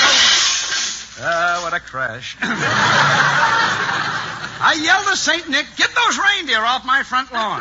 Then he whistled and shouted and began calling me names. You Dasher, you Prancer, you old Vixen. On Comet, on Cupid, on Wisconsin, on Dunder. Oh, what a race that was. I put $2 on Blitzen. It was wonderful. Gee, He was dressed all in fur from his head to his foot. And his clothes were all tarnished with ashes and soot. It was an old soot. It fit him just like it was worn out around the... he looked like he was wearing his sister's, and on him they didn't look so good. But his eyes, oh, were they red shot. I mean, how they twinkled. And his dimples, how merry. His cheeks were like roses, his nose like a cherry. I said, Oliver Manhattan, if you got the... He had a broad face and a round little bellow. That shook when he laughed like a bowl full of Jell-O. In 6 delicious flavors. He spoke not a word, but went straight to his work and filled all the stockings, then turned with a jerk. And he said, now listen, jerk, don't open these for Christmas. But you'll never guess what he said as he drove out of sight. Merry Christmas to all, and to all a good night. Gee, that's right.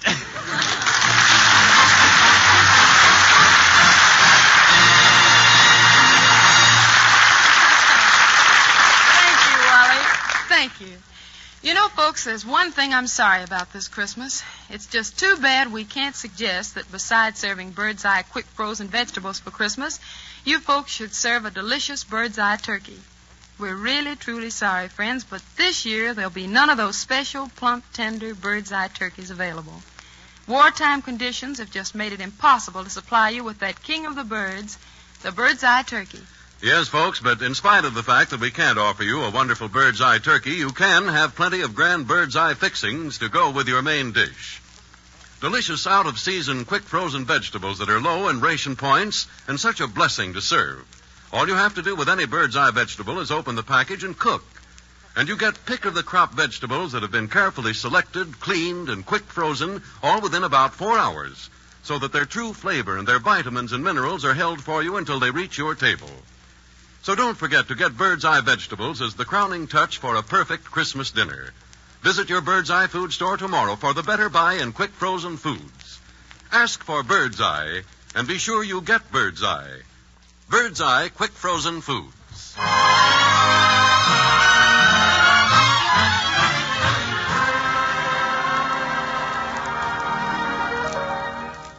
When a white-haired couple looks back on love, it's made of kindness, unselfishness, and simple friendship.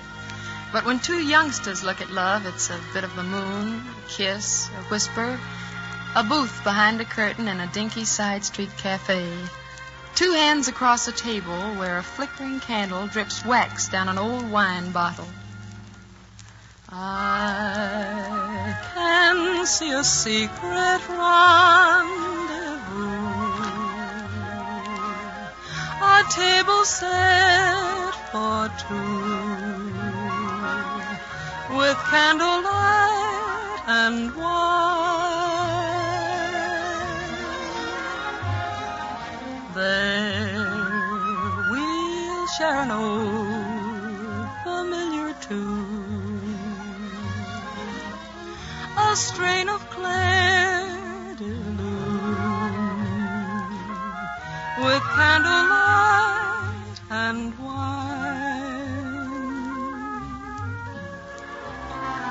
They can take the moon away, hide the stars from sight. Time can take a holiday for one romantic night. Then, if you should touch your lips to mine, we'll live a moment divine, with candlelight and wine.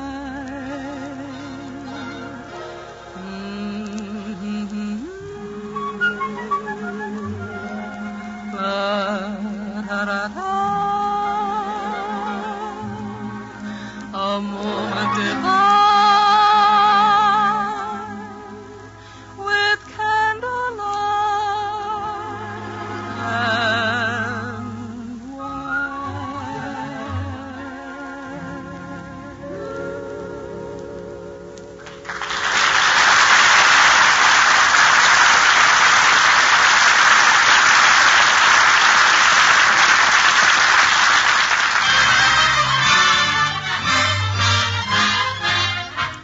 it's time for our regular visit with that charming couple, William and Mary, in New York. It's Christmas Eve in their home tonight, and as the hours creep into Christmas morning, William and Mary are just finishing trimming the Christmas tree. Presenting Cornelia Otis Skinner and Roland Young as William and Mary. Almost done? Almost. Only have a few finishing touches on the tree. Just what touch isn't finished on the tree? The Star of Bethlehem. Star of Bethlehem? You know that big glass decoration we put on the top of the tree every year. Well, where is it? I suppose I'll have to put it up. No, you don't. You don't have to do anything but sit still. Anyway, I'll have to find it first. Have you lost the Star of Bethlehem? No, dear, I haven't lost it. I've just hidden it somewhere so I'd know where it was. Oh. Will, you can help by picking up those Christmas cards. What'll I do with them? Mm-hmm. Sit down and read them. I don't enjoy reading Christmas cards. Shall I read them aloud? Gives you any pleasure? It doesn't. This one says Season's Greeting, and it's a photograph of two very handsome horses. Who's it from? The horses, I gather. Must be from Gilbert. If it is, then Mrs. Gilbert is wearing a saddle. Mrs. Gordon sends the likeness of a Scotty dog sitting on a holly wreath. Ouch, how painful. What does it say? Xmas. She must be cutting down on account of the war. Here's an appropriate one. It says, We are dreaming of a white Christmas. Who sent that? Murphy's Home Laundry. We must have the Murphys over to dinner sometime. Maybe they'll bring back your shirts. Gosh, there are certainly all the presents here. Oh, this one's got a tag on it to me from your cousin Cyrilla. It's probably another coonskin cap with earmuffs like the one she sent me last year. Your relatives certainly keep up with the times. It's as up to the minute as those Jersey bloomers with crocheted ruffles your great aunt Sarah sent me. Heaven knows with your heaven knows with... That remark uncalled for and uncommonly tight. Not at all. It's just that I'm all tired out trying to dress this tree. My nerves are completely gone. Here, put this package under the tree for me. I thought you said you weren't going to ask me to do a blessed thing. This isn't a blessed thing. This is just one small favor. Oh, well, where do you want me to put it? Oh, just drop it anywhere. Will! You said to drop it anywhere. I meant set it down gently and you flang it. Oh, how could you be so careless? It's a bottle of very old brandy for you. Oh, good Lord, Mary, why didn't you tell me? I might have busted it. Well, thank heaven it seems to be all right. Can't I open it? Certainly not. Spoils the surprise. But I'm not going to be surprised now. Oh, let me open it. Well, I'm ready to plug in the light on the tree. I'll let you open your present for me. Will, I want you to plug in the lights for the tree. You tell me there's nothing for me to do, and then you want me to go crawling about on my hands and knees, getting pine needles in my hair and plugging in lights. Well, what about me? I've been toiling at this tree for hours. Here it is nearly 2 a.m. on Christmas Day, and you haven't so much as lifted a finger to help. You were under the tree a while ago. Why didn't you plug in the lights yourself? Because I'm afraid of getting a shock. Oh, you don't mind sending me to an early day? No, I'm sorry. I won't do it. I'm going to sit right down here and... Ow! What's the matter? I think I found the Star of Bethlehem. I've made a 5-point landing on it. Oh, Will, look what you've done. You've ruined it. You mean the Star of Bethlehem has darn near ruined me? Couldn't you have looked where you were sitting? Where are your eyes? Unfortunately, they're not where I sit.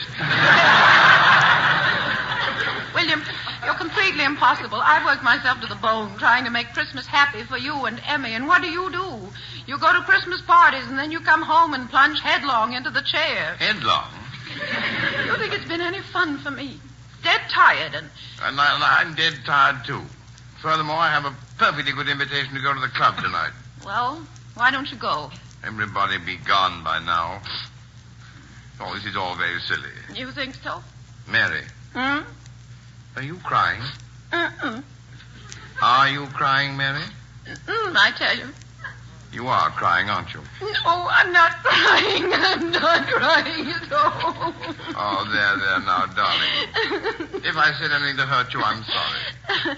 I'm sorry, too, Will. We oughtn't to fight on Christmas Eve. We oughtn't to fight on any eve. Kiss. Kiss. Now, is everything settled? Yes. And the tree's finished. All I have to do is plug in the lights. This is the moment I've worked for all day. I know it, darling, but you're not going to plug in the lights. I will. If you do, something's bound to go wrong. No, I'll do it. You sit down and No, dear, you sit down. After my experience with the Star of Bethlehem, I doubt if I'll ever be able to sit down again. Poor Willie. Now, when I tell you, you switch off the other lights, we'll get the full effect of the tree. You ready? You look so cute down there on your hands and knees. Oh, Mary, dear, are you ready? Yes. Okay, here goes. What happened?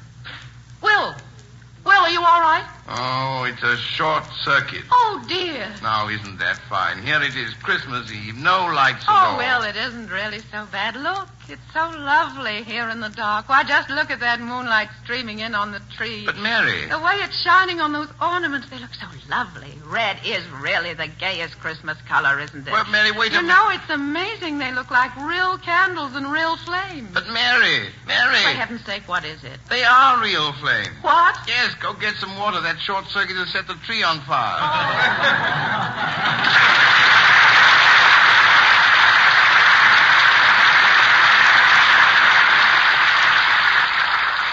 And now we return you to Dinah Shore in Hollywood.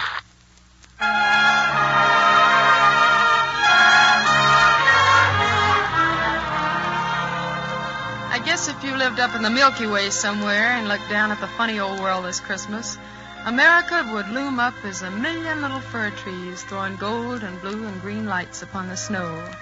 And tonight, for Old Mother Evergreen, we've gone to South America for a tune in her honor, Poinciana, Song of the Trees. Oh, tropic wind, sing a song to the trees. Trees sigh to me,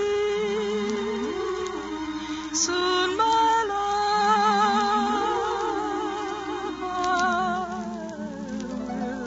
see.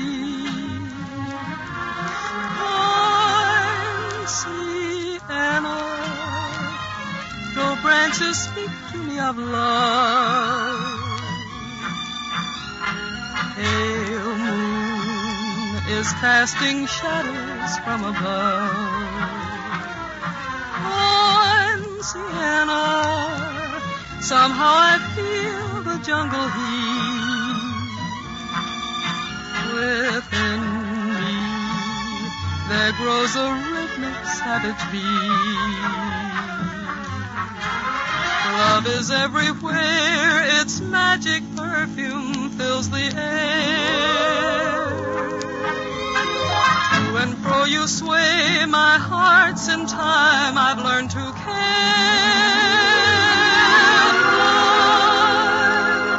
Poinciana, from now until the dawning day, I'll learn to love forever, come what may. Poinciana, from now until the dawning day, I'll learn to love forever, come what may.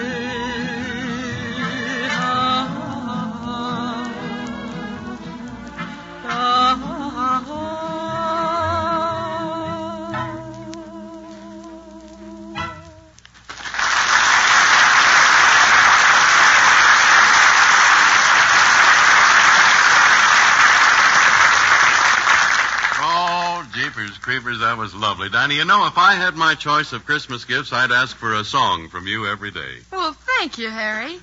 And speaking of gifts, did you get anything for Wally Brown? Hey, I certainly did. You know, I heard he wanted something good for Christmas dinner, so I fixed it for him to have the best Christmas pie he ever tasted. Oh, swell. What'd you get him? Well, it's something that makes a real out-of-this-world pie. Bird's eye squash. No. Yeah. You may think pumpkin pie is good, Dinah, but a pie of bird's eye squash, oh, boy. Hey, you know, bird's eye squash is delicious. Better buy Bird's Eye. Bird's Eye, frosted Frosted Foods. Birdseye Frosted Foods present the Dinah Shore program with Cornelia Otis Skinner and Roland Young, Robert Emmett Dolan and his orchestra, the Joseph Lilly Singers, our comedy star Wally Brown, and Dinah, Dinah, Dinah. Is there anyone finer than Dinah Shore?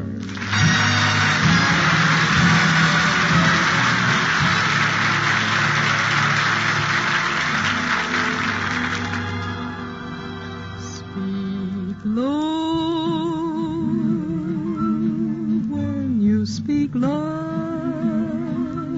our summer day withers away too soon, too soon. Speak love, when you speak love, our moment is swift like ships adrift. We're swept apart too soon. Speak low, darling, speak low. Love is a spark lost in the dark. Too soon, too soon. I feel wherever I go that tomorrow is near, tomorrow is here, and always too soon. Time is so old and love so brief. Love is pure gold and time a thief. We're late, darling, we're late. The curtain descends, everything ends. Too soon, too soon. I wait, darling, I wait. Will you speak low to me? Speak love to me, and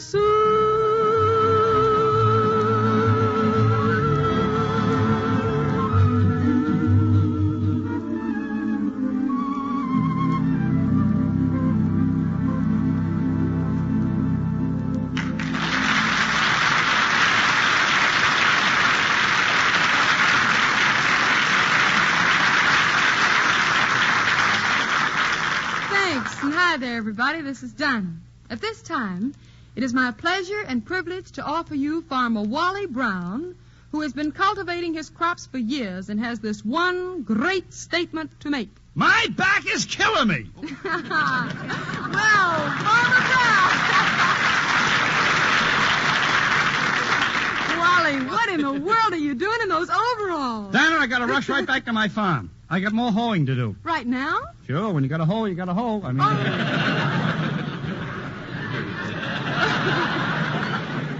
Wally, the only thing you ever raised was 3 plums on a slot machine. Oh, I wouldn't. I mean, I need your help on the farm. I'm searching for the needle in the haystack. Yeah, well, what do we do if we find the needle? We'll sow the wheat.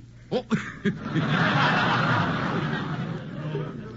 Ladies and gentlemen, the appearance of that joke on this program does not constitute an endorsement of Wally Brown's writer. Okay, come on. Let's go to the farm. Yes, let's go to the farm. Look at it, look at it, look at it. Look, well, here's the farmhouse. Let's go over. How did we get here? Yeah, didn't we get a little ahead of ourselves? No, here we come now. Oh.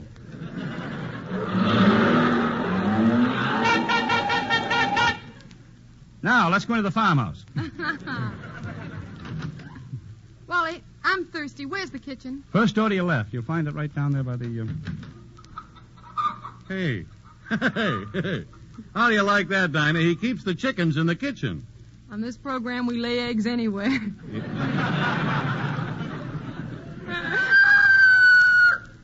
How come that that rooster's crowing at this time of day, Wally? He was out half the night with an old hen. Anyway, come on. Let's go outside and take a look at the farm. Oh, look. It's Frankie. Oh, Dinah, wait. Wait, Dinah, that's not Sinatra. That's my scarecrow. You up there?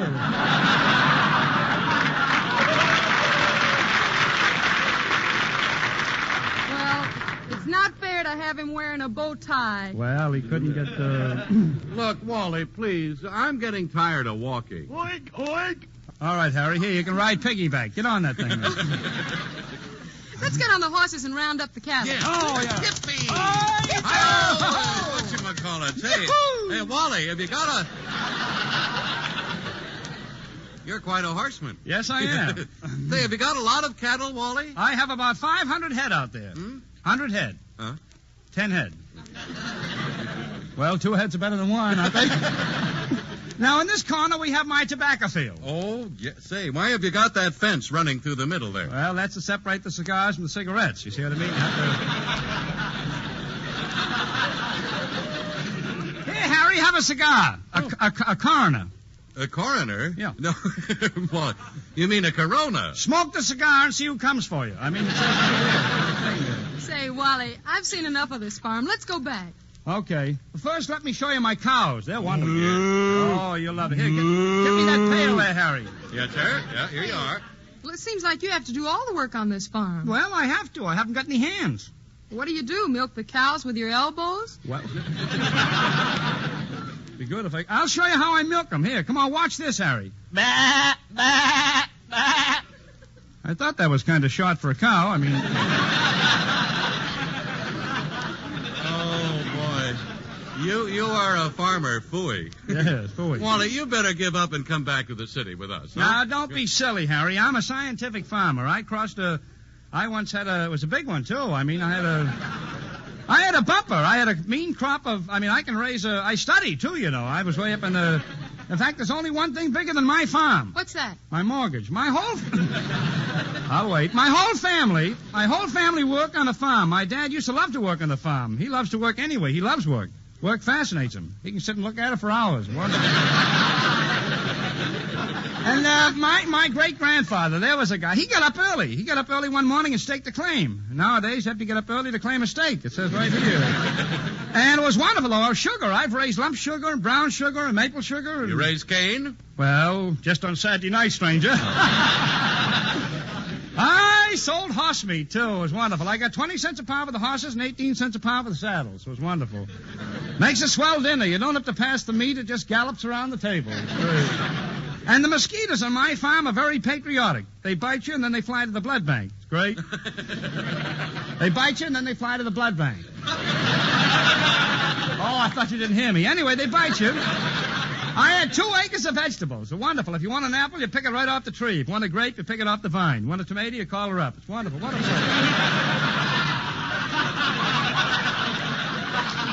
Hey, Wally. Wally, listen. Look at your cattle. What are they doing? Oh. They're coming this way. No. They're stampeding. Oh, my cattle. Oh, they're not stampeding this way, are they, Dinah? They'll turn off, won't they, Harry? Dinah, we're not scared, are we? They wouldn't run through a barn, would they, Harry? Well, what do you know? Shake hands with Flat Top.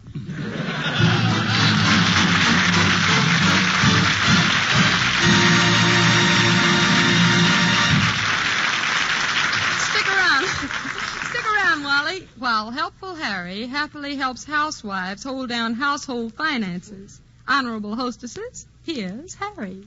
Well, you know, whether you're rich or whether you're poor, it's always good to have money, or at least to make the money you have do the most for you, give you the best value.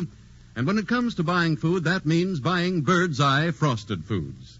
Because Bird's Eye is a top food value, giving you more for your money today than the finest of market vegetables. There's absolutely no waste with Bird's Eye. No stalks or peels or pods to pay for as you do with market vegetables. Why, 1 package of Bird's Eye peas, for example, equals 2 pounds of peas in the pod.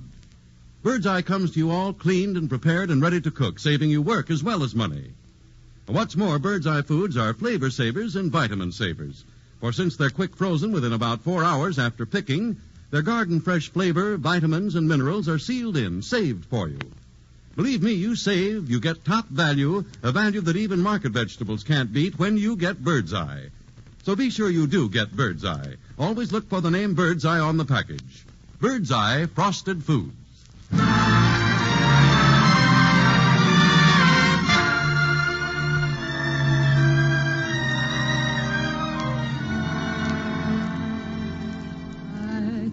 Show my face, can't go any place.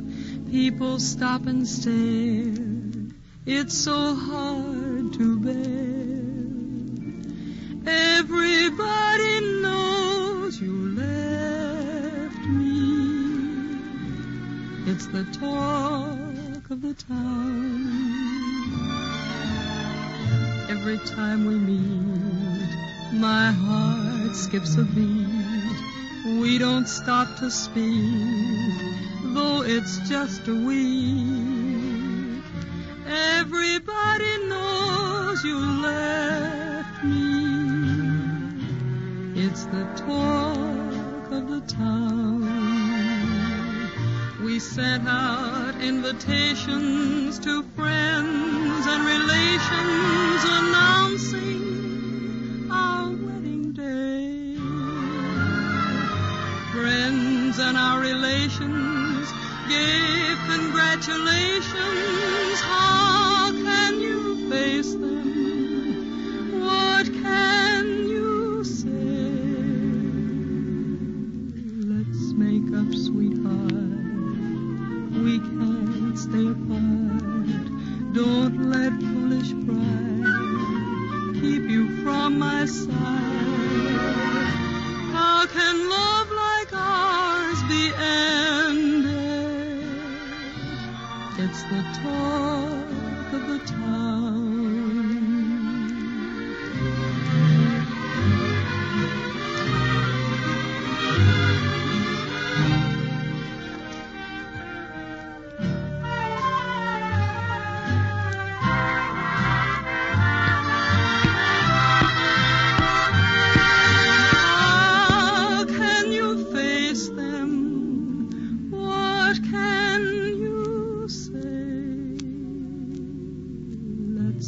Up, sweetheart, we can't stay apart.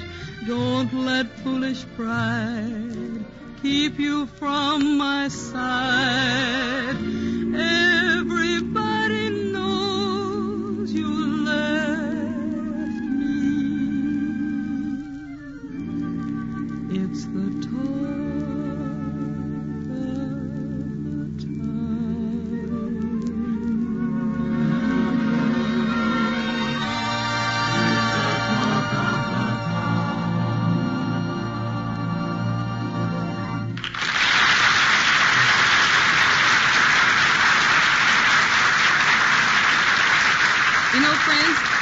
There isn't a more contented married couple in these United States of America than William and Mary. And yet there's a lot going on behind people's faces that sometimes isn't apparent, no matter how happy they are. Tonight, as we join our old friends, William and Mary, they are sitting after dinner quietly in their living room, enjoying one another's company.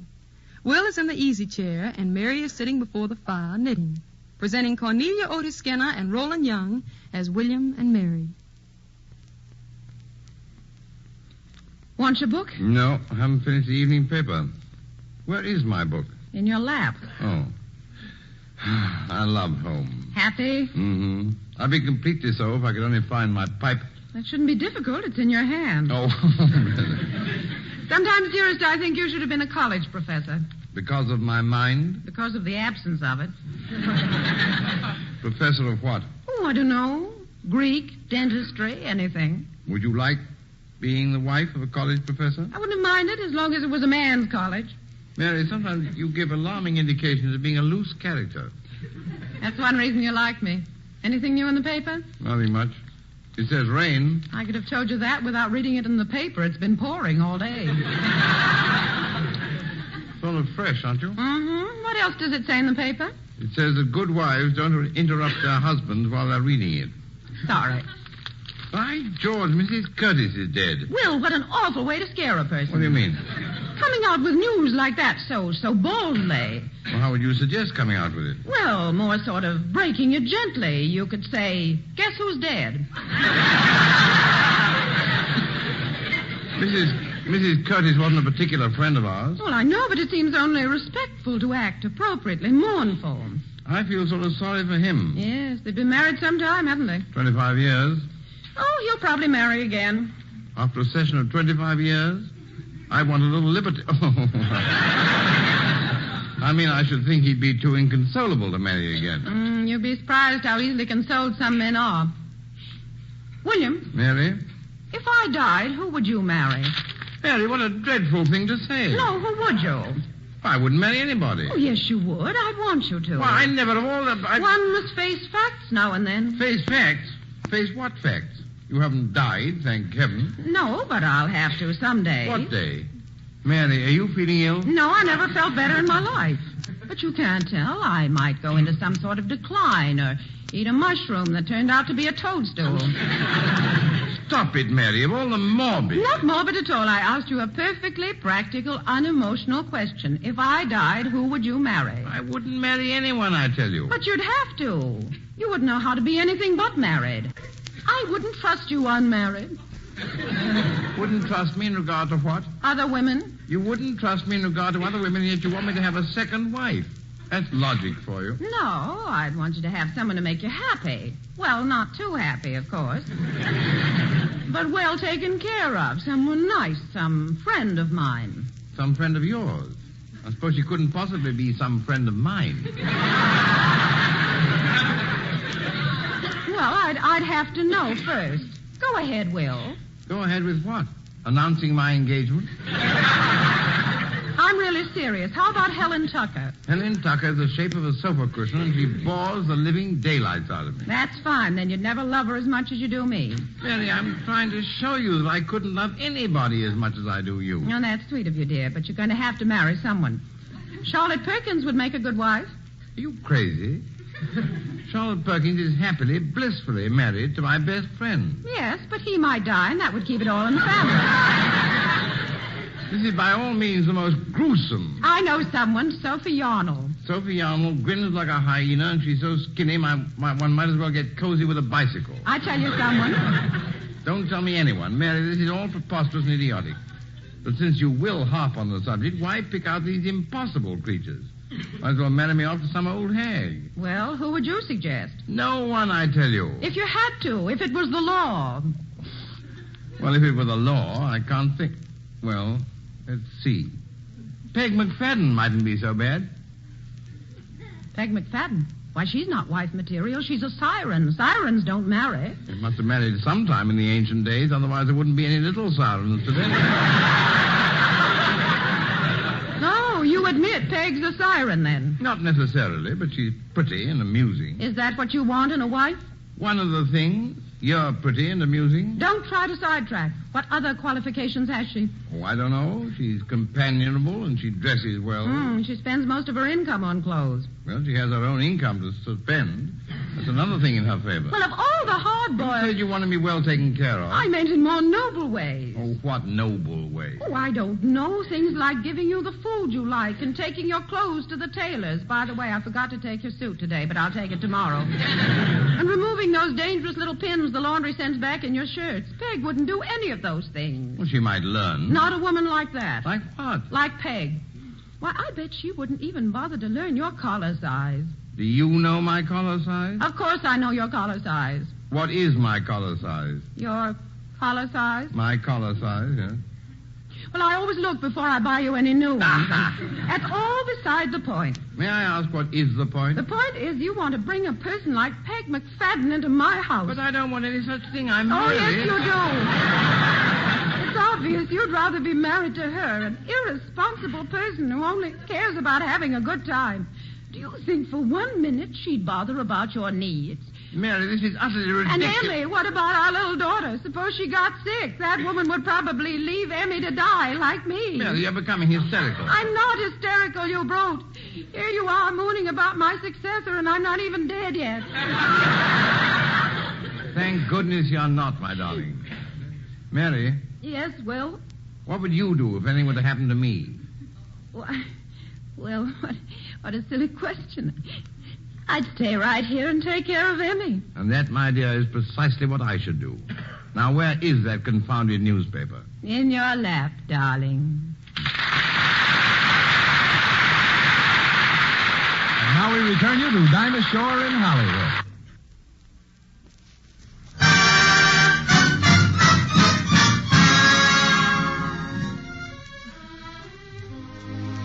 In the celluloid opus Up in Arms, we do a tune called Tess's Torch Song. Tess meets this boy and figures she'll maneuver him into an exclusive contract. Then Tess's girlfriend walks in, and after some rapid two-timing, dear Tess is left holding the torch. The orchestra's on her side, so before you, we'd like to try the case of poor Tess.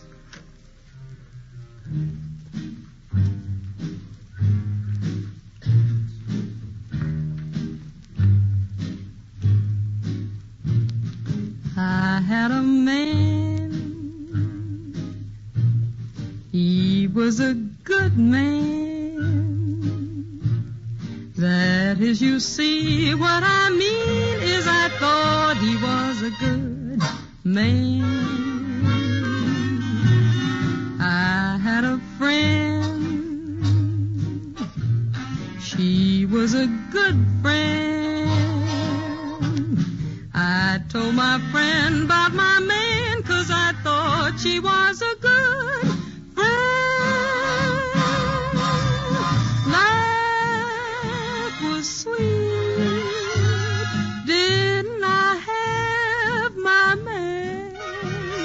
World complete, then the fireworks began. Ain't got no man, ain't got no friend. I bet you can guess just exactly what happened. That was the end of my friend, the end of my man, and darn near the end of me.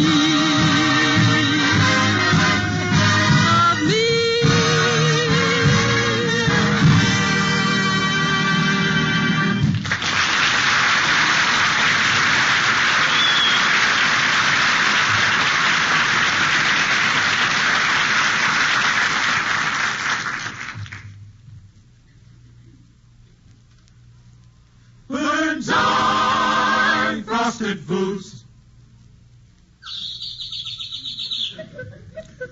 Once again, Bird's Eye Frosted Foods present their own little theater group, the Frigid Midget Playhouse. Tonight we tell you the story of a great Indian chief, Shortcake.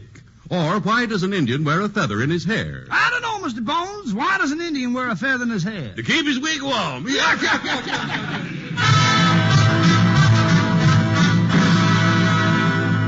Chief Shortcake and his squaw lived with their daughters, Mocha, Doka, and Oka.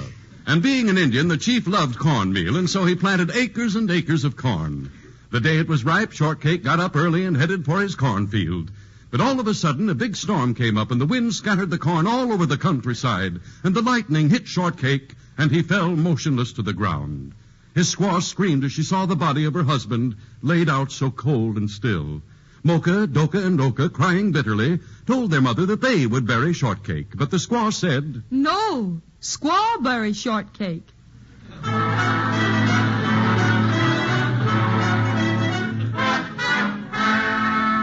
But then an odd thing happened. Chief Shortcake moved. He was merely stunned and not dead at all.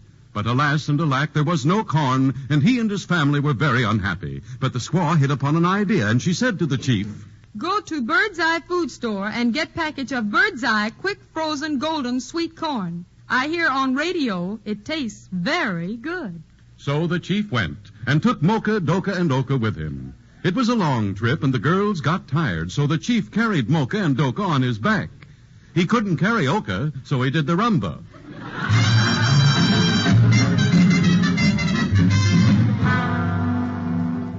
Finally, they arrived at the store, and Shortcake asked for a package of bird's eye corn. But the clerk said everybody loved bird's eye corn so much that he just sold his last package. But when Shortcake came out of that grocery store, he had a package of bird's eye golden sweet corn. And when he got home, his squaw opened the package and popped the kernels of golden corn into boiling water. And in just a few minutes, she served her family the most delicious corn they had ever eaten. Chock full of sugar-sweet flavor, a farm-fresh flavor that makes you think you picked the corn right out of your own cornfield. You see, bird's eye... Just a moment. How did the Indian get... Bird's eye picks their sweet corn when the kernels are plump and milky. And then the corn is immediately husked, cut and cleaned, then inspected again. Harry, how did the Indian... Make sure you get nothing but perfectly clean golden kernel of corn. Yeah, but how did the... Then it is immediately quick frozen so that all its natural goodness, its farm freshness, and its vitamins are captured until you're ready to eat it. Yeah, but... And so Chief Shortcake and his family enjoyed, as you will too, sure, the most delicious corn found anywhere. Yes, but... Bird's eye golden sweet corn. Sure. The end. Harry, look, if the clerk said there was no bird's eye corn, how did the Indian get a package? Easy. The Indian had a reservation. I see what...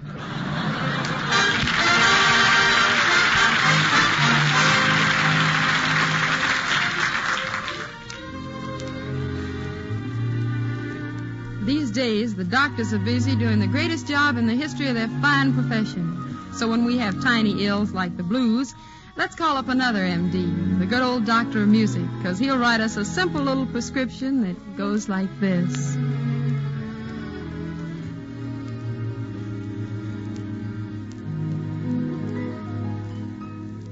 Hallelujah, hallelujah, come you sinners, gather round.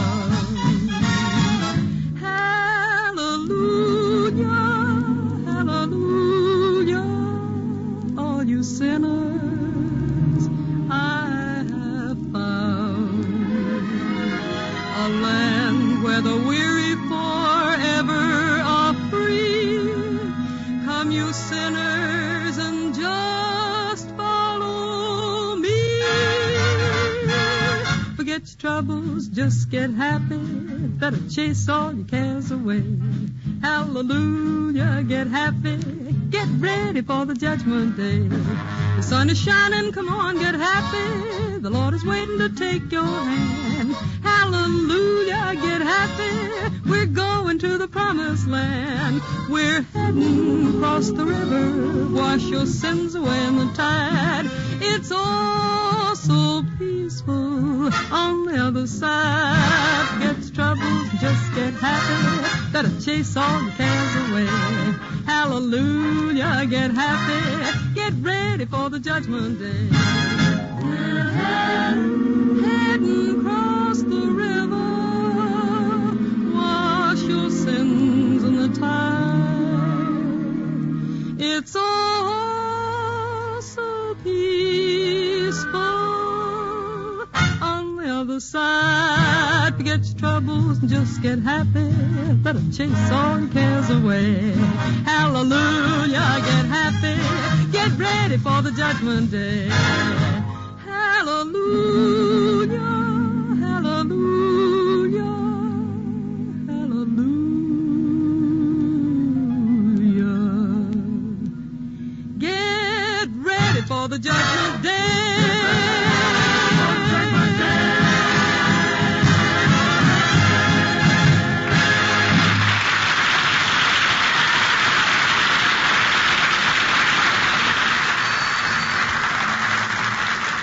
This is Dinah saying thanks and good night till next Thursday. Remember, folks, better buy Bird's Eye. Remember, too, that Wally Brown is currently co-starring in the RKO picture Rookies in Burma.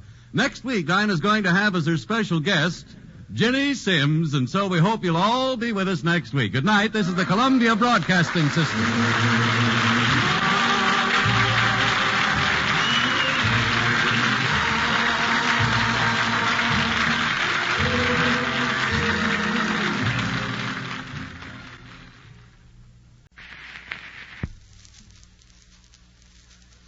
Better buy Bird's Eye.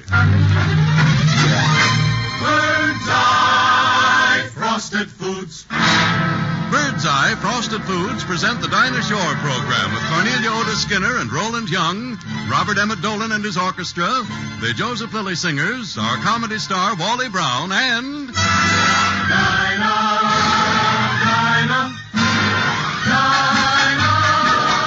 Dinah, is there anyone finer than Dinah Shore?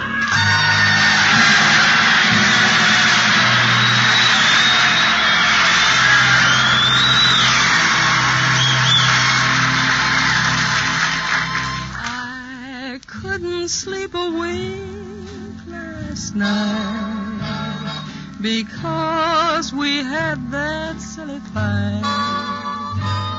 I thought my heart would break the whole night through.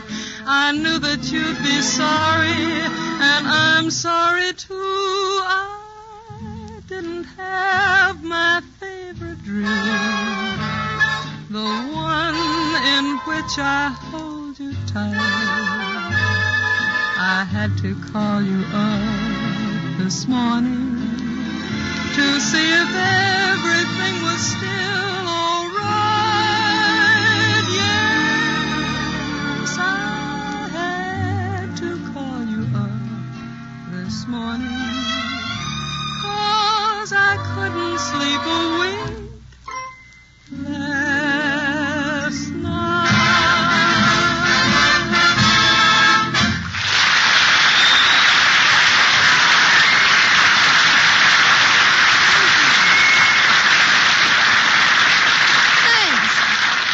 Thank you, and hi there, everybody. This is Dinah with Wally Brown and Harry Von Zell.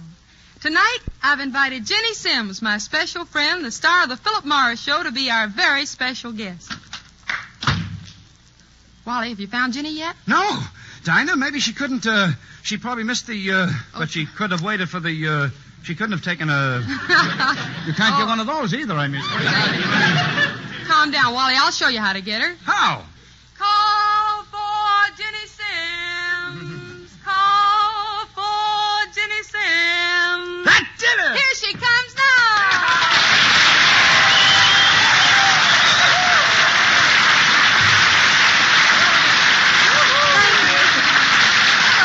Thank you, Dinah. Say, Jenny, have you met everybody? Harry Von Zell? Hello. Hello, Harry. Of course you know me, don't you, Jenny? Why, sure, Wally. I laugh at your jokes every Friday. Now, wait a minute. I come on every Thursday. But it takes me a day to figure them out. And me, a smoker of Philip Morris's. Say, Dinah, you know something? If both of you kids sing tonight, there's liable to be a lot of swooning on this program. I won't swoon. Oh, no, Wally? What's going to hold you up? I got starch in my bobby sock. Oh.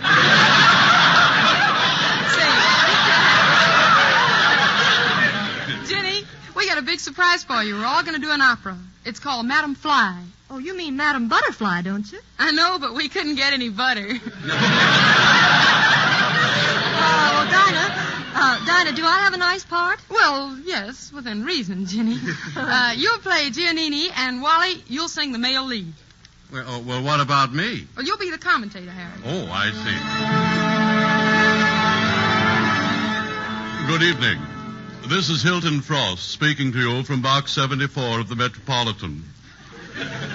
This box isn't particularly comfortable. I haven't removed the oranges yet.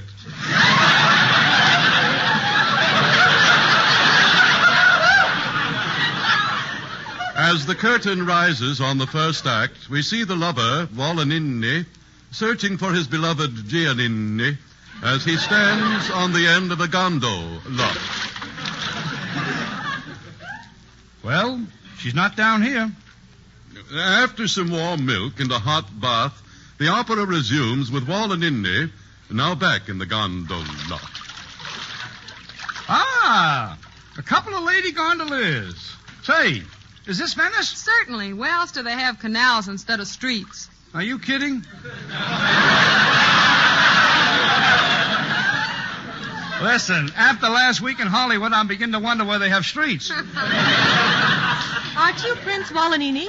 Oh, yes. And aren't you Giannini Sims, for whom I have been searching? Oh, no, senor. I am Jenny Sims. Well, that was close. Goodbye, fair ladies. I will now step out of this gondola. Here I go. Thought I was going to fall in the water again, didn't you? Hey, someone did fall in the water. What do you know? It's me.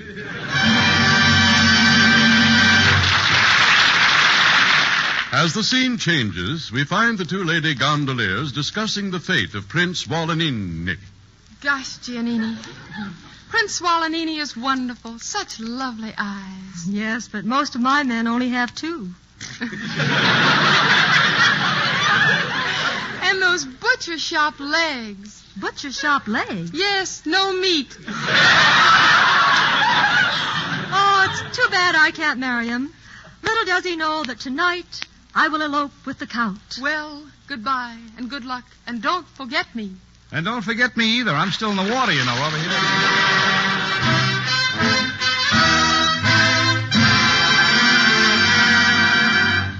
Della figla dell'amore.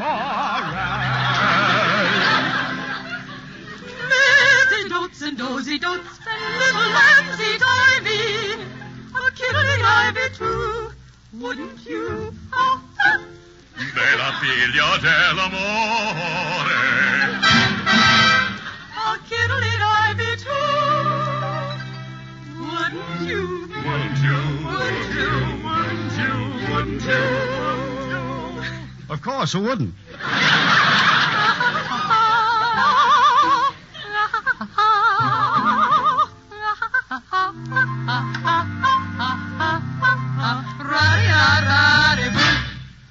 Mercy goats and nosy goats and little lambs shot on the railroad and crawler shooting. A kiddly ivy too. A kiddly ivy too. A kiddly ivy too. A kiddly ivy too. Kiddly ivy too. That kid'll be awfully sick. Orange juice.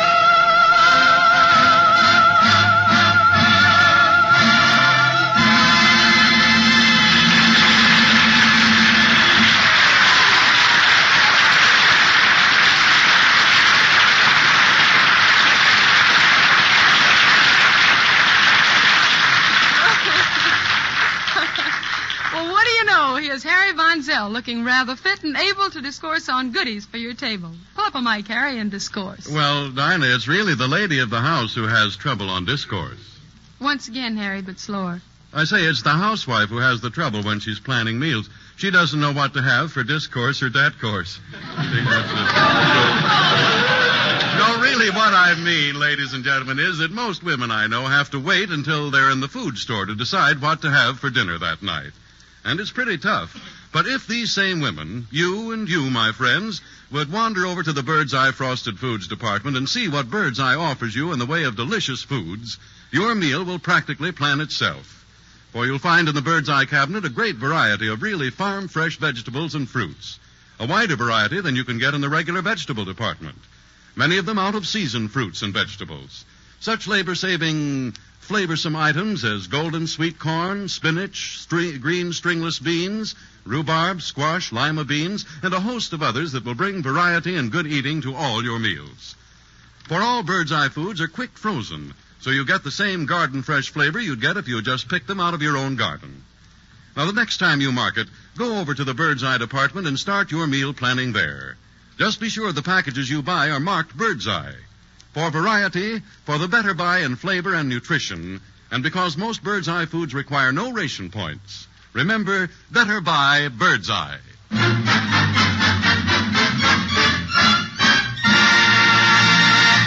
Well, sir, one commercial back, we roped LaBelle Sims into a range opera rendition of Mersey Dotes. But before the rodeo goes any further, we'd like to corral our charming guest and have her put the Sims brand on a tune she sings in her new Metro-Goldwyn-Mayer Technicolor musical, Broadway Rhythm. Here's our Philip Morris lady singing Irresistible You. Ready?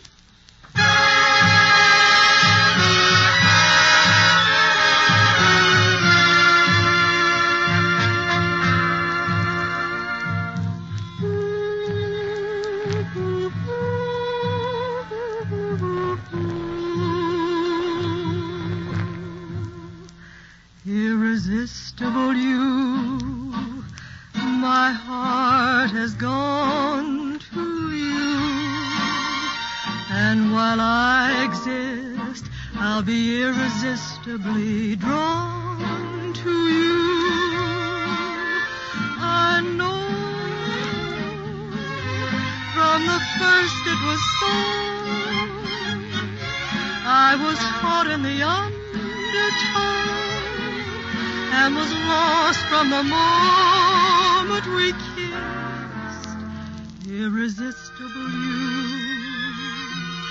you're in the heart of me,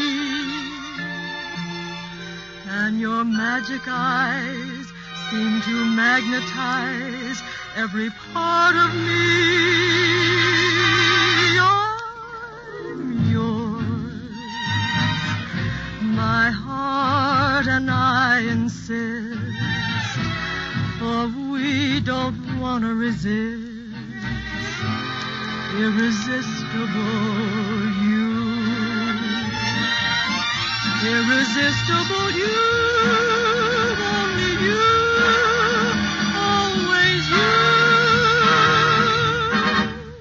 Irresistible you. You're in the heart of me. And your magic eyes seem to magnetize every part of me.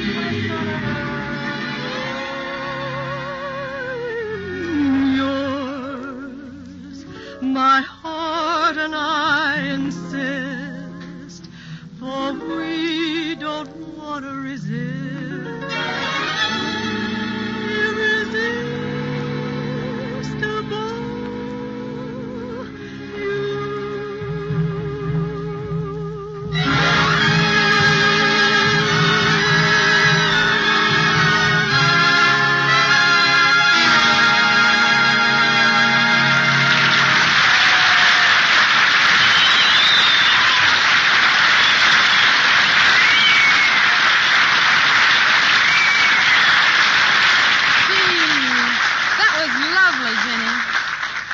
so much. You know, there's a first time for everything. Tonight is the evening of her first trip to a real theater at night for Emmy Jones, William and Mary's 13-year-old daughter. So let's join our old friends William and Mary in the front hall of their house in the suburbs near New York as they wait for their daughter Emmy to come downstairs. Presenting Cornelia Otis Skinner and Roland Young as William and Mary. Are we ready to go? Just a few minutes. Have you the tickets? Right in my pocket. Mary, you look lovely. That's a charming dress. Thank you, darling. You look very nice yourself. You really stand out in a tuxedo. The darn thing's so tight, I hope I don't pop out in it. Mary, why do we have to wear evening clothes? Because you paid so much for the tickets. That's logical. I suppose if we got in on passes, I could go in my underwear. Don't be silly. Furthermore, your boiled shirt will help hold you upright when you sleep. To sleep, one must breathe deeply, and in this outfit, that's impossible. Anyhow, what's going to put me to sleep? Shakespeare, I'm afraid. Oh, I wish you wouldn't remind me of that. Oh, well, don't be tiresome. Remember, it's all in the interest of our daughter's culture. You should like Shakespeare. He can do a lot for you. So can castor oil, but I don't like that either. You ought to be darn glad we got seats. That's right, I ought to be. Well, you can just pretend you are. After all, it's the first time Evie's ever been to the theater at night. Don't spoil the excitement for her. Don't worry, I'll be as enthusiastic as if we were going to the Follies. Hamlet, the hep cat of Denmark. Just remember what a state of thrill she's in. Emmy! Oh, Emmy! Okay, Mom. Okay, I'm coming. Not exactly with the speed of a bounding antelope. Well, here I am. Enter Emmy in a state of thrill. Emmy, isn't this exciting? Yeah, it's keen. I'm nuts about it. Daddy, what have you got that monkey suit on for? Your mother's idea of respect for Shakespeare. What's it to him? He's dead. At least he can turn over in his grave, which is more than I can do in this suit. Is this show any good? It's one of the greatest plays ever written. I know. We had Hamlet in school. Well, that's fine. Then you know all about it. Well, no, because while the rest of the class was having Hamlet, I was having chicken pox. Have you ever seen it? Many, many times. Have you, Dad? Hamlet? Why, I was brought up on Hamlet. Sally Brown's mother and father are taking her to see the Follies. Hooray, good for Mr. and Mrs. Mr. and Mrs. Brown have not got Sally's education at heart. That's just it. You take mine so seriously. They want her to have fun. Hamlet's fun, after a fashion. After what fashion? What's it about? You tell her, Mary. No. You tell her, Will. No, darling, you've seen it so many, many times. I know, but you were brought up on it. You're stalling because you don't remember the plot. Well, don't be ridiculous. I know the plot perfectly. Go ahead, Mom. I want to hear what's such fun about it. What's Hamlet about? Why, it's about, Hamlet. Who's he? A Great Dane. If you'd both stop being so childish, I'll tell you about it. Emmy, darling, you really love it. And it's so full of quotations. To be or not to be, and the play's the thing, and alas, poor Yorick. And what this country needs is a good 5-cent cigar. Oh, Will, honestly. Mother, can the highbrow stuff and dig me the story for crying out loud. Very well, for crying out loud, then I'll dig. The play begins with this ghost. Which ghost? The ghost of Hamlet's father. He's a king, or was a king, and you see he's been murdered. Goody. Emmy, stop being impertinent. I'm sorry. Who bumped him off? Another king. And he... No, wait a minute. Before all that, Hamlet's mother has married. Who'd she marry? Her husband. That's unusual. Well, just wait, Will. And he's Hamlet's stepfather, and what Hamlet hates him and has sworn to the ghost that's his real father. He'll revenge him, his real father, on his stepfather. Because, you see, someone, I guess it was his stepfather, poured poison into his real father's ear. Into his ear? That's how people drank in those days. Will, please, stop it. Then there are a couple of characters named Rosencrantz and Guildenstern. And little Lamsey Divey. Your mother is making it all crystal clear, my child. All right. You tell it then. No, go ahead. I'm fascinated by your version. I'm sure Shakespeare would be, too. Oh, yes. There's an old man named Polonius who's a bore and gets stabbed in the tapestry. You can see what riotous fun it is, Emmy. Well, it's not so bad because he's stabbed by mistake. His daughter's Ophelia and his son is Laertes, and Hamlet killed him in a duel. What happens to Hamlet? Oh, don't you worry about him. He gets killed, too. It's all very well to jeer, Will, but it's a great play. Oh, it's a great play, all right. Is there any music in it? Well, Ophelia sings a few little songs after she goes crazy. Oh, for goodness sake, isn't there anything funny in it? Side-splitting comedies provided by the second gravedigger. He tosses out skulls as he digs a grave for Ophelia, who has just drowned herself. Mother, you said it was exciting. It is. Nearly everybody gets killed in the end, and it's perfectly thrilling. Honestly, Mom, you ought to be a commando. What's the most awful thing I've ever heard? Of all the places to pick out for my one weekend vacation, do we have to go? Emmy, I don't want any more of your nonsense. Your father went to a great deal of expense and trouble to get the tickets. You're going to go. What's more, you're going to enjoy every minute of it. Yes, Mom. You too, William. Yes, Mom. Now, come on. Get your coats on. Yes, Mom.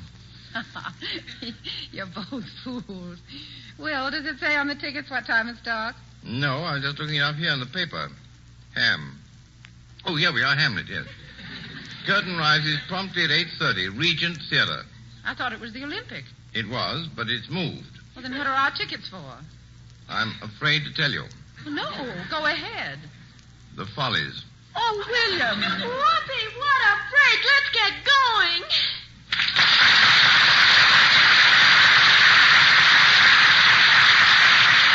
And now we return you to Dinah Shore in Hollywood.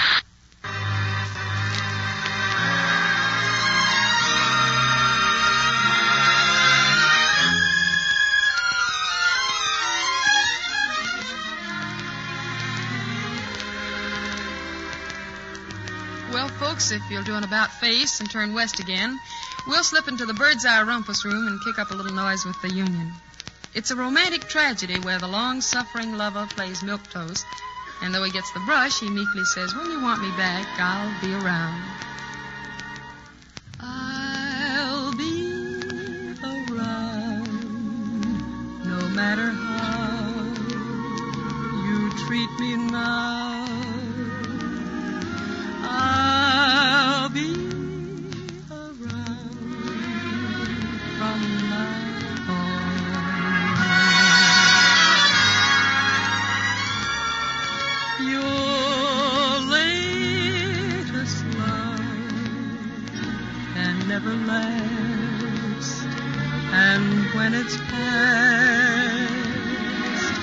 I'll be around when she's gone. Goodbye again. And if you find a love like mine, just now and then drop a line to say you're feeling fine. And when things go wrong, perhaps you'll see you're meant for me. So I'll be around when she has gone. And when things go wrong, perhaps you'll see you're meant for me. So I'll be around when she's gone. I'll be around when she has gone.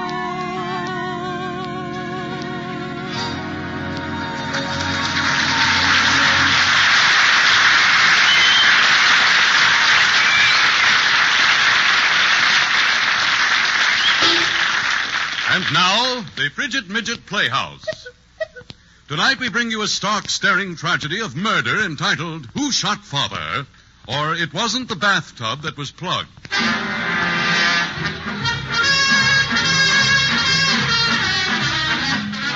The scene opens in a police station, where the two famous detectives, Dr. O'Brown and Sherlock O'Vanzel, are having a heart-to-heart talk. Shh! Listen.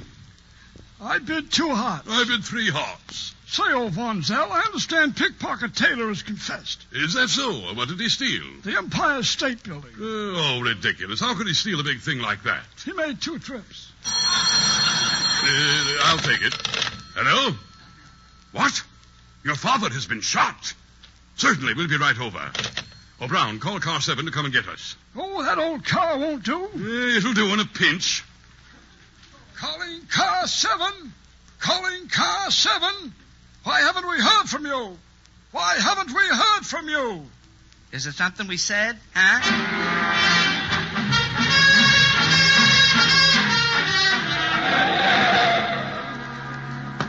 Let us in. Let us in. Somebody shot Paul. There. Say, look over there, Vanzel. There's the body. It's as dead as a corpse. Aha! See here. I found a clue. An empty package of bird's eye quick frozen stringless beans. What? Beans? Yes, what beans? Delicious bird's eye stringless beans. Paul loved him so. Oh, yes, I see it all now. Your pa was cooking dinner. He was fixing the bird's eye stringless beans when the murderer came in. Yes, go on. The murderer wanted those delicious and tender bird's eye stringless beans. Yes. There was a struggle. Yep. For naturally, no one likes to part with bird's eye stringless beans. Amazing deduction, Vanzel. Amazing. Elementary, my dear O'Brown, elementary. You see, bird's eye stringless beans have a taste all their own. Yes, it does. A straight from the garden flavor that beats any bean that's ever been. Yes. That's because they're grown under careful supervision. Yes, sir. Then picked at the very peak of their young green tenderness. I like 'em young and green, too. Yes, of course. Irregardless. Then these grand stringless beans are washed and quick frozen immediately so that they come to you dewy fresh, brimming with country flavor, chock full of vitamins. Yes. The murderer wanted those bird's eye stringless beans, and who could blame him? For they're so easy to prepare. All stringless, washed, and ready to cook. No work at all. That was my paw. No work at all. Yeah, exactly. And your paw wouldn't give them up, and so he was shot. But, do you know who did it? Yes. Who? The killer of your father was a golfer. How do you know the killer of my pa was a golfer? Because he shot a hole in par.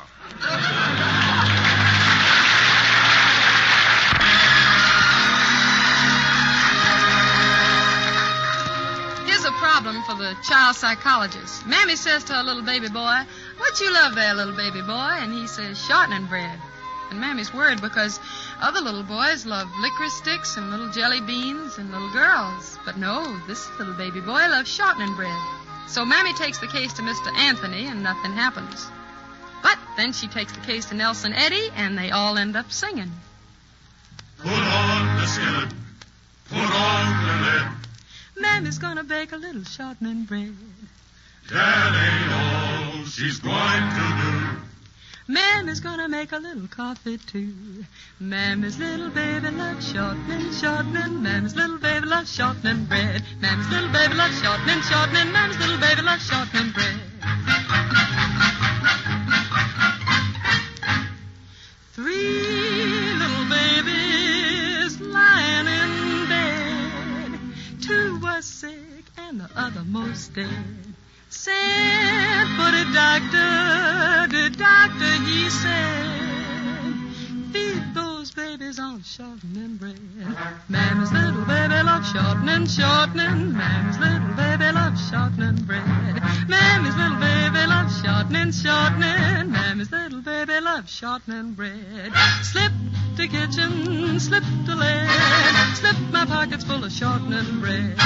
Stole the skillet, stole the lead, stole the gal who makes shortening bread. Mammy's little baby loves shortening, shortening. Mammy's little baby loves shortening bread. Mammy's little baby loves shortening, shortening. Mammy's little baby loves shortening bread. Caught me with the skillet, caught me with the lead, caught me with the gal making shortening bread. Paid $6 for the skillet, 6 for the lead. 6 months in jail eating shortening bread. Mammy's little baby loves shortening, shortening. Mammy's little baby loves shortening bread.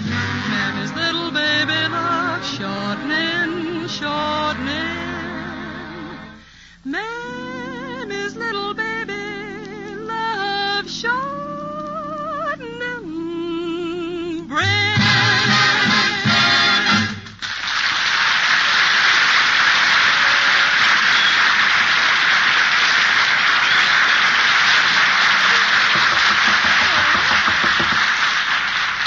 Did you forget something, honey? No, I just wanted to come back in and say thank you, Dinah. Good night to everyone. And, Dinah, I make a motion that was really swell being here tonight. Second the motion. All in favor of Jenny's visit tonight, say aye. Aye. Unanimous, Jenny, and thanks again. This is Dinah pulling down the shades until next week. While we're gone, will you file away this thought in your Frigidaire? Don't waste food. Let all the food that comes out of your refrigerator be used. Don't take out more than you need. For if you do, that means you have to buy more, and that means that somebody's going to have to do without. It's really that serious. For we're feeding a lot of people these days, not only civilians, but soldiers and allies. Use only what you need. Throw out nothing that's edible. Use your leftovers. In other words, conserve food, won't you? Good night, everybody.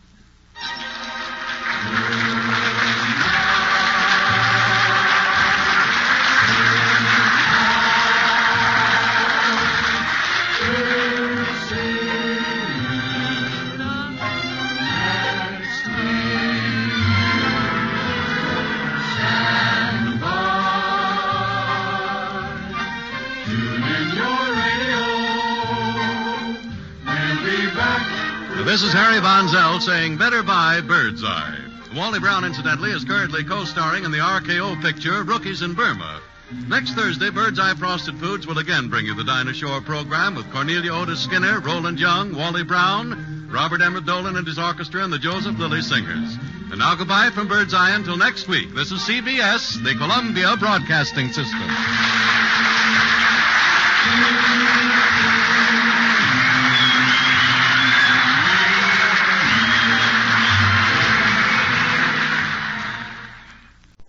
Bird's Eye Frosted Foods present Bird's Eye Open House, starring Dinah Shore, with her special guest, Groucho Marx. Take it away, Dinah. Well, what do you know? He smiled at me in my dreams last night. My dreams are getting better all the time. And what do you know? He looked at me with a different light. My dreams are getting better all the time.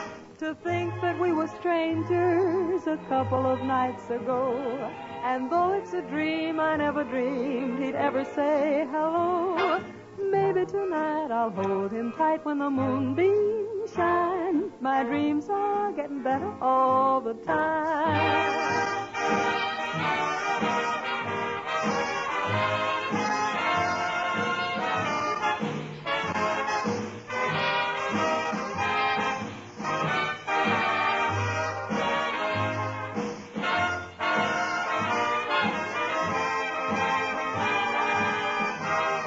To think that we were strangers a couple of nights ago. And though it's a dream, I never dreamed he'd ever say hello. Well, maybe tonight I'll hold him tight when the moonbeams shine. My dreams are getting better all the time.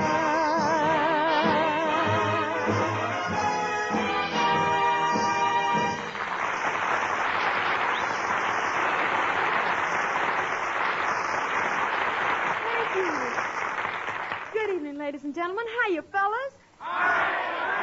Oh, I'm fine. And now I want to welcome all of you to another session of our Bird's Eye Open House.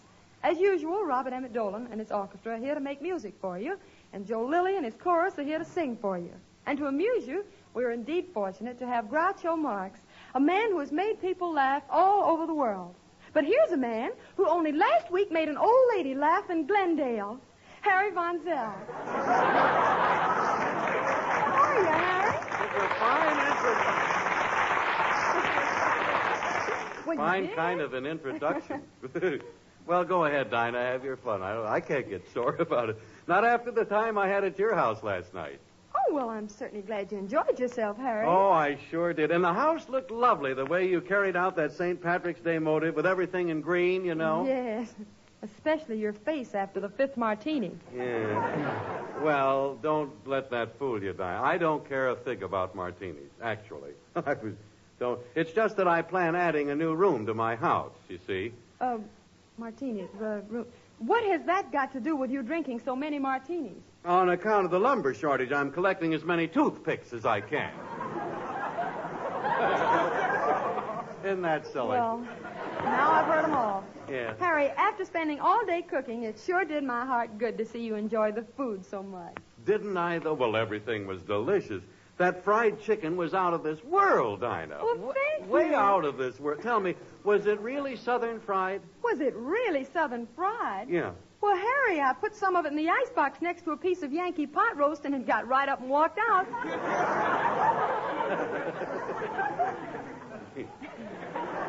Well, Dinah, I've sort of been stalling around hoping that you would mention the young lady I escorted to your house last night. What about her? What about her?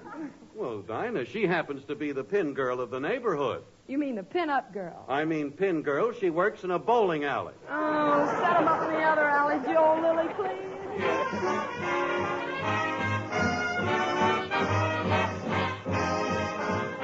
Evelina, won't you ever take a shine of that moon? Evelina, ain't you bothered by the bobolinks too? Tell me how long you're gonna keep delaying the day. Don't you reckon it's wrong? Trifling with April this way. Baby, Evelina, won't you pay a little mind to me soon? Wake up, wake up. The earth is fair, the fruit is fine. But what's the use of smelling watermelon, clinging to another fella's line? Evelina, won't you roll off that vine and be mine?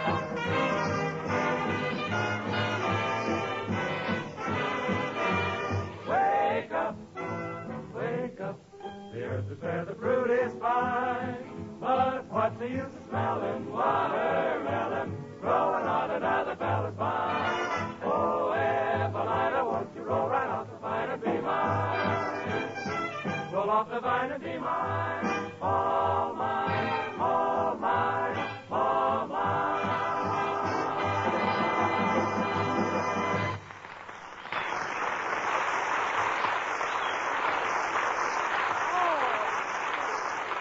Joe, that was really swell. Now, ladies and gentlemen, I'd like to tell you... I hate to interrupt this way, monsieur, but, then what does it matter? Just so long as we could be together again. Isn't it heavenly? Isn't it heaven?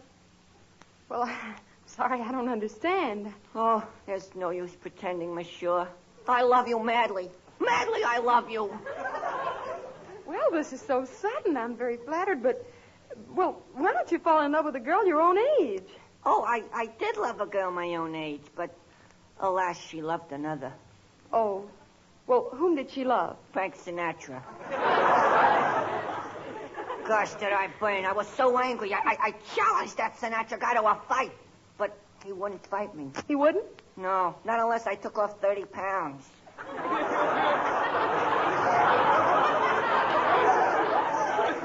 Well, tell me, what did you do to win her love? Oh, I tried everything. Why, I used to bring her a daisy every day. Every day for 5 weeks, I'd bring her a daisy. Finally, I had to quit. Why? The daisy started to get shabby. It was then that I fell in love with you. Oh, what your singing does to me. Gosh, if you'd only sing something, I mean, just to me. Well, I'd be glad to. Here, hold my hand. I'll be loving you always. Hey, Harry, help. Come here, Harry, quick. What's the matter? What's all the excitement about, Dinah? That boy over there, he's unconscious. Yeah, well, stand aside, gal. I'll bring the boy, too. Have you got smelling salts? No, I've got something much better than smelling salts. What's that? Spinach. Spinach. Yes, son, bird's eye, quick frozen spinach. Spinach. Yes, indeed. Luscious, beautiful green spinach with all that wonderful fresh from the garden flavor and the vitamins and minerals sealed in by quick freezing. Yes. Yeah, just look at you, boy. A moment ago you were unconscious. You're not much better now. But the fact of the matter is just one mention of bird's eye spinach, and you're all right. Oh, spinach. Spinach? Dinah, this is torture. He speaks of spinach while I suffer because of my love for you. Oh, well, now, it can't really be that bad. Oh, but it is. Why, for weeks I haven't even been able to sleep. What I need is some shut-eye. What you need is some bird's eye. Oh, yeah. It's good for you, you know. And listen, tell your mother that bird's eye spinach is good for her, too. It's so easy to serve. There's no kitchen work, no washing or sorting, no sand or grit. Bird's eye has done all the work for her. So she gets nothing but glistening green leaves of perfectly clean, perfectly delicious spinach. So she only has to pop it out of the package into boiling water and serve it. Now, why not tell your mother to get a couple of packages? They're a real value right now. Really, son, you can't go wrong with that advice. Well, honestly, mister, I appreciate your advice, but really, you don't know anything about love. I don't know anything about... Are my ears... Did you hear what he said, Dinah? Yes, Harry, I did, and the poor boy must be delirious. Well, I don't know anything about love. You certainly don't. My boy, have you ever heard of Dante's love for Beatrice? Uh-huh. You have. Have you ever heard of Romeo's love for Juliet? Yes, I did. You did. All right, then stand back while I tell you of Von Zell's love for bird's eye spinach. I love it. Do you hear me? I love it. I hear you. Each tender green leaf I love. Each package I caress tenderly. Because each package... Each package what? Each package serves 4. For goodness sake. And there are no ration points needed for this wonderful bird's eye spinach. And it's so plentiful right now at your bird's eye dealer. Well, I see it's no use, monsieur. No. But before you pass out of my life, you must do one thing for me. Oh, I'll be glad to. Thanks. I've been saving my money just to take you out once. We'll go to the finest restaurant in town. I'll order everything. At 8 o'clock, we'll have oysters Rockefeller. At 8:15, we'll have pheasant under glass. At 8:30, we'll have demi-tasse. And at 8:45, we'll have crepe Suzettes. But at 9 o'clock, I must leave you forever. But why? Because I've got to be at home and do my homework.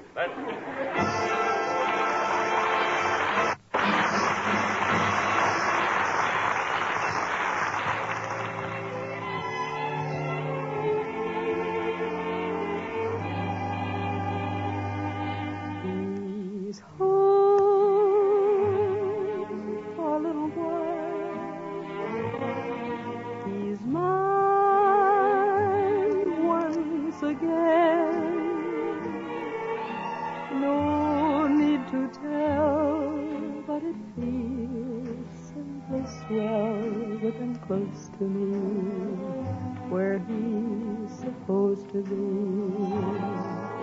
He's home for a little while. I live for his kiss. I hit the skies when he looks in my eyes, and my knees grow weak with bliss. He's sort of changed. He's kind of different from the boy I used to know a while ago. Strange how much he says without a word, and when he holds my hand, I understand. I'm his, but forevermore. He's mine, mine alone. We'll have to part, but he's close to my heart for the little while. He's home. He's sort of changed. He's kind of different from the boy I used to know a while ago. Strange how much he says without a word, and when he holds my hand, I understand. I'm his, but forevermore. He's mine, mine alone. We'll have to part, but he's close to my heart for the little while.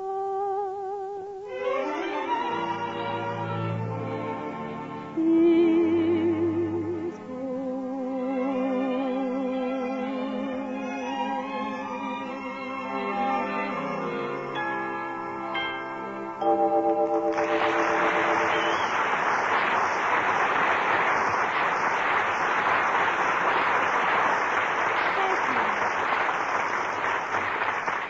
Now, ladies and gentlemen, I take great pleasure in introducing a man of rare talent, our old friend Groucho Marx.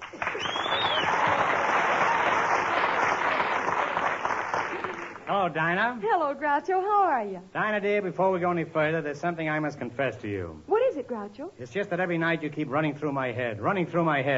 But last night a terrible thing happened. What's that? You slipped and stepped on my nose.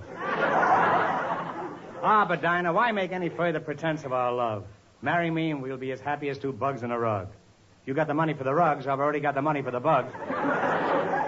I can just see our little dream cottage. All our furniture will be made of maple.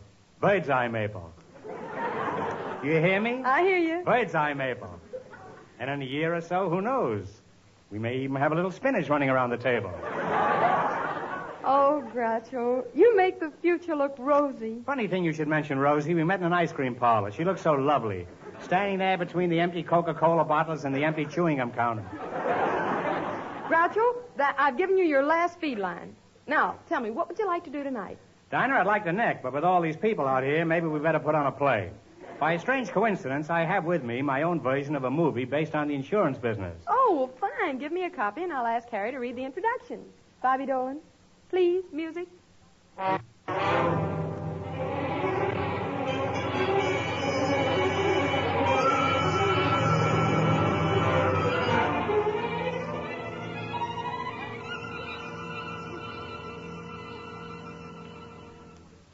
Now?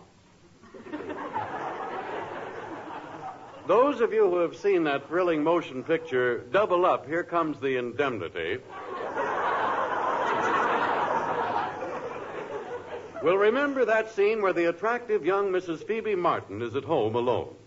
Adventure, unknown to her, is about to enter her life as Groucho Higgins, an insurance agent, approaches her house. He rings the bell. Oh, why can't I be left alone? How do you do? Won't you come in? Well, I'm not going to stand out here and twiddle my briefcase. I represent the Casual Insurance Company. Oh, well, just pull up a policy and park your premium. Say, you look mighty beautiful in that bathing suit. Oh, I forgot. I was just taking a sun bath. I'll go upstairs and put some more clothes on. Madam, is that trip necessary?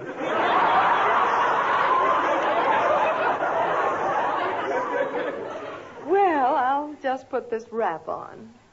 Came to see Mr. Martin about some automobile insurance. I never met Martin. What's your husband like? Maybe this will give you an idea. He drives a 1922 Essex, and the car looks better than he does. Incidentally, how tall are you? 6'1". Oh, I love a man who's 6'1".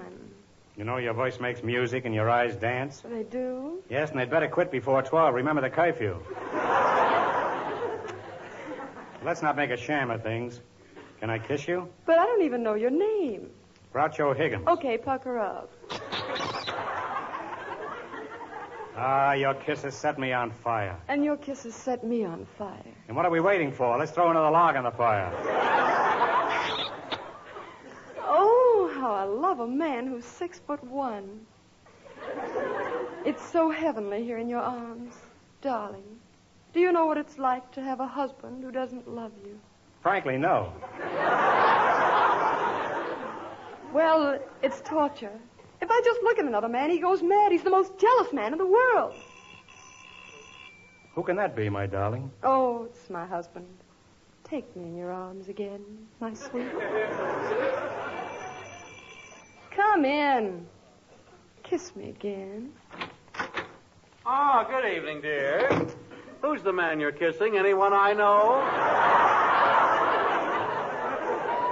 No, he's an insurance salesman. Oh, insurance, eh? Well, tell me, how's business? Fine. I'm just clinching a big deal. Well, as long as you're tied up, darling, I'll just go out to the kitchen and get dinner ready. See you later. There. You see how insanely jealous the man is?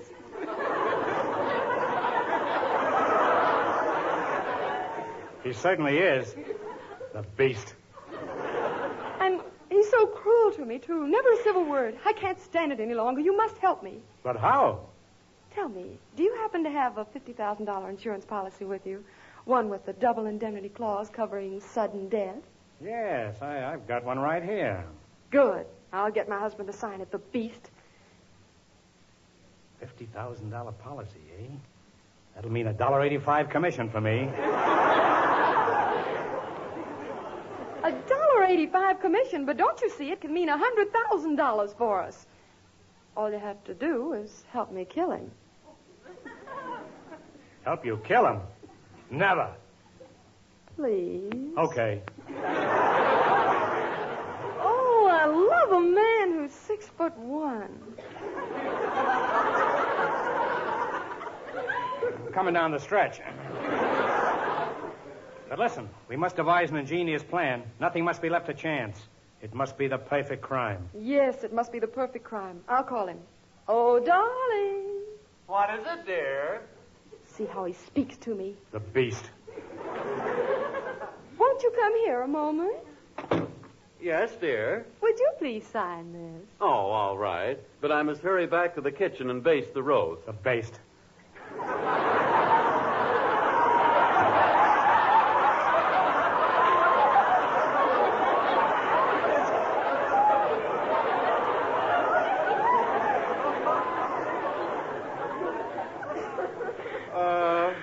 Where do I sign the paper, dear? Right here.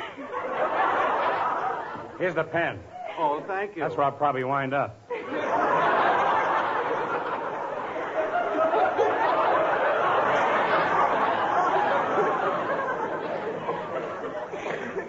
Have you got the same script I've got? Yes, December 11th, isn't that it? All right, dear. Now, I've signed your paper, and I've got to go and baste the roast. Dear, what are you doing with that revolver? I'm going to kill you. Oh. Well... Listen, dear, don't forget. Don't forget what? Baste the roast.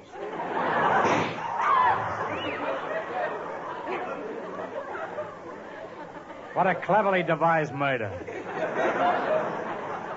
Say, you didn't forget a detail. He's dead.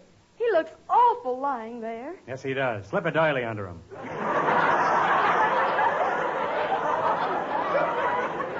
Oh, well. Now we can be married. Yes. But before we do, don't you think it would be sensible for you to take out an insurance policy? After all, darling, if anything should happen to you, you would want me to be taken care of now, wouldn't you? By all means, dear. By a happy coincidence, I have another dental indemnity policy right here. I'll sign it. There. Oh, how I love a man who's 6'1". Wait here, darling. I'll fix you a cup of coffee. You're sweet. There. The coffee's finished. Now, let's see. Where is that arsenic? I know I had it on my shopping list this morning. Oh, here it is. I'd better put in plenty. There. Oh, dear, come in. Your coffee's ready. Darling, you're so good to me. My, but that coffee smells good. Here you are. What's the matter, dear? I don't know. I feel so strange. It's getting dark. I think I'm going to die. But before I go, darling, there's one thing I must know. What's that? Does your coffee taste different lately? Oh, poor Groucho. I hated to kill him. He was so tall.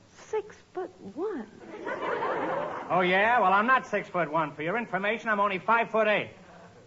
5'8"? Then how do you make yourself look 6'1"? Because I wear my hair piled high upon my head.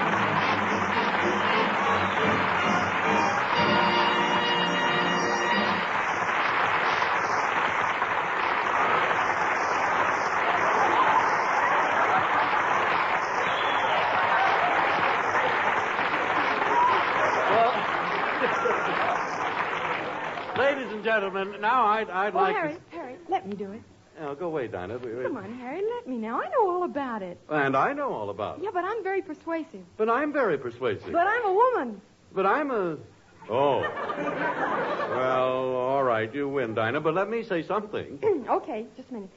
Ladies, want a swell idea for dessert? Okay, how about a luscious pumpkin pie? Made the easy way with bird's eye quick frozen squash. Squash and pumpkin pie. Yes, ma'am, that's... Delicious. Yeah. And really so easy to make because bird's eye squash comes to you all cooked and pureed. Just thaw and mix with milk, egg, and seasoning, and pour into the pie crust and bake. Yes, it's... Makes the most wonderful, mouth-watering pie filling you ever tasted. And it's... A grand, versatile... It's a grand, versatile vegetable, this bird's eye squash. You can use it for pies and tarts as well as serve it plain as a tempting golden vegetable. So get yourself... A package of bird's eye squash. Yeah. You'll love its grand garden fresh goodness. Just be sure, though, that It's bird's eye. Look for the bird's eye on the package and enjoy truly fine squash. Bird's eye squash. So there.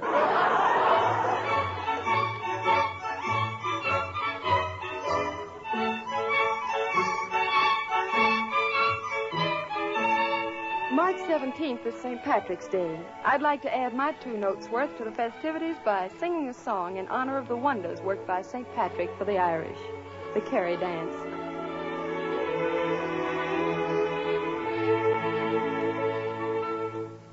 Oh, the days of the Kerry dancing, oh, the ring of the piper's tune. Oh, for one of those hours of gladness gone, alas, like our youth too soon. When the boys began to gather in the glen of a summer night, and the Kerry pipers tuning made us long with wild delight. Oh, to think of it, oh, to dream of it,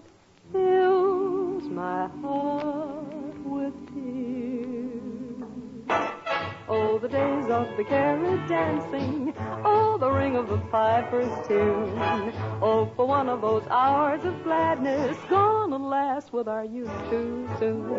When the boys began to gather in the glen of a summer night, and the carrot piper's tuning made us long with wild delight. Oh, to think of it, oh, to dream of it, fills my heart with tears. Oh, the days of the carrot dancing, oh, the ring of the piper's tune. Oh, for one of those hours of gladness, gone and last, like our youth, too soon.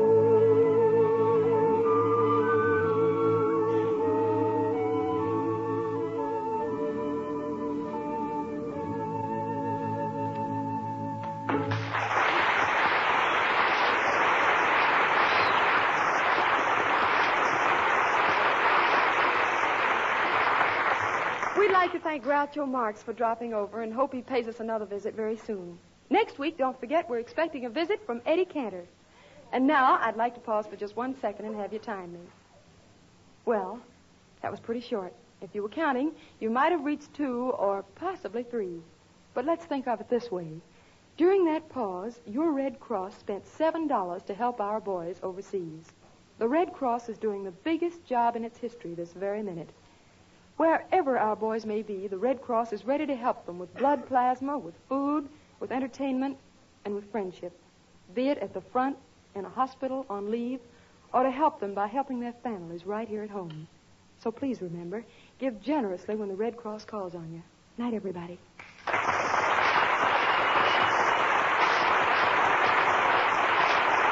Say, friends, next week, try tuning in a half hour earlier and hear a full hour of entertainment. The Frank Morgan Show with John Conte and Cass Daly, followed immediately by Bird's Eye Open House with Dinah Shore, her special guest, my adopted son, Eddie Cantor, Robert Emmett Dolan, his orchestra, Joe Lilly, his chorus, and yours truly. Bird's Eye Open House, starring Dinah Shore, is written by Howard Harris and Sid Zelinka. Listen. Once upon a time, there was a very handsome horse. And every day, this horse would gallop up to a house and say, "Have you heard about grape nuts flakes? They're delicious." And then this horse would gallop on until he came to another house. Why don't you try grape nuts flakes? It's a toasty brown cereal full of whole grain nourishment. Try them with milk and fruit. They taste wonderful. And that's what this horse did. Galloped over the countryside telling what's that, madam? How could a horse tell the story of grape nuts flakes to all those people? Why, madam, all horses carry tails. This is the National Broadcasting Company. KFF. Johnny presents the new Philip Morris show, Call for Music. Call for Dinah Call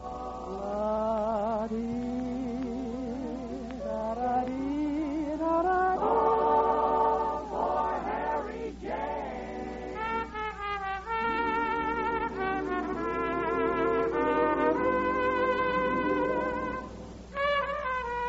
Call for Johnny Mercer.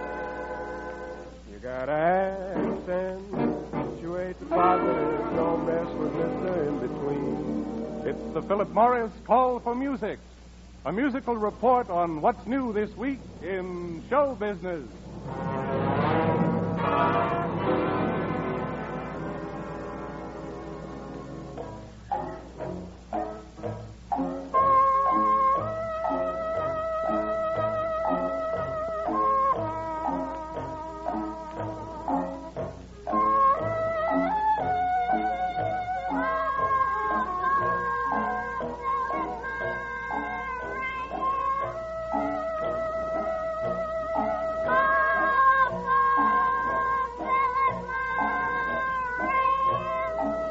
Make no mistake.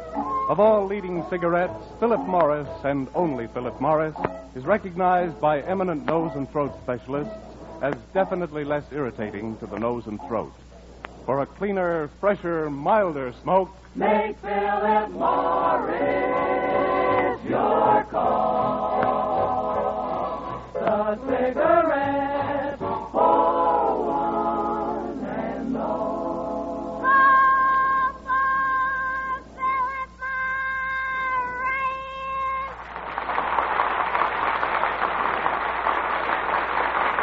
And here's Dinah.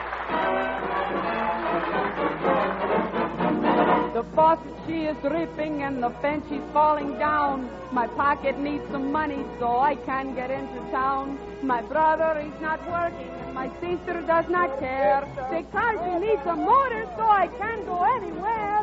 Manana, manana, manana is good enough for me. Very lively, Miss Shaw. Thank you, Mr. Mercer. It's going to be a big tune, you know. We got it tabbed as a song of tomorrow. Who wrote it? Some singer. I forget her name. Peggy something or other. I can't. Peggy Lee? That's the name, yeah. Her husband plays the guitar. Wonderful guitar player. Looks to me like these singers are infiltrating on us songwriters. Well, you infiltrate right back, John boy. 1, 2. When singers start to write the hits, it's getting pretty tough. You know. We guys who just compose the tunes will find the going rough. My mountain goat vibrato never sounded much like Bing, but now Professor Mercer had better learn to sing. Manana, manana, manana is soon enough for me. Say, can a trumpet player get in on this? Sure, Harry. Latch on. The songs and kids are dancing to are all at your command. We'll play the tunes you want to hear and toot to beat the band. I like to play the ponies and win money every day, but I promise you the trumpet is the only thing I'll play. Manana, manana, manana is soon enough for me. If Peggy Lee is listening, and I'll bet she blows her top, she'll stop composing ditties and she'll stick to singing pop. I guess this ought to fix her so she'll never write a note. We sang her song but didn't use a single word she wrote. Except Manana, manana, manana is soon enough for me.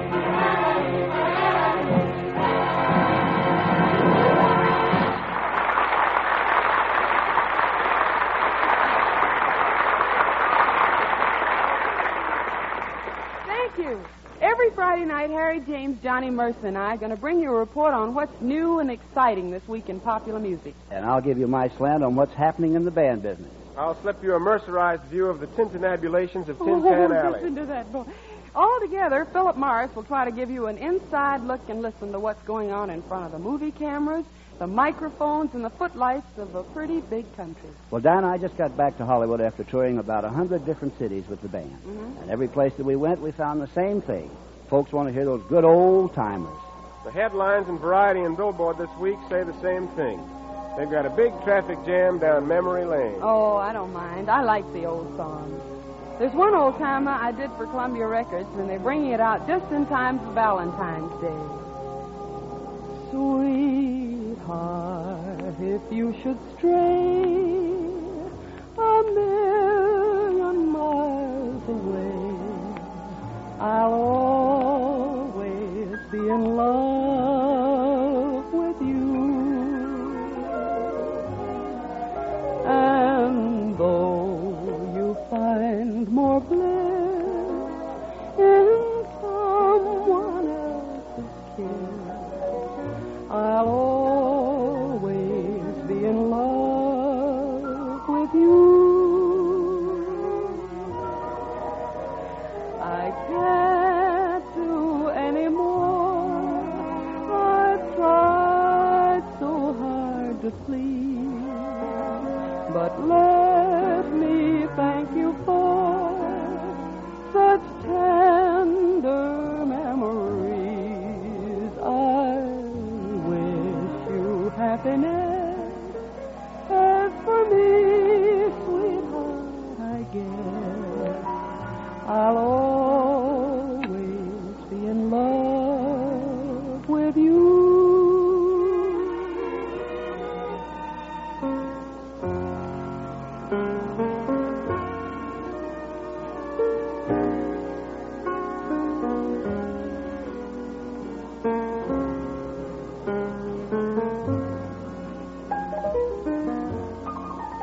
Ladies and gentlemen, the words you're about to hear are not our words.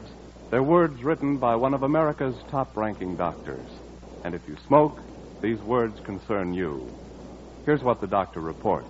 In cases of irritation of the nose or throat, it is my usual practice with my patients who smoke to suggest that they change to Philip Morris.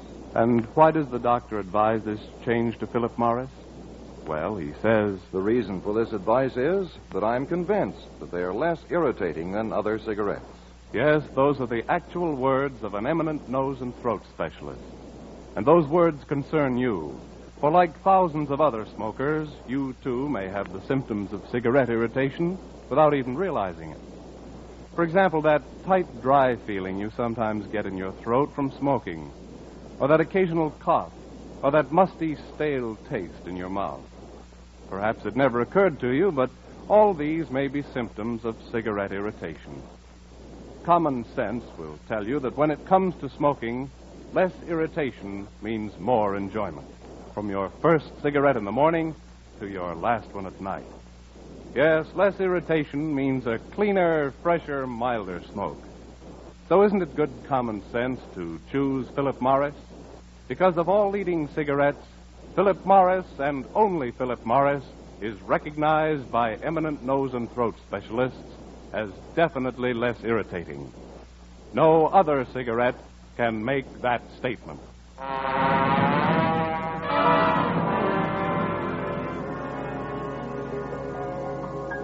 Johnny Mercer, as a songwriter, what do you think of this trend of reviving old tunes? Well, Dinah, it's interesting to watch the evolution of a song, the different styles it goes through. Shall we illustrate? Absolutely. Now, back in 1927, the banjo was a big thing, and we heard a tune that sounded like this. I'm looking over a 40 over that I overlooked before. Then progress. Smooth approach came into style. Show us, Dinah. One leaf is sunshine, the second is rain, third is for roses that grow in the lane. I tell you. Yeah? Tell me. Then more progress.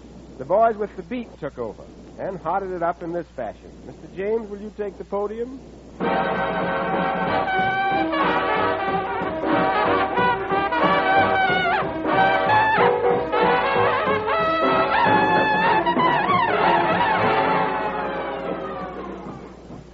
And then the height of progress, 1948. And we hear this tune with the latest modern embellishments of orchestration and instrumentation. I'm looking over a 40 over that I overlooked before.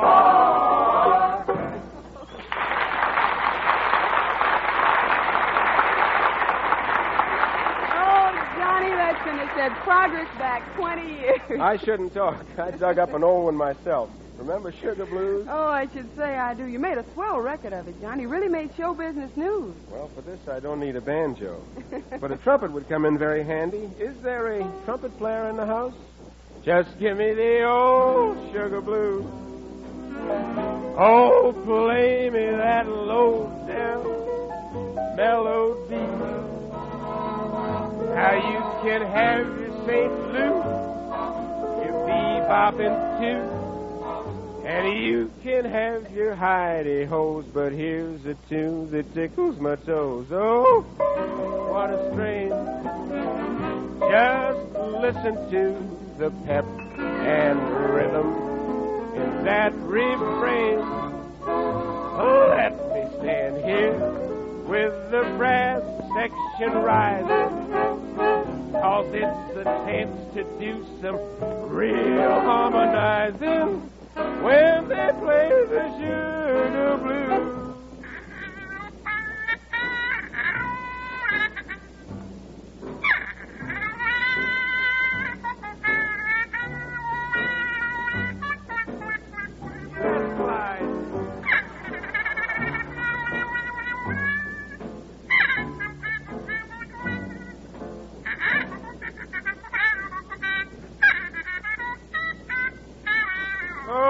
Oh, what a strain.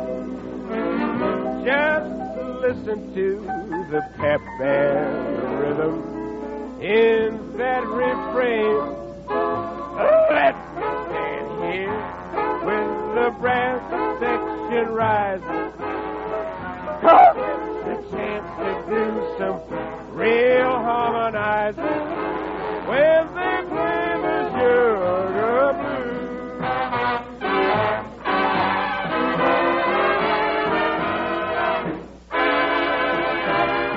I said blue.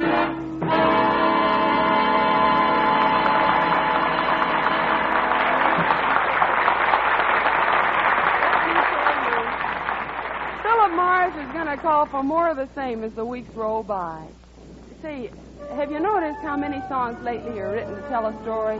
Current bestsellers like Ballerina and Serenade of the Bells.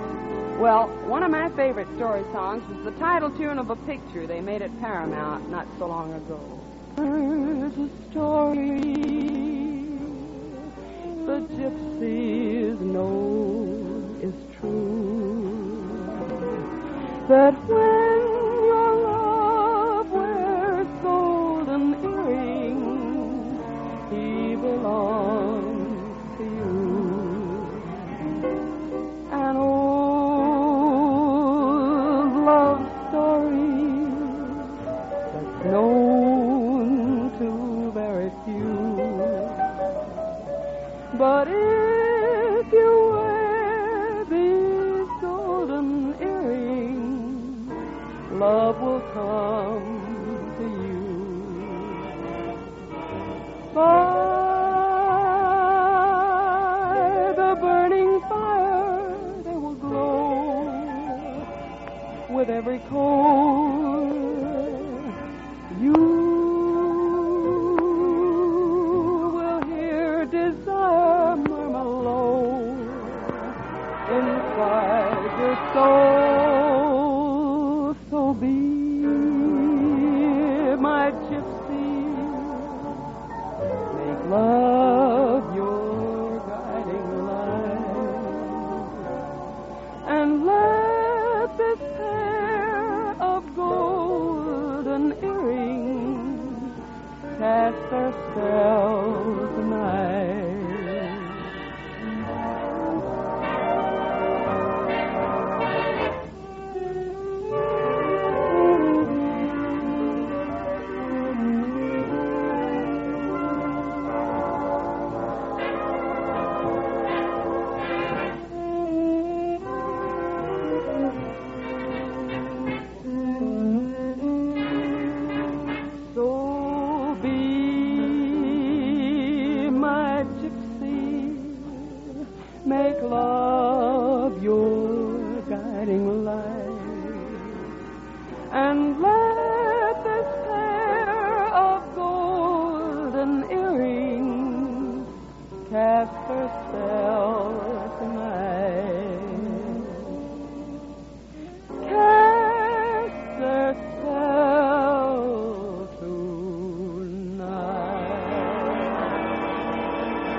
business belongs any place where people are having a good time. And this week, the lights burned bright on the happy city of New Orleans.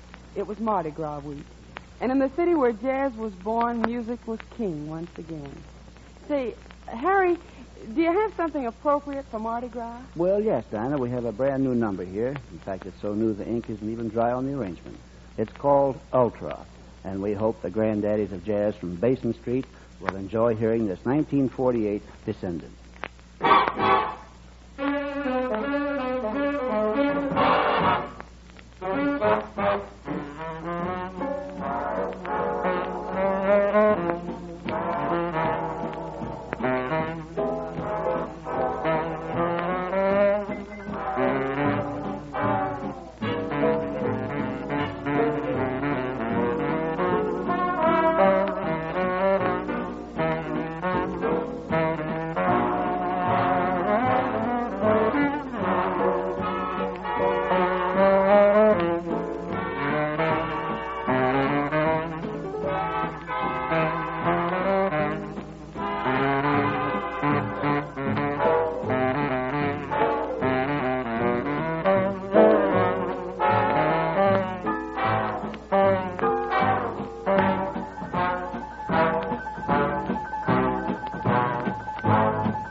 Remember this.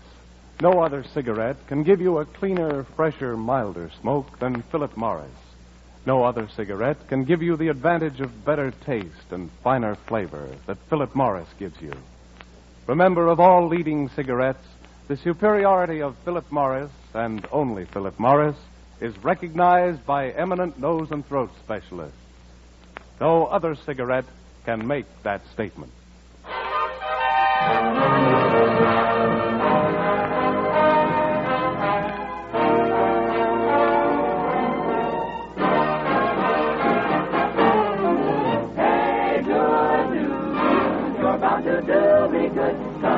To me, good news. Hey, Mr. Good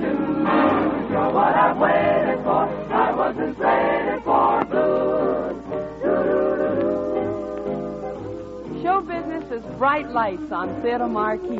And the bright lights in front of movie theaters in 100 cities this week are spelling out good news. It's all about college days when Sis Boom Ba was pretty snappy talk, and the new look ended above the knee instead of the ankle. It's a wonderful old score, Dinah. Oh, yes. But MGM added a new tune that's shaking the tent poles of all the musical wigwams. Well, shake 'em, Dinah. Don't Shake 'em. If your temper's getting the top hand, all you have to do is just stop and pass that peace pipe and bury that hatchet like the Choctaws, Chickasaws, Chattahoochee, Chippewas do. If you're feeling mad as a wet hen, mad as you can possibly get, then pass that peace pipe and bury that tomahawk like those Chechemex, Cherokees, Chapultepec too.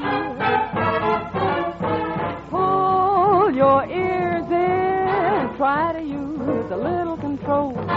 When all clears in, you'll be top man on a totem pole. But if you wanna be an all-right guy, not a long-faced blues in the night guy, write that apology and dispatch it. When you've quarreled, it's grand to patch it. Pass that peace pipe and bury that hatchet like the Choctaws, Chickasaws, Chattahoochee, Chippewas, those Chechemex, Cherokees, Chapultepecs, and those Chicoutamis, Chepachet, Chickapees, Chochos, Changos, Chattanooga, Chicheros.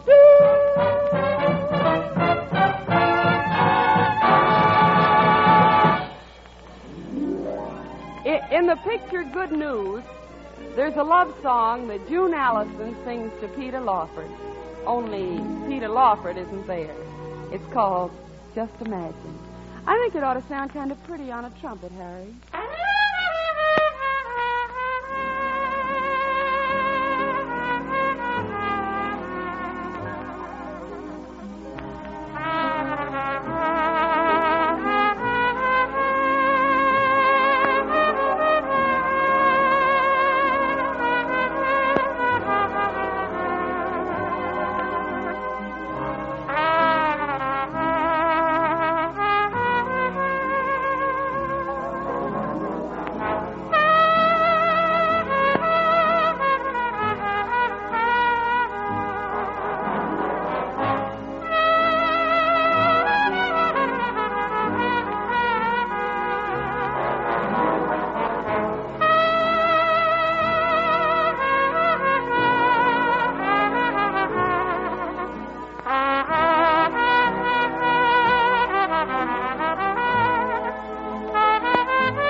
I've always considered you the John Hell Jr. type. I'll have my cuffs let out in the morning and start parting my hair in the middle. Say, you remember the big dancing finale of Good News? You mean that new dance floor rage that's replacing the bunny hug? I sure do. Teach it to us, Professor Mercer. Here is the drag. See how it goes. Down on the heels, up on the toes. That's the way we did the varsity drag. Hotter than hot, newer than new, meaner than mean, bluer than blue. Gets as much applause as waving the flag. You can pass many a class, whether you're dumb or wise, if you all answer the call when your professor cries. Everybody down on the heel, up on the toes. Stay after school, learn how it goes. That's the way to do the varsity drag. Johnny, I'll start taking lessons tomorrow. Call for Music is sending you a vest pocket edition of the new musical movie Good News. If you saw Good News when it was a hit on Broadway back in the days even before movies talked, you're sure to remember this song from the score. Come on, Johnny, Harry, let's go. the moon belongs to everyone. Why don't you take advantage of the moon? Best things in life for free. The stars belong to everyone. Every star in the sky is gleaming just for you and me. The flowers in spring, the robins that sing, the sunbeams that shine, they're yours, they're mine, and love can come to everyone. The best things in life are free.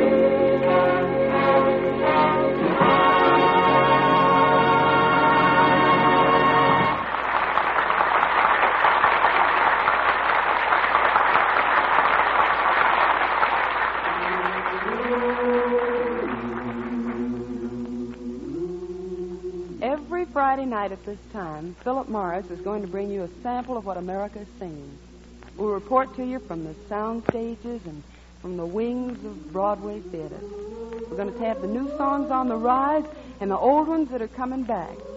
So if some scientist, 100 years from now, wants to find out what music we were dancing to and dreaming to in this particular week of 1948, all he'll have to do is dig up this program. See you in a time capsule next week, Dinah. Sure thing, Mr. Mercer. I'll be on hand, trumpet and band. We'll be listening for you, Dr. James. This is Johnny again, returning now to the thousands of store windows and counters all over America. Look for me. I'll be waiting for you. Come in and call for Philip Morris.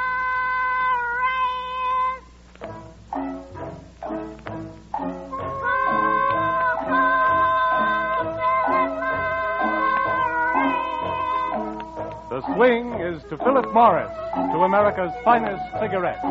So join the millions who every day know the true meaning of smoking pleasure. This is Dinah saying good night for Johnny Mercer and Harry James and myself. See you next Friday, same time, same station. Until then...